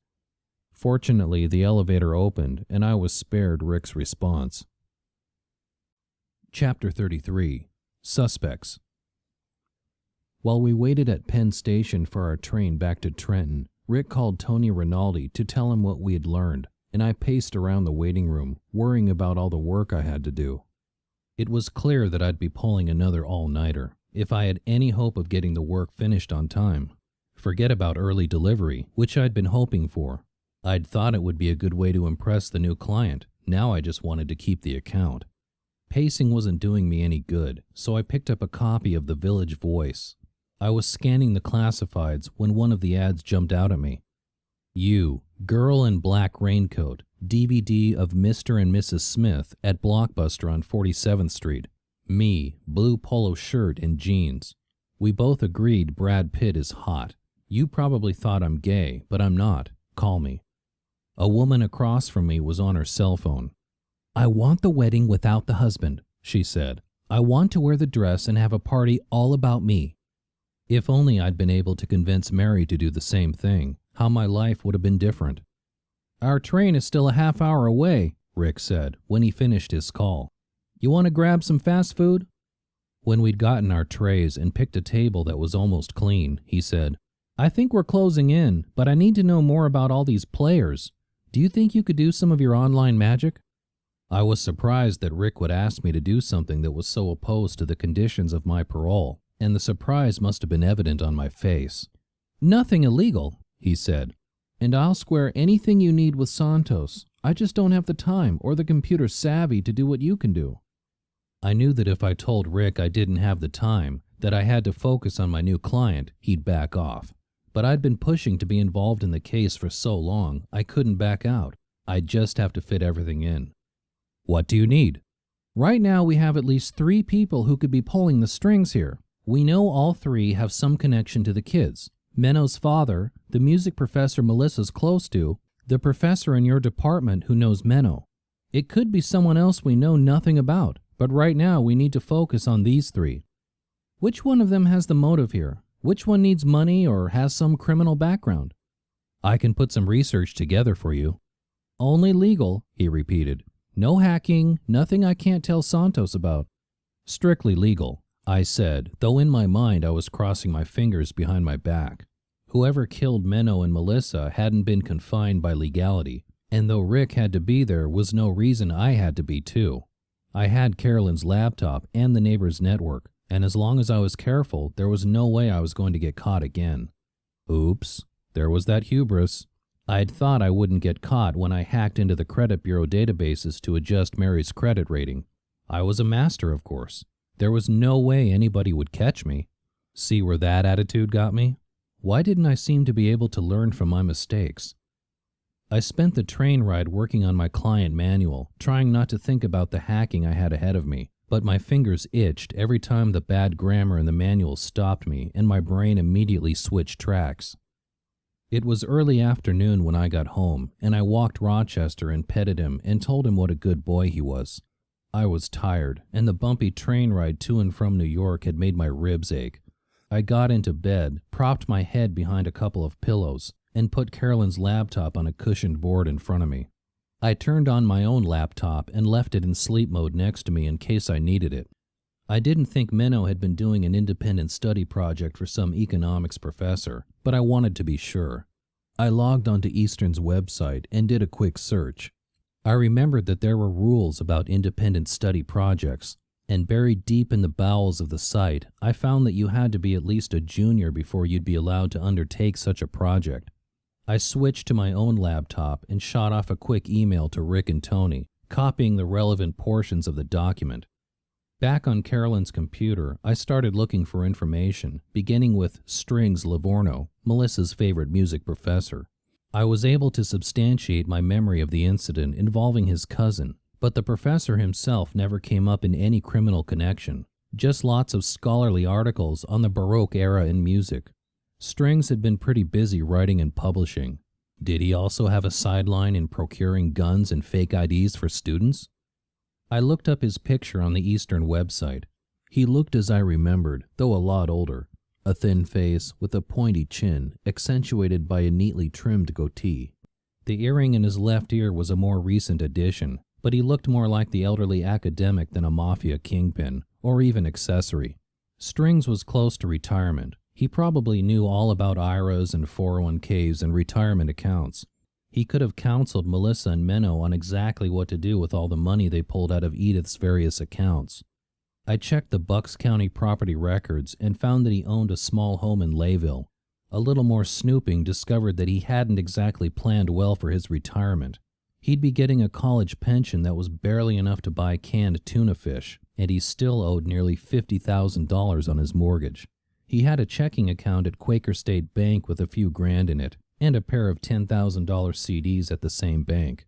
A professor looking at retirement without the assets to support himself. An Italian guy, and I knew from growing up around Italians how much they valued family, with mafia connections. If Melissa mentioned her boyfriend's part-time job and Edith's sloppy record-keeping, could he have been directing the two of them? I emailed Rick about Strings Livorno from my laptop. Then I moved on to Floyd Zook. After digging through a lot of irrelevant results, I found his name on a blog by Rebecca Stoltzfus, an Amish woman who had been shunned, as Floyd had been. She was developing a network of other Amish who had been shunned. I did a quick search on Rebecca and discovered that she lived in Lumberville, just inland, and on a whim I called to ask if she knew Floyd Zook personally. "Why are you asking?" I explained that I taught his son at Eastern, and after reading Menno's paper, I was interested in the practice of shunning. "Is there anything you can tell me about Floyd and his family?" "I don't know you," she said. "You're just a voice on the telephone." "I live in Stewart's Crossing," I said.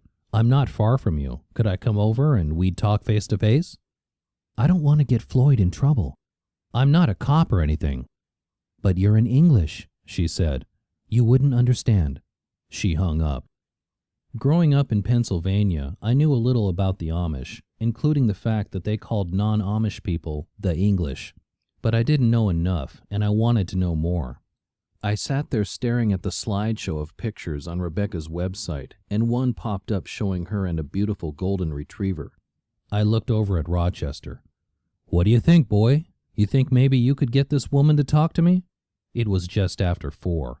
I could make it up to Lumberville in a half hour or so, and if Rebecca wouldn't talk to me, at least Rochester would get a nice ride. Rebecca Stoltzfus lived in a single-story farmhouse just outside Lumberville. She had a barn and a couple of acres of what looked like corn and wheat. When I pulled up in her driveway, a female golden retriever came running up to the car, which made Rochester very happy. "You're the English I spoke to on the phone, aren't you?" She stood in the doorway, watching as Rochester bounded out of the car toward the female, who rolled over on her back so that my dog could sniff her private parts. Rebecca stepped down into the driveway. She was wearing a cotton print blouse, blue jeans and sneakers, with her graying hair pulled back into a bun. "He's a pretty boy," she said, grudgingly. "His name is Rochester." "She's Bethesda." We watched the dogs romp together for a moment, and finally Rebecca said, "I don't know what I can tell you, but you might as well sit down as long as you came all this way." We sat at a picnic table next to the house as the dogs ran and played in the yard. "I'm not comfortable talking about Amish practices with English," she said. "You people think we're all religious fanatics, dressing funny and driving buggies." "I'd like to understand more," I said, "but some of your practices, like shunning, seem pretty harsh, very old-fashioned." "We believe in adult baptism, as you might know," she said, her hands clasped on the table before her. "You voluntarily commit yourself to a life of obedience to God and the church. Belonging is important, and shunning is meant to be redemptive. It is not an attempt to harm or ruin the individual, and in most cases it does bring that member back into the fellowship again." "Though not in Floyd's case," I said. Menno wrote in a paper about the effect of the shunning on him and his brothers and sisters, and I was very moved by it. Though they agree on the big points, each Amish community has its own practices. The group Floyd and his family belong to is notorious for very strict shunning. Normally, the worst that happens is that Floyd wouldn't be able to eat with his family, for example. But a few generations ago, this sect had some problems, and they tightened up. She sighed and looked over toward where the dogs were playing. Floyd was forbidden from having contact with his family. He couldn't see his kids, give his wife money, or help out with the chores around the farm. She shrugged. "I'm lucky. Though I left my community, I can still see my daughters and my grandchildren. It's not the same as living among them, but that's a sacrifice I had to make." I didn't see how anything that tore apart a family could be a good practice, but I wasn't about to start judging. I had my own issues, after all. What can you tell me about what Floyd did to merit shunning? I understood he stole some cows from one of his neighbors. I don't know, Rebecca said, pursing her lips. I don't believe in gossip, so I have never investigated exactly what happened to Floyd. I am more concerned with helping those who have been shunned make the transition to the English world. Rochester and Bethesda came running toward us, and he tried to jump up into Rebecca's lap. She pushed him down, but she smiled, and then Bethesda took off toward a field planted with new corn, with Rochester in hot pursuit. What I do know is that when Floyd was shunned, his oldest sons were 13 and 14, and he took them with him when he moved to Easton, she said. The 2 daughters and the youngest son, who was only 6, stayed with their mother. Elizabeth had to sell the farm and move in with her brother's family. Today she and the children work at a farm store her brother owns. Can Menno do anything to help? I asked. Can he send his mother money? Rebecca shook her head. By choosing to side with his father, he and his brother were shunned too. They can't visit their mother or their brother and sisters. They can't send money. They can't associate with anyone in the Amish community. Again, I need to remind you that's just his particular group. It's not the case with all the Amish. What a choice, I thought. If my parents had had problems like Menno's, which side would I have taken? Divorce alone is painful enough for a kid. To lose the rest of your family, your home, your community, your whole life must have been incredibly difficult. I could see why Menno had an attitude. I'm worried that Menno might have gotten himself involved in violent acts, I said. What do you think about that possibility? Rebecca looked uncomfortable. Had I pushed her too far? Despite Floyd's record, did she sympathize with him to some degree based on her own shunning? The Amish are committed to a lifestyle of peace and nonviolence, she said. She stood up. Now, if you'll excuse me, I have some chores to finish. Bethesda! The female Golden came running, Rochester right on her heels. I had to grab him by the collar and drag him back to the car. Thank you for your help, I said as I manhandled the dog into the front seat. I didn't know what else I could say, that I hoped she would find comfort in the English world. Instead, I just watched as she and the Golden walked away from us, through the new fields. By the time we got home, it was already past dinner time. I fed Rochester and gave him a short walk, then returned to bed with the 2 laptops. I should have been working on the risk manager's manual and forms, but I wanted to finish what I'd started that afternoon, looking into Floyd Zook's background. I found property records online which indicated Floyd had deeded his ownership of the farm to an attorney in Lancaster for $1. The attorney transferred the ownership to Elizabeth the next day for the same sum. I figured that transaction kept Elizabeth from dealing directly with Floyd. A year later, Elizabeth had sold the farm at what seemed like a low price to Noah and Rachel Yoder. Since Yoder was Elizabeth's maiden name, perhaps she had been bailed out of debt by her relative, or someone in the community had taken advantage of her misfortune and secured some additional acreage. All of that was interesting, but all it did was verify what Menno had written in his essay. I wasn't about to try hacking into any government databases to find out about Floyd's criminal history. I took it for granted that Rick had the information correct, but I did find a couple of police blotter entries in various newspapers, in which I noted that Floyd had a number of criminal accomplices. I wrote all their names down and emailed them to Rick. It was clear to me that through his father, Menno had the connections to buy a gun or have a fake license made up for Melissa. But what if he hadn't gone to his father? Where else could he have gone? I had to face the idea that my friend Jackie might be the puppet master as easily as Floyd or Strings. I didn't want to delve into Jackie's personal life. She was my friend, but she was as much a suspect as Floyd or Strings, so I had to. It was nearly 11 by then, and Rochester came out from under my bed and put his front paws on the bed. Okay, time for your last walk of the day, I said. I folded up both laptops and tried to get out of bed. Tried, because it was damned hard. My back ached, and pain shot through my ribs when I bent my torso at all. But I managed to drag my carcass out of the bed, corral Rochester so I could get his leash on, and then take him for a short walk around the neighborhood. The exercise seemed to do me some good, too. But when we got back, I took a couple of pain pills and got back into bed. And the next thing I knew, it was Friday morning. Chapter 34. Jackie. The night's sleep did wonders for my pain, and I was feeling like a new man when I walked Rochester around River Bend.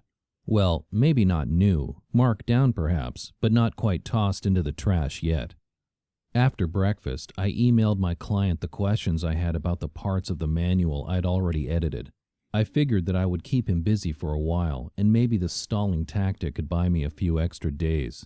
With that out of the way, I drove up to Eastern, knowing that it was the final day of the spring term and that Candy would be swamped taking in last-minute grades while at the same time preparing for the summer session.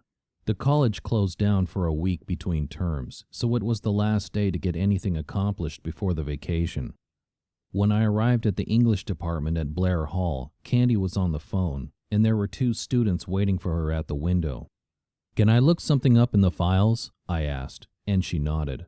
The file cabinet, which held folders on each faculty member, was behind her desk, so that the tall cabinet itself blocked me from her view. I opened the drawer to Jackie DeVere's file, which was pretty thin, because she'd just finished her first year. While Candy talked to someone in the registration department about a problem with a course for the summer session, I photocopied everything in the folder. My heart was racing.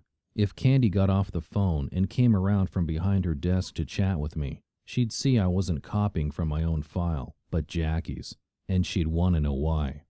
I didn't know what I'd tell her. That Jackie was a suspect in 3 murders, including 2 of my students? That wasn't a conversation I wanted to have.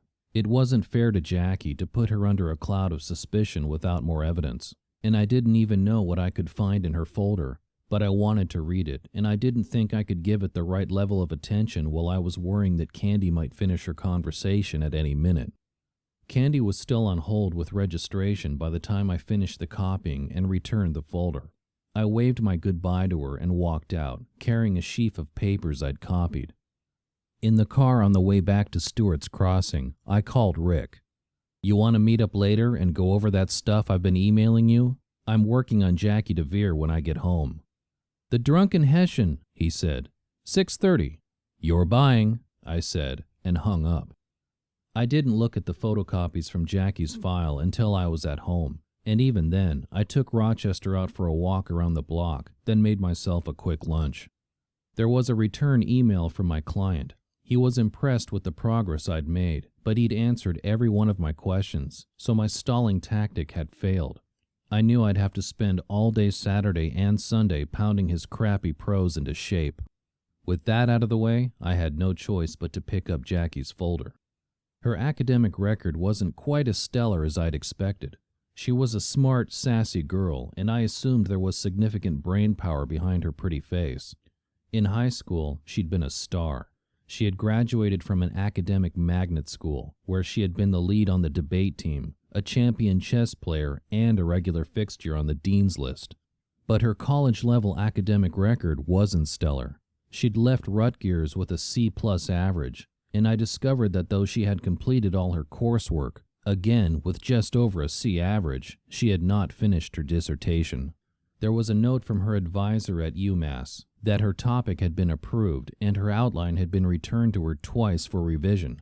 There was a limit of 6 years to complete all the work toward a PhD, and he had every expectation that Ms. DeVere would complete the dissertation before her time expired.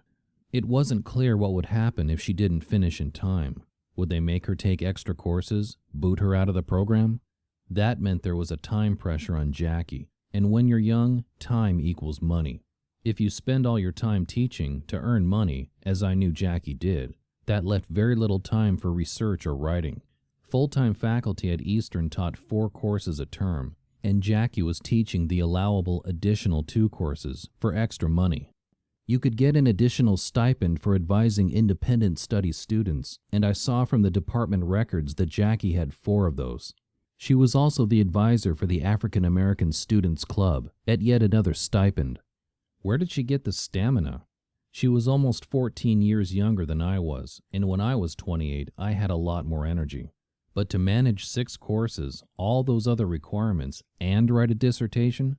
If she'd had more money, she could have had more time for her own academic pursuits, not to mention the pressure to publish.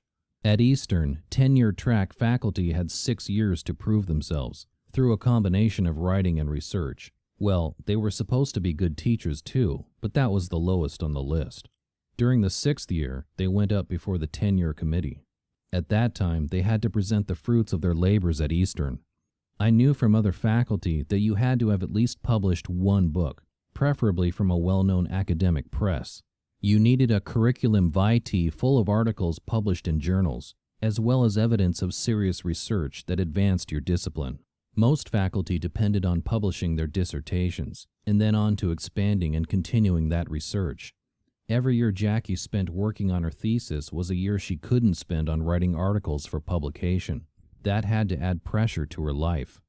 The same database I'd hacked into to learn about Strings Livorno told me a bit about Jackie.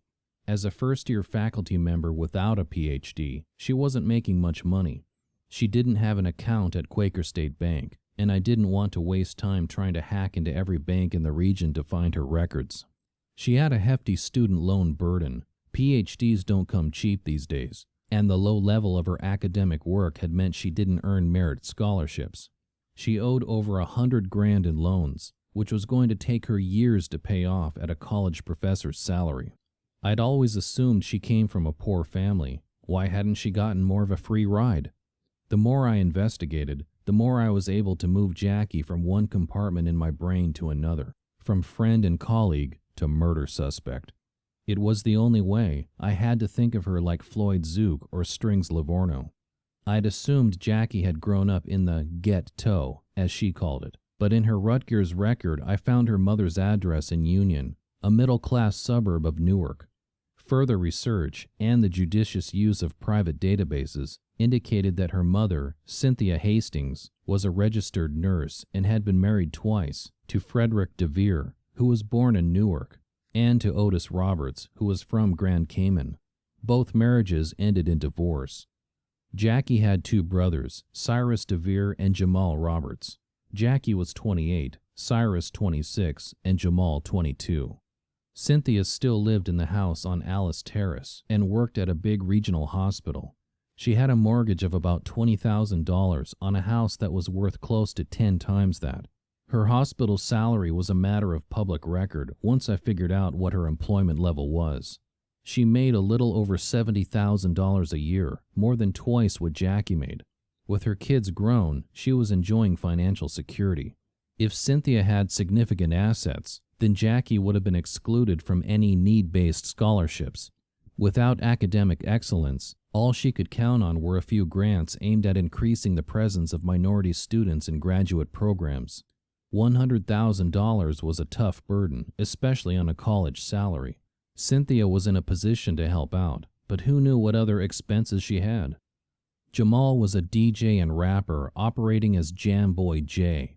He was available for private parties at $150 an hour. He had a fancy website with downloadable MP3 clips of his original music and video clips of him in action at some smoky club. He specialized in gangsta rap, filled with strong language and a chauvinistic attitude toward women. I wondered if he got into fights with his feminist sister. Cynthia had been a single mom, and I guess she had worked long shifts to pay for that house in Union and put food on the table. As the oldest, Jackie had to babysit her brothers, help out with cleaning and cooking. It wasn't what I'd call the ghetto, but it wasn't a bed of roses either. I couldn't find much on Cyrus DeVere. He didn't have a fancy website like his half-brother. He had not graduated from high school or attended college. Googling him brought up no results. I don't like being stumped. I searched every local newspaper in North Jersey, looking for references to Cyrus. I found just one, in a police blotter in Weehawken, just across the Hudson from New York City. He had been picked up for possession of a controlled substance. That gave me an idea. There's a federal inmate locator online. You type in the first and last name, and you can find out where the inmate is incarcerated. Time was running short. It was after 5 by that time, and I had to get Rochester walked and fed in order to meet Rick at the Drunken Hessian. I typed in Cyrus DeVere and waited. After churning through its database search, the site returned one result. Cyrus DeVere was in a medium-security federal correctional institution in Fairton, New Jersey. A quick jump to Yahoo Maps showed Fairton was in southeast Jersey, due west of Atlantic City and just east of Delaware Bay. It wasn't a part of the state I'd visited. There wasn't much down there, as far as I knew, but cranberry bogs and empty land. Great place for a prison. I did a quick printout and then closed Carolyn's laptop and put it back in my closet. I was sitting on the floor playing with Rochester, getting him ready for his walk, when my doorbell rang. Looking out the peephole, I saw Santiago Santos. "Hey," I said, opening the door. "Did I forget a meeting?" "Last time I was here, we talked about getting together in another month," he said. "But I've been talking to Rick Stemper about you, and I didn't want to wait that long to catch up with you. I thought I'd check in and see how things are going." "Sure, come on in." I was nervous, but I knew I'd been careful, using Carolyn's laptop and not my own. "Let me just get my computer." When I came back downstairs with the laptop, he was sitting at the kitchen table petting Rochester. "Coffee?" I asked. I looked at the clock. I was due to meet Rick in a few minutes, though I knew he'd understand if I was stuck with Santos. "I'm good." While he opened the computer and checked the logs, I paced around the kitchen. I knew he'd see all the job boards I'd been surfing, all the local company websites I'd checked out, and all the work I'd been putting into the risk manager's manual. Even if I still didn't have my business plan together, I'd been trying. That ought to buy me some more time. He looked up. "I see you've been looking for work, and I can see the hours you put into this new client," he said. "What I don't see is the stuff you've been doing for Rick." My mouth went dry. "What do you mean?" "Rick told me he's been asking you to do some computer research for him. I can't say I approve of it because that's how you got into trouble in California. But I'm only a parole officer. I can't argue with a cop." He pushed the laptop toward me. "So show me what you've been doing." I knew from the look on his face that I'd been busted. Not only had Rick told him I'd been keeping a gun, he knew that I'd been doing unauthorized surfing. But I couldn't show him Carolyn's laptop. That would be a major violation, especially once he confiscated it and had his tech experts find the hacking software I'd installed. I'd have a one-way ticket back to California. I doubted they'd let me take Rochester to prison with me, and if I was in jail, there'd be nothing I could do to help Rick figure out who was behind all the murders. "I've been doing that research up at Eastern," I said, making up the story as I went. "I knew you wouldn't approve, so I've been using the computers in the library up there. They have this deep freeze software that resets the computer every time you turn it off, so there's no way anyone can trace where you've been. I know it's a violation, but Rick asked me to do it. He told me he'd square it with you." He shook his head, and his dark eyes glared at me. "I could violate you right now," he said. "I've got enough ammunition. You just don't seem to get it, do you, Steve? You're not an ordinary citizen anymore. You're on parole. You can't just do what you please, even if your friend asks you nice." I swallowed hard. "What are you going to do?" He stood up, pushing back the chair. "I don't know. I'm going to kick this one up to my supervisor, see what she says. If it were up to me, I'd end this right now. You've been wasting your time chasing around with your buddy instead of working on your business plan. You had a gun, a clear violation. Now I find out you're using other computers, when I've always made it clear to you that's against the rules." He shook his head again and walked to the front door. "I'll be in touch," he said. "In the meantime, I hope you think long and hard about what you've been doing and what the consequences can be." Chapter 35. Connections. Rick wasn't at the Drunken Hessian when I arrived, and I'd finished my first beer and started my second by the time he showed. I kept replaying Santiago Santos' final words, trying to find a way things could work out. I wasn't having any luck, and when I got my mind off Santos, it strayed to Jackie DeVere and the feeling that I had betrayed her friendship. "Sorry," Rick said, slipping into the booth across from me. I'd picked one up by the front, far removed from the noise of the bar and the pool tables, so we could talk. "MVA on River Road, with a fatality. Had to wait for the coroner's office to arrive before I could get away." "Anyone we knew?" Between Rick and me, we knew a hell of a lot of people in Bucks County. Every kid we went to school with, their parents, brothers, sisters, aunts, uncles, and cousins, every teacher we had, every store owner we knew, our neighbors, and our casual acquaintances. When you added my students and Rick's professional contacts, cops, attorneys, crooks, the net got even wider. Rick shrugged. Teenager on a souped-up Kawasaki motorcycle, born in Haiti, grew up in Trenton. Name of Arsène Philippe. Doesn't ring a bell. The waitress came over, and we ordered platters of baby back ribs. Rick ordered a Heineken, but I was good with the beer I had left. What have you got for me? Rick asked. I wanted to tell him about the surprise visit from Santiago Santos, but I knew Santos would talk to him about it, and there wasn't anything Rick could do at this point. He had asked me to do the research, after all. He hadn't told me that I had to use my own computer, that Santos would be checking up on me. There was nothing to do but keep moving forward and hope it would all work out in the end. I'd printed out everything I'd emailed to Rick and laid the pages on the table, starting with Floyd Zook. Names to run through your databases, I said, showing him the list of Floyd's criminal acquaintances. General background on Floyd and the rest of the family. He scanned through the pages. Okay, next. Melissa's music professor, strings Livorno, ready to retire, looks short of cash. I pushed those papers across to him. Okay. He stopped when he saw the printouts of Livorno's bank account. Where'd you get this? I looked at him. You want to know? He shook his head. Nope. He read through the pages more carefully, then got up and walked to the bar. My pulse started racing. What was he going to do? After my conversation with Santiago Santos, I needed Rick on my side. He returned a minute later with a pack of matches. He tore the printout of Strings Livorno's bank accounts into small pieces and dropped them into the flat glass ashtray on the table. He lit a match and dropped it onto the papers, which flared up.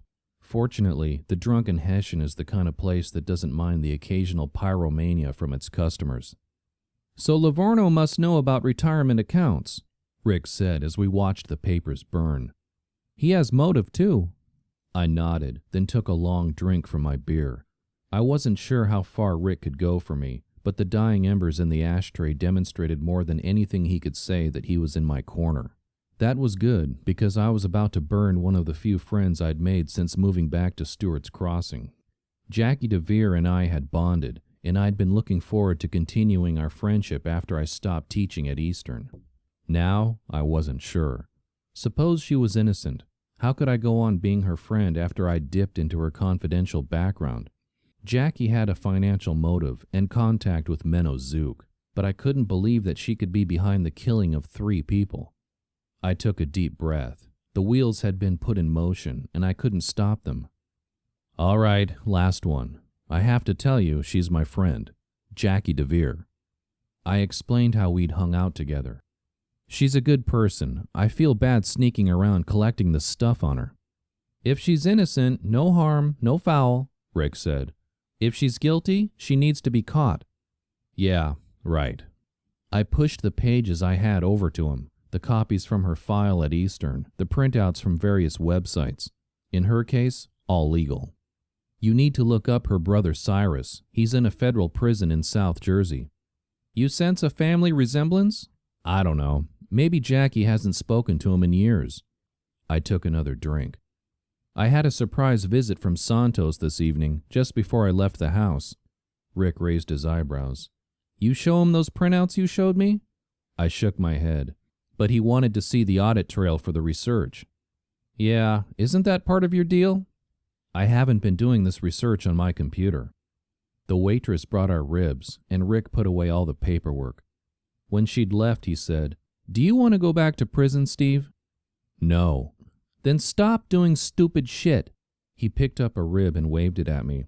You're a smart guy. I've known that since chemistry class. I'd hung out in that class with Rick and a girl from Lake Shores, and though I'm no science geek, I had carried both of them along with me. But it's like you don't think the rules apply to you. They do, and the sooner you realize that, the better. He chomped down on the rib, still staring me down. I blinked first. When I was in prison, I tried so hard to believe that it wasn't happening to me, that I wasn't the kind of guy who ends up in a place like that. and I was determined that it wasn't going to change who I was. I sighed. I have to face the fact that it did change things, that I'm not, entitled anymore. We were lucky growing up here, Rick said. Stable family lives, 2-parent households, good schools. It's not until you get out into the world that you realize how rare that stuff is these days. Look at Carolyn Kelly and her friends, I said. They had to move around every couple of years. Chris McCutcheon said it affected the way they related to other people.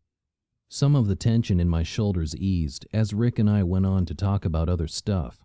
Gail and the chocolate ear, Rochester's behavior, a girl Rick had met the week before and was going out with again on Saturday night. I guess we were both trying to pretend we were just a pair of friends out for dinner, not a cop and an ex-felon who just couldn't seem to stop getting into trouble. The next morning, I read part of the paper at breakfast and left the rest on the kitchen table to look at over lunch. I had spent so much time helping Edith with her paperwork and Rick with his internet research that I'd been neglecting work that made me money. I had to spend some serious time on the risk manager's work, even though it was Saturday. If I wasn't going to have teaching income during the summer, and perhaps not ever again, I had to make sure I kept this guy as a client. I spent the morning reading, editing, and reorganizing. I was just getting ready to take a break when I heard Rochester making a ruckus downstairs. He wasn't barking, but he was making a lot of noise, what sounded like digging. When I came downstairs, I saw him on the kitchen tile with a piece of newspaper under his paws. He was scratching at it with his claws, trying to rip the paper apart. "Hey, stop that!" I said. I hurried down the stairs and grabbed the paper away from him. The page was crumpled and there was a big tear in the center. "Bad dog, we don't tear up the newspaper." I looked at him. "What's the matter? Didn't like something you read?" As I was putting the paper back together, I noticed an article about the traffic accident Rick had investigated the day before, right where Rochester had been scratching. A motorcycle crash yesterday on River Road in Stewart's Crossing claimed the life of Arsene Philippe, a 19-year-old Trenton resident who lost control of his Kawasaki on a section of the road that has seen numerous accidents. Crossing Mayor Neil Down called upon the state to consider widening the road and expanding the shoulders, though environmental activists have long opposed such a move. Yeah, I said. Save the birds, kill the people. I wondered if it was the same section of River Road where I'd been hit. The article continued. Philippe emigrated to the United States from Haiti as a child and attended Trenton public schools. He had recently been released from the Federal Correctional Facility in Fairton, New Jersey, where he served 18 months on federal weapons charges. When asked if Philippe's criminal record might be connected to the fatal accident, Stewart's Crossing police detective Richard Stemper declined to comment. Something in that article rang a bell. "Did you want me to read that, Rochester?" I asked. In answer, he lowered his head to the floor and arched his back in a long stretch. "I guess you want to go out, don't you?"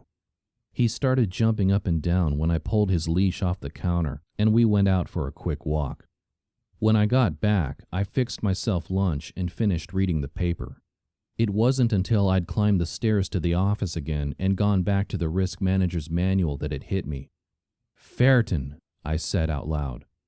I dialed Rick's cell phone, and as soon as he answered, I repeated myself.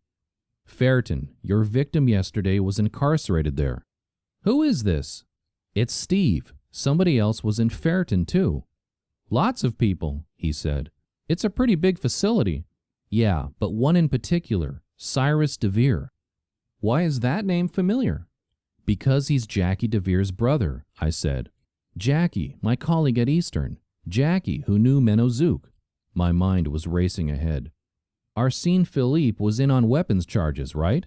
"Yup." "So if Jackie needed a gun and she asked her brother Cyrus for help, he could have referred her to Arsene Philippe." "Assuming he knew Arsene Philippe." "There is no such thing as coincidence," I said. "You have some way to figure out if Cyrus and Arsene knew each other?" "You know it's Saturday, right? Some people have the day off on Saturday." I felt bad for about half a second. "You're not some people. You're a dedicated investigator. I'll bet you're at the station right now, aren't you?" In the background, I heard some kind of intercom going, doors opening and closing. "Hey, who's the detective here? I'll check to see if there's a connection between these two. I'll talk to you later." He hung up, and I went back to work. Around 5, Rochester came after me, wanting to play, and I stood up and stretched. My ribs still ached a little from the accident, but I was a lot luckier than Arsène Philippe. As Rochester and I were walking back, the lyrics to a Cat Stevens song began drifting through my brain. "Another Saturday night and I ain't got nobody," I sang. Rochester looked up at me, as if to remind me that he wasn't just chopped liver. "No offense, boy, but you're just a dog," I said, reaching down to pet his head. "And a boy dog to boot." Letting us into the house, I wondered if there was a woman out there who would consider taking me on. I wasn't bad looking, I was smart, and I could be charming. I was also an ex-felon on parole, though, with a diminishing bank balance and shaky future prospects. I'd met a few single women since my return to Stewart's Crossing: Carolyn Kelly, Gail Dukowski, Jackie DeVere, and Dee Gamay, among them. It wasn't the availability of women, though, that was the problem. It was me. Mary had served me with divorce papers while I was in prison, a month after my dad died, and I refused to think about how my life was falling apart while I was locked up. I signed the papers, corresponded with the attorney handling my dad's estate, but I never let the idea sink in until I was ready to be released and I realized I had nowhere to go but Stewart's Crossing. I'd shut down and forced myself to focus on simple things like getting a job, making meals, keeping up the house. That was why I hadn't dealt with my father's gun. I knew I wasn't supposed to have it, but it was easier to ignore the issue than figure out what to do. Carolyn's death and Rochester's adoption had shaken things up. I knew I had to make some changes. I was hoping that once I'd put the investigation behind me, I'd be able to continue to move forward. And maybe one of these days, there would be a woman to share those Saturday nights with me and my dog. Chapter 36. Occam's Razor. I didn't leave the house on Sunday except to walk the dog. The more I worked on the risk manager's manual, the more I found I had to do. I didn't even have time to slip out to the chocolate ear. Gail would probably forget who I was by the time I made it back there, given how much I had to do, and that made it even less likely that she'd agree to go out on a date with me. Rick didn't call back until Monday morning, when I was trying to figure out how to make a consent form for the use of gadolinium read like something other than medical jargon. "I got the info on Arsène Philippe. I'm heading up to Layville to go over the information with Tony. Can you come along? I want you to tell him how you figured out the connection." I'd have agreed to walk there on my hands rather than work on that consent form, so I said yes, and Rick picked me up a few minutes later. "Tony knows about your record," Rick said as he turned from Ferry Street onto the River Road to head up to Layville. "But he doesn't know about your run-in with Santos, or the papers I burned at the Drunken Hessian on Friday." "Thanks." "It's not about you," he said. "I want this case solved, and your problems are just a distraction. I want to keep Tony focused."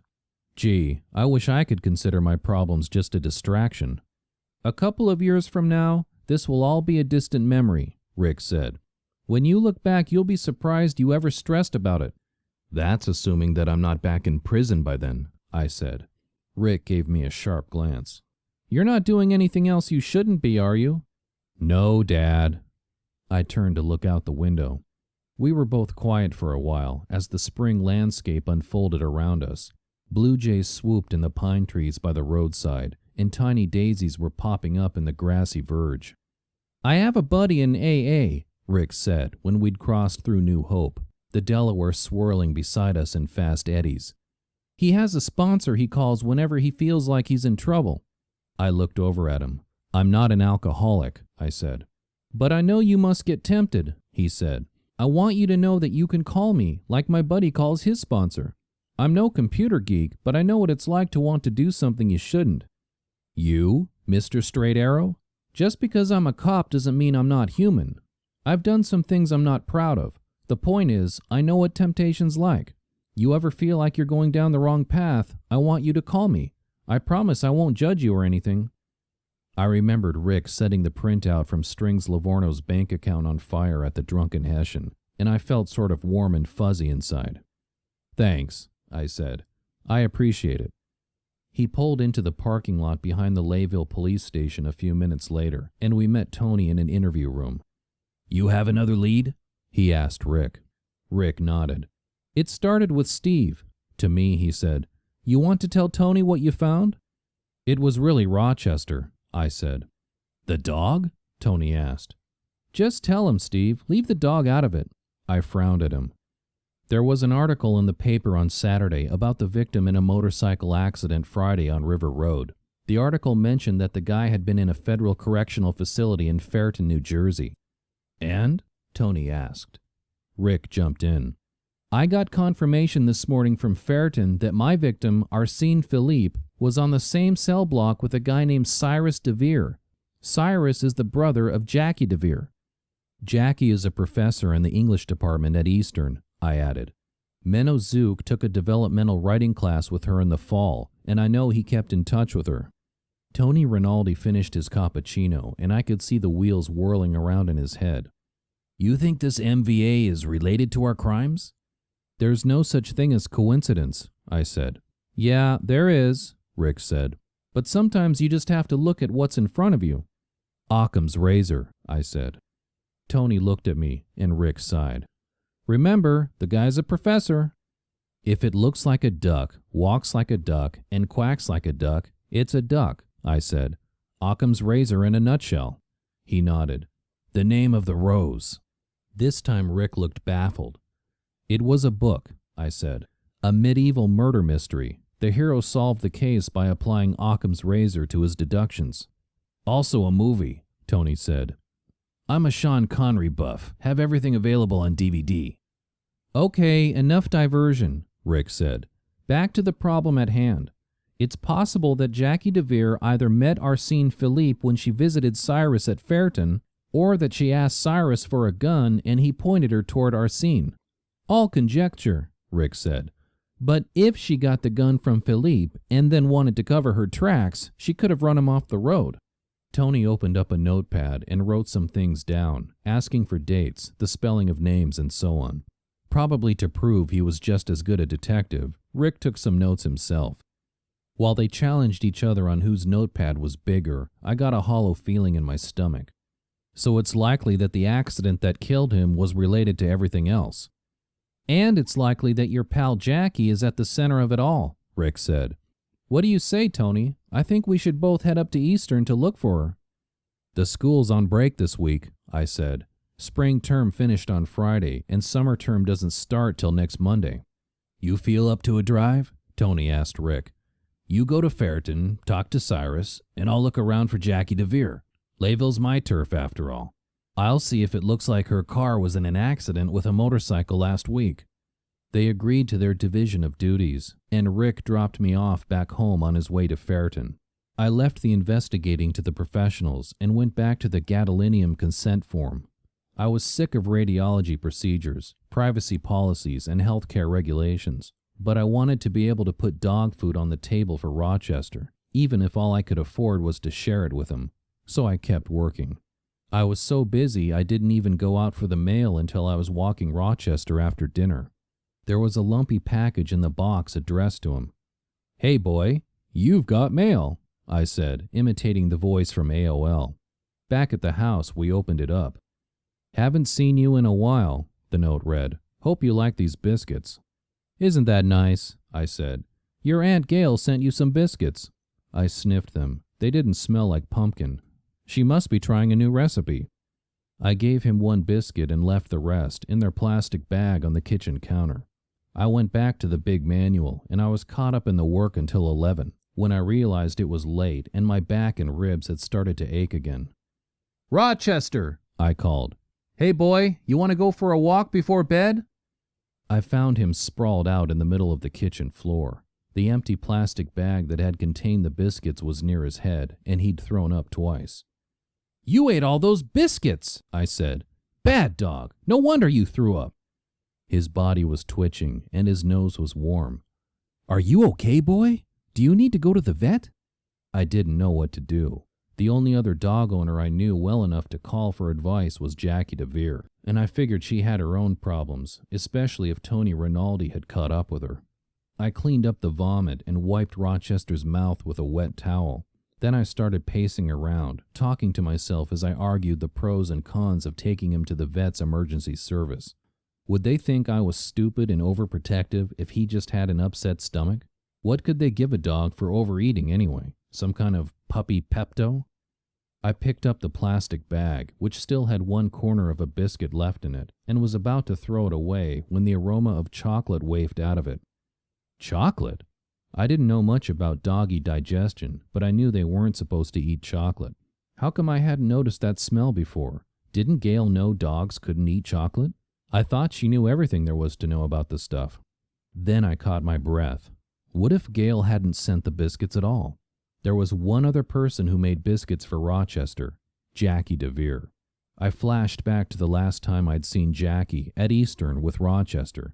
I had bragged to her about how he'd helped me find the clues to Carolyn's murder, a murder she might have committed, or at least ordered. It was as if I'd signed the dog's death warrant. I searched through the trash for the envelope that had brought Rochester the biscuits. There was no return address on it, and the postmark read Southeastern Pennsylvania, which was not helpful. I left it on the counter and found Rochester's leash. "Come on, boy, we're going to the vet," I said. He didn't get up. He just banged his head against the floor a couple of times and wagged his tail. "Come on, Rochester, get up," I said, tugging on the leash. But though he tried to get up, he couldn't move enough. I ran to the front door, opened it, and dashed out to the Beamer. I didn't have the keys. I ran back inside, found them, then ran back outside. I realized I wasn't wearing shoes. I ran back inside, and Rochester thumped his head on the floor again and wagged his tail. "All right, boy, I'm going to make you better, I promise," I said. The words caught in my throat, and I thought I might cry. Upstairs, I threw on my shoes, grabbed a jacket and a blanket to put over Rochester. I hurried back downstairs, dropped what I was carrying, and bent over to pick up the dog. "Oof," I said. "Dog, you're going on a diet." He must have weighed 80 pounds. Bending from the knees, I lifted and stood, then staggered out the front door to the BMW in the driveway. I nearly dropped him twice, but at last I was able to deposit him in the front seat. A minute later, I was back with the blanket. Then I had to grab my cell phone. At the last minute, I grabbed the plastic bag containing the broken corner of the last biscuit. Then I locked the house. Rochester's head rested in my lap, and he couldn't stop panting. I backed down the driveway and sped out of River Bend as fast as I could, taking the twisty curves well over the residential speed limit. The veterinary hospital was near Newtown, and I had to speed up Ferry Road away from the Delaware, bypassing downtown. All those years of taking the late bus kicked in. I knew how to get there through the back roads, avoiding traffic lights and places where a bored cop might be hanging out looking for speeders. "It's all right, boy. Daddy's going to make you better," I said, petting his head as I zoomed one-handed around the narrow country roads. The cold air rushed at my face and stung my eyes into tears. At least I think that's why I was crying. Chapter 37. The Vet. I made it to the vet's in record time. Leaving Rochester in the car, I ran up to the door and rang the emergency bell. Then I rushed back to Rochester and lifted him once again. I was stumbling up to the door when it opened, and a young woman in light green scrubs looked out. "Let me help you," she said. She propped the door and hurried toward me. With her help, I carried Rochester inside. "I'm going to need his weight," she said, steering us into the hallway where there was a big scale built into the floor. We knelt down and placed him on the scale, then stood up. He looked up at me with his big brown eyes, and I knew I would do anything to make him better. "I think he ate chocolate," I said. "A lot." "He's a big boy," she said. 72 pounds. That's good. There's more body weight to help disperse the chocolate. How much do you think he ate?" "Someone sent him biscuits." I pulled the plastic bag from my pocket. "I think maybe they were made with chocolate." "That's terrible. Who would do such a thing?" She knelt down and stroked his head on the scale. "Don't you worry, boy. We're going to make you better." She stood. "Let's get him into a room, and I'll let the doctor know you're here." With effort, bending at the knees, we got Rochester up off the scale, carried him into an examining room, and laid him on the Formica top table. The tech took my name and his and then hurried off to find the doctor. Poor Rochester. I hadn't been able to protect him. When I'd been run off the road, if Rick hadn't come by and gotten him, he might have been killed. And now I'd given him poisoned biscuits and left the bag where he could eat all of them.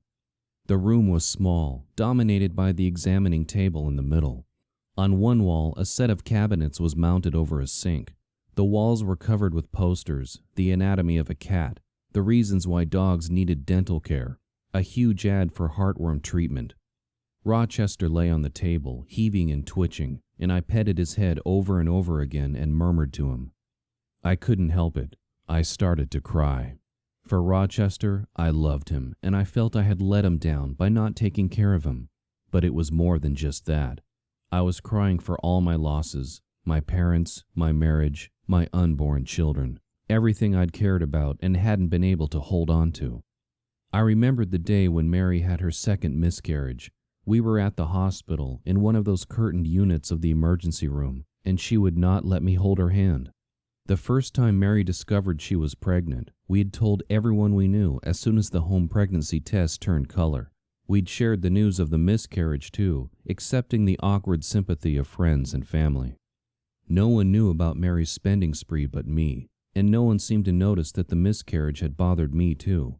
I was the dad after all. I'd been looking forward to the baby too, and I admit I'd been hoping that the little bundle of joy would repair some of the cracks that were already appearing in our marriage. The second pregnancy was our secret. Only Mary's OB/GYN and her staff knew.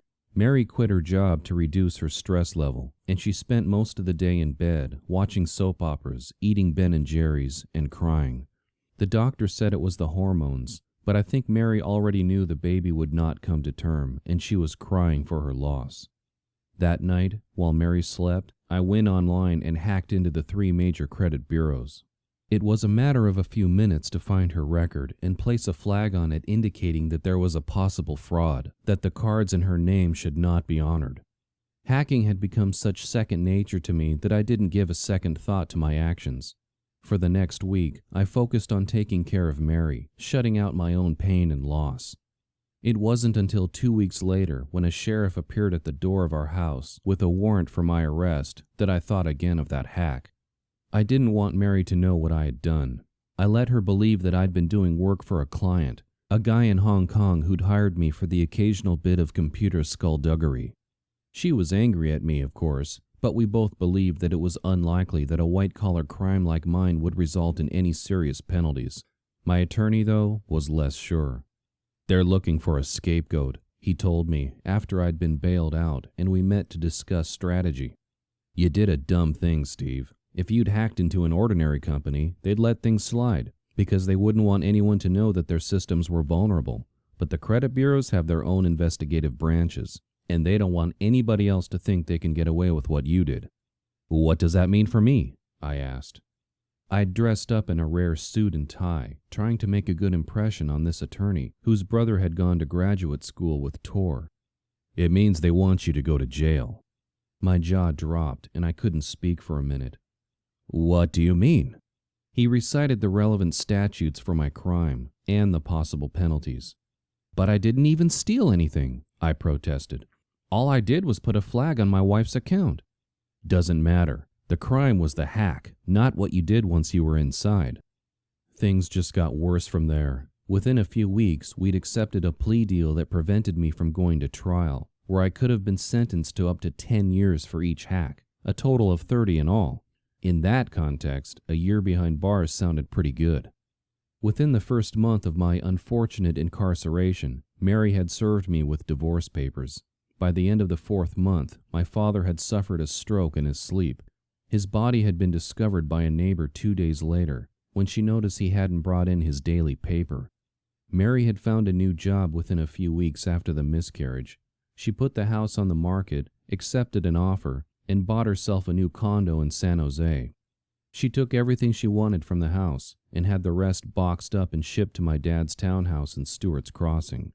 She took half the money from our joint accounts. The rest was eaten up by the costs of my defense. There was just enough left over to pay a storage yard to hold the Beamer until I was released. I had just received the final divorce papers before my release, and I asked Mary if we could meet one last time, when I'd sign everything for her. We met for lunch at a cafe near her office. As usual, Mary was on a schedule. She didn't even open the menu, but ordered as soon as she sat down. "Chicken salad, no lettuce, light on the mayo. And can you have the chef slice some grapes into it?" she said. "Diet Coke, ice on the side, thank you." She handed the waiter the menu and stared at me. "Bacon double cheeseburger, medium rare, cheese fries, and a chocolate shake," I said. "You're killing yourself with food like that," Mary said. "And you care because?" She frowned. "Do you have the papers?" "Yes, Mary. I thought we could do all that after lunch, over coffee and dessert." "I'd rather do it now." I sighed and remembered my father's admonition. Well, this was one bed I'd never lie in again. I handed Mary a manila envelope with the relevant paperwork in it. "For what it's worth, I'm sorry," I said. Her face softened for a moment, and I remembered the lively girl I'd fallen in love with 10 years before. "I am too," she said. Then she took the envelope from me and slid it into her purse. Sitting there on a hard metal chair, next to Rochester on the examining table, I hoped Mary was happy. The miscarriages were a cross between biology and destiny. We shouldn't have brought children into that crappy marriage, and the universe was letting us know that.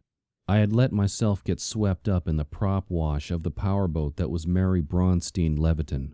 I had buried myself in my work, letting the ones and zeros of computer code take me away from any possibility that we could make that marriage work.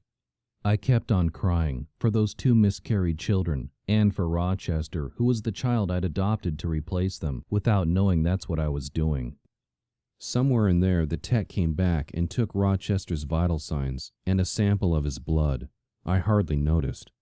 I was almost cried out by the time the doctor came in. "I'm Dr. Lee," she said, reaching out to shake my hand. She was a slim Asian woman in her mid-30s, in a white doctor's coat with her name stitched over the left breast. She looked tired, but she smiled when she looked at the dog. I introduced myself. "And this is Rochester." "Hi, boy," she said, petting his head. "Not feeling too good?" He thumped his tail against the countertop a couple of times. She gave him a complete physical, listening to his heart, feeling his stomach, looking at his eyes with a penlight. "What time did he eat the biscuits?" "I gave him one after we came back from our walk," I said. "And that was just after dark, say 6 o'clock. "And the rest of them?" "Hard to say. I was upstairs working when he got up on the counter and dragged the bag down. But it was within a half hour of that." She rubbed Rochester's head. "He's thrown up a couple of times?" I nodded. "That's good.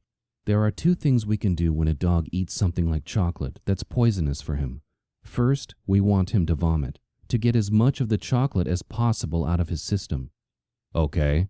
"Then we give him activated charcoal diluted in water. The charcoal binds to the poison and keeps it from being absorbed. I'll send Tracy in with a slurry of charcoal, and Rochester will have to drink it all. Then I'd like to keep him overnight, just to monitor his symptoms." "Whatever you think is best." She left, and the tech came back a few minutes later.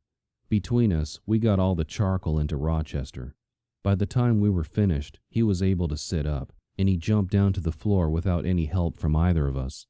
Tracy produced a short fabric leash from one of the drawers and hooked it up to Rochester's collar. I got down on the floor next to him. "You be a good boy," I said, leaning my head against his fur. "They're going to make you all better.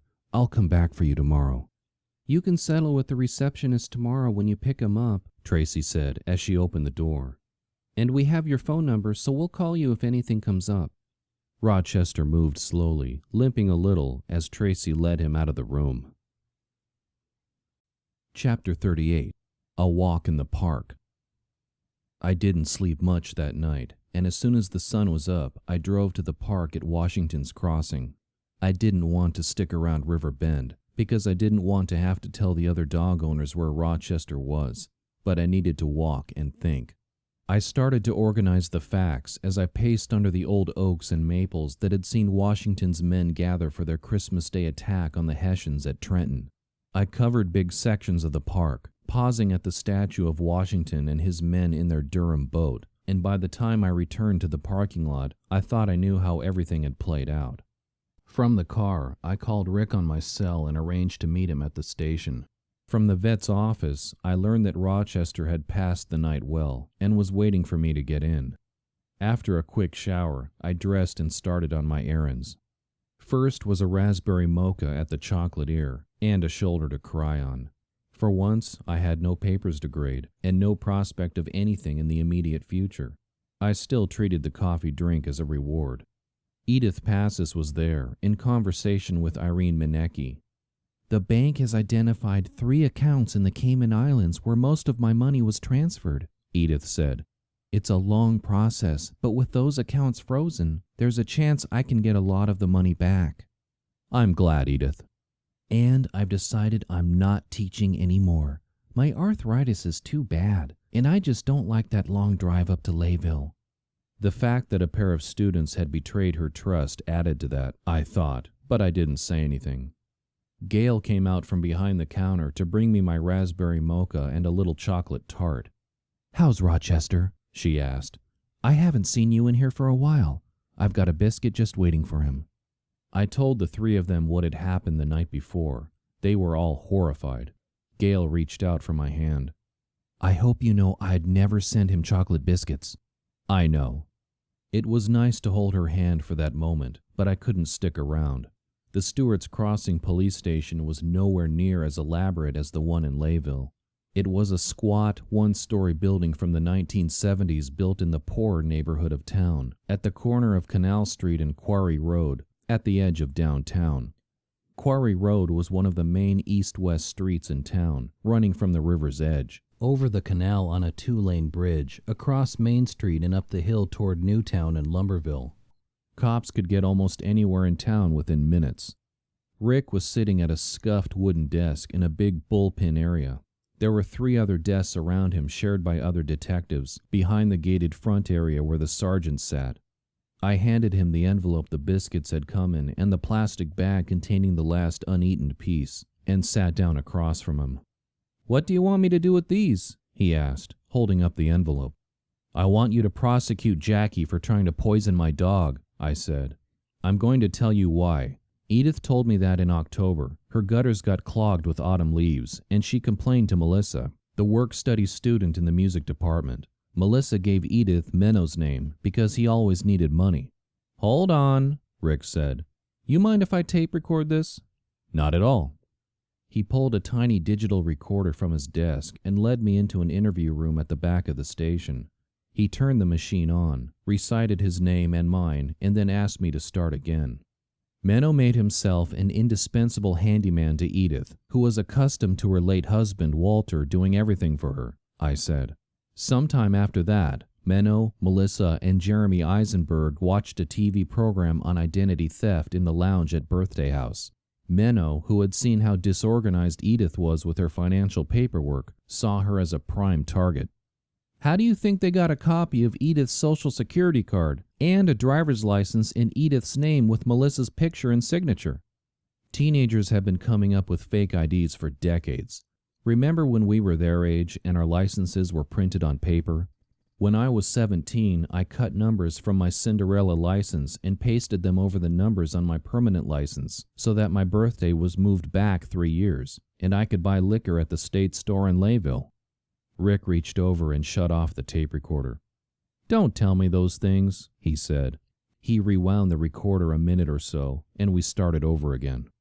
Menno moved to Easton with his father after they were shunned by the Amish community in Lancaster, so he probably knew the Quaker State Bank branch on Northampton Street was so busy that no one would have time to check Melissa's fake ID.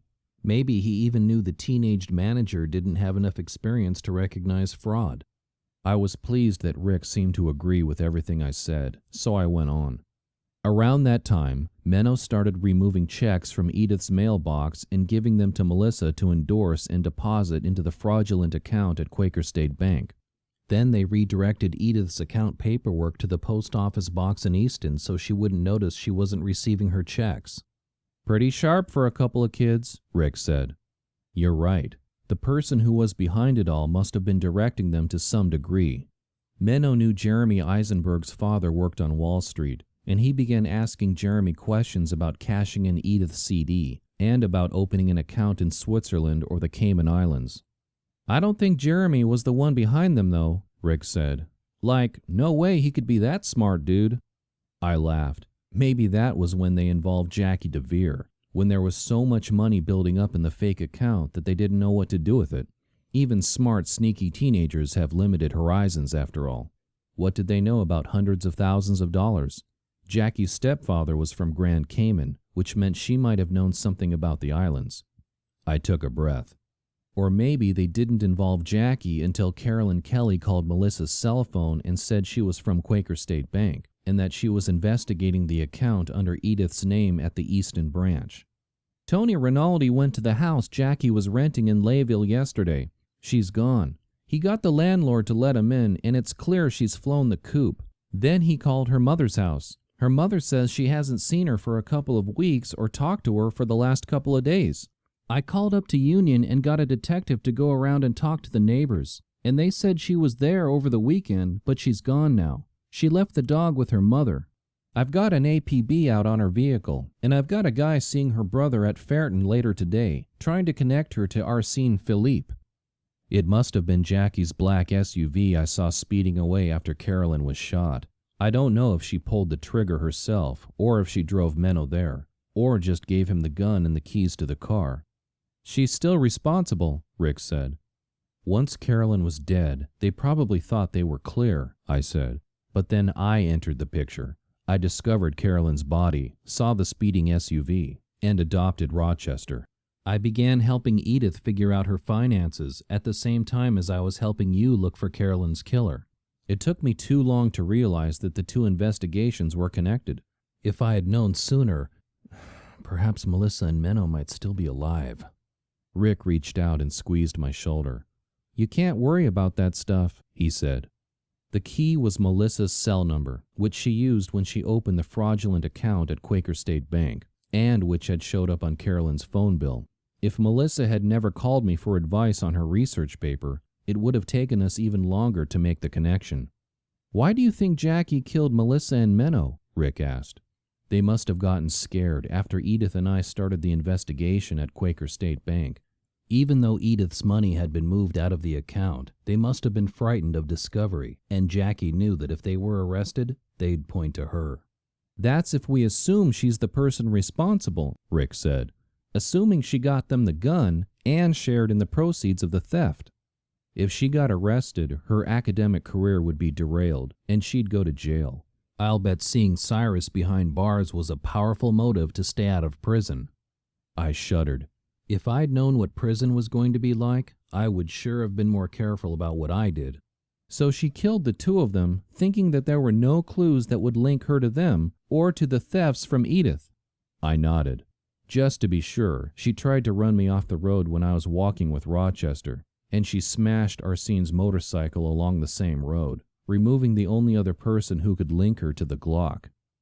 The one thing I couldn't understand was why Jackie had sent the chocolate biscuits to Rochester. What had the dog ever done to hurt her? But then that too fell into place. The last time I saw Jackie, I told her all about Rochester's role in digging up clues to solve Carolyn's murder. To finish things off, she sent him the biscuits. When we catch her, she's going down for murder, fraud, theft, a lot more than just trying to poison a dog. My dog. There must have been something in my eyes or my tone of voice, but Rick took the materials on his desk and put them into separate evidence bags. I'll get an analysis of the dog biscuit, he said.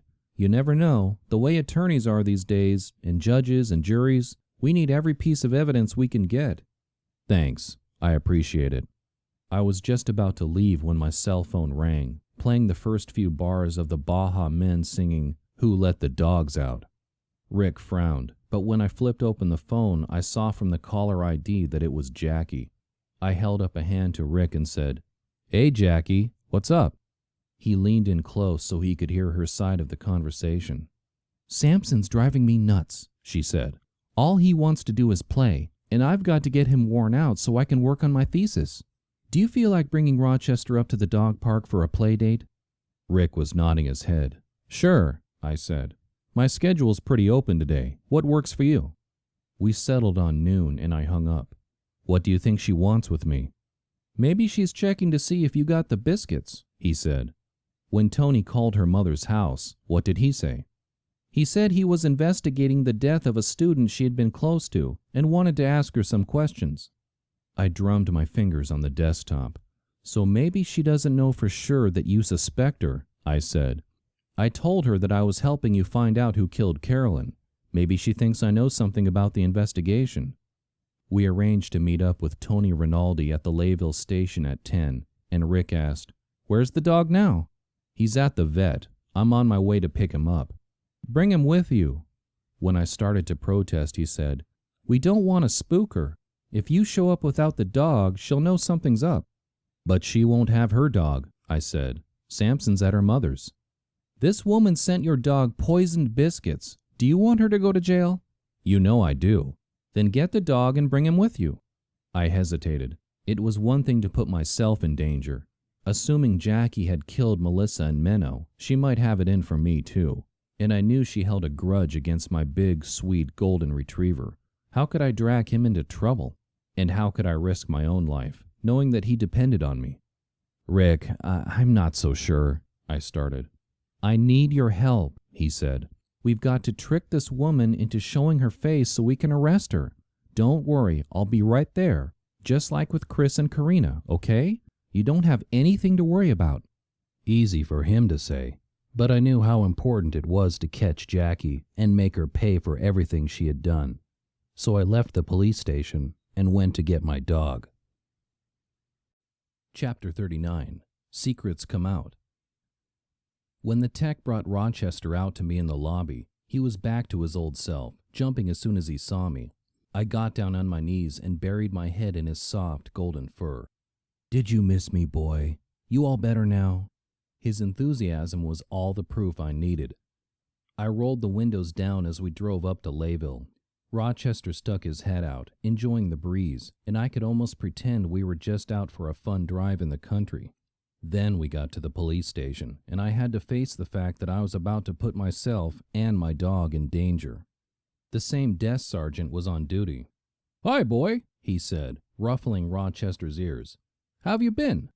My traitorous dog looked up at him with adoring eyes, and the sergeant agreed to take care of him until we were ready to leave.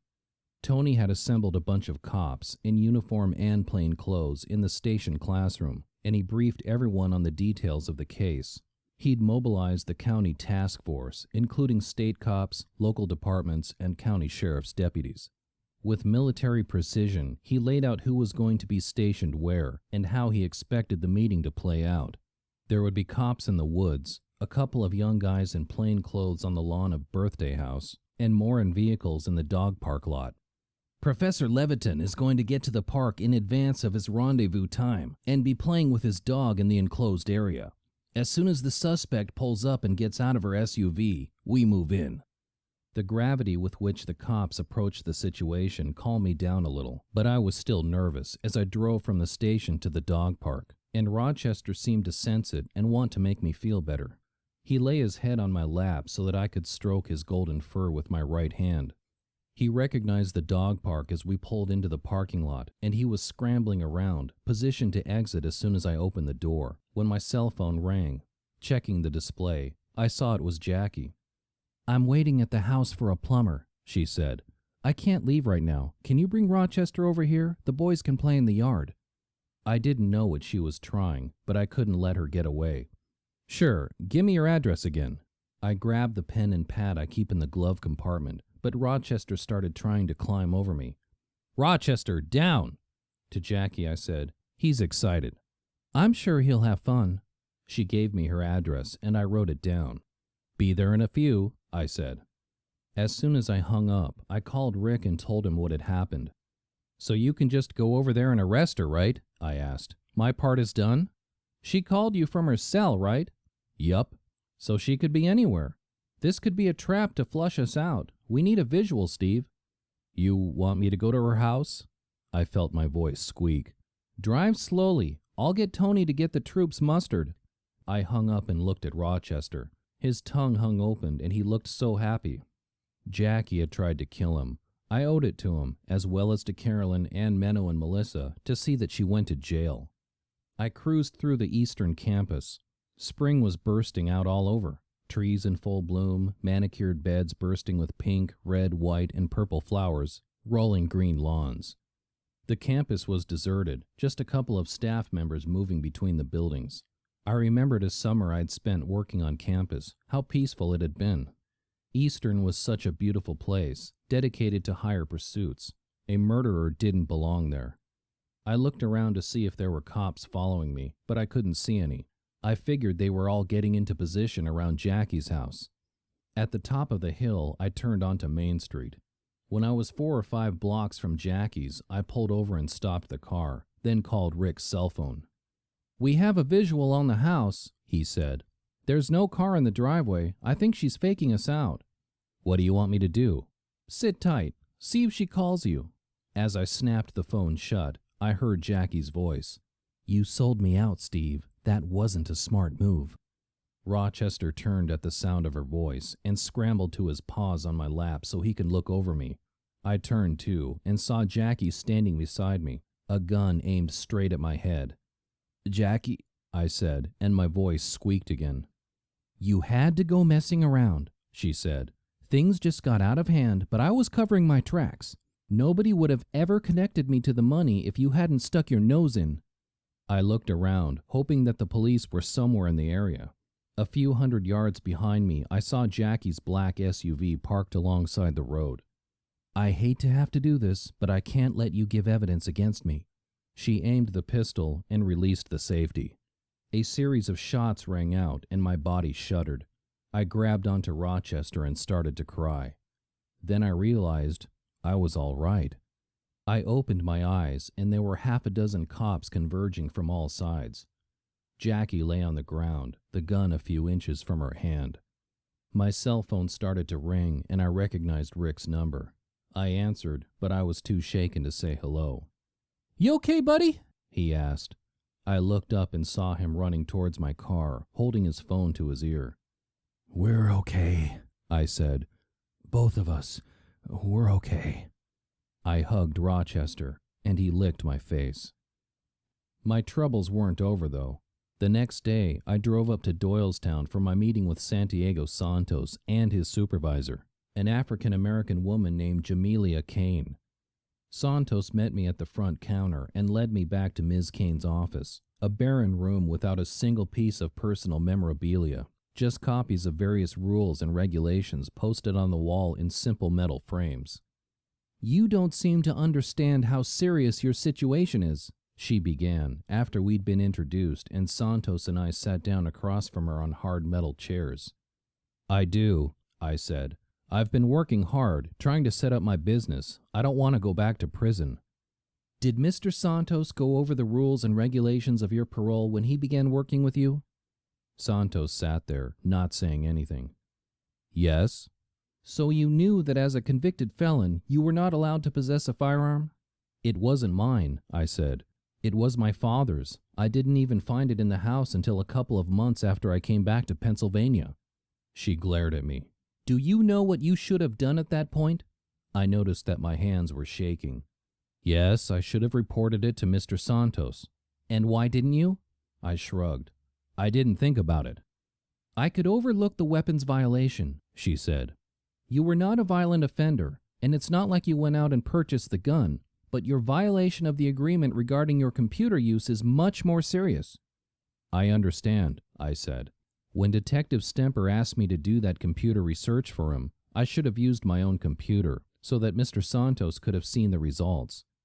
In my opinion, Detective Stemper showed a lack of common sense in asking you for your help in the first place," she said.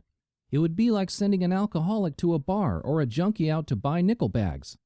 "The police do it all the time," Santos said, and I was surprised that he spoke up. "Without the use of confidential informants, they'd crack a lot fewer cases, and Mr. Levitan's assistance did help solve 4 murders. She trained an evil eye on him, but he didn't back down. She turned to me instead. "The law gives a parole officer a lot of latitude in dealing with offenders. I'll be honest with you, Mr. Levitan. It would be hard for me to send you back to prison in California for the violations you've committed. However, I have little confidence that you are ready to function in the civilian population without supervision." I shifted on the hard chair. It is my decision that you remain under the supervision of the parole board and Mr. Santos for an additional year. I wish I could make the penalty more severe, but Mr. Santos has argued on your behalf, as has Detective Stemper." "Thank you," I said. My whole body seemed to shake with a combination of relief and the loss of adrenaline. I could barely stand up, and I was afraid I'd fall over as Santos and I walked back to the outer office. "I'll see you in a month," he said. "Be prepared to go over your business plan." "I will be, thanks. I appreciate that you stood up for me."